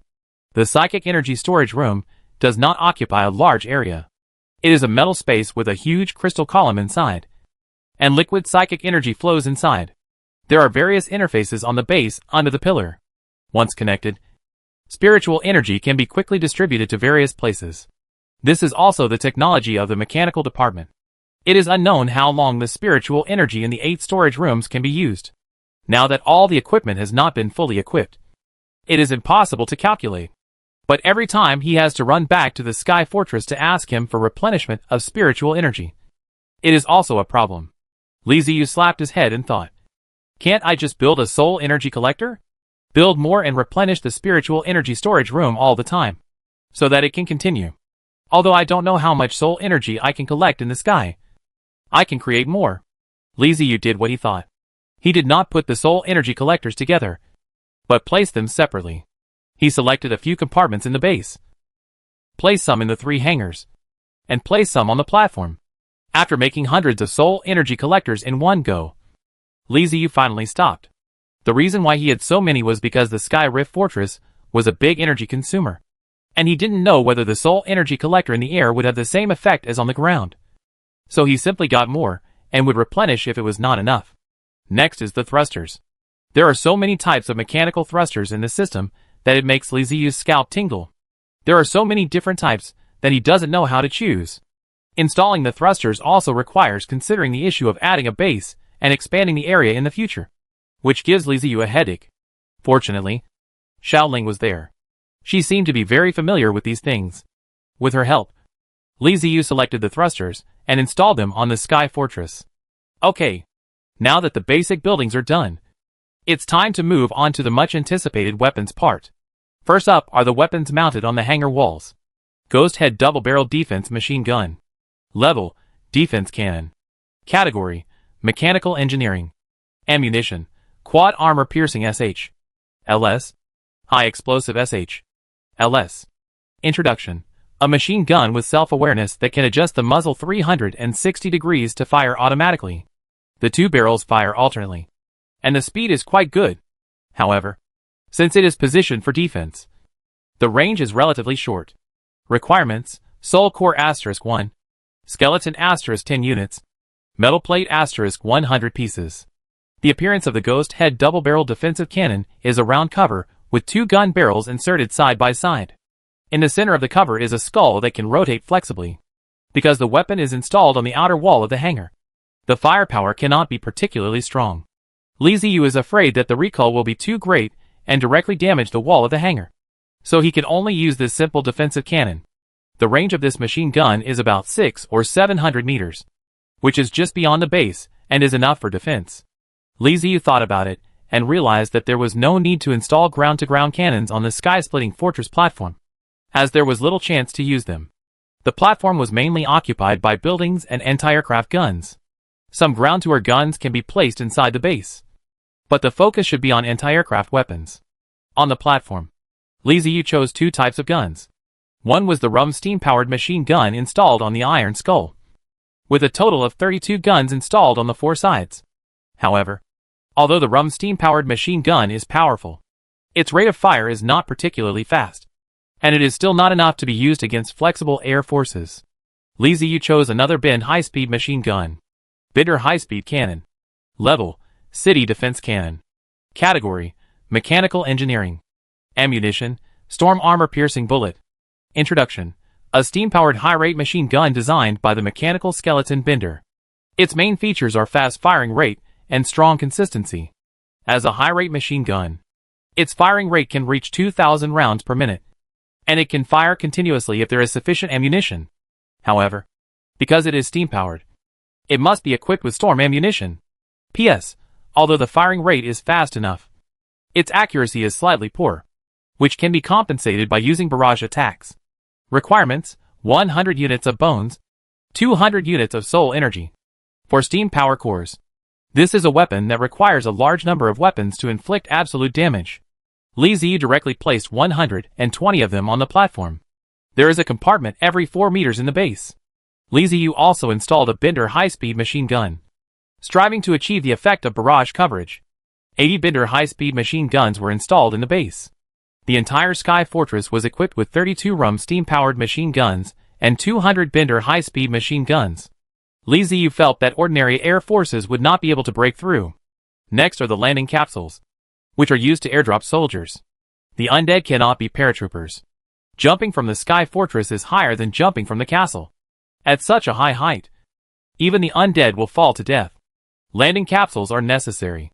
Each compartment in the base can hold 4 landing capsules, which can be dropped directly from the air when needed. The landing capsule is like a capsule, but it is oval in shape and has undead runes on it to protect the warriors inside. Although the landing capsule is not big, it is equipped with space magic. Each landing capsule can accommodate 100 normal-sized undead. Li Ziyu built a total of 100 landing capsules, which could deploy 10,000 undead warriors at a time. The number is a little small, but he can improve the quality. For example, they can all be black warriors, or guards, or high-level mechanical undead. In addition to using landing capsules to drop undead warriors, he can also use bat fighters to drop them. There are many ways to get the undead warriors to the ground. After finishing all these, the next step is to place fighter planes, ammunition and soldiers on the Sky Fortress. As for the Zerg-class fighter jets, Li Ziyu hasn't come up with any high-end stuff yet.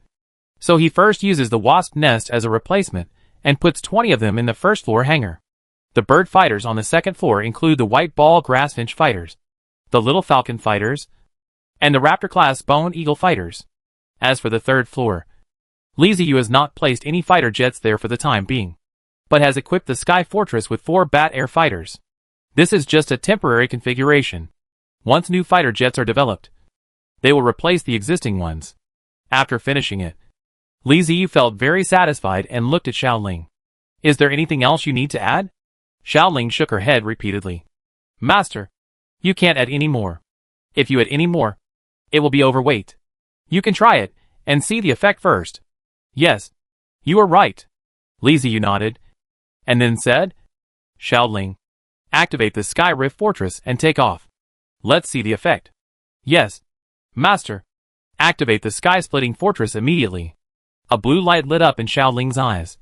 Spiritual energy surged in the pipes. The steam gave power to the Sky-Splitting Fortress, and the machinery turned, making a clicking sound. Thick, scorching steam rose from beneath the Sky Fortress, and flames spewed from the thrusters. The Sky-Splitting Fortress trembled, then slowly left the ground and rose into the air, rising higher and higher until it slowly entered the sky. Li Ziyu looked up until the Sky Rift Fortress disappeared into the clouds. He then retracted his gaze and looked at Xiaoling and asked, Xiaoling, with the energy in the spiritual energy storage room now, how long can it last? Xiaoling's eyes flickered blue, and after a while she replied, if you don't move, don't attack, and simply stay suspended in the air, you can last about 7 days. Li Ziyu grinned after hearing this. Wow, this guy is really a big energy consumer. There is a lot of spiritual energy in the storage room. It can only last for 7 days if he does nothing. Chapter 427 Orc Seek Help.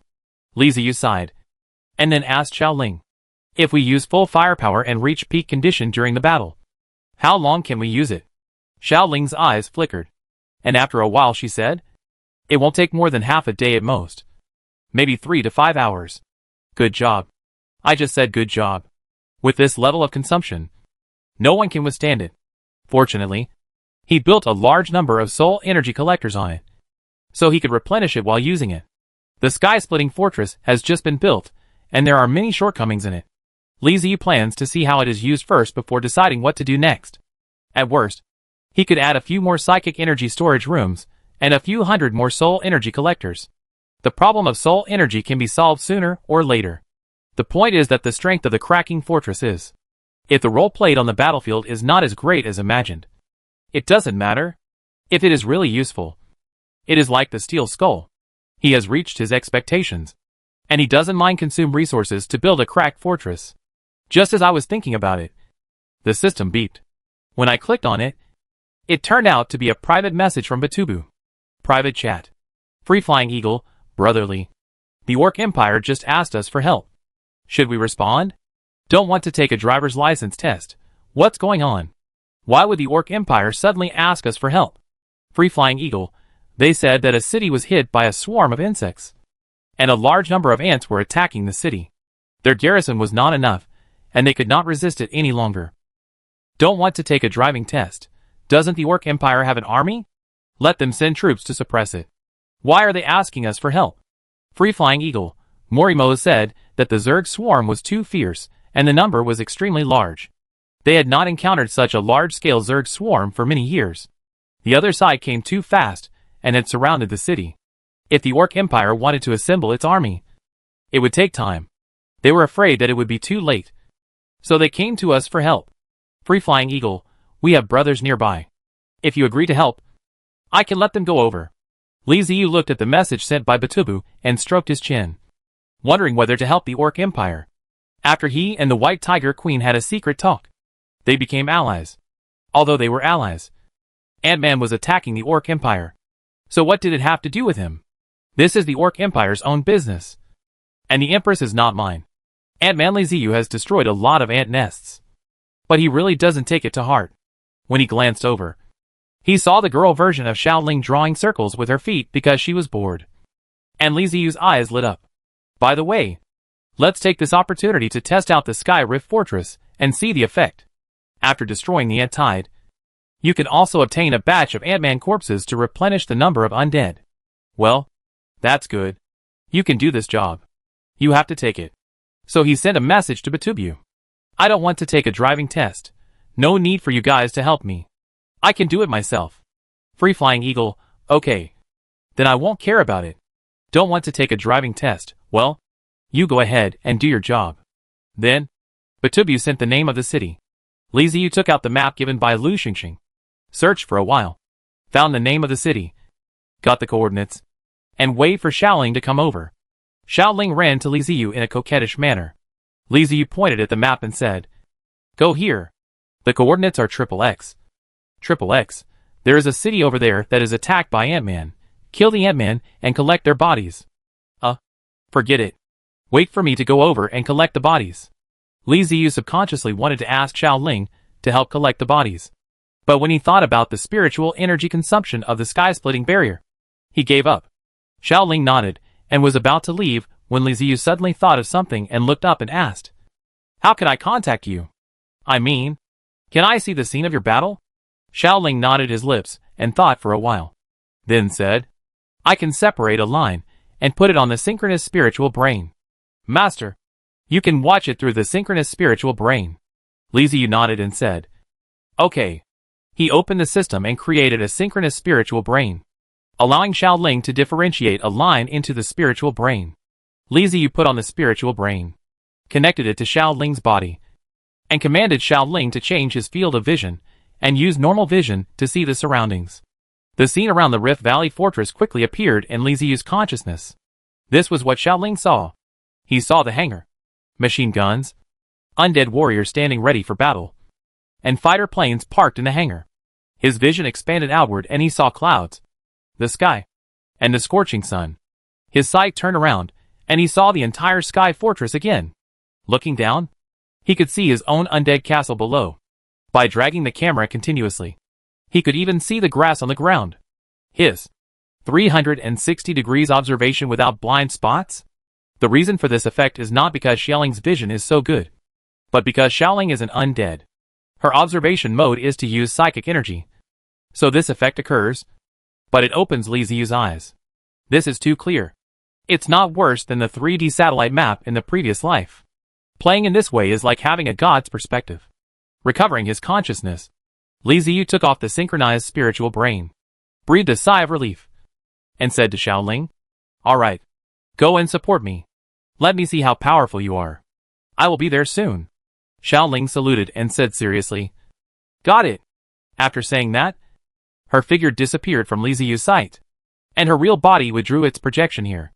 Li Ziyu brought the synchronous spiritual brain again, and saw the flames of the pusher under the cracker bastion, and pushed the cracks to go towards the destination. The speed of the Sky Rift Fortress is not fast, and it cannot be compared with the Bird class and Raptor class fighters, but it is in the air, and there are no obstacles. Li Ziyu ordered the Undead Castle to start up. Input the coordinates, and let the Undead Castle move towards the coordinates. Orc Empire. Golda City. The city of Golda is not a border city. On the contrary, it is an internal city of the Orc Empire, and a very safe city. It should have been a peaceful day like any other. But something unexpected happened, because it is usually very safe. The patrol guards in Golda City are very lax. They basically don't patrol at night, and will just find a place to sleep. When the sun rose, the city guards, who had been sleeping all night, woke up, only to find that an army of ants had approached the city. The number was so terrifying, so densely packed in black that even standing on the city wall one could not see their end. The grass blades kept swaying as Ant-Man moved towards the city of Golda. The panicked city guard sounded the alarm, and blew the horn of the enemy attack. The city of Golda has been peaceful for a long time. Even when the travelers from the Life Empire were conquering everywhere, they did not reach here. The Lord of Golda, who had not yet come to his senses from his dream, was even confused for a while by the sound of the alarm bells and horns before he reacted. The soldiers stationed in the city were urgently gathered and rushed to the city wall. The number of soldiers was not large, only about 10,000 at most. When they reached the city wall and looked at the countless ants all over the grassland, the soldiers' legs went weak. How the H I fight this? Oh, no. How to defend? Even Lord Golda had the same thought when he arrived at the city wall. With so many Ant-Men, it would be difficult to defend the city, let alone 10,000 soldiers. Even 100,000 soldiers. Abandon the city and flee? Oh! Stop messing around. In the night last night, Ant-Man had surrounded the whole Garita city from all directions. There is no way to escape, so we should make more preparations before Ant-Man attacks. The Lord of Golda issued an emergency call to summon the soldiers in the city, asking them to climb the city walls and defend Golda to the death. When the sun rises, Ant-Man finally attacks, overwhelming the world. Fortunately, Ant-Man doesn't know magic or anything like that, and they don't know how to use tools. If they want to attack the city, they can only climb the wall directly, which makes it relatively easy to deal with them. But if this continues, once Golda's defenders and warriors become tired, Golda will be in danger. The city lord used birds to ask for help from the Empire, while leading Golda's people to resist the attack of Ant-Man. It took several hours for the Skybreak Fortress to reach Golda City, and it was past noon when they arrived. Li Ziyu looked through Xiaoling's vision and saw densely packed ants on the grassland and ants covering the city walls. The number is indeed huge, probably several million. Looking at the city wall, the orcs on it were fighting hard with the ants. The area below the city wall was littered with the corpses of Ant-Men, and on top of the city wall, many orcs had also died, and there was blood everywhere. After taking a quick look at the number, Li Ziyu gave a thumbs up. The orcs were really manly. With only a few thousand people, they were able to defend the city. Let me see what Ant-Man is. Is it the big black-headed Ant-Man? After observing carefully, Li Ziyu took a breath. Not the common little brown Ant-Man, or the big black-headed Ant-Man, but a type of Ant-Man that he had never actually seen before. A group of Ant-Man hunting Ant-Man. He had seen it in the forum information, and it was said to be a very ferocious Ant-Man. Insect Man Ant-Man hunting Ant-Eater. Introduction. A pure carnivorous Ant-Man with a ferocious and brutal personality. Any creature they encounter will become their food. They are extremely aggressive. The hunting Ant-Man tribe is a multi-queen ant system. The ant colony is composed of queen ants, male ants, worker ants, hunting soldier ants, corrosive soldier ants, and elytra hunting soldier ants. A colony of antmen, with 3 species of soldier ants. Li Ziyu did not order the Sky Rift Fortress to attack directly, but observed for a while. The hunting ants responsible for siege are a type of antmen with big heads, giant mandibles, and sharp claws. Their main means of attack is the giant mandibles. They should be hunting soldier ants. And there are a lot of them among the soldier ants. Among the ants waiting to attack the city in the grassland, a few green sticky water balls would fly out from time to time, hitting the city wall with a hissing sound. They were ants with very thin heads, chests, and waists, but huge abdomens and long tubes at the end of their tails. They could spray corrosive acid bombs from the long tubes in their abdomens. There is no doubt that this is the corrosive soldier ant. As for the elytra hunting soldier ants, Li Ziyu looked for them, but couldn't find any. The grass was so tall that it blocked Ant-Man's figure, and he couldn't make it out. There are many Ant-Men, but their means of attack are relatively simple.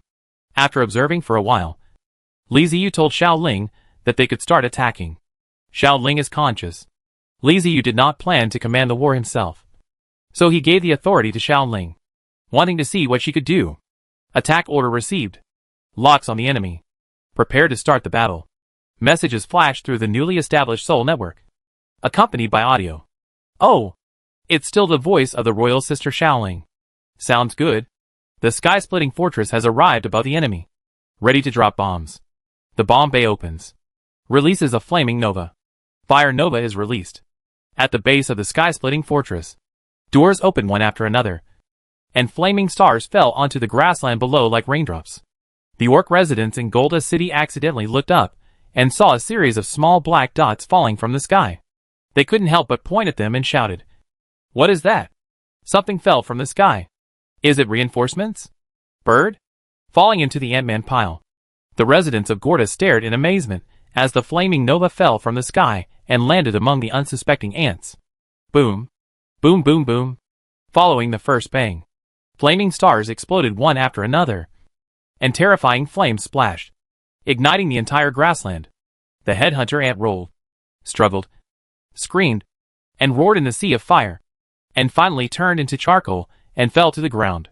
But the flames continued to spread, burning more Ant-Men.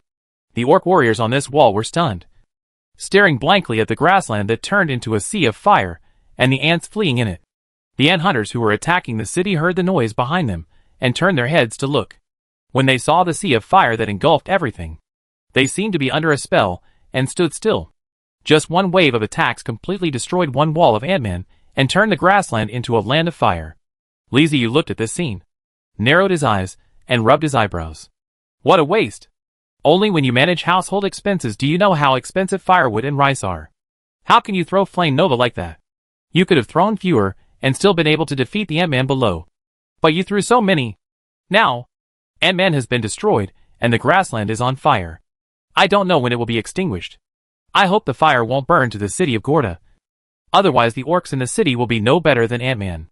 Li Ziyu had just withdrawn his gaze when he saw a sea of fire exploding on the other side of the city wall, just as the flame nova was being launched.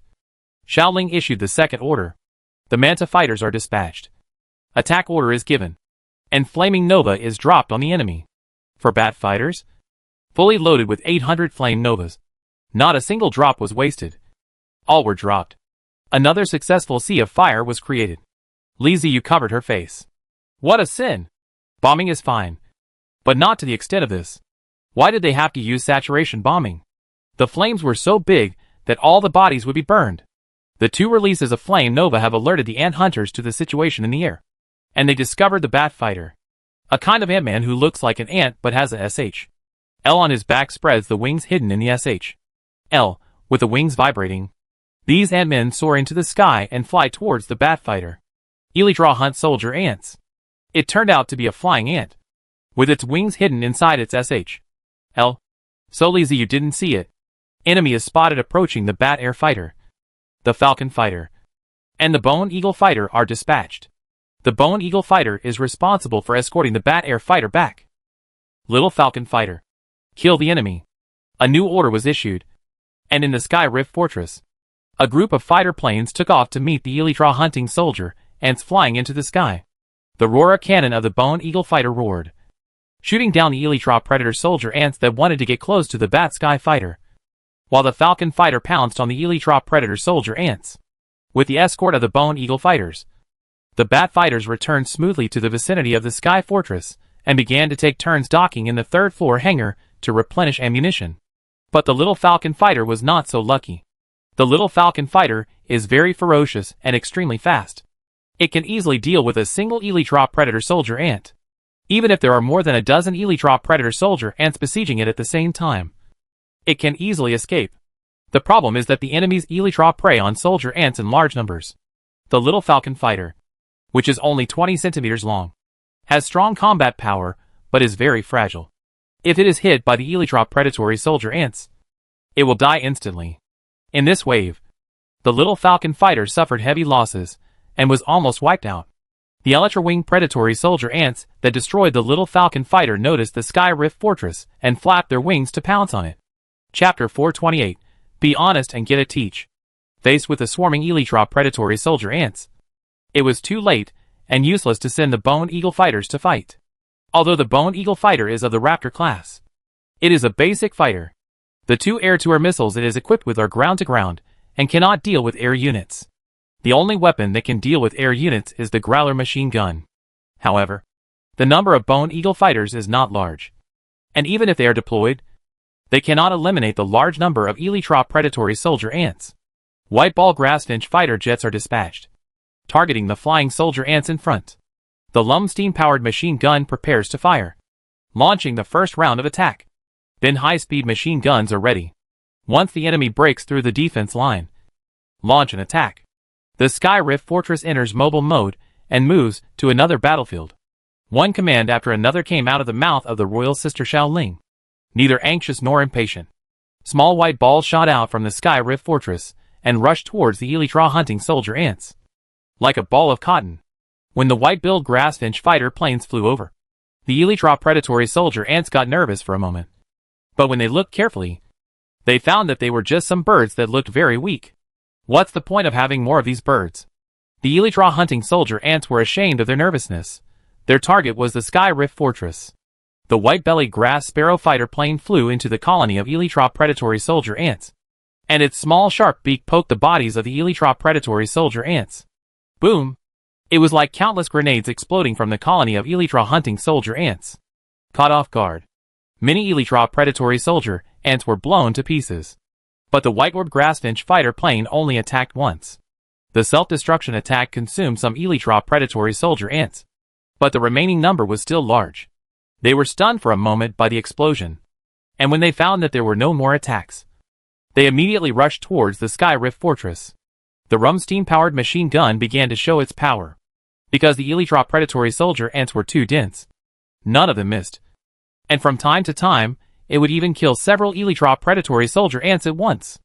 Facing the cannon fodder, the Elytra Wing predator soldier ants approached the Sky Rift Fortress. Ta-ta-ta-ta. The flames burst out in an instant.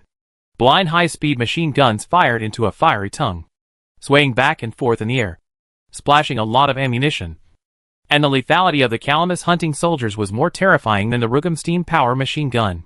The Elytra hunting soldier ants attacking the Sky Rift Fortress finally sensed something was wrong and stopped gathering together and dispersed. In order to achieve the best effect, Li Ziyu specially deployed a large number of Bender high-speed machine guns. Even if they were scattered, some Elytra predatory soldier ants were still hit. The closer they were, the denser the barrage became. There was a rumble of artillery fire in the sky.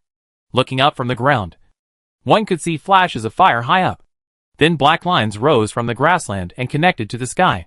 They were tens of thousands of Elytra-winged soldier ants flying from the ant hunters towards the Sky Fortress. They surrounded the Sky Fortress from all directions. The Sky Fortress opened fire at full power and was not afraid at all. While attacking the Ant-Man who was besieging the fortress, it slowly moved and continued to attack the grassland Ant-Man. Through the synchronized spiritual brain, Li Ziyu's eyelids twitched. The attack power is indeed impressive, but it costs too much money. Shaoling is still too young. He was just born and doesn't know how to save. Li Ziyu estimated in his mind that if the attack continued in this way, after the Sky Fortress had consumed all of its ammunition, it would be possible to destroy 80% of the Ant-Man, but it would be impossible to destroy all of them. In the end, Either the Sky Rift fortress retreats, or the Elytra predatory soldier ants capture the fortress. Well, the result is that not only did he fail to help Golda City get out of siege, but he might also get himself into trouble. With the remaining firepower of the Sky Fortress, it can still destroy another group of Ant-Men. The ammunition is basically running out, and the rest will have to be filled by soldiers and fighter planes. This won't work. Who can afford to support him if he is beaten like this? Let Li Ziyu command the Sky Fortress to fight this battle. He will maximize the advantages of various weapons. After eliminating all the ant hunters, at least 1/3 of the weapons and ammunition in the Sky Fortress will remain. At the same time, the loss of soldiers and fighter planes will not be great. Xiaoling's style of play undoubtedly made him feel very distressed. Let's stop the test here. There are only 2 city walls left now. There is no need to use the Sky Rift Fortress to attack them. Let's do it ourselves. Li Ziyu ordered Xiaoling in his synchronized mind. Just take care of the ones in the sky, and I'll take care of the Ant-Man on the ground. Yujia Xiaoling quickly replied. Got it. The sky-splitting fortress stopped moving and focused on dealing with the Elytra-winged predatory soldier ants that kept swooping down on it. Li Ziyu took off the synchronized brain and gave orders to the castle of the Undead. The Undead were ready to go. The castle started up and rushed to the battlefield. There was nothing much to say about the battle. Under the endless Undead, the Ant Hunter could not make any waves. He was soon overwhelmed by the Undead and turned into a corpse that was transported back to the castle of the Undead. Lord Golda stood stupidly on the tallest watchtower in the city, speechless for a long time. Everything that happened today was a huge shock to him. First he encountered a tide of ants, a force that Golda City could not resist. He thought it would be his lifelong nightmare. Then, a strange thing flew from the sky and easily destroyed the ants on both sides of the city wall, like an angry god. Then, the Undead came, vast and boundless. There were more Undead than Ant-Man, and they overwhelmed the Ant-Man hunter, who was attacking Golda's city.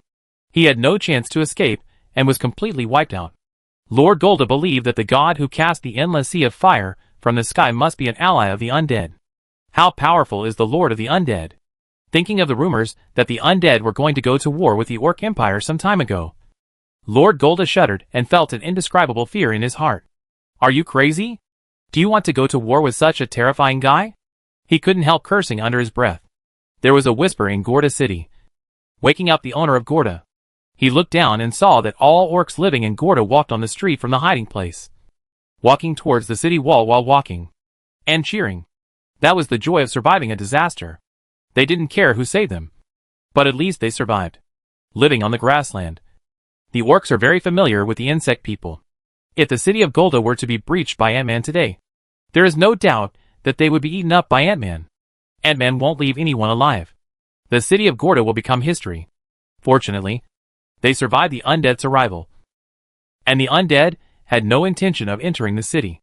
After destroying Ant-Man, the Undead retreated and returned to the huge castle in the distance. The Undead are good people. Grassland, Castle of the Dead. Li Ziyu looked up at the sky-splitting fortress floating in the air, put on the synchronous spiritual brain, and said to Xiaoling, "Come here." The little spirit in the Sky Rift Fortress immediately cast an illusion in front of Li Ziyu. This time it was not the young girl version of the little spirit, but the little girl version. The little girl landed in front of Li Ziyu, looked up at him, her big eyes filled with innocence, ignorance, pity, and grievance, and she said in a childish voice, "Master." Li Ziyu's mouth twitched. On purpose.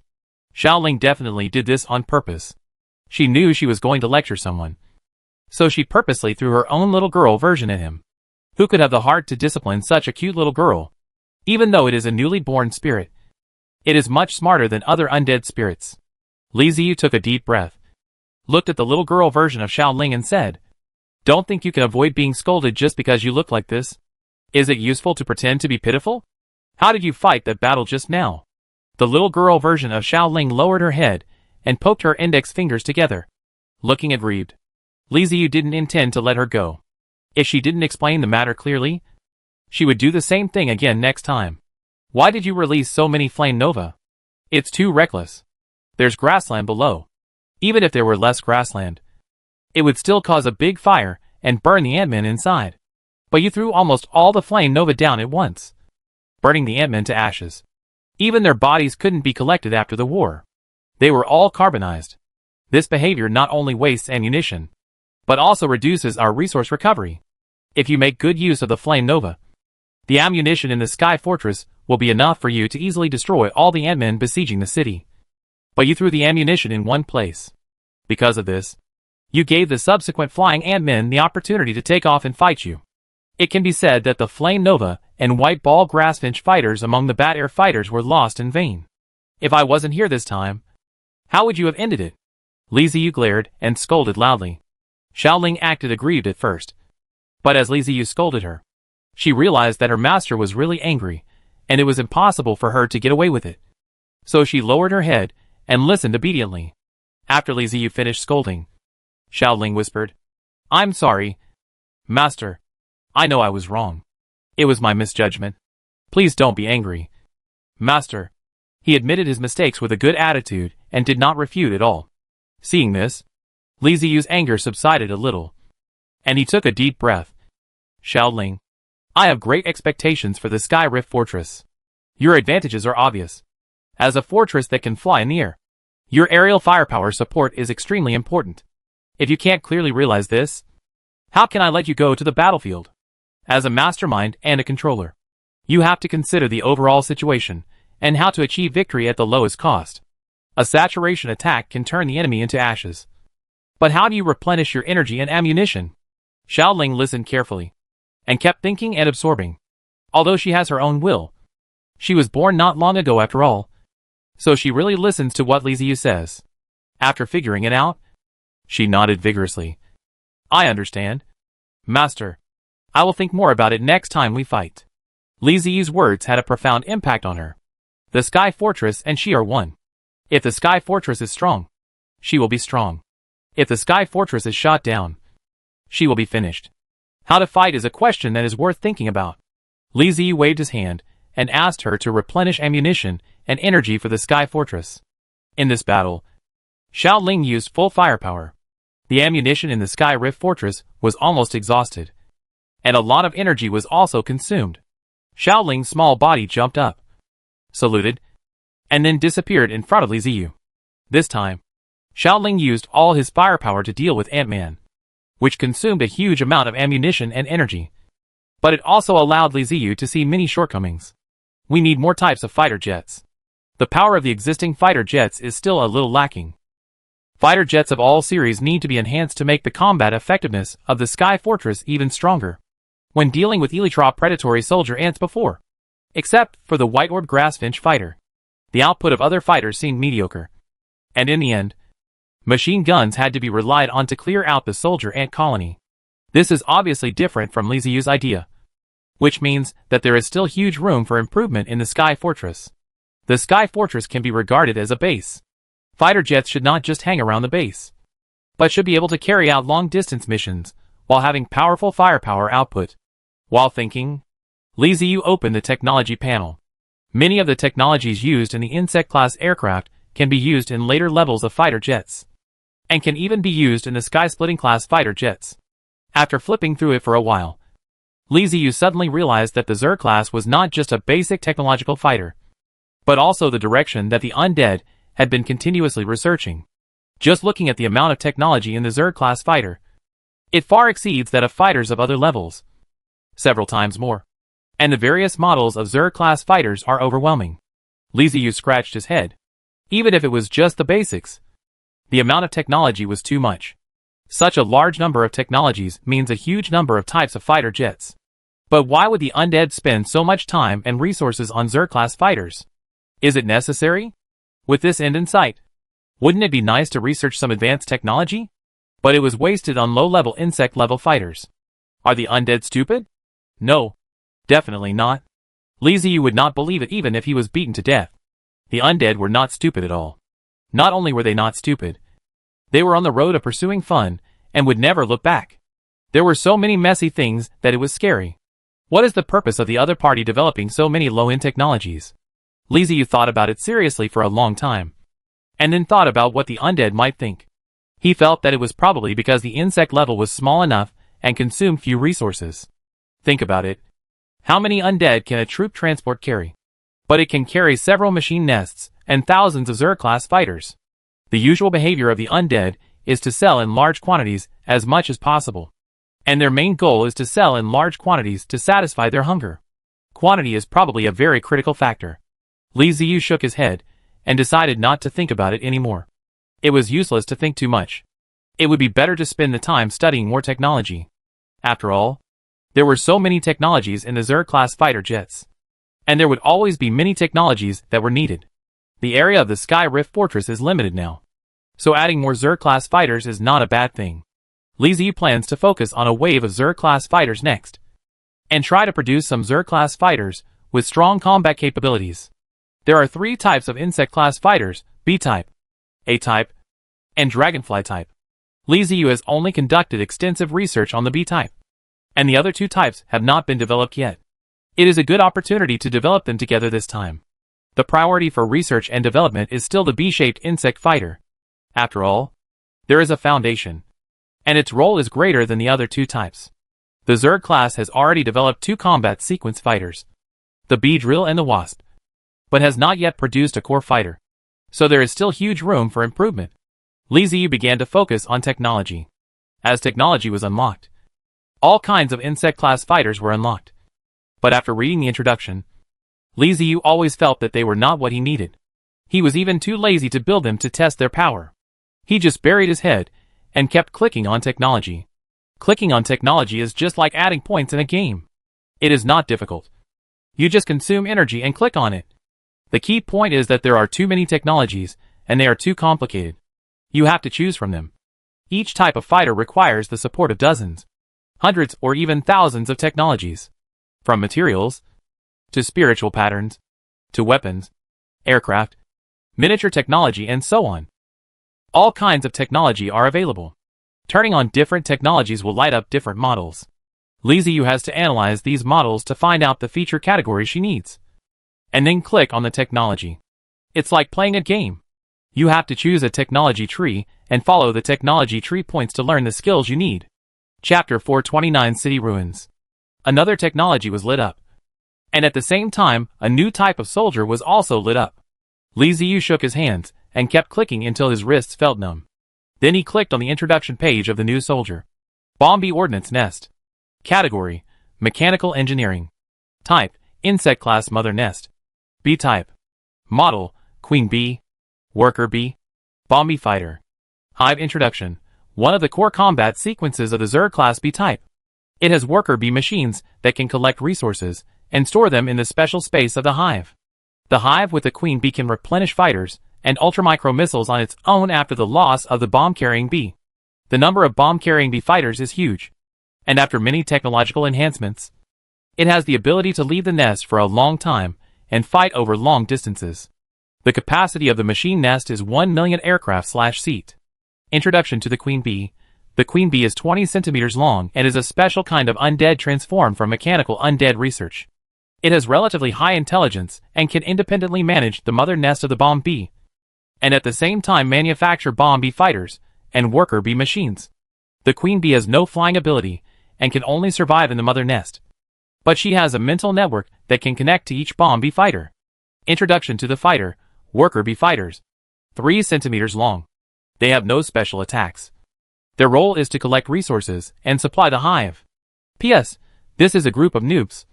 Don't try to send them to the battlefield. Except for their teeth for collecting resources. They have no other weapons. Introduction to the fighter, the bomb bee fighter.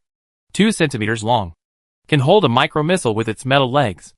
The characteristics of the bomb bee are that it moves like a tornado and a cloud. Once it launches an attack, it rains dense bullets.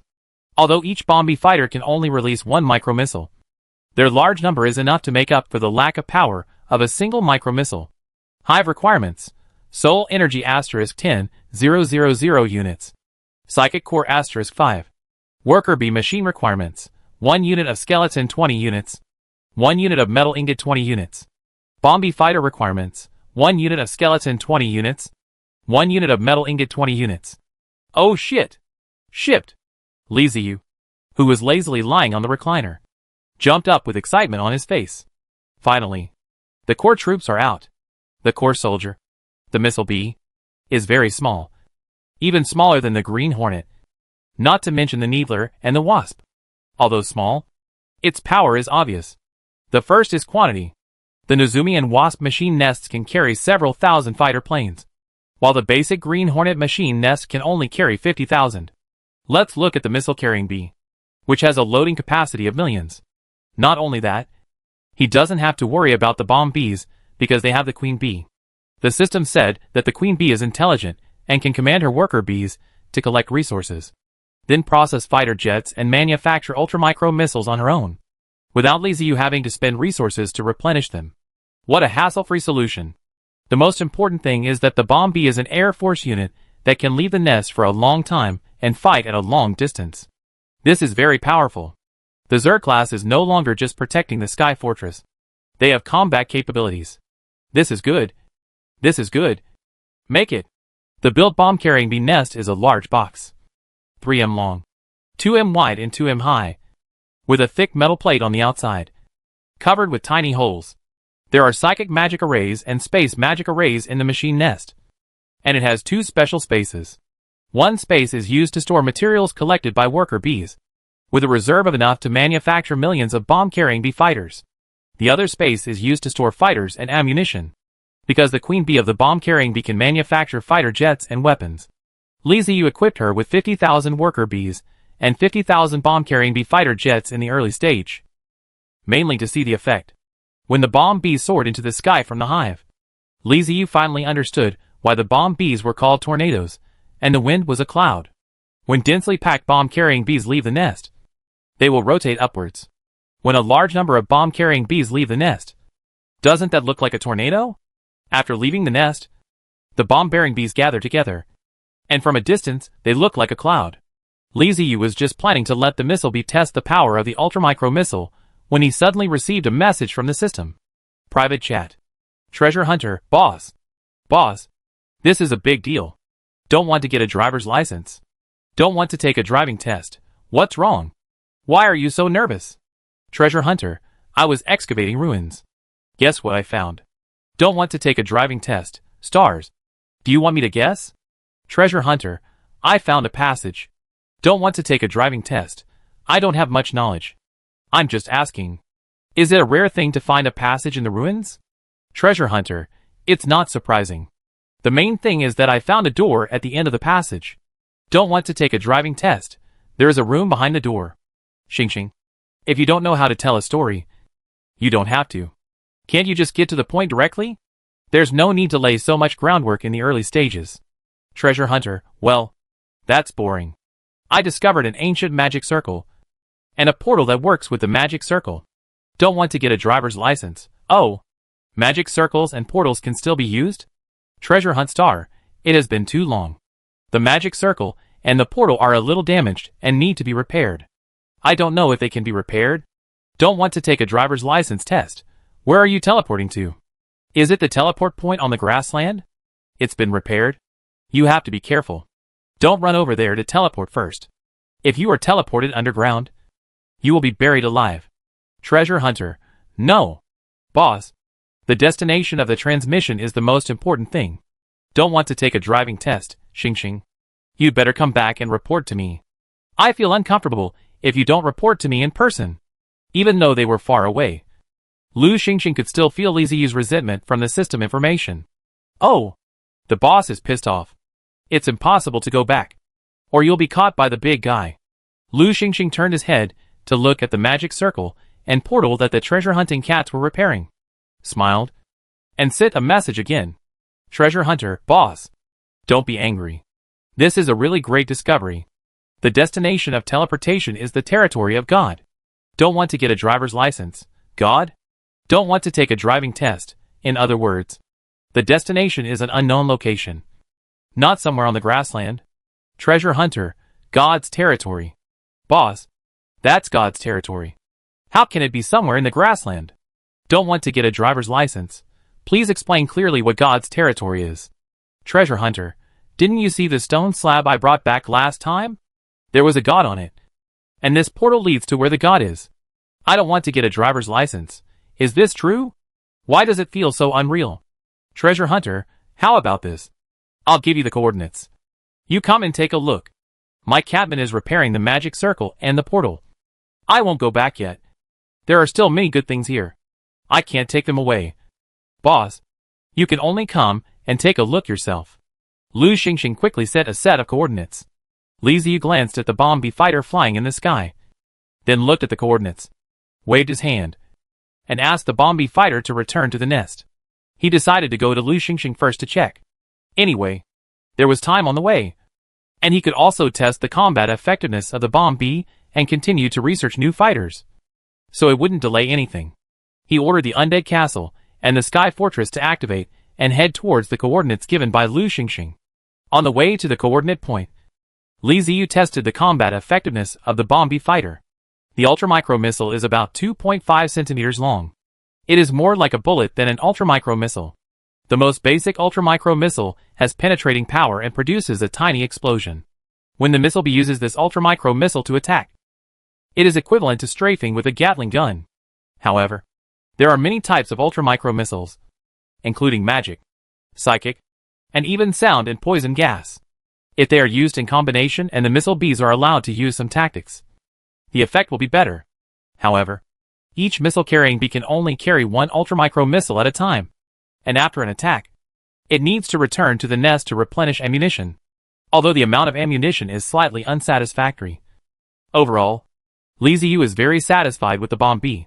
With the core unit of the insect level bee type, the missile bee, Li Ziyu can focus on researching the two types of fighters, the Type A and the Dragonfly. There was no conversation along the way, and Li Ziyu's Undead Castle finally arrived at the coordinates given to him by Lu Xingxing. When he got here, he was surprised to find that the treasure-hunting cats had turned this place into a super-large construction site, which was a bit similar to the excavation of ancient ruins reported in the news in his previous life. The soil has been lifted up, revealing a portion of the city ruins, where many treasure-hunting cats are working and clearing more areas.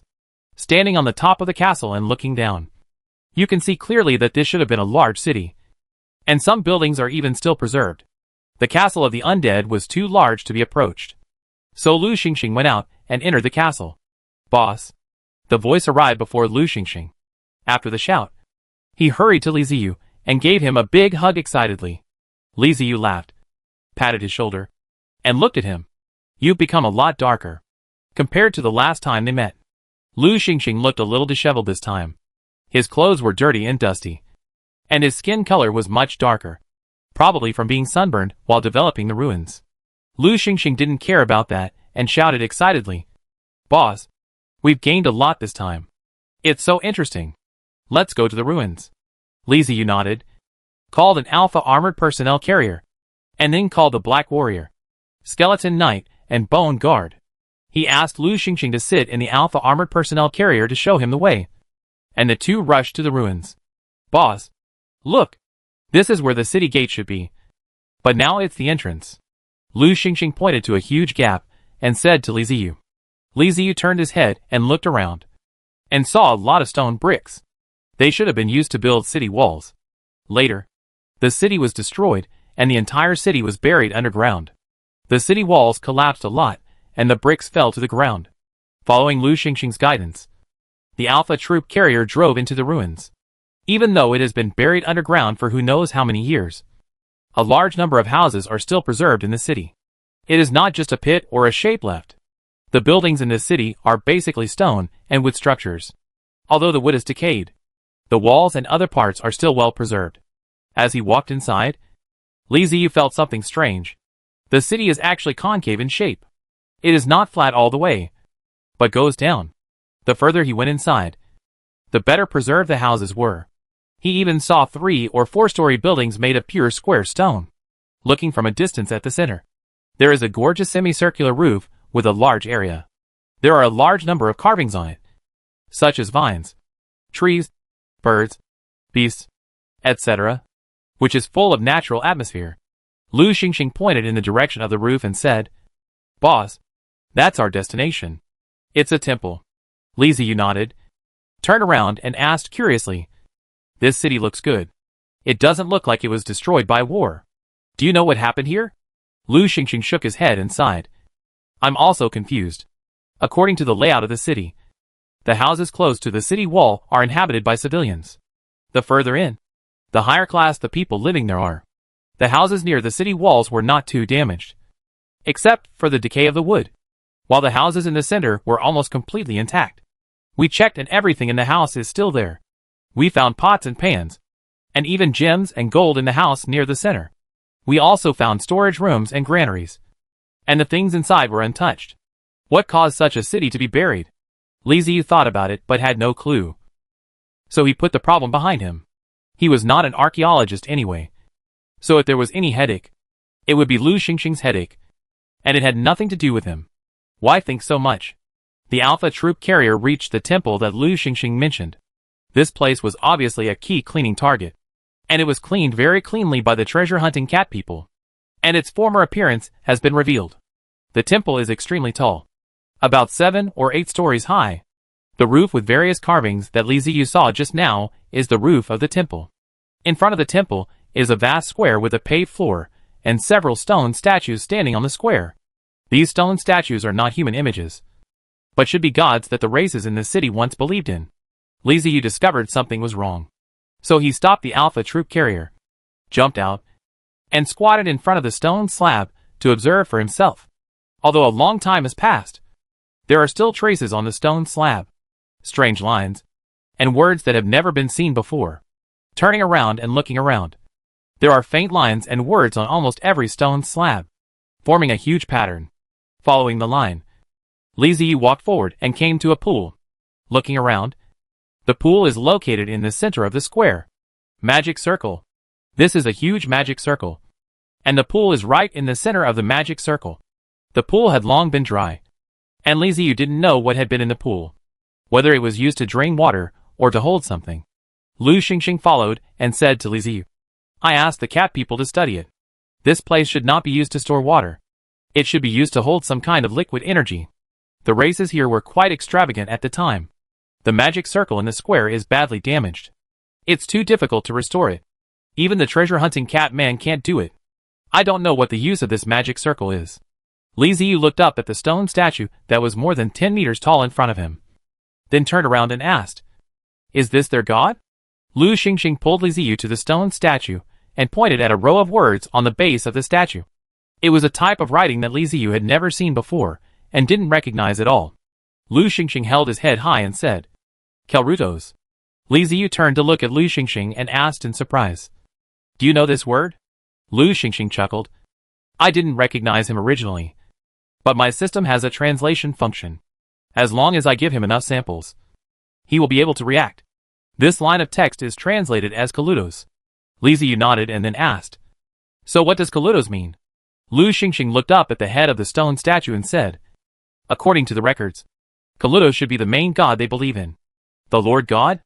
Li Ziyu took a few steps back and looked at the stone statue. Chapter 430, God Sculpture. Kalutos.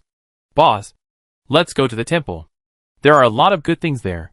Lu Xingxing reminded behind Li Ziyu that Li Ziyu slowed down and followed Lu Xingxing into the temple. There is a long corridor leading into the temple, with stone pillars standing on both sides. The centers of the stone pillars are hollowed out, and stone statues are placed in them. Li Ziyu knew without even having to get closer to take a look that those stone statues were either gods or heroes. Follow the long corridor forward, and you will reach the main hall. There is also a huge statue in the main hall, but this time the statue is in a forest. Kelrutos stands in the center, surrounded by birds and beasts.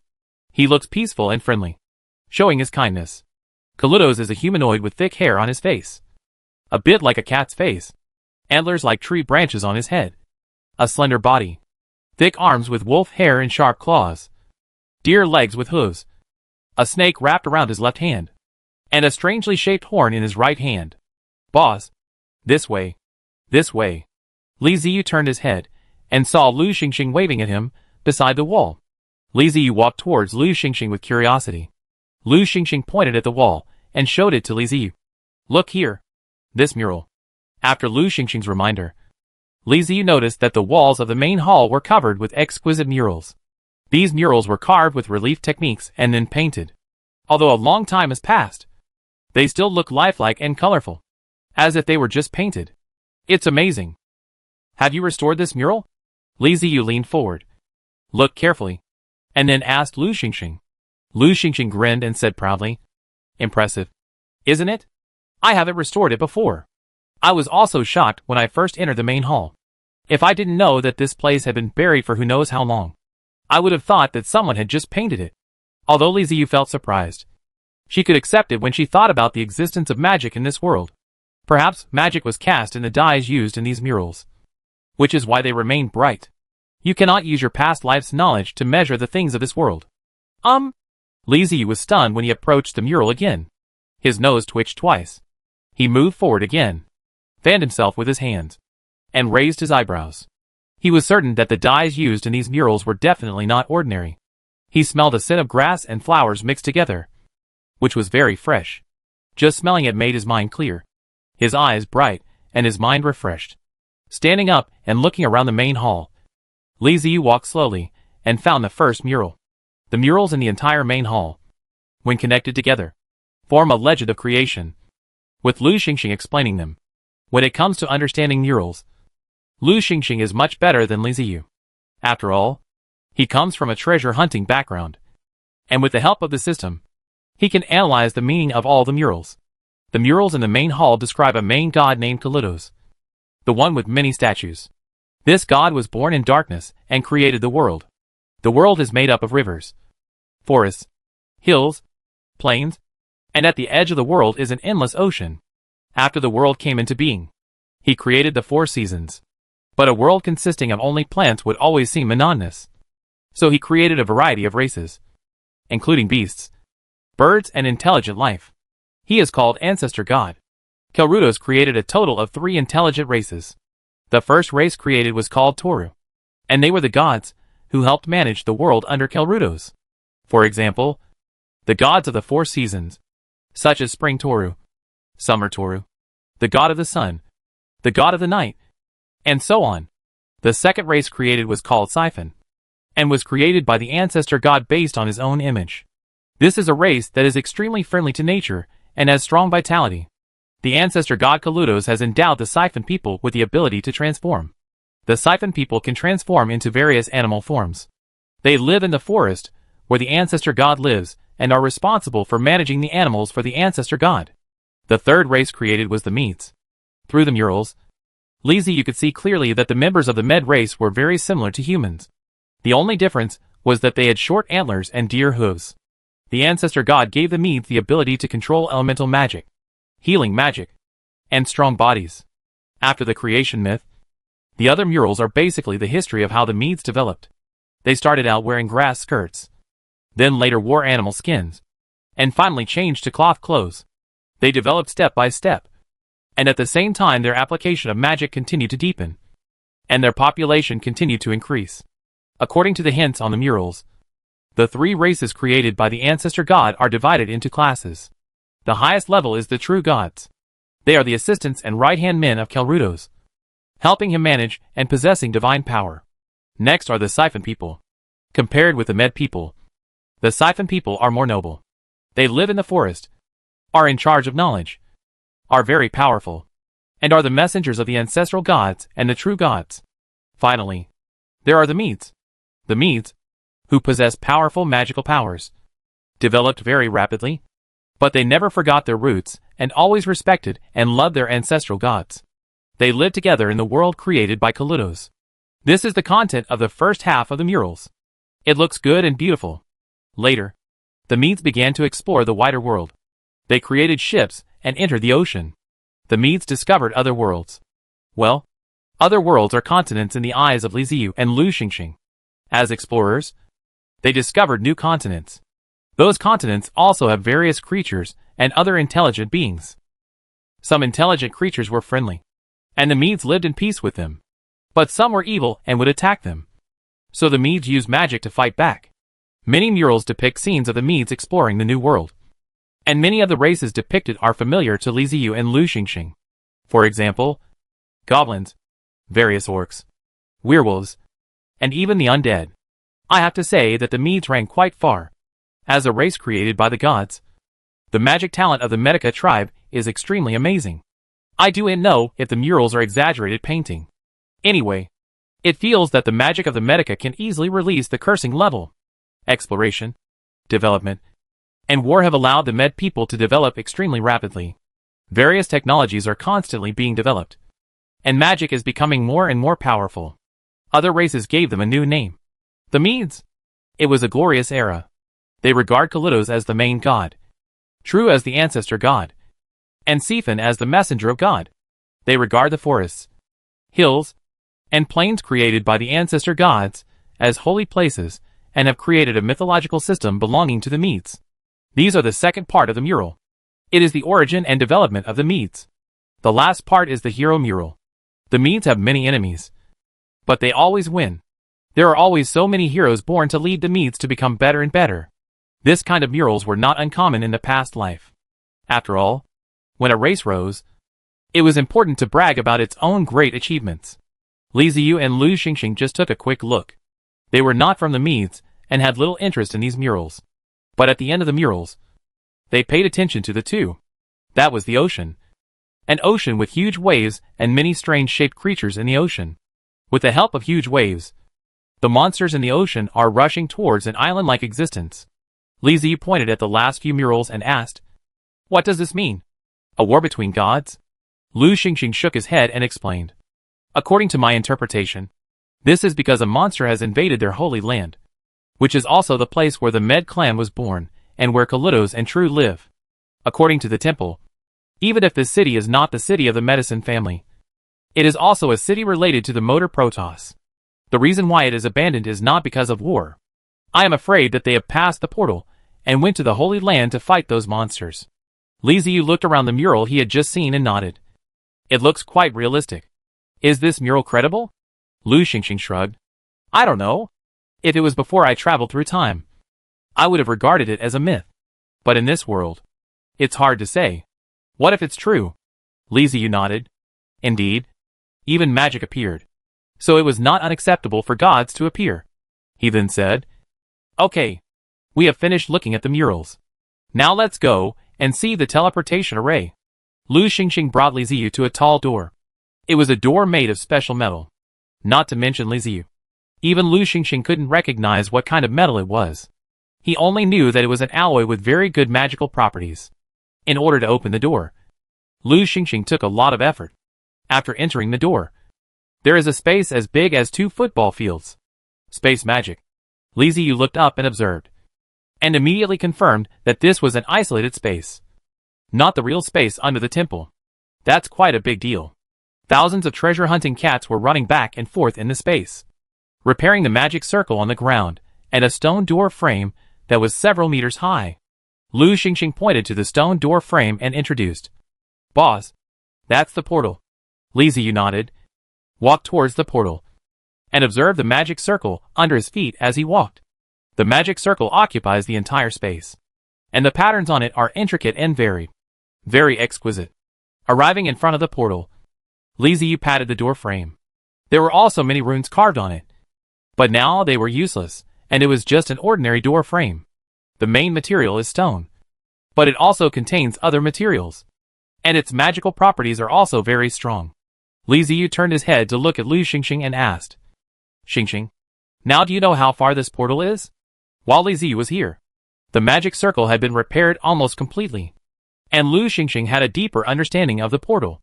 When he saw Li Ziyu asking, he immediately replied, "Boss, it's hard to say how far this portal is. Judging from the magic circle, this is not an ordinary portal, but a space portal." Li Ziyu scratched his head and said that he didn't understand. Aren't portals all used for space teleportation? What's the difference? Lu Xingxing saw Li Ziyu's confusion and explained, "What I said is a bit wrong. Let me explain it again. A normal portal is what you think it is. It can teleport a certain distance. But this portal breaks through the space barrier and teleports to another space." "Oh, I got it." Li Ziyu understood now, and the look he gave the portal changed. The portal is a high-end gadget. It is very powerful that it can be used to teleport a certain distance.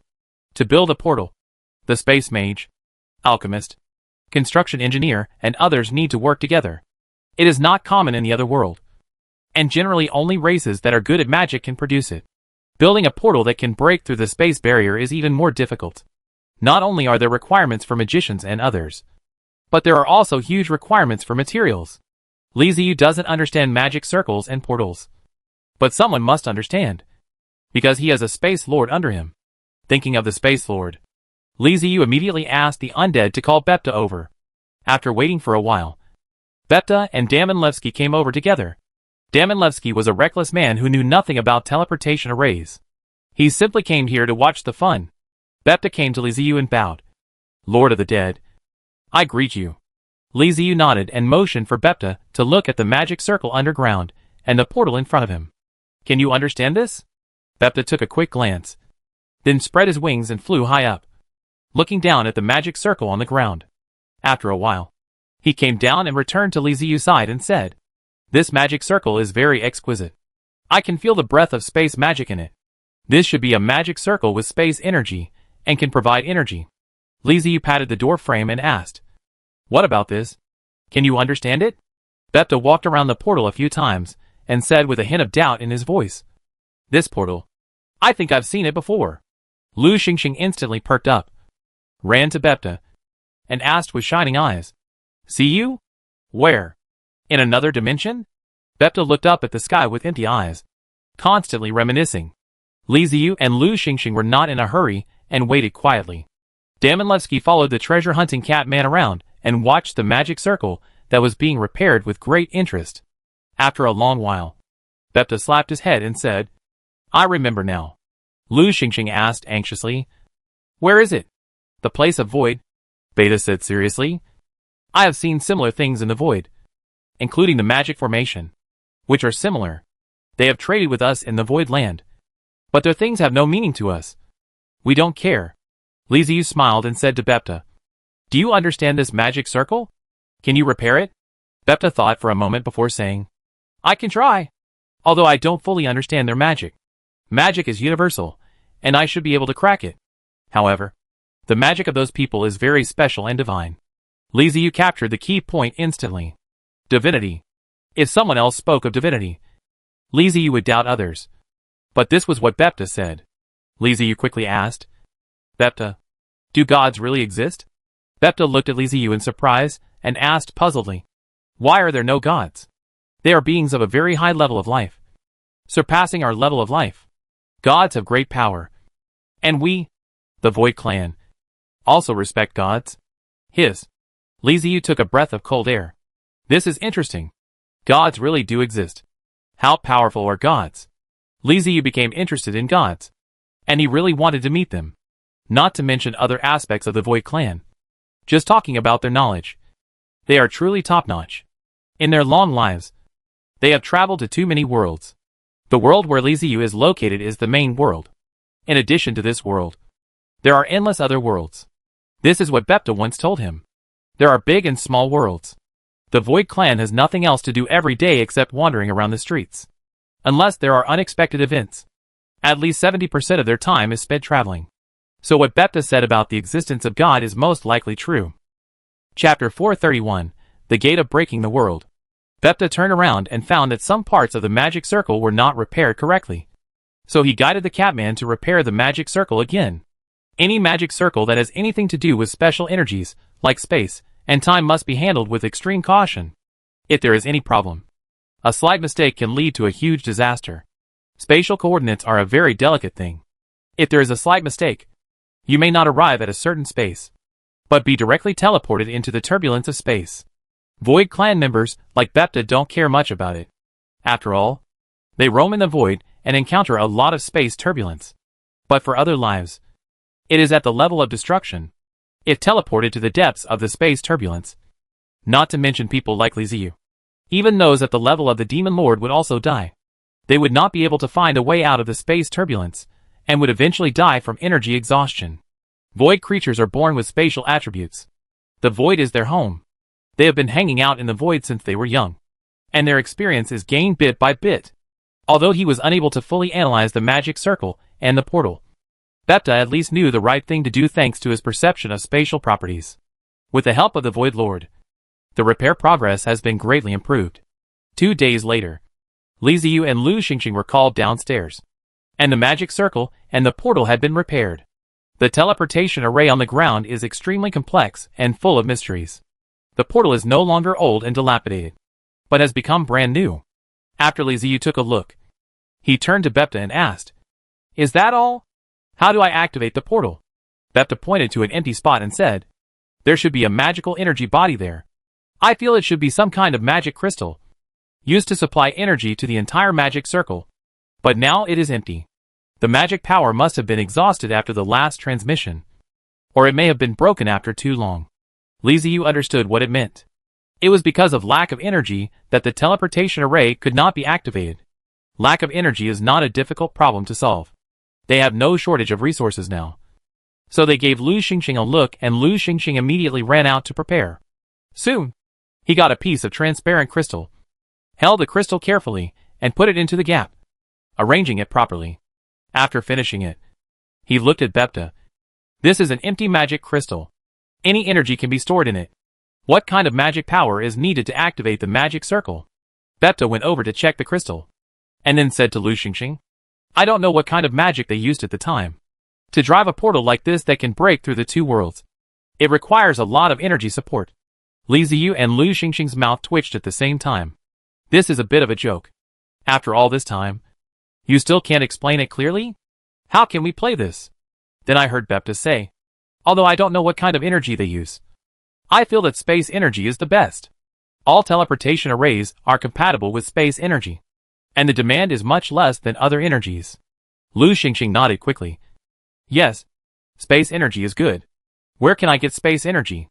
I don't have any space energy on hand." Bepta was silent.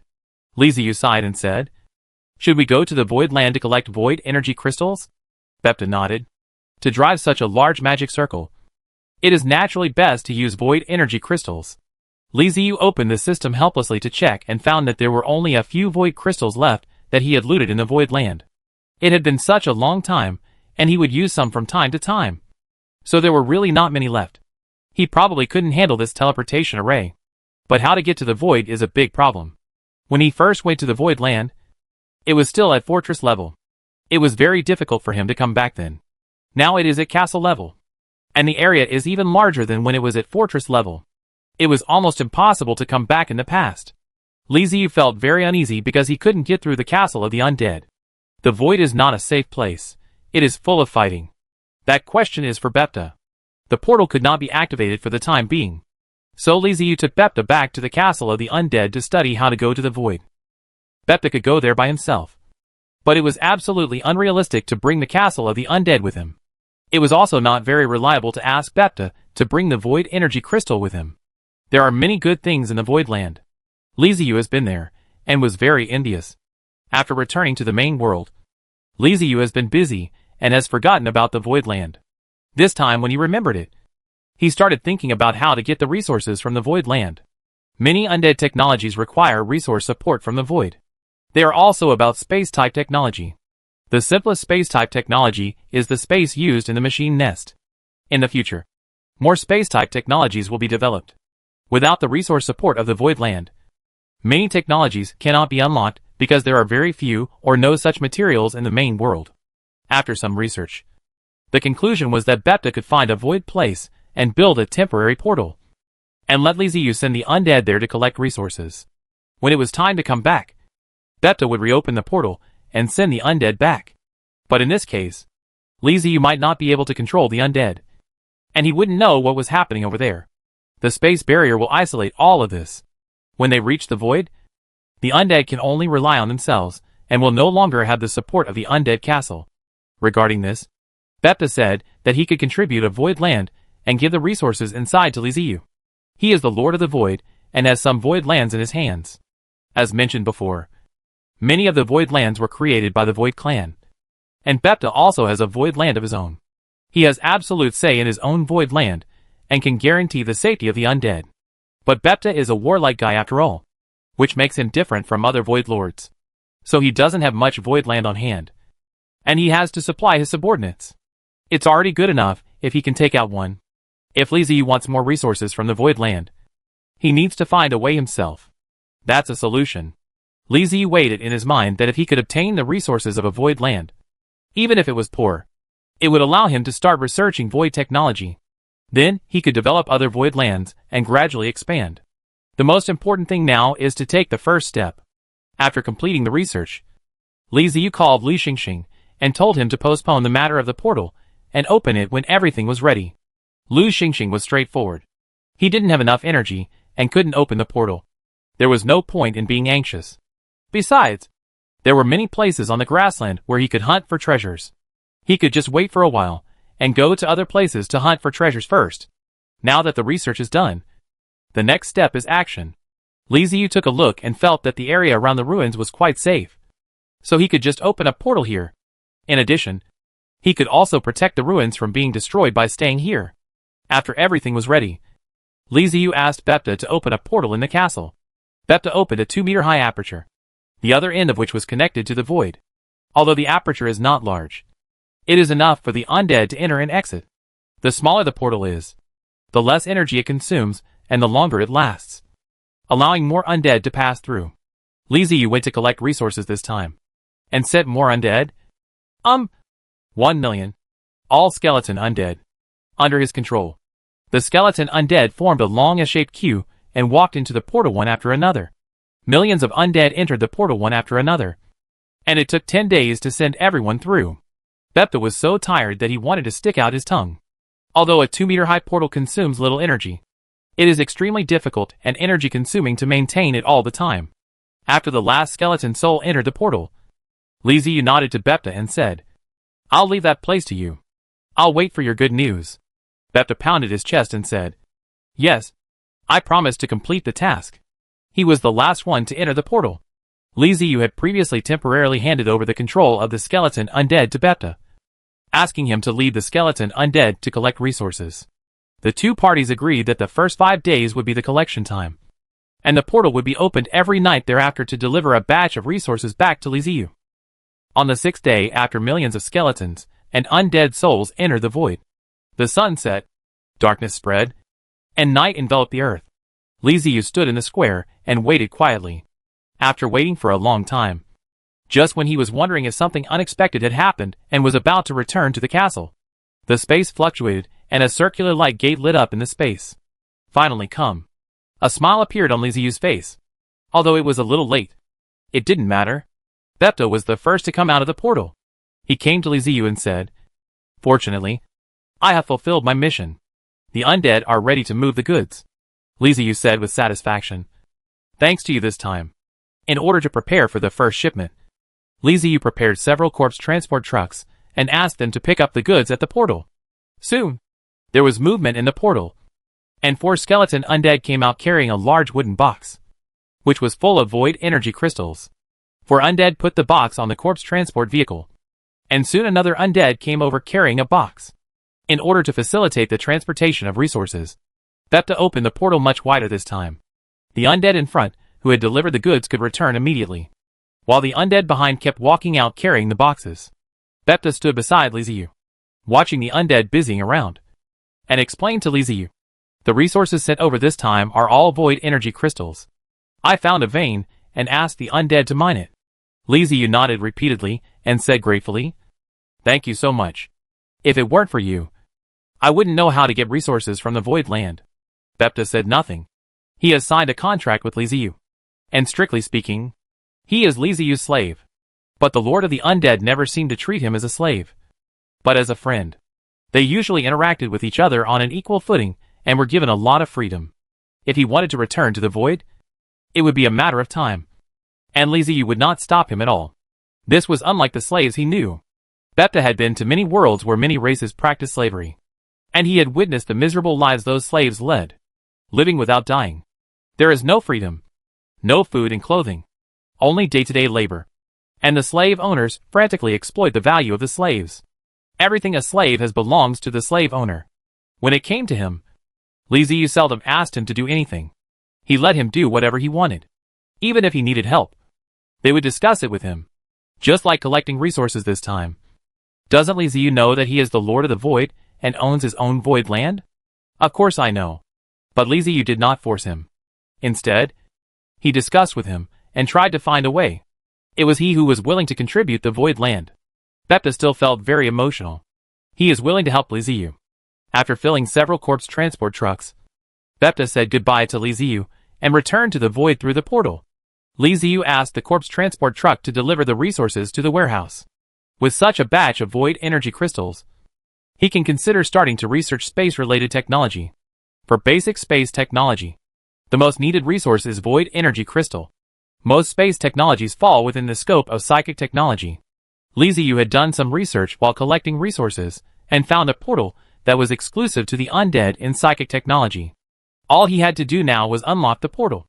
This portal is still small and can only allow the undead to enter and exit freely. At most, it can allow vehicles of the size of corpse transport vehicles to enter and exit. The undead castle still has no chance to enter and exit. But this is enough. With this portal, resource collection will be accelerated. And then we can research larger portals. Most powerful races have something similar to a portal. The more powerful a race is, the more vast the territory it owns. Without portals, the movement of the army will be a big problem when a war breaks out. 10 days passed in a flash, and Li Ziyu finally unlocked the portal that could teleport to the void. In psychic technology, there are many types of portals, including short, medium and long portals for teleporting within the plane, as well as portable random teleportation scrolls, directional teleportation scrolls, etc. Advanced portals are those that can break through space barriers and teleport between two spaces. Breakthrough gate. Level, space level. Category, portal. Introduction, in order to travel to other worlds. The ancient undead developed a gate to break through the world. This is a small step for the undead to leave their own world, but a big step to other worlds. P.S. Undead, we have found the way to other worlds. What are you waiting for? Let's go and have fun together. Requirements: 100,000 units of bones, 100,000 units of soul energy, 1 million units of void energy, 10,000 void energy crystals, 10,000 ingots of void alloy. The void alloy really tortured Li Ziyu for several days. This thing is not created directly, but is synthesized from many kinds of metals that are unique to the void land. It was not enough to collect all the metals in the void land that Bepta gave him.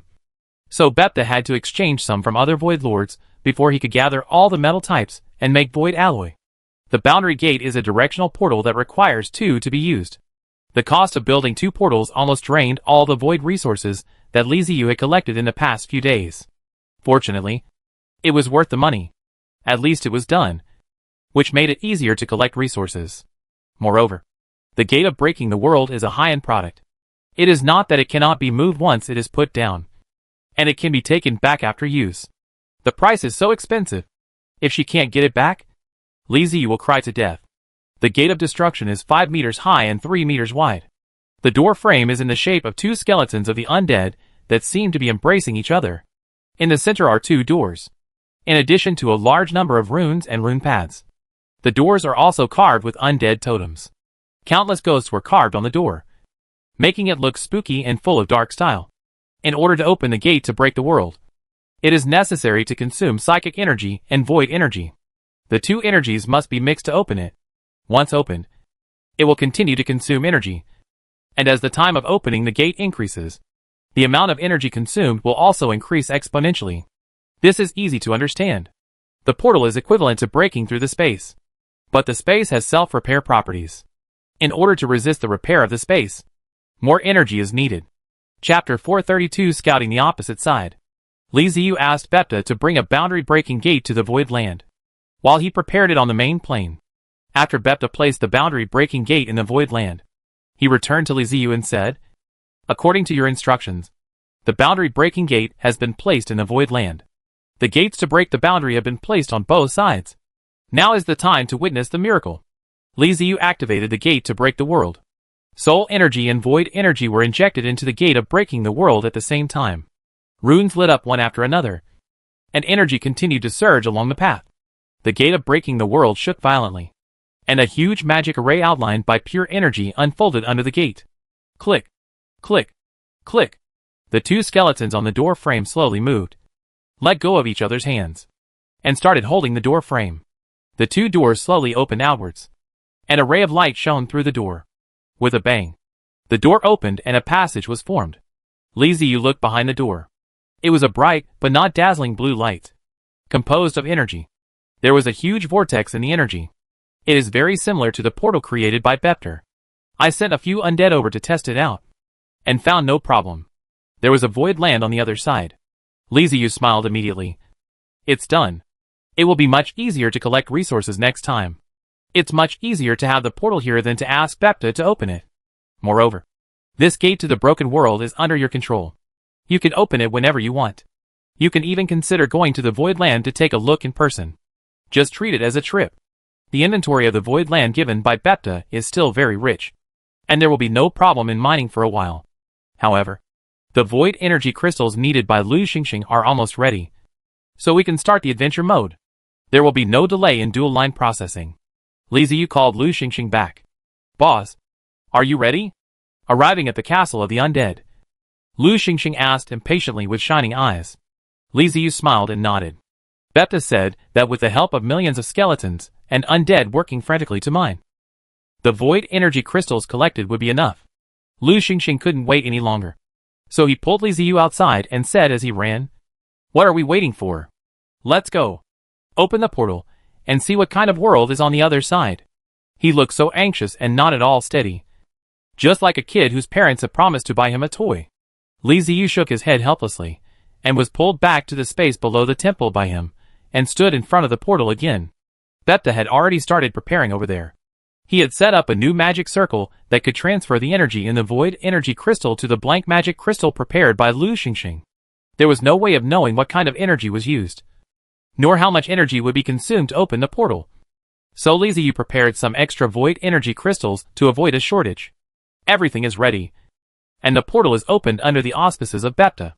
The void energy poured into the magic circle drawn on the ground, and the magic circle then directed the energy to the portal. As energy poured in, the portal frame began to tremble. Dust and stone chips continued to fall, and the underground space was also shaking. Lu Xingxing was startled, and took 2 steps towards Liziu, and asked in a low voice, "Boss, nothing will happen, right? This portal has been here for who knows how many years. It won't decay, right? If it collapses, we will have nowhere to run." Liziu slapped him in anger. "Now you're scared. You're the one who dragged me here in a hurry. Don't worry. Bepta knows what's going on. He's the Lord of the Void. If anything happens in this space, he'll know in advance." Lu Xingxing glanced at Bepta and felt relieved. But there was still worry in his eyes, as he looked at the violently shaking portal. As more and more energy gathered, an energy halo began to appear above the portal, and sparks kept flying out, just like a car that wouldn't start, making buzzing and crackling sounds. Fortunately, Bepta was steady. As a Void Lord, opening a portal was a piece of cake for him. He was a real veteran. Finally, a blue light curtain was formed. The vibration disappeared, and the magic circle stabilized. Bepta stopped what he was doing, came to Liziu, and said to him, "Fortunately, I have fulfilled my mission. The portal has been opened. Now we just need to continue to supply energy." Liziu nodded and said, "Thank you for your hard work." After saying that, he grabbed Lu Xingxing, who was rushing towards the portal excitedly, and scolded him. "What are you doing? What are you doing? Do you know what's on the other side of the door? Do you know what's on the other side? Are you ready? Why are you rushing in?" Lu Xingxing was like a cat being grabbed by the scruff of the neck by fate. He hung his head obediently, and glanced at Liziu with lowered eyebrows. After the reprimand, Lu Xingxing calmed down and his excitement faded a lot. He realized that he had been too reckless and too unprofessional as a treasure hunter. When exploring or treasure hunting, you must be well prepared, as reckless behavior often comes with danger. He had no idea what world was on the other side of the portal. If Liziu hadn't held him back, he would have been in great danger of his life if he had rushed over rashly. The other side may be underground, in the ocean, in the sky, or there may be a group of ferocious-looking men waiting for him with weapons. Seeing Lu Xingxing calm down, Liziu let go of his hand and slapped him on the back of the head.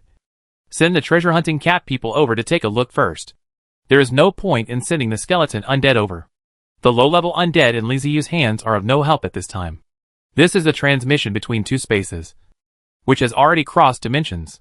The soul network connection will be interrupted by the spatial isolation, and he has no way of knowing what is happening on the other side in real time.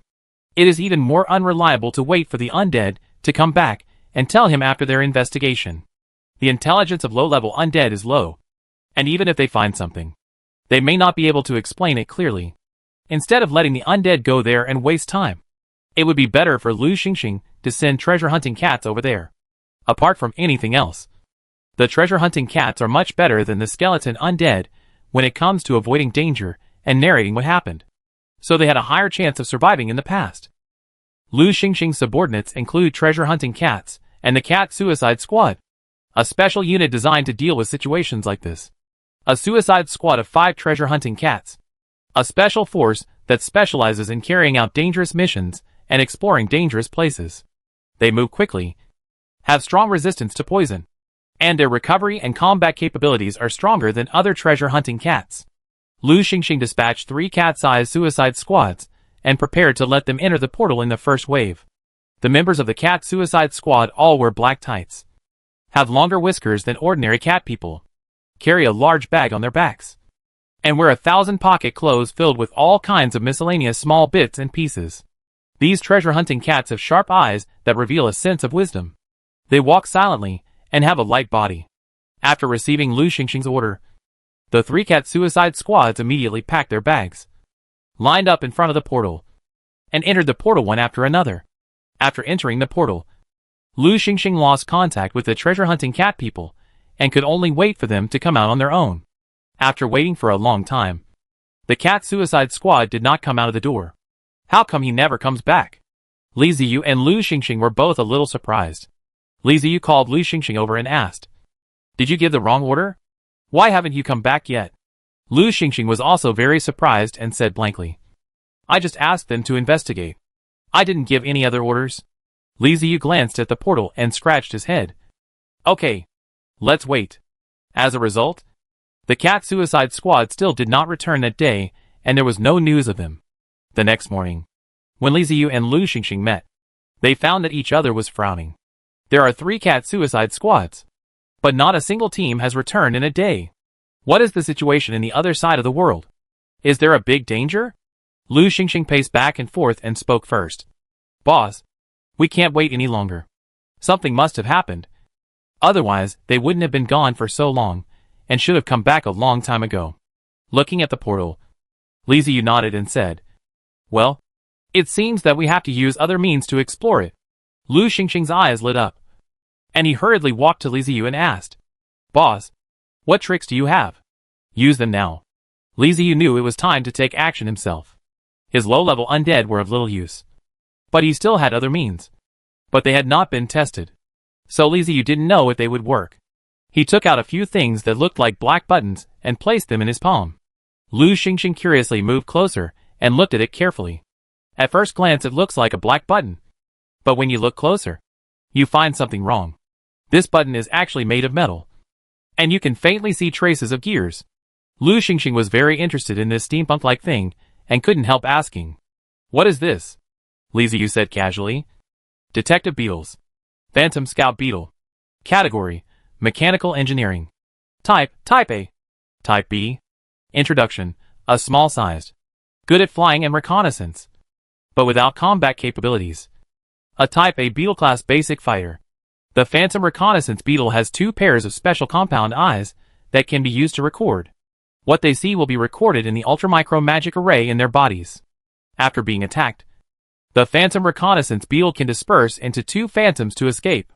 P.S. Due to their size, the length of time that the magic array in their bodies can record is also very limited, and they cannot record for a long time. Requirements: Soul Energy * 10 units. Magic Energy * 10 units. Skeleton * 1 unit 30 units. Li Ziyu came to the portal with a Phantom Scout beetle and ordered, "Go through the portal and record what's on the other side. When the record is full, return." After getting the command, a few Phantom Scouts came over, and 3 pairs of small black worm feet were revealed from the SHL. After a few laps in Li Ziyu's palms, he ran towards the portal. The speed was really a blink of an eye. Having abandoned its attacking capabilities, the Phantom Reconnaissance beetle has been enhanced in other aspects, such as running speed, flying speed, and concealment. Several Phantom Scout beetles disappeared into the portal. Li Ziyu was also a little nervous, wondering whether the Phantom Reconnaissance beetle could complete the mission. After all, It is a type of basic fighter that has just been developed. In Li Ziyu's impression, basic fighters are generally not very good, and the role they can play is really not that great. Phantom Reconnaissance Beetle is 0. And the defense power is 0. The only one who uses the protection is the ability of the Phantom. Once it is found, it is basically cold. If you do need anything else, you can step on it. The beetles left quickly, and came back quickly. It took about 10 minutes for several beetles to rush out of the portal one after another. Lu Xingxing was extremely surprised and asked Li Ziyu, "So fast?" The corner of Li Ziyu's mouth twitched. "Isn't it fast?" These 10 minutes also include the time of traveling through the space channel. The recorded time of the Phantom Reconnaissance Beetle is only 30 seconds. When you get there, take a look around the door, and then you can come back. I don't know how much was recorded. Li Ziyu collected a few Phantom Reconnaissance Beetles, and began to extract videos from them. The beetle's level is too low, and the extracted video can only be viewed by Li Ziyu. Others cannot see it, and they have to use their souls to connect to it. The magic circle inside is also disposable. After recording once, it cannot be used again, and it does not support repeated viewing. In other words, basic fighters, like the Mirage Reconnaissance Beetle, are disposable, and will be useless after one use. Fortunately, Li Ziyu has sent out several beetles, so he should be able to get something useful. In the first video, the screen was shaking. It should be the beetle just coming out of the portal, scanning the surrounding environment. A green grass, and then, it was gone. Shit. What's the use of this? Li Ziyu rolled his eyes, and continued to extract videos from other beetles. After watching the videos recorded in several beetles, although he did not get much useful information, he also saw the environment around the portal at the other end. It seemed to be built in the forest, with green grass on the ground and many tall trees around. Behind the portal was a huge stone. I seemed to see something moving in the grass vaguely, but it passed by so quickly that the Phantom Reconnaissance Beetle did not record anything more. I didn't know if the grass was blown by the wind, or if there was a wild animal in it. It looks safe. At least there is oxygen there, and it is not a dangerous place.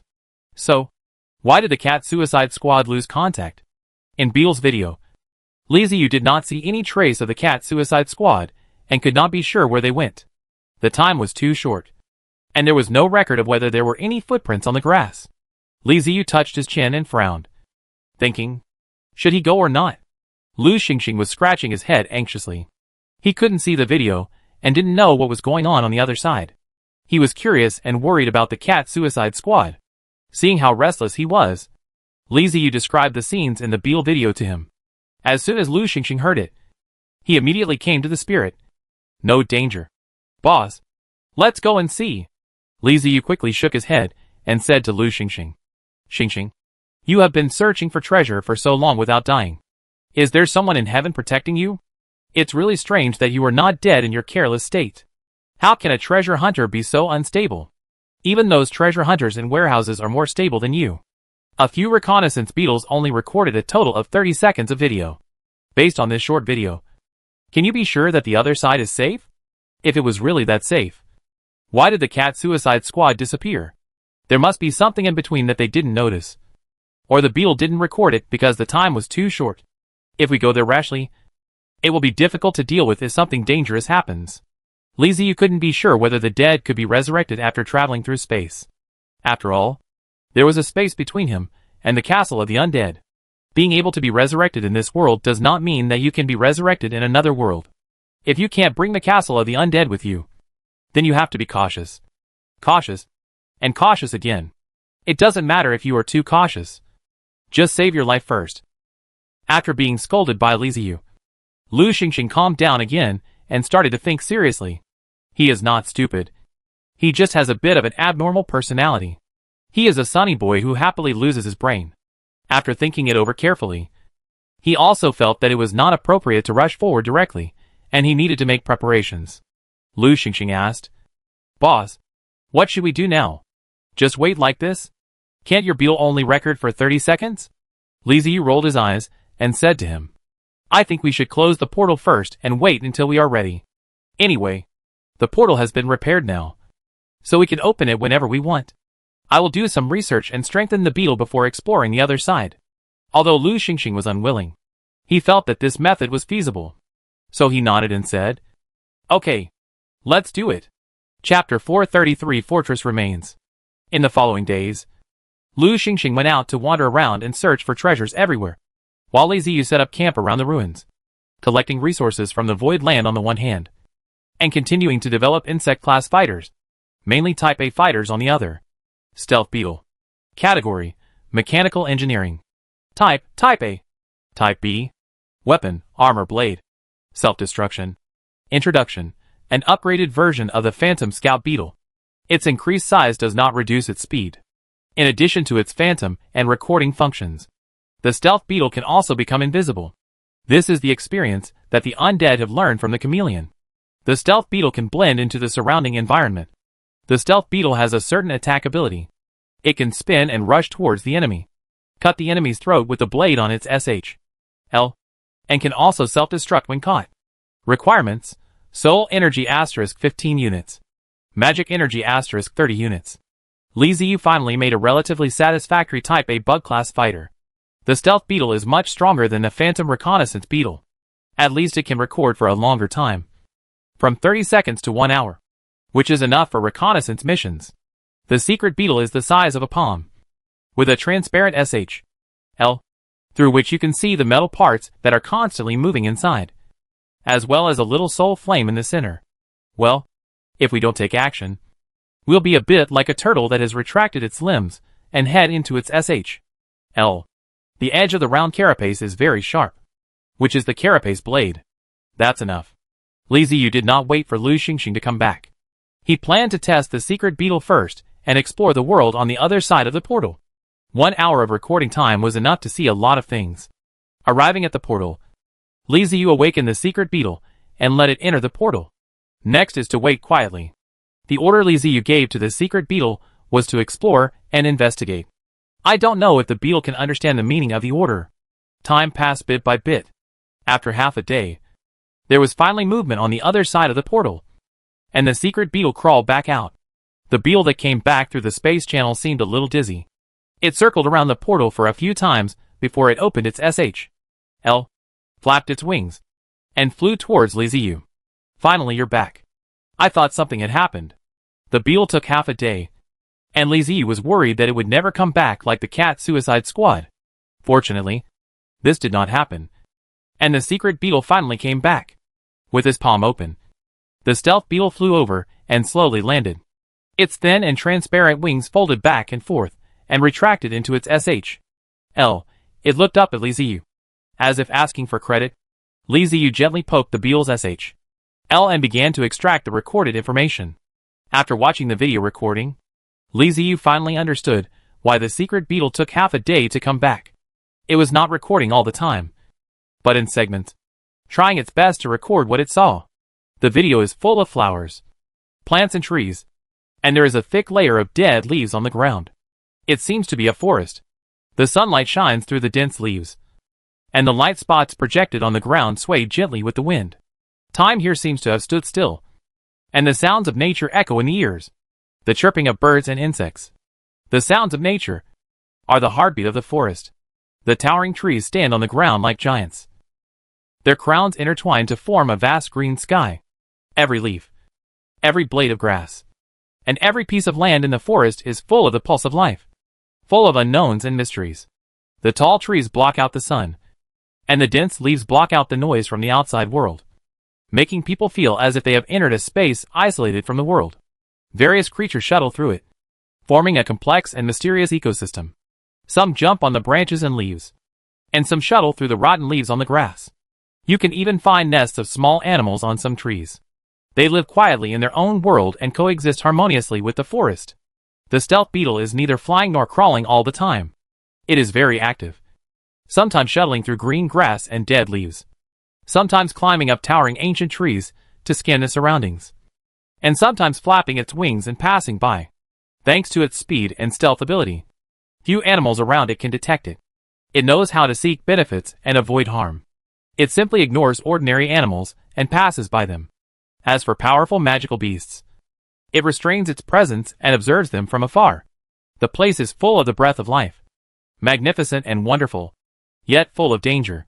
Li Ziyu saw a lot of poisonous insects and monsters. but was surprised that these poisonous insects and monsters seemed to be able to coexist peacefully with ordinary wild beasts. In the fleeting video, Li Ziyu seemed to see traces of humans, but the secret beetle did not come close. Li Ziyu didn't know if she was seeing things.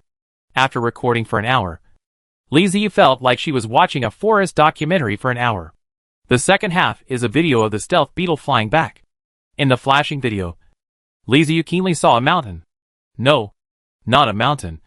It seemed to be a mobile city. Judging from the size, it should be a fortress-level city. It seemed that there was more than one mountain, but many of them piled together. Are there time travelers in that world over there?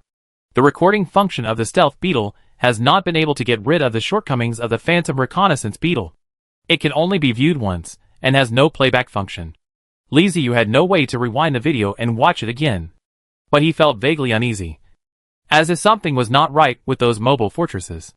After exiting the video, Li Ziyu kept thinking and recalling what she had seen, wondering what was wrong.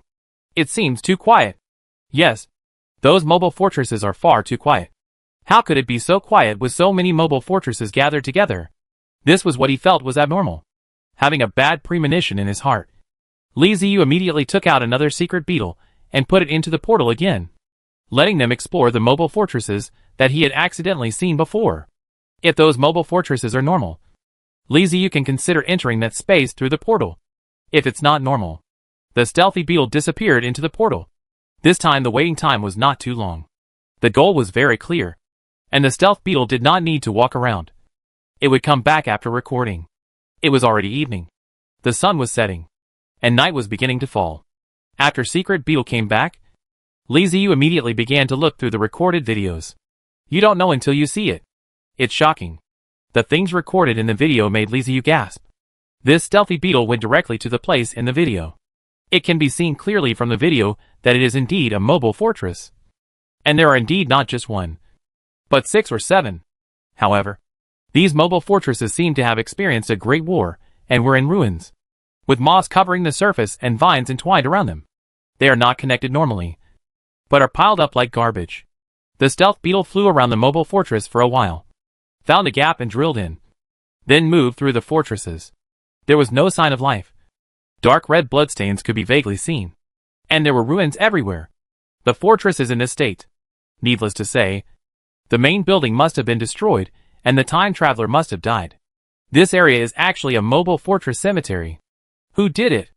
Li Ziyu came back to his senses from the shock, squinted his eyes, and a question emerged in his mind. He didn't think it was done by a time traveler. It doesn't make sense. A time traveler needs a large amount of resources, and collecting resources is their daily routine. If a time traveler really destroys a fortress, he will definitely dismantle the fortress into a mess, and all that will be left are useless things, or even nothing at all. It is impossible to just throw several mobile fortresses together and ignore them. Although the fortress is primitive, with few materials and few resources, the fortress itself has value. The wood and stone on it are all basic materials, and can be collected after disassembling. No need to teach. The system will remind you. If it wasn't done by a time traveler, then it was done by the indigenous people. It was the natives of that world who killed those traversers and mobile fortresses, and then threw the useless fortresses together. It's a bit scary. Fortunately, I didn't go there casually. The creatures in that world at least have the ability to destroy the mobile fortress. Thinking of what the god said, Li Ziyu wondered if it was the god who took action. According to information obtained from the forum, there are high-level military forces in the other world, such as forbidden spells that can destroy the world. A forbidden spell can easily destroy a city. It can also cause considerable damage to a moving castle, and may even destroy the castle in one go. However, forbidden spells usually require a large number of magicians to cast, and magicians who can cast forbidden spells alone are very rare, so most time travelers are fearless. It would be bad luck for them if they encountered a magician who could cast forbidden spells alone. But if they encountered a magic group that could only cast forbidden spells with a group of people, they would not be afraid. They have reached the castle level, and everyone has long-range weapons. Before you cast forbidden spells, they can just destroy you. But if there really are gods in that world, it is not impossible for them to cast forbidden spells on their own. What a trouble. Li Ziyu scratched his head, turned around, and saw that the portal was still open. His expression changed, and he quickly asked Bepta to close the portal. Have I been discovered? Liziu pondered in his heart. The portal has been opened several times. I wonder if it has been discovered by the people over there. This is very possible. After all, the portal he used was originally built by the creatures over there. The other party might have means of reconnaissance. They might have discovered it when he opened the portal for the first time. But they just did nothing. Play Dark Jungle with me? Liziu felt a little bit tricky. While thinking and pacing, he unknowingly returned to the temple above. Looking at the murals in the temple, Liziu was silent and began to read them seriously again. Siphon. A race with druid-like magic. Liziu frowned, recalling the video recording of the secret beetle. In the video, the beetle discovered many animals. But he didn't feel anything at the time. Isn't it normal to have animals in the forest? Now that I think about it, some animals seem to have seen the secret beetle, and the look in their eyes was not right. Could it be that the Siphon tribe transformed? But now the portal has been closed. Even if they find me, they won't be able to get through for a while. Even if it came, Liziu believed that he could withstand it. It's like when you go over there, you have something in mind. When the other party comes over, you will have the home advantage, and there is no need to panic too much. Private chat. Don't want to take a driver's license test, Xing Xing. I feel like we've gotten into some trouble. Treasure Hunter, what's wrong? Boss? Don't scare me. Don't want to take a driving test. I just explored that side again. And I found many wreckages of mobile fortresses. Treasure Hunter, shit! Conscientious businessman, what are you talking about? I don't understand. Did you kick me out of the group chat? Don't want to take a driver's license test. Oh, I forgot to tell you that Xing Xing was excavating the ruins and found a portal. We repaired the portal. Conscientious merchant, where does the portal lead to? Don't want to take a driver's license test. The path to the legendary realm of gods. Conscientious businessman, what is the divine world? Heaven? Don't want to take a driver's license test. Well, how should I put it? This is a world created by a god named Kalutos. Conscientious businessman, the god of the indigenous people? What power does he have? What kind of god is he? Is he the sun god? The god of the sky? The god of creation? Or some other god? Treasure hunting star, the ancestor god. Said to be the embodiment of animals, plants, fertility, and the earth. He created a world dominated by forests, with plains and hills, and also created the changing of seasons and 3 races. Conscientious businessman, I can understand the 3 incarnations of animals, plants, and the earth. But what the L is the incarnation of fertility. Is he a stick? Treasure hunter. Don't want to take a driving test. Wow. We were obviously talking about serious things. But you welded the car door shut in an instant and drove at 120 miles per hour on the highway. Conscientious merchant, I'm just curious. Not only is he the embodiment of fertility, but he also created 3 races. It's easy for people to think of something wrong. Treasure hunter, now that you mention it, I suddenly feel that the god Kalutos is not quite serious. I don't want to take a driving test. It's getting more and more exciting the more I talk about it. Conscientious merchant, okay. Let's talk serious stuff. You repaired the portal. And then, you went to travel to the divine realm. Why didn't you take me with you for such a great opportunity? Don't want to take a driving test. What kind of travel? Didn't I just say that when I was exploring over there? I found a bunch of mobile fortress wreckage. Treasure hunter, the fight over there among the time travelers is quite fierce. It seems that there are fortress-level time travelers. Conscientious merchant, Xing Xing. Think about it carefully. Is it possible that the god named Karutos did it? I don't want to get a driver's license. I feel like it was done by the indigenous people. Treasure hunter, wow. Boss. Zhang Peng. You guys have discussed this beforehand. Right? What gives you the right to say that? Conscientious merchant, after you destroy a fortress, won't you collect resources? Why do you pile the destroyed fortresses together? Don't want to take a driving test. After you destroy a fortress, don't you collect resources? Why do you pile the destroyed fortresses together? Treasure hunter, what you said makes a lot of sense. I can't refute it. Conscientious merchant, boss. Is the portal still open? If the opponent has the ability to destroy the mobile fortress, then be careful. Don't want to get a driver's license. I thought about it. So I closed the portal. Treasure hunter, I always feel like my brain is not enough and I can't keep up with your ideas. Conscientious businessman, if you remove the word feel, You just don't have enough brains. Don't want to take a driving test. Come over here. We need to figure out what to do, and whether we should continue exploring the world over there. Treasure hunter, okay. Conscientious merchant, got it. Give me the coordinates and I'll come over. After closing the chat, Li Ziyu looked at the mural again before returning to the underground space. Li Ziyu called Beepta and said, Beepta, keep an eye on this portal. If there is any unusual movement, let me know in advance. Beepta nodded and asked, what's the problem over there? Although he was a space lord, Beepta had never been there, so he was still very curious. Li Ziyu sighed and said, I don't know yet, but they don't seem to be very friendly to people like us. As he spoke, Li Ziyu contacted the castle of the undead and asked them to mobilize the Black Warriors, skeleton knights, guards and other undead to guard around the portal. He casually said to Beepta, you are the Lord of the Void. Have you ever seen a god? What Li Ziyu didn't expect was that Beepta nodded without hesitation and said, of course I have seen it. Oh. Huh? After reacting, Li Ziyu turned his head sharply and looked at Beepta in surprise. Have you seen a god? Beepta was puzzled, but still answered seriously, yes, we have seen them. We travel in the void, and almost all void lords have seen gods. It's just a matter of whether they have seen them more or less. Chapter 434 Void Intelligence. Beepta was puzzled by Li Ziyu's surprise. What's so surprising about seeing gods? They are the Void Clan, and they travel everywhere. So isn't it normal for them to have seen gods? It is very difficult for other races to travel through the void. But for them, the Void Clan, traveling through the void and reaching other spaces is just like eating and drinking. This is their life.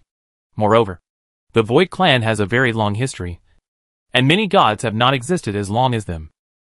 Not to mention meeting gods. There are quite a few gods who have established diplomatic relations with the Void Clan. Li Ziyu suddenly remembered that Beepta seemed to have said that he seemed somewhat familiar with this portal. Could it be that he had seen it before? Li Ziyu asked him with doubt. Have you seen the gods from the other world before? Kelrudos? Beepta thought for a moment, then shook his head with a confused look. I can't remember. I may have seen him before, or I may have read about him in an ancient book. Li Ziyu's eyes widened and he asked, you still have ancient books? Beepta seemed a little angry when he was questioned again. He said in a muffled voice, we, the Void Clan, have a long history. Longer than many gods. We have our own language and writing. And of course we have ancient books that record history. We are not an uncivilized and barbaric race. Speaking of history, it is the pride of the Void Clan. They know many secrets that other races do not know. It is a great humiliation for the Void Clan to have their knowledge of the history of their own race questioned. Li Ziyu realized that she had said something inappropriate and quickly apologized. I said the wrong thing. I wasn't questioning you. I just never heard you mention it before. I was a little surprised when you suddenly mentioned it. After thinking for a while, he continued, since the Void Clan has recorded so much, can you share it with me? Beepta shook his head and said to Li Ziyu, our ancient books are deep in the void. If you want to check them, you have to enter the Void Storm and experience the baptism of the void. Except for the Void Clan, other races cannot enter it. Moreover, our knowledge is protected by the energy of the void. If you are not a member of the Void Clan, you cannot gain knowledge from it. Obviously, the Void Clan is well aware of the importance of knowledge, and they protect their knowledge very well. After all, Li Ziyu is a time traveler and underestimated the Void Clan. Since he couldn't go and see it himself, Li Ziyu had other ideas. So he said, can you help me check and see what the situation is with this ancestral god Kelrudos, and what the situation is in his world? The warlike Beepta did not like to read so many random things. The reason why he was familiar with certain things was probably because he had looked up information about them at some point. Li Ziyu's request made him somewhat painful. Every time he went to the place where the ancient books of the Void Clan were located, he would feel troubled. He was often told that the land of ancient books of the Void Clan would allow them, intelligent void creatures, to swim freely in the ocean of knowledge. But Beepta said that he could not swim and would easily drown in the ocean. But Li Ziyu had already spoken, and it would seem a bit inhumane to refuse. After thinking for a long time, Beepta nodded helplessly. Okay, I'm willing to look up ancient books for you. Li Ziyu was overjoyed and said quickly, then I'll leave it to you. Thank you very much. Beepta sighed, stretched out his finger, drew a circle in the air, opened the portal, and went in. After he left, the task of watching the portal of Kelrudos fell on Li Ziyu himself. This is not a big deal. He just has to wait here for Lu Xingxing and Zhang Peng to come and watch them. So it's not a big problem. If the other party really comes out, there are many undead guarding around, so there will be no problem. Time flies. A few days have passed and Bepta still hasn't come back. He might have drowned in the ocean of knowledge. However, Zhang Peng and Lu Xingxing came over. The three were naturally very happy to be reunited. Li Ziyu, Zhang Peng and Lu Xingxing shared the information that the secret beetle brought back from the opposite world, and told them that Bepta might know what happened to Kelrudos. But they would have to wait for a while. Bepta went to check the information and had not returned yet. Li Ziyu and Lu Xingxing took Zhang Peng to visit the temple. Zhang Peng was surprised. Like Li Ziyu, he had never thought that there were really gods in this world. But he is not that curious about gods. Zhang Peng does not like fighting. He likes doing business, and strives to obtain resources peacefully.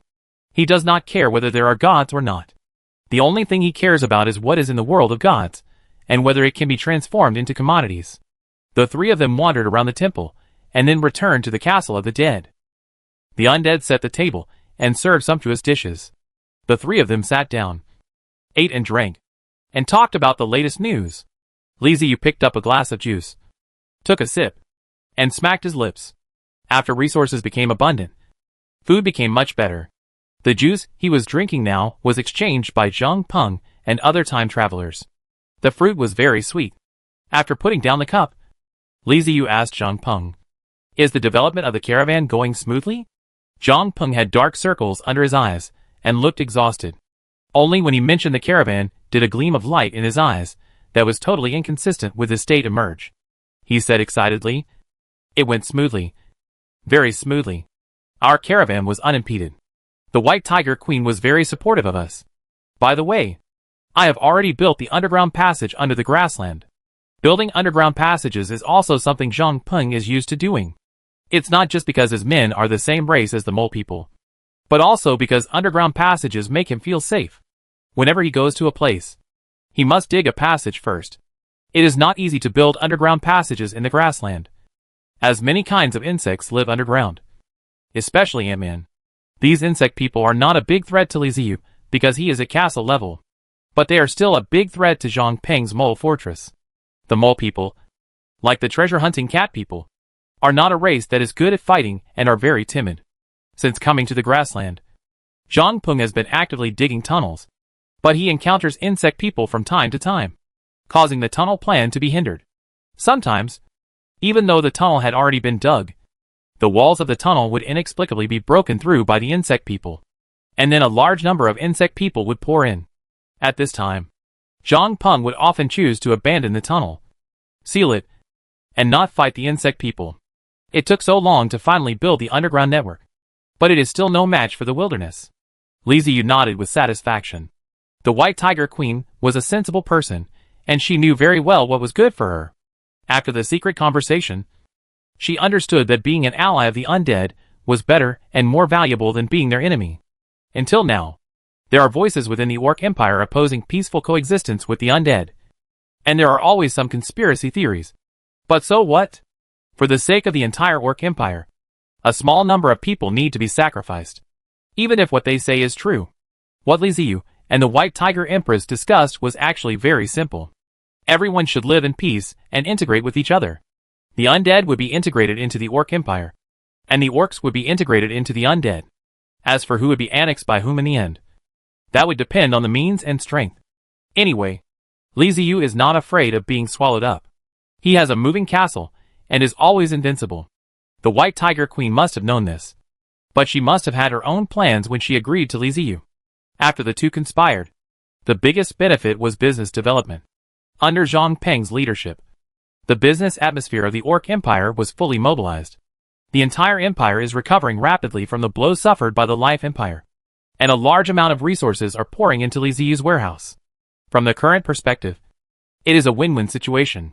Then Zhang Peng talked about the information he had collected recently, which came from chats with other lords and forums. Zhang Peng never forgot his responsibilities. In addition to business, he also had to keep an eye on all kinds of new information. Li Ziyu is very relaxed here, But the world outside is already beating her to death. Because Lu Xingxing discovered the gods. Zhang Peng went to investigate, and found out that they were not the first group to discover the gods. There were people who discovered gods before them. And not just one or two people. Zhang Peng estimated that forces such as the Life Alliance must have discovered the traces of the gods, and even started a war. But they probably couldn't defeat the gods. After his investigation, he found that the gods were quite powerful.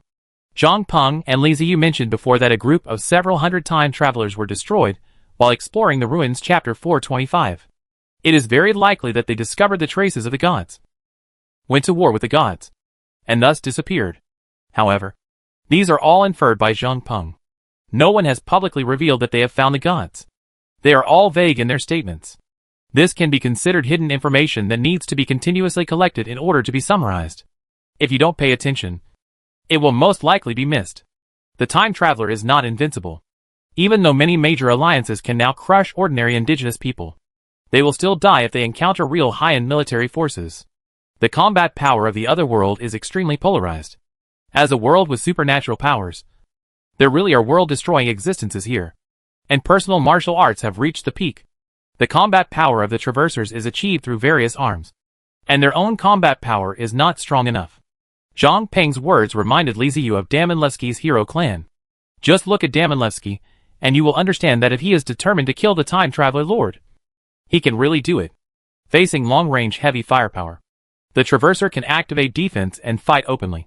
But Damonlevsky is alone. And an individual with super combat power. He can launch a sneak attack, sneak into the mobile city while its defense is not activated, and go straight to the main building.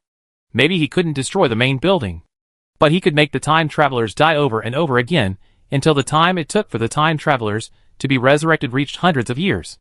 The resurrection time is so long. What's the difference between that and being really dead? It turns out that we should not be too arrogant. Caution is the way to go, and we should develop slowly. Li Ziyu was very emotional. The three of them waited for Bepta to return. A few days later, Bepta finally came back. Li Ziyu and his men welcomed him into the castle, letting him rest for a while before asking, "How is it? Did you find it?" Bepta nodded and said, "Fortunately, I have fulfilled my mission. I have found the records of the ancestor god Kalutos." The eyes of Li Ziyu and the other two suddenly lit up, although they did not urge him. Their eyes were reminding Bepta to speak quickly and not waste time. Seeing this, Bepta did not keep the audience in suspense any longer and started introducing it straightforwardly. Kalutos is indeed a god. In the cognition of the Void clan, any life form that can create a world and create living beings is considered a god. And Kalrudos obviously meets the requirements. The world created by the gods is slightly different from other spaces. According to Bepta's explanation, the naturally formed world has thicker spatial barriers and more perfect space, while the world created by the gods is relatively biased, and the barriers look different from those of the normally formed world. The Void clan can easily distinguish which worlds are created by gods, and which are naturally formed worlds. Generally speaking, the Void clan will not take the initiative to enter the world created by the gods, as that would be tantamount to provoking the gods. Among the many gods recorded in the history of the Void clan, Kalrudos is not the strongest one. On the contrary, he is just a god of a small pantheon. But a god is still a god after all, and his individual power is still very strong. But it is slightly inferior compared to other powerful gods. Kalrudos is a kind god who does not like fighting. He once came into contact with the Void clan and established a friendship with them. Compared to the ancestral god, the races he created are somewhat different, especially the Medes. The Medes, who possess magical powers, have different ambitions from their ancestor god, and they have been trying to spread the glory of the ancestor god. They are not necessarily evil in nature, but they are certainly radical in what they do. Since the Medes were created by the god Kalrudos, and were the largest race under his command, the ancestor god allowed them to do some things. The Medes had launched several invasions before. When the race reached its peak, they even conquered several small worlds, and enjoyed a glorious time. They forbade other races to enter or leave the world where Kalrudos live, including the Void clan. Once someone tries to enter the world where Kalrudos is, the Medes will start a war on the grounds that the other party has invaded the Holy Land. Quite exclusive. However, according to the records of the Void clan, Kalrudos had enemies. Enemies who invaded that world from other worlds through the ocean. And they were called Moors. According to the description of the Medes, the Moors were a group of extremely ferocious monsters who came from the depths of the ocean and attacked the forest where the ancestral god lived. The Holy Land was destroyed, and a large number of Medes who stayed behind in the Holy Land were killed in battle. Even the Sathans who were protecting the forest joined the war and also suffered heavy casualties. Their god, Toru, battled with the god of Mal. Under such circumstances, the Medes abandoned other small worlds and collectively returned to the ancestral god world, starting a full-scale war. As for the outcome of the war, there is no record of it in ancient books. Perhaps the Void clan was too lazy to pay attention, so they ignored it. Judging from Li Ziyu's investigation, at least there was no failure. Otherwise, the forest would not be so peaceful and quiet. After listening to Bepta's narration, Li Ziyu guessed that the reason why those time travelers were killed was most likely because of the existence of the Medes. And it was very likely that they did it. The strength of the newly born time travelers will not be very strong. Any slightly stronger race at this time can destroy the mobile fortress, let alone the Medes created by God himself. Bepta compared the writing of the Medes and found that the magic circle and portal below were most likely left by the Medes or the believers of the ancestor god. The writing was very similar, but there were slight differences in some places, which should be caused by deviations in historical development. Li Ziyu thought about it and felt that he should give up exploring that world. Others may say that God is kind, but that doesn't mean he has good intentions towards you. Instead of dealing with gods, it is better to develop in a down-to-earth manner. Li Ziyu didn't want everything he had worked so hard to build to be destroyed because of the gods. There's no harm in being honest. Li Ziyu shared his idea with Liu Xingxing and Zhang Peng, and they both supported it. As for the portal, you don't have to worry about it for now. Just leave it there, and let the undead watch over it. Chapter 435. They are coming. It is said that the tree wants to be still, but the wind does not stop. Li Ziyu wanted to let this matter pass, as if the portal had never been opened. He didn't know there was a god called Kelrudos, and he had never explored that world. Everyone lived in peace. You lived your life, and I did business on the grassland.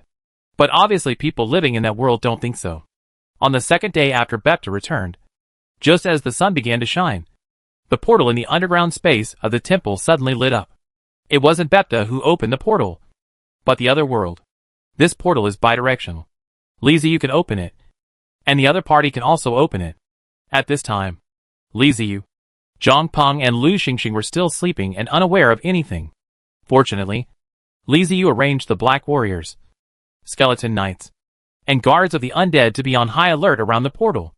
The moment the portal opened, the undead woke up, raised their weapons, surrounded the portal in a semicircle, and watched quietly. The Bone Shield guard stood in front of the portal, with two tower shields placed in front of him, forming an iron wall to defend against possible attacks. Behind the Skeleton Shield guard was a tall guard knight, holding a rusty metal sword, his eyes flashing with madness, bloodthirstiness, and joy. The last ones to come to the fore were the skeleton sword guards, each wearing a white helmet and white armor, with long feathers fluttering on their heads, looking extremely heroic.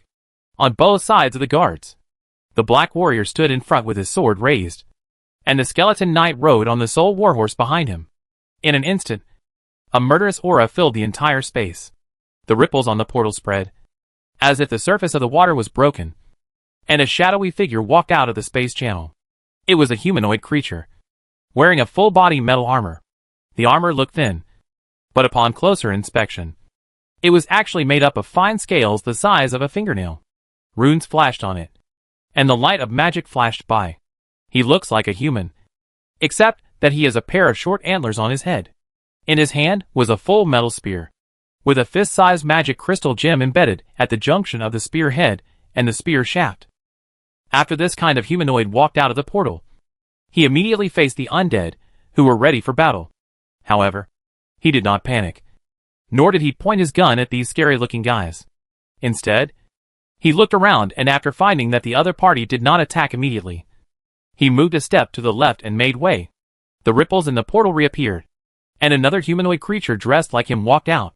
After looking around, he also made way to the right. Li Ziyu was awakened by the information in the Soul Network. I checked the messages from the dead on the internet in a daze, and suddenly all sleepiness disappeared and I sat up. Master? Meng and I, startled by Li Ziyu's sudden sitting up, rubbed her eyes and shouted in confusion. Li Ziyu touched her head and said, I have some things to deal with. You should continue to rest. Meng and I was still a little dazed. She stared at Li Ziyu, who stood up quickly. After a while, she nodded and replied softly, Oh! Li Ziyu quickly put on her clothes and disappeared from the bedroom in an instant.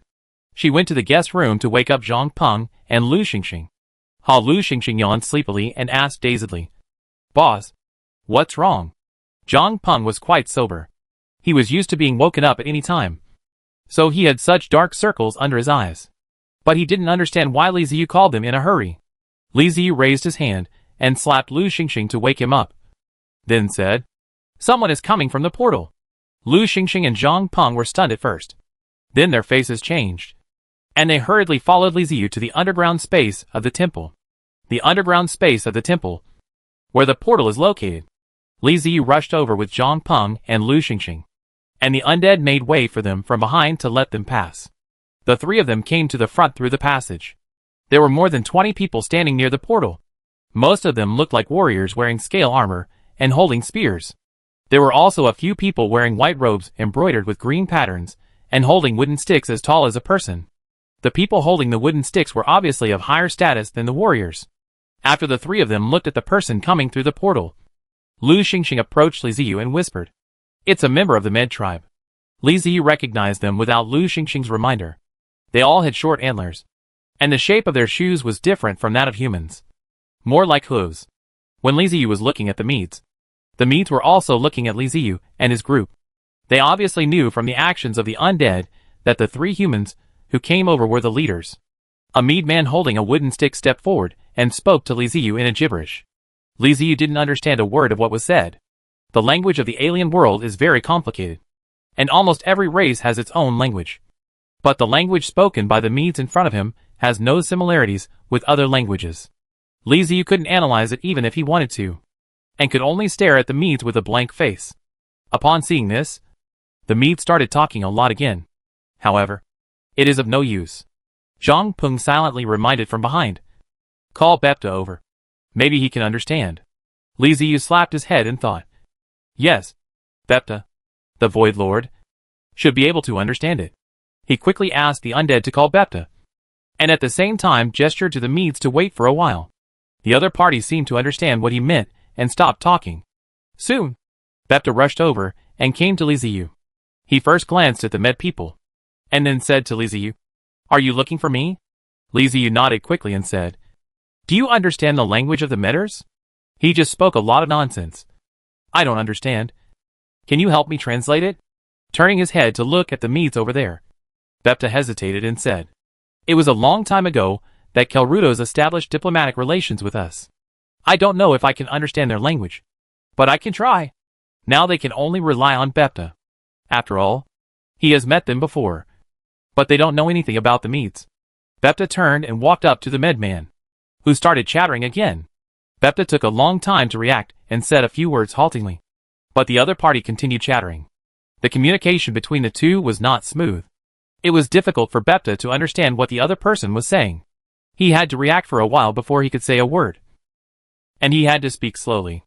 It feels like someone who has never learned English for 2 days goes abroad and wants to communicate with foreigners, and has to think and speak words one by one.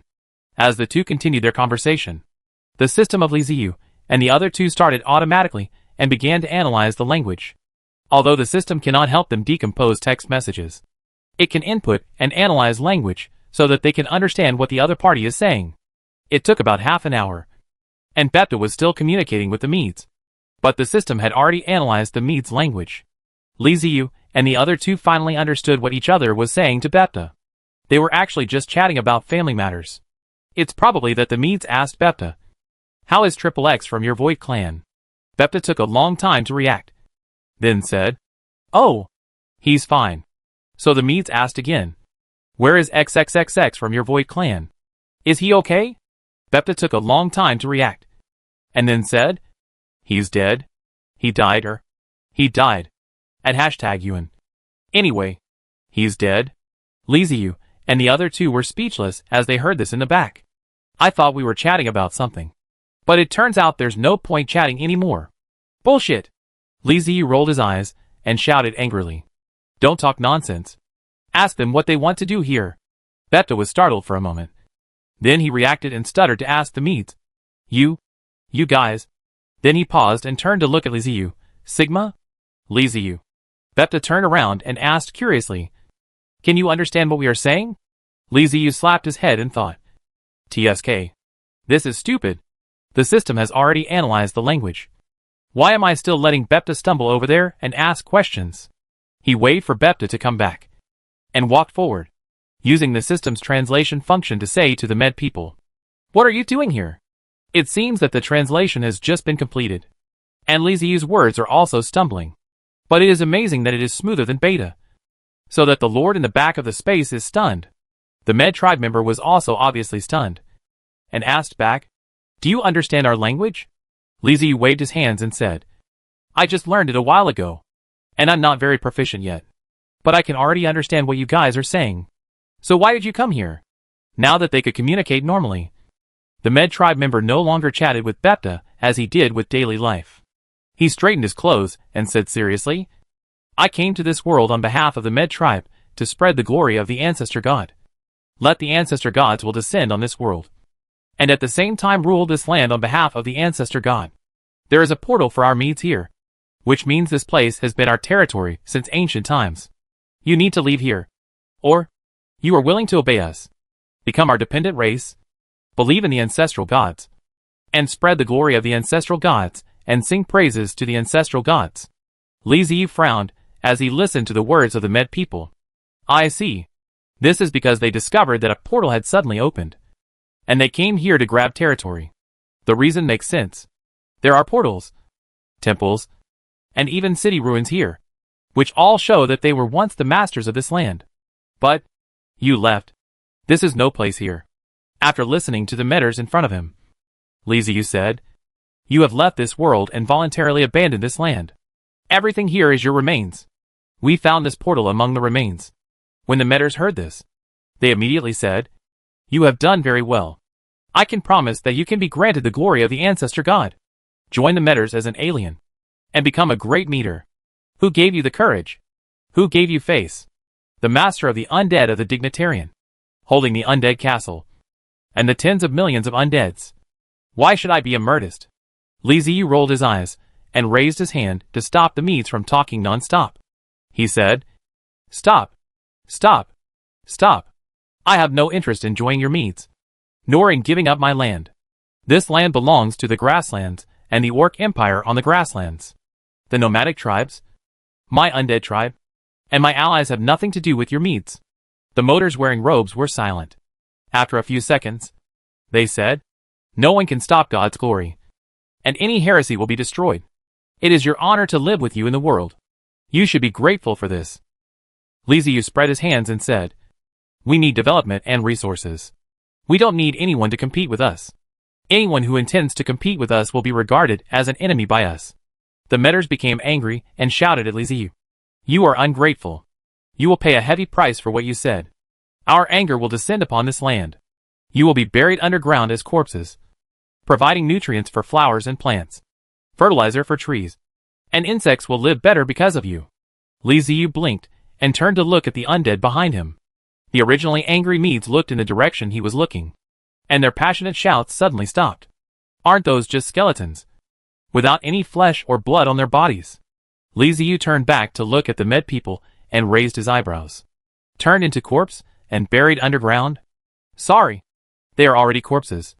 But not only do they not provide nutrients for flowers, plants and trees, they also do not breed insects. Instead, they can swing their weapons and chop people everywhere, turning more people into corpses like them. He was shouted by the Madra people, and made Liziu a little angry. He looked at the Marids with cold eyes. As the ancestors who are glory, your ancestors have been to countless worlds. I wonder if you heard a race named Undead. The Medes were startled for a moment, then seemed to remember something and stared at Liziu with wide eyes. Then he continued slowly, We are the embodiment of death. We throw death to the world. When our anger is ignited, war will begin. We are fearless. Wherever we pass, all living things will disappear and everything will become wasteland. I, the master of the skeleton undead clan, the lord of the dead, Do not try to provoke my anger. Your gods will not let you do that. If you want to show off to me, I must have watched a lot more movies in my previous life. Isn't it just threats and intimidation? Who is afraid of who? Come on. Let's hurt each other. You know what? The Medes seem to be quite fond of this. Li Ziyu's combined attack and defense really silenced the Medes in front of him. After a long silence, the Med tribe member said, Lord of the Undead, you have successfully triggered the God War. We will arrive in this world and your souls will dissipate. Damn. You're coming again? Alright. Alright. Come on. Come on. Fight. Fight. Fight.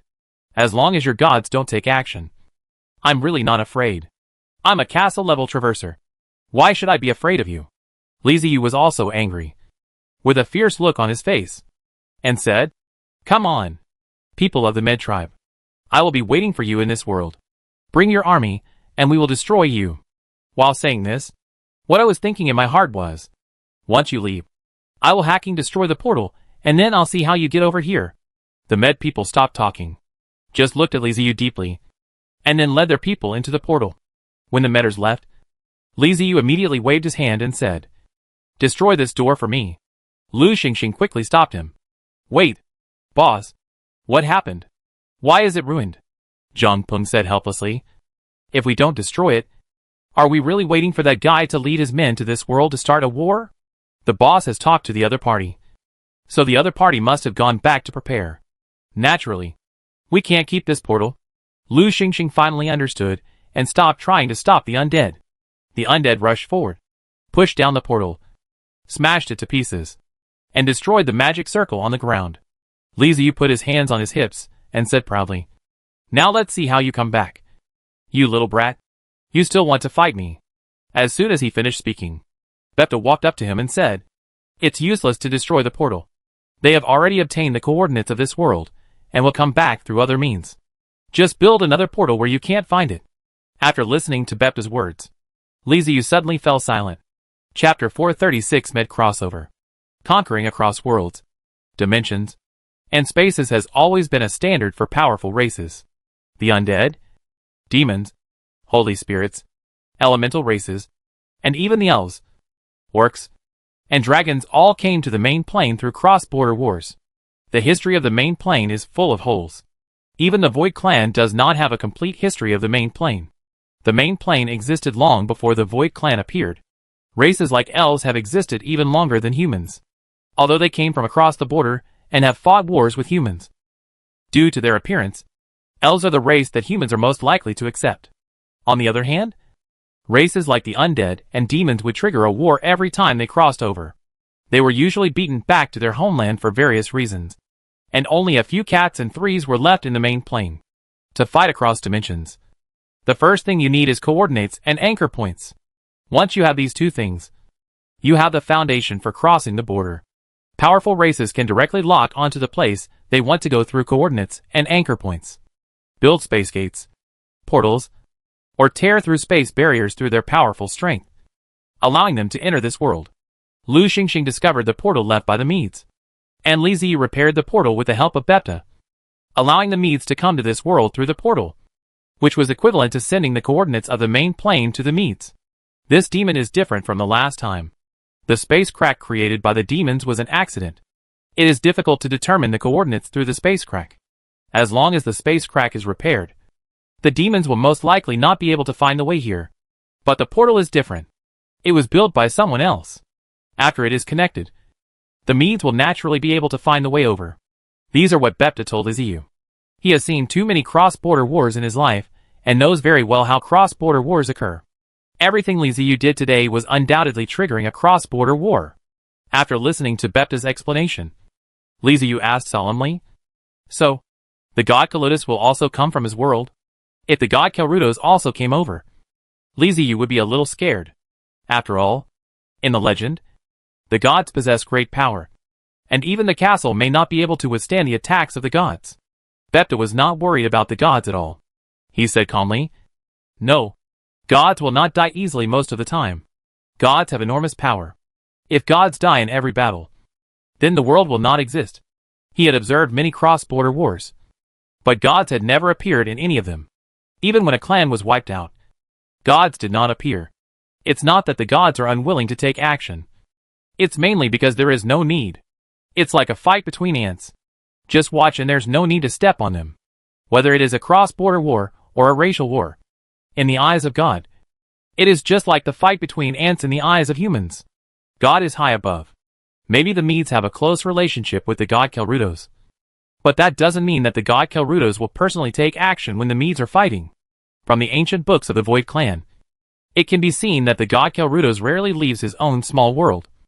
Or it can be said that most of the gods are homebodies, who will not leave their own world if they can avoid it. If Liziu did not invade the world of the god Kelrudos, the other party would not deal with him. Even if he fought with the Medes until his brains were exhausted, Kelrudos would most likely not pay any attention. After Bepta's explanation, Liziu immediately laughed. He would be afraid of the god Kelrudos, but he would not be afraid of the so-called Medes. Not to mention the Medes. He would not be afraid even of the Seathans. If the Medes are coming, then let them come. Let's see who is more powerful. Liziu didn't know when the other party would come, so he notified Batubu to let him know and told his men to make preparations. Here we have to talk about the Wasteland Alliance. The grassland is developing better and better. The Orc Empire and the nomadic tribes have become Liziu's allies. That is, allies of the Wasteland Alliance. Since we are allies, we cannot rob others at will, and must get along with each other in a friendly manner. But getting along in a friendly way means there is no way to quickly obtain resources. This made the members of the Wasteland Alliance very depressed. This is what they did in the wilderness. In the central area, Liziu took over the entire territory, and they moved to the grassland. Now Liziu has done this again, which makes the members of the Wasteland Alliance happy, and some have some complaints. Batubu took the opportunity when Liziu came to see him to tell him about this matter. He felt that what Liziu did was somewhat ill-considered. We are all in the same alliance. We can't say that only the leader, Lu Xingxing and Zhang Peng, are so rich. What about the brothers below? Liziu felt that it made sense after listening to it. He had never really considered this matter before. He only thought about occupying the place, so that he could obtain resources in the long term. But ignored the feelings of other alliance members. Private chat. Don't want to take a driving test, Brother Batu. You are right. It was my fault for not thinking it through. Don't want to take a driving test. We brothers are all together. We can't favor one over another. It's me as the leader who didn't do my job well. Don't want to take a driver's license test. Let's put it this way. I am willing to give 40% of the profits to the brothers in the alliance, and at the same time support the brothers in the alliance to do business in the wasteland and grassland. Any alliance member who wants to do business can contact Zhang Peng. Free Flying Eagle, thank you for your understanding. Don't want to take a driver's license test. I have a lot of things to do, so I will not be responsible for the distribution of supplies. You contact Zhang Peng. Prepare a list for Zhang Peng, and ask him to distribute the resources. Free Flying Eagle, leave it to me. I will ensure that the task is completed. Liziu sighed, as he did not expect that a reminder could solve a hidden danger. Grassland. Banda Hill City of the Orc Empire. Suburbs. The sky is clear blue. Deep and pure. Without a trace of impurities. The flawless white clouds are as light as cotton candy, floating leisurely in it, as if a group of elves are dancing freely. The prairie is like a green ocean, extending to the horizon and connecting with the blue sky and white clouds. As the breeze blows, the green grass rolls like waves and dances with the wind, as if singing a hymn to this beautiful picture. Days without war are always so pleasant and make people feel relaxed. A herd of bighorn cattle strolled on the grassland, chewing the grass leisurely, and sweeping their tails back and forth to drive away the annoying flies. A few orc children were laughing and playing as they shuttled through the herd of bighorn cattle and ran away into the distance. Don't run too far. Behind them, the orcs who were herding sheep shouted loudly, but there was a smile on their faces, and they did not seem annoyed at the children's mischief. They are residents living in Banhesher City, and make a living by herding. The vast grassland provides convenience for animal husbandry, and even in the orc cities, there are a large number of herdsmen. Livestock such as cattle and sheep will eat up all the grass around the city. But that doesn't matter. Just sprinkle some grass seeds and let the magicians and shamans bless it, and there will be countless grass for the livestock to eat next year, whether it is the orcs living in the city or the nomadic tribes wandering on the grassland. Their main food is still meat, and their farming techniques are not good. This should have been a peaceful day, with the wind blowing and the blue sky looking at it. And the day would pass by in a daze. At night, I would drive the cattle back to Bandle City, have a delicious meal, and then go shopping and have some fun. The orc herder shouted to the child a few times, and his eyes inadvertently saw a bright light appearing out of nowhere in the distance. It was as if the space was cut by someone, leaving a scar. The herdsman frowned and looked intently. An arm stretched out from the light, prying at the crack, and pushed hard to the left and right to widen the crack. A strange person walked out from it. Come back. Children, come back soon. The orc herder suddenly felt something was wrong and started shouting. The orc children who were having fun heard the shouting and were unwilling to go back, and continued to laugh and make noise. The herdsman stared at the strange man and ran towards his children. The Med tribe member who came across the space glanced around, his eyes lingering on the cattle and orcs for a few seconds, feeling the breath of the other party and making sure that he was not dangerous. Then he retracted his gaze, raised the wooden stick in his hand, and muttered a spell. A white magic halo lit up at the top of the wooden staff, and he lightly pointed it in the air. Ripples appeared in the void and spread out, forming an elliptical portal that emitted a light green light. One by one, the Mead warriors walked out, and the leading warrior saluted the Mead magician, who came out first. The magician looked in the direction of the orcs again and pointed. The leading warrior nodded, called out, and led his men to rush towards the orc herdsman quickly. The herdsman has found his child. He bent down, protected his child, and ran quickly. He no longer cares about his own cattle. Compared to the cattle, children and their own lives are more important. These weirdos gave the orc herder a very bad feeling. Faced with the unknown, his choice was to run. Turning his head to look at the Med tribe members coming across the border, the orc herder stopped and shouted at the child. Run! Run! Run towards Bandishil. The grass was so long that the children were almost covered by it, and they struggled to run forward. The orc herdsman drew the sharp knife from his waist when facing the rushing Med warrior, and stared at the newcomer with vigilance. The leader of the Med tribe pointed his spear at the orc herders and shouted, Put down your weapons. The orc herder looked at the Med warriors who surrounded him in panic, but he couldn't understand what they were saying. He could only shout in panic, I'm just a herder. All the cattle are yours. Let me go! He could not understand what the Meads were saying, but the Meads also could not understand what he was saying. Both sides were shouting at each other, and no one knew what the other was saying. Instead, the atmosphere became increasingly tense. The leading warrior finally ran out of patience and waved his spear at the orc herders. Immediately, the Med warriors stepped forward. The orc herders naturally didn't want to be caught like this, so they waved their sharp knives and tried to fight back. However, he was just a herdsman, while the other side was a well-trained Mead warrior, and the fighting power of the two sides was simply not matched. In just one round, the sharp knife in the orc herdsman's hand hit the spear, and he couldn't hold the knife anymore, as if he had been electrocuted, and was knocked away by the spear. The warrior thrust his spear forward and pressed it against the orc herder's throat.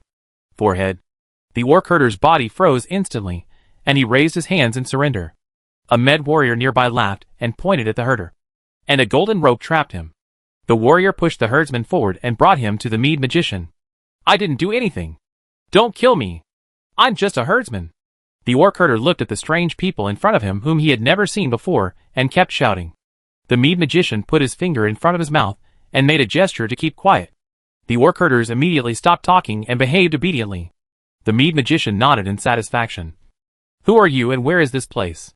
The herdsman stared at the Mead magician with wide eyes and confusion, not understanding what the other party was saying. A warrior walked up to the Mead magician and said, He doesn't understand our language. The magician nodded, but he was a little confused and muttered to himself. This world seems to have forgotten us, and no longer believes in the glory of the ancestral gods. But why could that person understand us, and even speak our language? The coordinates must have deviated. This is not our temple. The Med warrior looked at the herdsman and asked, What should we do with this man? Kill him? The magician shook his head. Although I don't understand what he said, I can find a way to use him. We need to understand the language of this world. After hearing this, the Med warrior understood. He gave a wink and two warriors came forward, one on the left and one on the right, holding the orc herder's shoulders and pushing him hard, forcing him to kneel on the ground. The herdsman felt something was wrong when he saw this. He struggled and shouted, What are you doing? Let me go! I am a resident of Bandahill City. Let me go! Who are you? No matter how he struggled, the hand on his shoulder was like an iron clamp, pressing him down tightly and making him unable to move. The magician came up to him with a wooden staff and smiled at him as if to calm him down. Then he chanted a spell, stretched out his free hand, and pressed it on the herdsman's head. As the light flickered, the herdsman let out extremely shrill screams. After a while, the light weakened and disappeared. The magician raised his hand above the orc herder's head, but the herder was already dead. If there were any undead present, they would know that the herder's soul had been shattered and dissipated. Soul-searching magic. Magicians of many races have similar magic, but without exception, this magic will cause harm to the soul. In milder cases, one may fall seriously ill after the soul search. The worst ones are like those performed by the Med tribe magicians, which are like torture. After experiencing a period of living a life worse than death, they die with their soul shattered. After searching the soul, the Med magician has learned a lot from the orc herder's memory, and also learned the language of the orcs. He took out a crystal clear orb, muttered to himself, pointed his wand at the orb, released a magic, then turned around and handed the orb to the warrior leader beside him. The warrior leader held the orb, and the magic took effect naturally. Knowledge flowed into his mind through the orb, constantly stimulating him and distorting his face. This magic of directly transmitting knowledge seems very convenient, but it is actually extremely dangerous. If you cram so much information into your brain all at once, ordinary people's consciousness will be easily overwhelmed. Fortunately, the magician only hopes that the warriors can understand the language of the orcs, and no other information is needed. After half a minute, the warrior leader wiped the cold sweat from his head and handed the orb to the next person. What should we do now? Do we need to call more warriors over? The warrior leader asked the magician. No. Let's take a look first. There is a city not far from here called Bandahill. Let's see what the situation is, and then make a decision.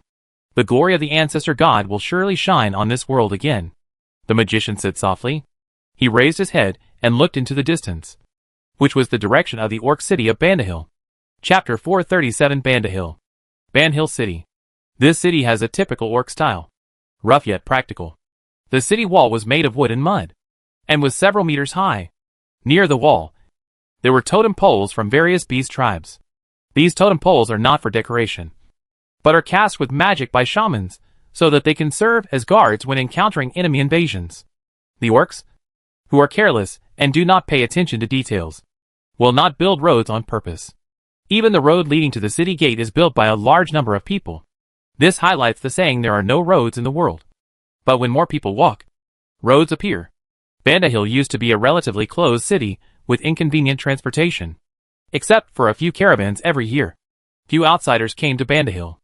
Thanks to the emergence of the undead caravans, the orc empire has undergone great changes in a short period of time. All businessmen are very sensitive to interests and business opportunities. Various commodities are circulated rapidly in the orc empire, along with the undead caravans. The circulation of goods makes people move. The relatively closed city also welcomed a huge flow of people. People coming in and out every day made Bandahill City lively. At the beginning, the residents of the city were a little uncomfortable, but as goods became more abundant, they also adapted to the outsiders. What the Med people saw was a scene of bustle and prosperity. There were people coming in and out of the city gate all the time, and they even had to queue up. All kinds of animal carts were running on the road, transporting goods. The roars of animals and the shouts of people were endless. Although they had not yet entered the city, they could already see the prosperity of the city.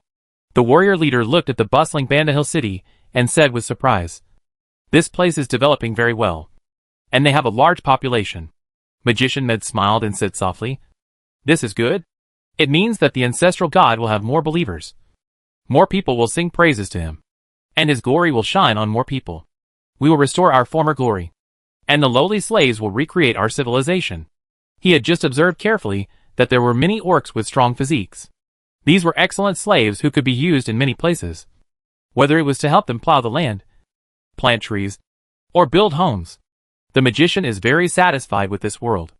The soil here is very fertile, and there are so many people, and they are so weak.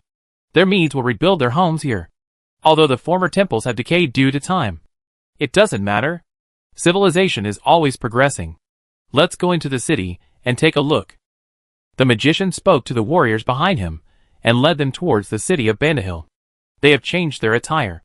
Before the Medes fully intervene in this world, they are isolated and helpless. So they must be on guard. The Medes were already wearing hooded robes that covered their bodies. The hoods hid their heads and faces, leaving their short antlers and hooves uncovered. They looked no different from the humans who were hiding their tracks. Magic was released from the hooded robes. Even if you looked closely, you couldn't see their faces clearly. You could only see a ball of darkness. As long as they didn't reveal themselves, others wouldn't even be able to detect them. This attire is what they often use in other worlds. Following the crowd, the Medes walked onto the main road. The pedestrians on the road are in a hurry. Even if you are curious about them, you will just take a look at them and not pay too much attention to them. There are more people here recently, and you can see a lot of strange people. But as long as these people abide by the rules, others won't be too curious. There are many branches in the orc tribe, and many of them have their own customs. Who knows if you will get into trouble just by looking at them for a second longer. The Med people arrived at the gate of Bandahil city smoothly. There was no tax for entering the city, and anyone could come and go freely. Even the two guards at the city gate were leaning against the city wall, looking like they were about to fall asleep, with their weapons held in their arms. And they did not show any sign of vigilance at all. The guards here are so lax. There was dissatisfaction in the warrior leader's voice. In his eyes, these orcs were an inferior race, who had forgotten even the basic norms of a warrior. The magician did not comment or care. Just as he was about to step into the city, he heard someone shouting from behind. "Get out of the way! The caravan is coming! Clear the way!" The orcs around were not surprised by this, and naturally stood on both sides of the road to make way. On the contrary, the Med people had just arrived in this world, and didn't even know what a caravan meant. They stood at the city gate for a while without moving, which made them stand out. Meanwhile, the two lazy orc guards had already stood up straight, their weapons raised. Seeing the caravan approaching, the black-robed men blocked the city gate and started shouting. "Hey, you guys. That's right. Don't look at others. I'm talking about you. What are you doing? Are you deaf?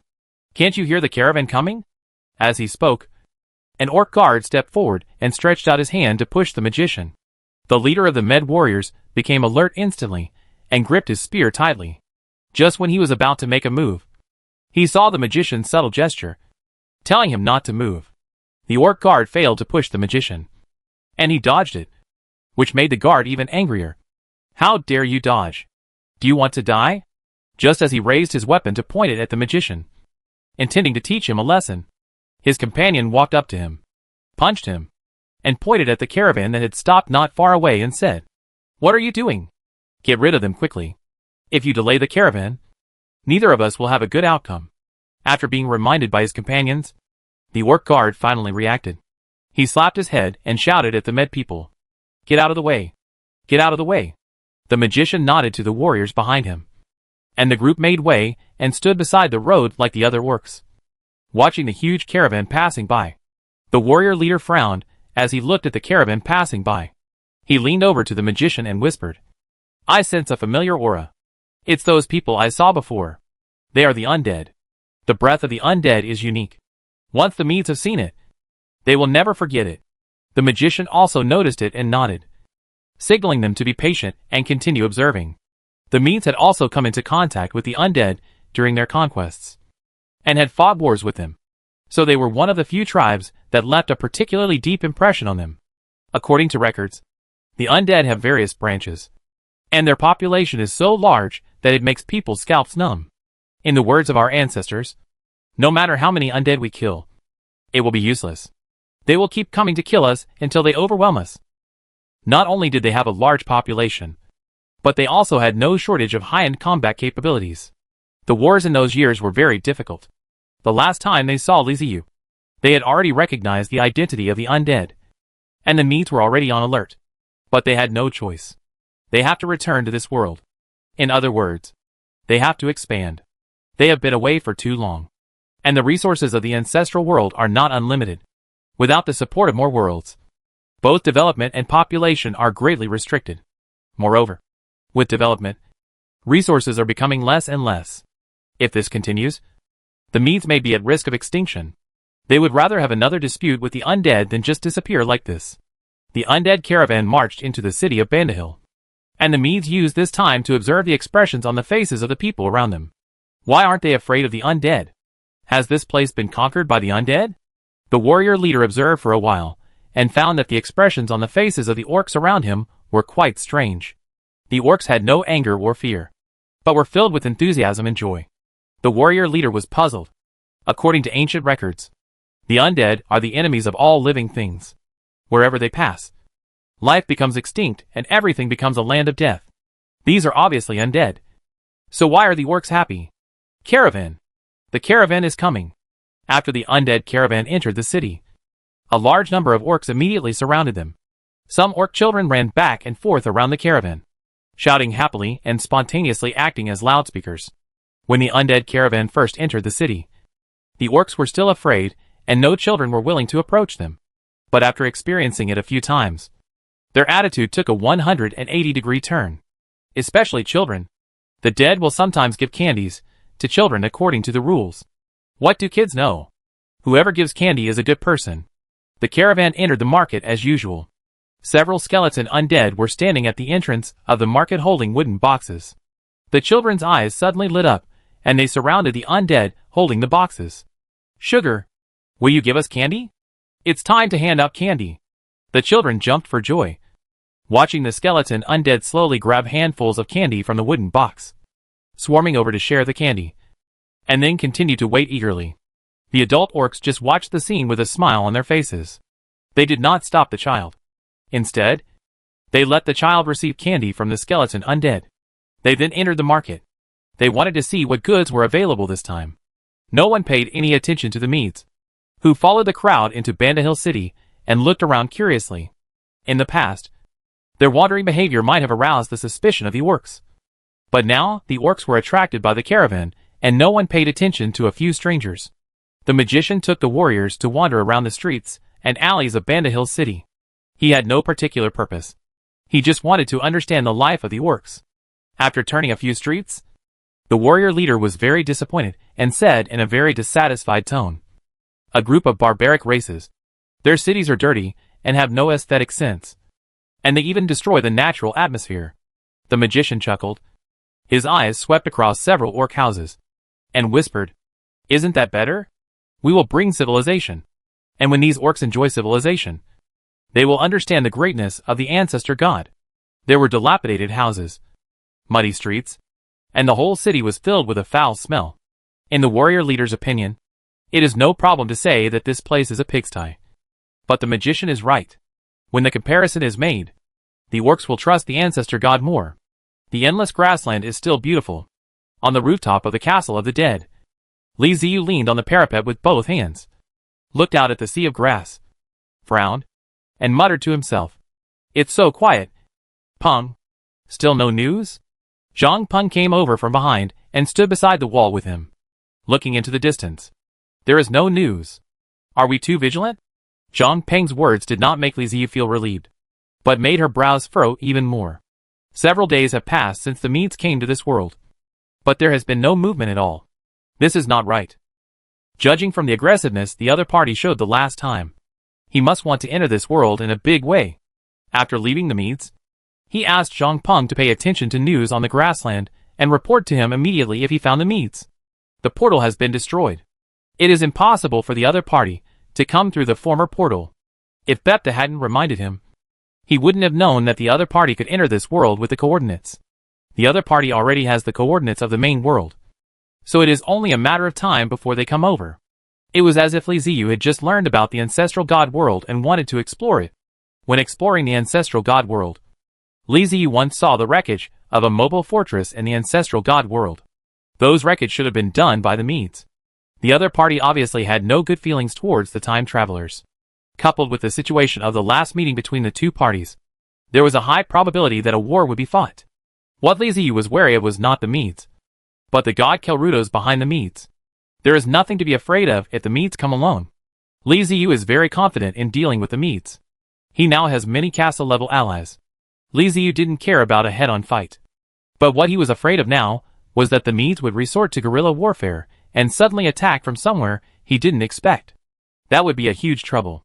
Living in a different world is not an easy thing. Li Ziyu is considered to be lucky. Many time travelers start from AH, L-level copy, such as the destroyed mobile fortresses in the ancestral god world.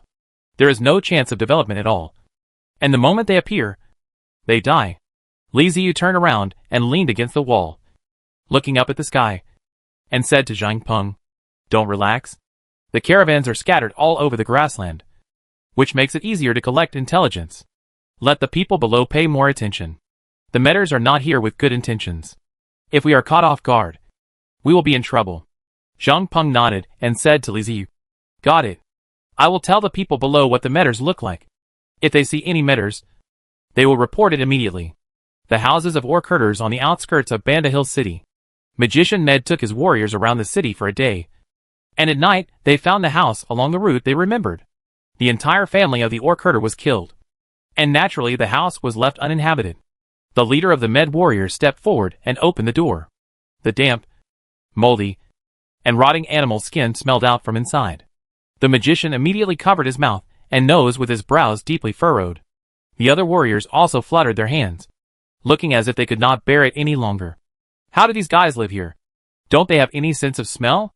The warrior leader's cheeks twitched from the smoke, and he said, while trying to hold back the urge to vomit, "Get out of the way!" Magician Ned raised his staff and shouted to the warrior leader. The warrior leader stepped aside to make way. As he moved away, the smell became stronger. Magician Ned retched and quickly released a wind magic. Strong wind rushed into the house, whistling, and sprayed out through the gaps between the walls, washing the stench out of the room. The herdsmen's houses were not very sturdy, and the magician did not dare to use too strong magic, for fear of blowing the houses down. Fortunately, his magic was advanced, and he controlled it very well. He only blew away the stench without damaging the furnishings and the house. After the strong wind died down, the warrior leader walked into the house and took a breath. There was still a slight stench, but it was bearable. The magician came in behind him, looked around, and nodded. "Okay, let's do it here." Chapter 438 Sudden Attack. The houses of the orc herders are shabby and built very simply. The main body is made of a few large logs, filled with animal skins and straw to make walls. The area of the house is not small, and it can easily accommodate 6 or 7 people. The advantage of the grassland is that it is vast and sparsely populated. You can build a house on any piece of land, as long as you can defend it and are not afraid of monsters. No one will care how big your house is. The herdsman's treatment of animal hides is somewhat primitive, causing the hides to become moldy and smelly, which is the source of the odor in the house. There were several beds made of hay inside the house, covered with animal skins. Several wooden strips were placed close to the ground to separate the wet ground from the hay. Too crude. These orcs are simply an uncivilized race. The warrior leader looked around and said with disdain in his eyes, "It makes things easier for us." The magician said with a laugh, "According to the intelligence obtained from the orc herdsmen, they are a group of marginal figures, and their houses are located far away from the city. This is a place where few people come. It's not very convenient to live there, but it's a very good place to hide." The magician nodded to the warrior leader, who saluted and walked out of the house. When they got outside, the warrior leader made a gesture to the other Med warriors, and the warriors immediately dispersed, vigilantly observing the surroundings, keeping guard, and protecting the house in the center. The magician was the only one left in the house. He came to the bed made of hay and waved his magic wand. Earth-hardening magic. The originally moist soil under the bed dried quickly under the effect of magic. Although it looked no different from the soil in other places, it was actually dry and as hard as stone. After finishing the land, the magician drew an area next to it, chanted a spell, and a green smoothness was released on the ground. The ground in the circled area softened and gradually sank, forming a hollow space under the bed, and the area just drawn formed an entrance. Looking at the dark entrance, the magician nodded and walked in. The underground area that had just been built was not very large, but this did not pose a problem for the magician. He gently waved his magic wand, and the originally narrow space seemed to be growing, gradually expanding until it was the size of a football field. The magician then stopped and began to draw magic circles on the ground. This is a big project. The magic circle he was going to draw was used to travel through space. He had to chant spells and pray while also making other arrangements. This process would take several days before the magic circle could gather enough energy. If it is placed outside, the unusual movements caused by the gathering of magic will inevitably attract people's attention. But if it is placed underground, the magic energy will not easily dissipate, and more time can be gained to set up the magic circle. To complete the arrangement of the magic circle, it would take at least 30 days, and at most 60 days. During this period, the magician cannot be disturbed and cannot stop. Otherwise, all the work will be in vain, and he will have to start all over again. Although the herdsmen's houses were in the suburbs and few people came here, the magician still felt unsafe. They were in another world, isolated and helpless. Who knew what would happen to them? Whether people in the city discovered them, or the undead discovered them. It would interrupt the arrangement of the magic circle. They have to speed up. Using some rare treasures or special materials can speed up the construction of the magic circle. But the Medes are unfamiliar with the place. So where can they find rare treasures or special materials? So they chose other methods of sacrifice. There is no shortage of bloody sacrifices in the other world. And in their opinion, this is not a big deal. Especially for the Medes who have just come here from the ancestral god world. And they don't care about bloody sacrifices at all. In the ancestral god world, if you want to make a bloody sacrifice, you need to consume slaves or vassal races. But here, you don't have to consider so many things. There are a lot of orcs here, and it has nothing to do with them. Even if many of them die, they won't feel sad. Although there is a risk of exposure in capturing orcs from Banda Hill City, it can greatly speed up the arrangement of the magic circle. As long as the two worlds can be connected, it will all be worth it. Be careful, and you won't even be discovered. The Medes who were sent from the ancestral god's world to Lizuyu's world were naturally no mediocre people. When the magician decided to make a bloody sacrifice, they began to act. The warriors targeted the wanderers and beggars in Banda Hill City. One characteristic of these orcs is that no one would care even if they disappeared. The Medes would divide their men into several levels. Of course, the Medes were the highest level race. The second level was the dependent races recognized by the Medes. Then there were the slaves belonging to the Medes. And then, there were the slaves belonging to the dependent races. The lower level races were like the orcs. The Medes did not recognize their civilization or their combat effectiveness. The inferior race, the Medes, didn't care about their life or death at all. And in their eyes, wanderers and beggars were not even considered intelligent creatures. And their status was even lower than that of livestock. The Medes acted swiftly and silently. The people in Banda Hill City didn't even notice that there were fewer beggars on the streets. The other beggars didn't know what was going on. But they were very happy. After all, with fewer competitors, they could get more. This proved that only their peers had naked hatred. Orc herders' houses on the outskirts of Banda Hill City. Another one is back. A black figure flashed by and quickly came to the door of the house. As his black robe fluttered, he threw out an unconscious orc who was dirty and emitting a foul smell. The Med warriors thought they had to be extremely cautious if they wanted to capture some orcs for sacrifice. But they didn't expect it to be so smooth. The orcs were stupid and had no defense at all, allowing them to succeed easily. As long as you are sure that the other person is a vagrant or a beggar, you can go up and knock him out, and then bring him back without any worries. They had been looting orcs in Banda Hill City for 5 days, and hundreds of orcs were brought back to the herdsmen's houses. The warrior leader came over, picked up the unconscious orc, and said to the surrounding Med warriors, "There are enough sacrifices. Be alert in the surroundings, and don't let anyone get close to here." The Med warriors on guard around responded in unison. The warrior leader glanced around and found nothing unusual. Then he carried the orc into the house, and entered the underground space opened up by the magician. "This is the last orc. I have told the people outside to be on guard." The warrior leader threw the orc to the ground aside, and said to the busy magician. The magician just gave him a look, but he never stopped chanting the spell. The construction of the large teleportation magic circle made him dare not relax at all. An extremely complex and huge magic circle has taken shape on the ground, and the magic pattern spread out in all directions, like the branches of an ancient tree. At the end of each branch, there was an orc's corpse.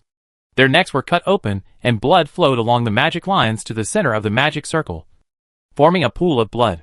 The magician purified the blood inside the blood pool and turned it into pure energy to supply the magic circle. The warrior leader looked around, picked up the orc again, and walked towards the last branch. "I just put the orc in position, but I didn't expect that the orc woke up." He opened his eyes dazedly and looked around blankly. mumbling, "Where is this? Who are you?" But soon, he saw everything clearly in front of him, the orc corpses, and the magic circle covering the ground.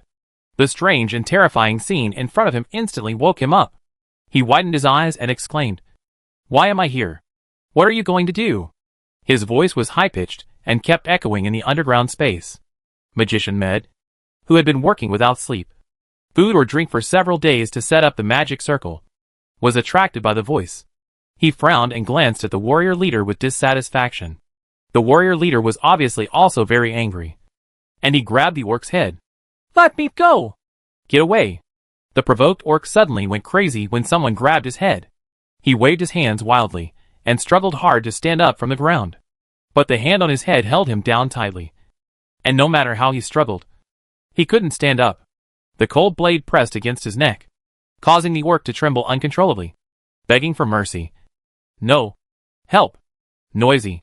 The leader of the Med warrior said something in a low voice, and the sharp dagger slashed across the orc's neck, forehead. His hands loosened, and blood gushed out from his neck uncontrollably. The orc tried in vain to cover the wound, but the rapid loss of blood made him lose strength quickly, and he fell to the ground. The blood did not splatter everywhere, but was gathered by the magical energy, like a stream, flowing along the branches to the center and gathering into a pool of blood. As the blood of the last orc gathered in, a dazzling emerald green magical light bloomed in the blood pool, and the magical energy was filled with the breath of life. Start up. When the Mead magician saw the green magic energy, he raised his magic staff high without hesitation and shouted in a hoarse voice. The green magic energy filled with the breath of life quickly flowed to every part of the magic circle, activating the teleportation magic circle that the magician had worked so hard to set up. The space vibrated, and the breath of life spread. But because it was underground and a special defensive barrier was set up, the breath continued to circulate in the space and could not be dissipated. As the magic circle was activated, several figures appeared in the magic circle, and there was also a huge thing, which turned out to be a portal of the Meads. It was precisely because of the need to teleport the portal over that the magician took so much pains to set up the magic circle. Along with the portal came a dozen or so Mead magicians. When the magical light of the teleportation array dissipated, the portal and the Mead magician had completely appeared in the underground space. The Mead magician, who had completed the mission, was exhausted. His eyes rolled back, and he fainted. The warrior leader rushed behind him, supported his body, and gently put him on the ground. After checking his breath and finding that the magician had fainted simply due to overexploitation, the warrior leader felt relieved and looked at the people who had just been teleported over. "Thank you for your hard work," said the Mead magician, who had just traveled through time. "For the ancestor god?" "For Med."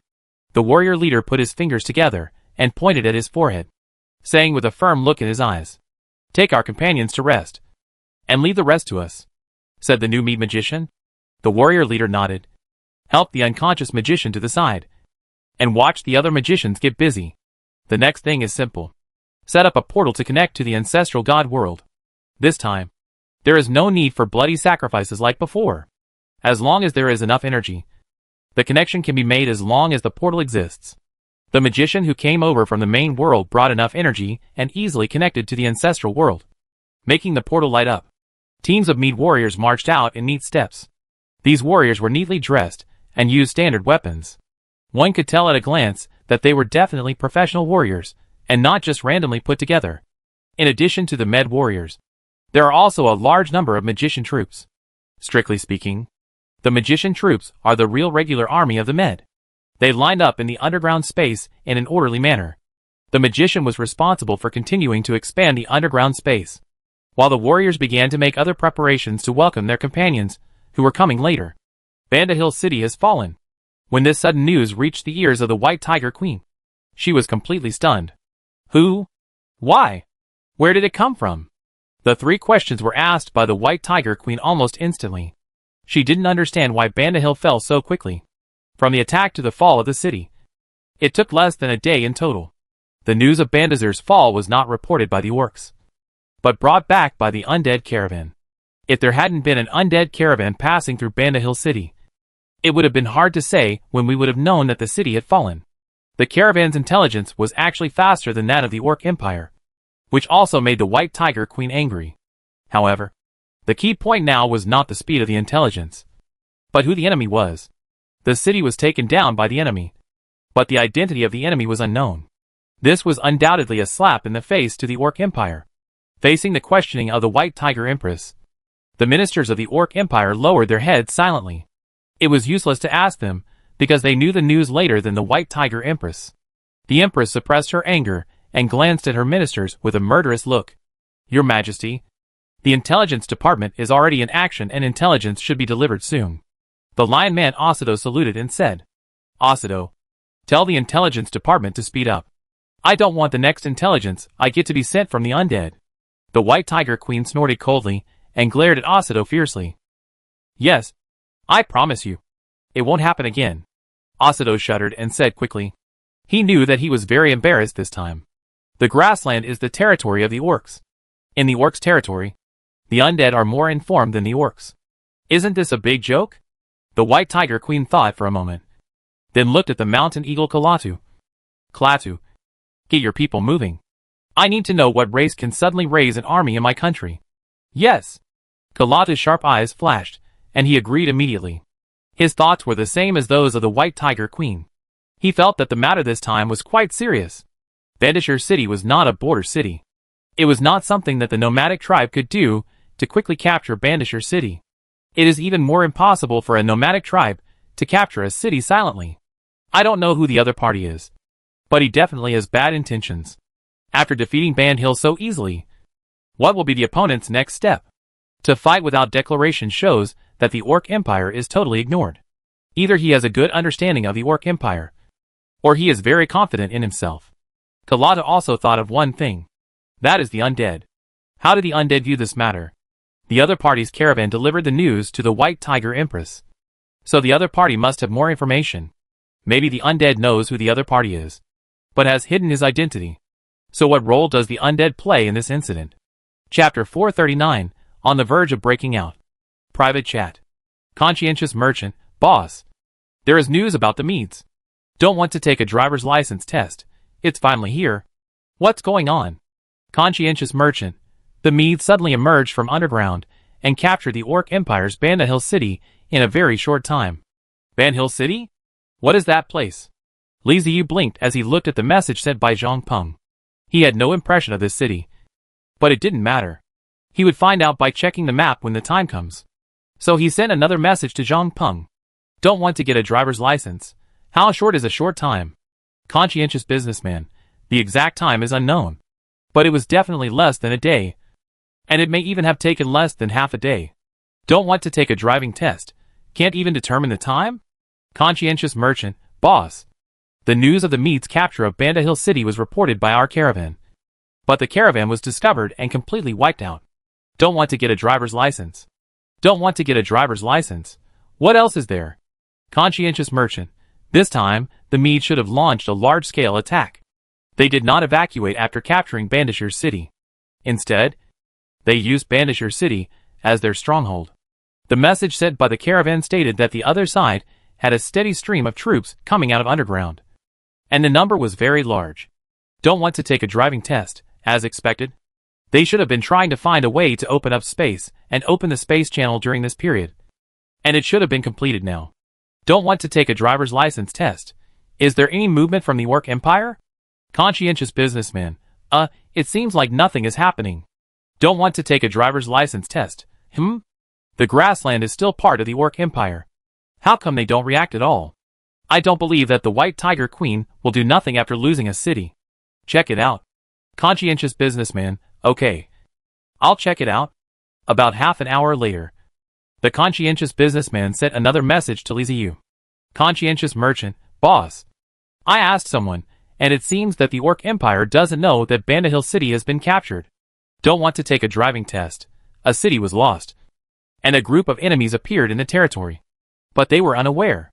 Conscientious merchant, from the feedback I got, it is like this. The city of Banda Hill has not given any news to the Orc Empire. Don't want to take a driver's license test. Wow. The message delay is a bit high. Peng, throw the news of the fall of Banda Hill City to the Orc Empire, and see how they are going to deal with this matter. Don't want to take a driving test. The Meads have appeared in the territory of the Orc Empire. We can't just rush in and be cannon fodder. Conscientious businessman, okay. I understand. The news thus reached the hands of the Orc Empire, causing the White Tiger Queen to be furious. She ordered a thorough investigation of the matter. At the same time, the Orc Empire entered a combat state, and the army began to assemble.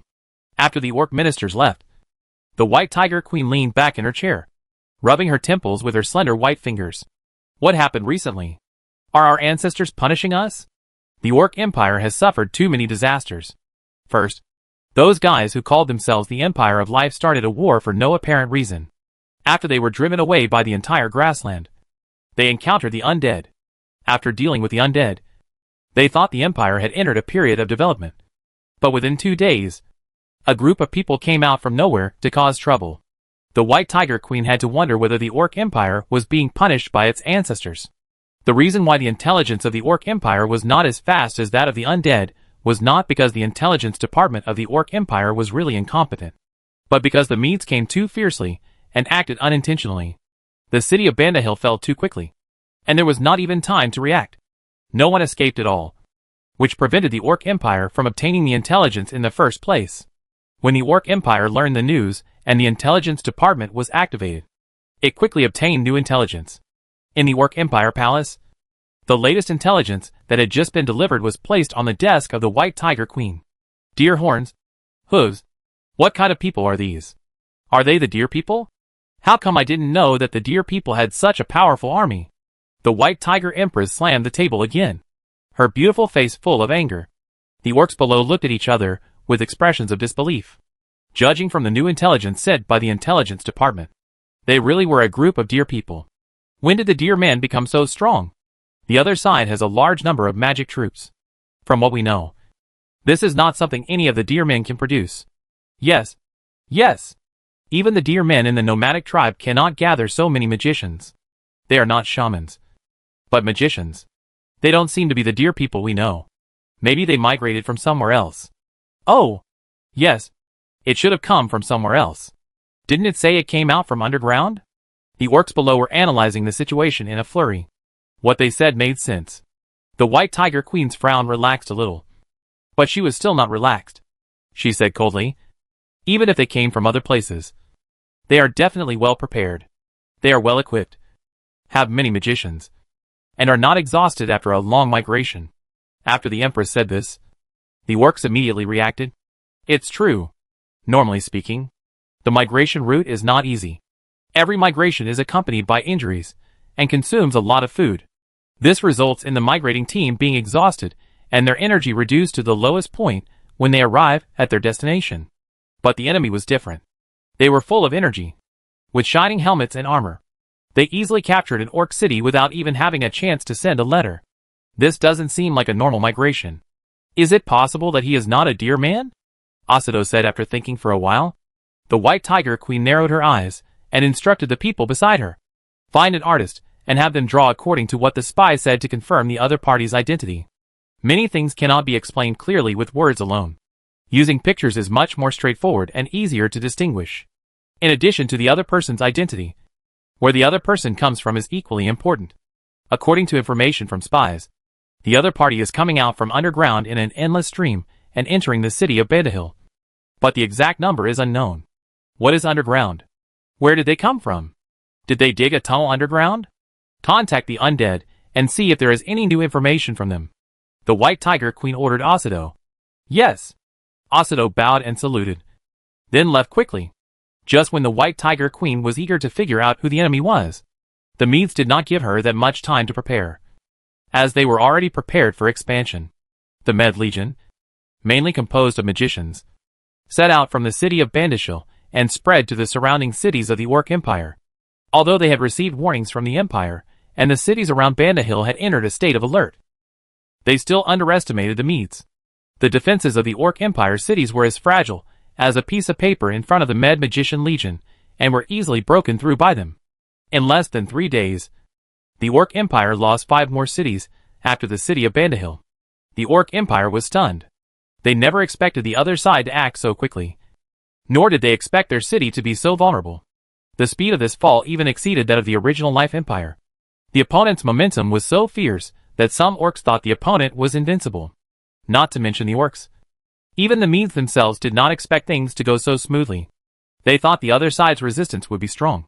But in the end, they were vulnerable. This way, the Medes felt relieved. When Liziu got the news, he covered his face. What was the Orc Empire doing? Why were they able to gain a foothold so quickly?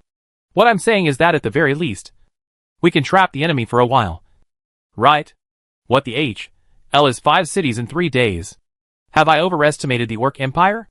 Liziu closed his eyes and leaned weakly on the chair, thinking, the White Tiger Empress is so disappointing. When the Medes attacked Bandashir City, they didn't receive any news.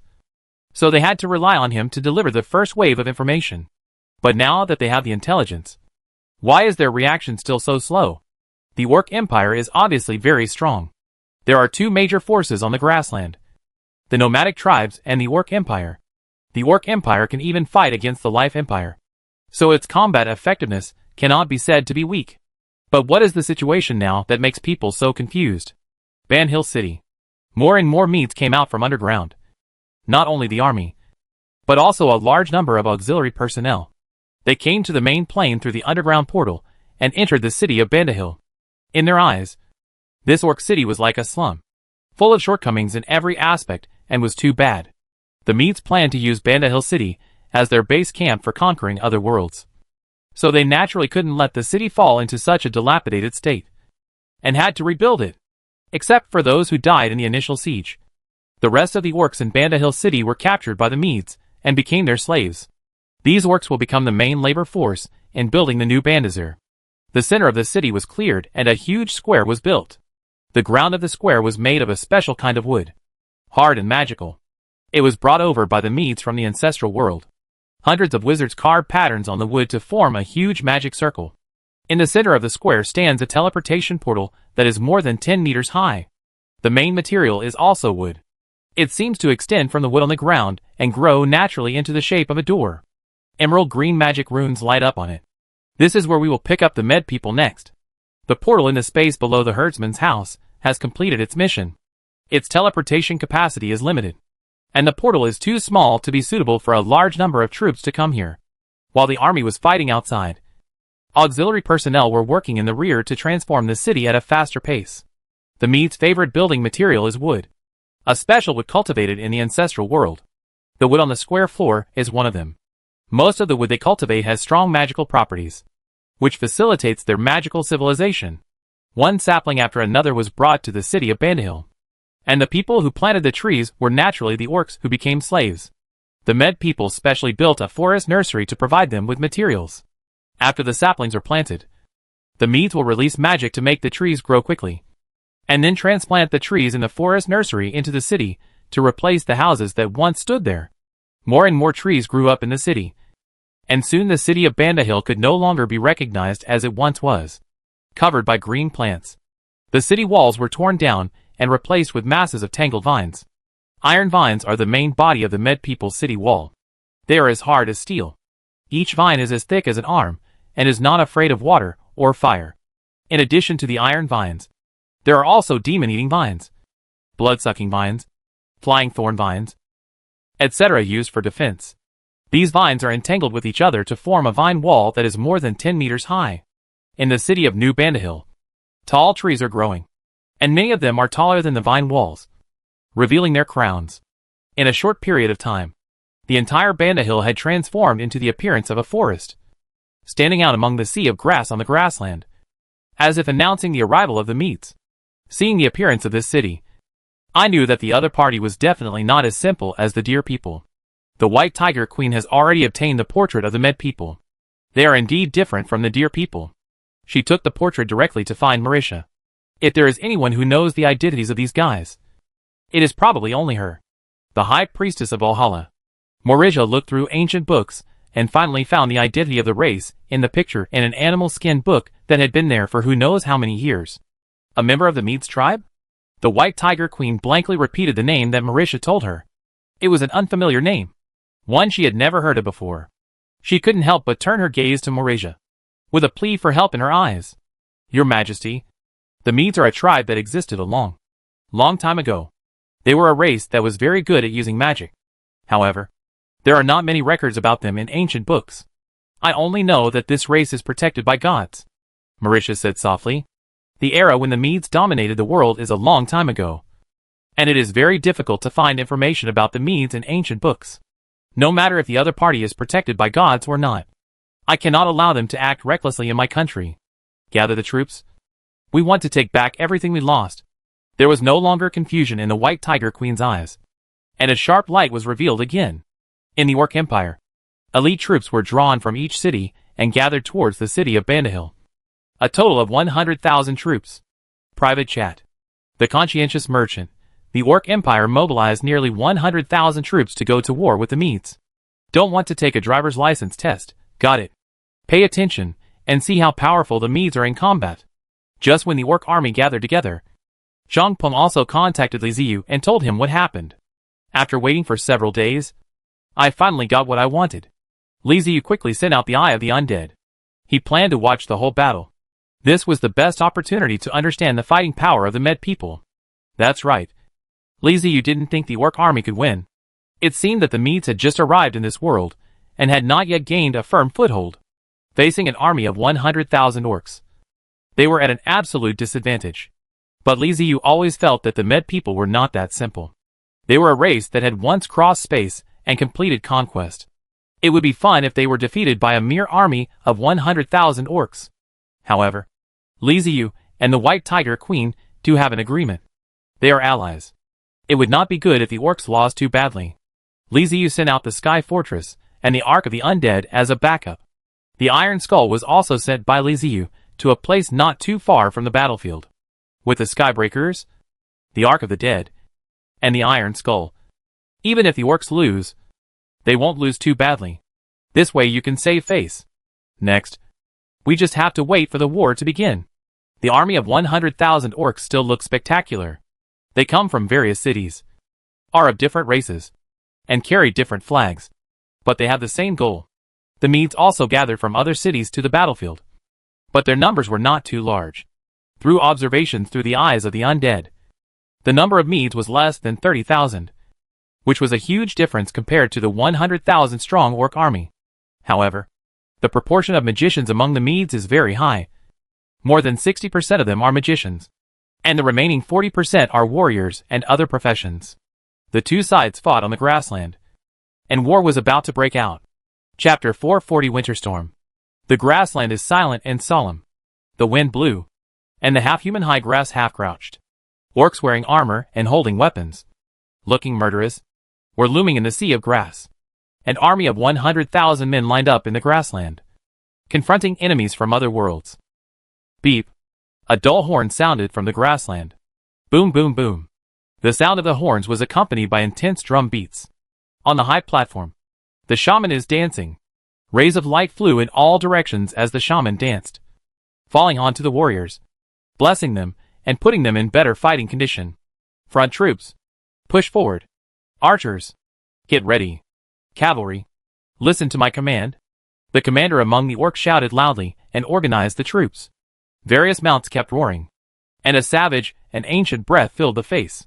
Oh, there is still something about the Orc Empire. At least it has enough momentum. Through the eyes of the undead, Li Ziyu looked at the battlefield below. The orc army gave him a great shock. No wonder he could go head-on with the time travelers from the Life Empire Alliance. He really should not be underestimated. With the support of shamans and magicians, the Orc Empire warriors are really strong. What a pity. There is no unified command. The orcs' command was very chaotic. This time, the team was originally drawn from various cities. The troops were elite enough, but they were somewhat insufficient in overall mobilization. And basically everyone was taking care of themselves. Those who are familiar with each other still cooperate, but those who are not familiar with each other basically do not cooperate at all. The infantry over there had already started to move forward, but the cover in the rear was still looking around as if they hadn't seen anything. On the other hand, although the Medes were small in number, they were deployed in a unified manner and had a fairly complete formation, with warriors guarding in the front and an army of magicians ready to fight in the back. Ouch. With a wolf howl, the sea of grass suddenly rolled up, and huge prairie wolves carrying orcs rushed out and first charged towards the position of the Med people. The wolf cavalry was like a clarion call for an attack. The orcs roared and rushed towards the Medes. The scene is quite spectacular, and even blockbuster movies cannot produce such an effect. Even though he was far away, Li Ziyu, who was observing the battlefield through the eyes of the undead, felt his blood boiling. Apart from anything else, the orcs' charge was indeed very inspiring, making Li Ziyu feel like charging along with them. The Medes did not panic at all when faced with the orcs swarming in. The warriors stepped forward, holding up a man-high shield in one hand and raising their spears in the other, forming a line of defense. The magician began to chant, and as the magic was released, the sea of grass became their world. The grass leaves became tough and sharp, leaving scars on the wolf riders' bodies as they galloped. Before they reached the Med warriors, many of them had already fallen on the road to charge. Li Ziyu's eyes widened, as expected of a race famous for their magic. This magic that makes grass leaves tough and sharp is obviously not a high-end thing, but they used it very appropriately, using the most labor-saving method to consume the wolf cavalry who were rushing in the front of the orcs. By the time the wolf riders struggled through the sea of grass and arrived in front of the Med warriors, there were only 2 or 3 left. With the determination to die, the wolf riders rushed towards the forest of spears of the Med warriors and died in front of the position. The wolf cavalry was completely wiped out. But the war had already begun. The orcs' catapults began to show their power, and huge stones flew across the sky and fell towards the Medes' positions. Above the Medes' position, a canopy of green magical energy unfolded, easily dissolving the boulders. Magic and sword rain swept across each other. Warriors fought each other, and the shouts of killing shook the sky. The power of the Med magicians exceeded the expectations of the orcs, and they often suffered heavy losses before they could even rush to the enemy warriors. But the fighting power of orcs can only be truly revealed when you get close to them. The orcs suffered a great loss against the Medes, and only 1 in 10 orc warriors were able to charge to the Medes warriors. Li Ziyu's mouth twitched as he watched. This really wasn't a problem with the orcs. It was because the Medes were really strong. They were casting all kinds of magic continuously, one after another, in an endless stream. What's even more terrible is that Li Ziyu saw that the magician in the center of the Med camp had already started to prepare his ultimate move. It was an extremely huge magic circle, which should be a forbidden spell level magic. The orcs obviously didn't notice, or even if they noticed it, it was useless. They couldn't rush into the wizard at all, and it was almost impossible to destroy the magic circle. What a fantastic magic battle! They were having a great time playing on the grassland, and Li Ziyu was enjoying the game. Needless to say, the orcs were very brave, but the power of the Medes' magic really surprised Li Ziyu. After fighting for a long time, many orcs died, but the Medes did not suffer much loss, even though there are not many warriors in the Med tribe. After the magician gave them buffs, the warriors' defense and recovery abilities are terrifying. Li Ziyu saw clearly that the Med warriors were inferior to the orcs in both fighting skills and strength. If the two sides fought normally, even if the Med warriors had more advanced armor, they would never be able to defeat the orcs and would be pinned to the ground. After the magic was superimposed, the combat effectiveness of the Med warriors was immediately improved. They almost didn't need to defend against the orcs' attacks. They just had to keep attacking the orcs. From time to time, Li Ziyu looked at the magic prepared by the Med tribe magician in the center. The traces of the magic circle had already appeared, and the energy began to gather and dissipate to the surroundings. In the center of the magic circle stood an old Mede magician, wearing a large emerald green magic robe. He held high a staff more than a meter tall in his hand, and his mouth opened and closed, and it seemed that he was chanting a spell loudly. Li Ziyu felt that his vision seemed to be dimmed a lot, and he adjusted the angle of the undead's aim in confusion. There was a huge change in the sky. The white clouds dissipated, and dark clouds gathered from all directions, forming a huge cloud layer above the battlefield, covering the sky. Lightning flashed from the dark clouds, accompanied by deafening thunder. Strong winds blew out from the dark clouds, bringing with them a cold breath that swept across the battlefield like a knife. Celestial phenomenon? Li Ziyu in the castle of the dead suddenly stood up and widened his eyes. This level of power is extremely difficult to resist even for a castle-level unit. This is the power of nature and cannot be resisted by human power. Just like typhoons and earthquakes, even if human technology had developed very highly in the past life, such natural disasters would still cause huge losses. It's too exaggerated that the Mede magician can actually release celestial magic. The orcs on the battlefield below had no time to pay attention to the changes in the weather. They just wanted to kill these hateful guys in front of them. They kept shouting and rushed towards the med people. Rumble. Thunder rumbled above the sky, and a drop of rain fell from the sky. It's raining. It started out as just a drizzle. Then it got heavier and heavier. And it became a downpour. If it was just rain, there would be nothing noteworthy. But this was magic created by the med wizard. The rain was like small hammers falling from the sky. The orcs naturally didn't care about 1 or 2 drops. But the rain was heavy and dense. Many orcs were beaten to death by the rain, with their bones broken and tendons broken before they could even react. The orcs reacted quickly, and the shaman danced again in the heavy rain, releasing protection to protect his people. How could the magic released by the med people be as simple as just making it rain? The heavy rain gradually weakened and turned back into drizzle. The orc shaman breathed a sigh of relief after feeling that the drizzle had little attack power. The sudden heavy rain just now caught them off guard and caused the loss of many manpower. The shaman's magic power was not enough to sustain the protective magic, and since there was no more damage, they removed the magic circle, and the orc warriors continued to fight with the Medes. The orcs did not notice that with the drizzle, some crystals were floating along and soon melted into the rain. It was drizzling, and the temperature was dropping rapidly. During the battle, everyone is so excited that no one has the mood to pay attention to the temperature. The orc warriors are all strong and have strong resistance to cold, so they simply ignore the dropping temperature. Liziu had already noticed something unusual. The Eye of the Dead was at high altitude, where the temperature dropped even faster, and a layer of frost had formed on its surface. Something is wrong. Absolutely wrong. It didn't take long before white traces appeared on the grassland below. It was frost. It was also frost. The drizzle stopped and heavy snow began to fall. Hack! Liziu cursed directly. First it rained, then it snowed. How low will the temperature drop? The cold will undoubtedly reduce the fighting power of the orc warriors. This is not ordinary climate change. There will definitely be bigger troubles ahead. The large dark clouds in the sky above covered the entire battlefield. Large flakes of snow fell from the sky. The snow got heavier and heavier, and the temperature dropped sharply. Even the orcs who were highly resistant to cold could not help shivering. They felt their bones creaking, their teeth chattering uncontrollably. Their muscles became stiff, and the blood flow rate began to slow down. Go! Kill them! Even though the drop in temperature had affected the orcs, they still rushed towards the enemy fearlessly. The Medes, who had known what would happen, naturally had their own methods. The magic had no effect on them, and they continued to fight as usual. After a few rounds of fighting, the orcs were directly at a disadvantage. And this is just the beginning. The snowflakes created by magic were even colder, and the orcs' bodies began to freeze, spreading continuously and freezing them. Many orcs who were charging were gradually frozen without realizing it, and turned into ice sculptures halfway through the charge. The shaman saw it and understood it, and instantly realized the other party's intentions. They started dancing again.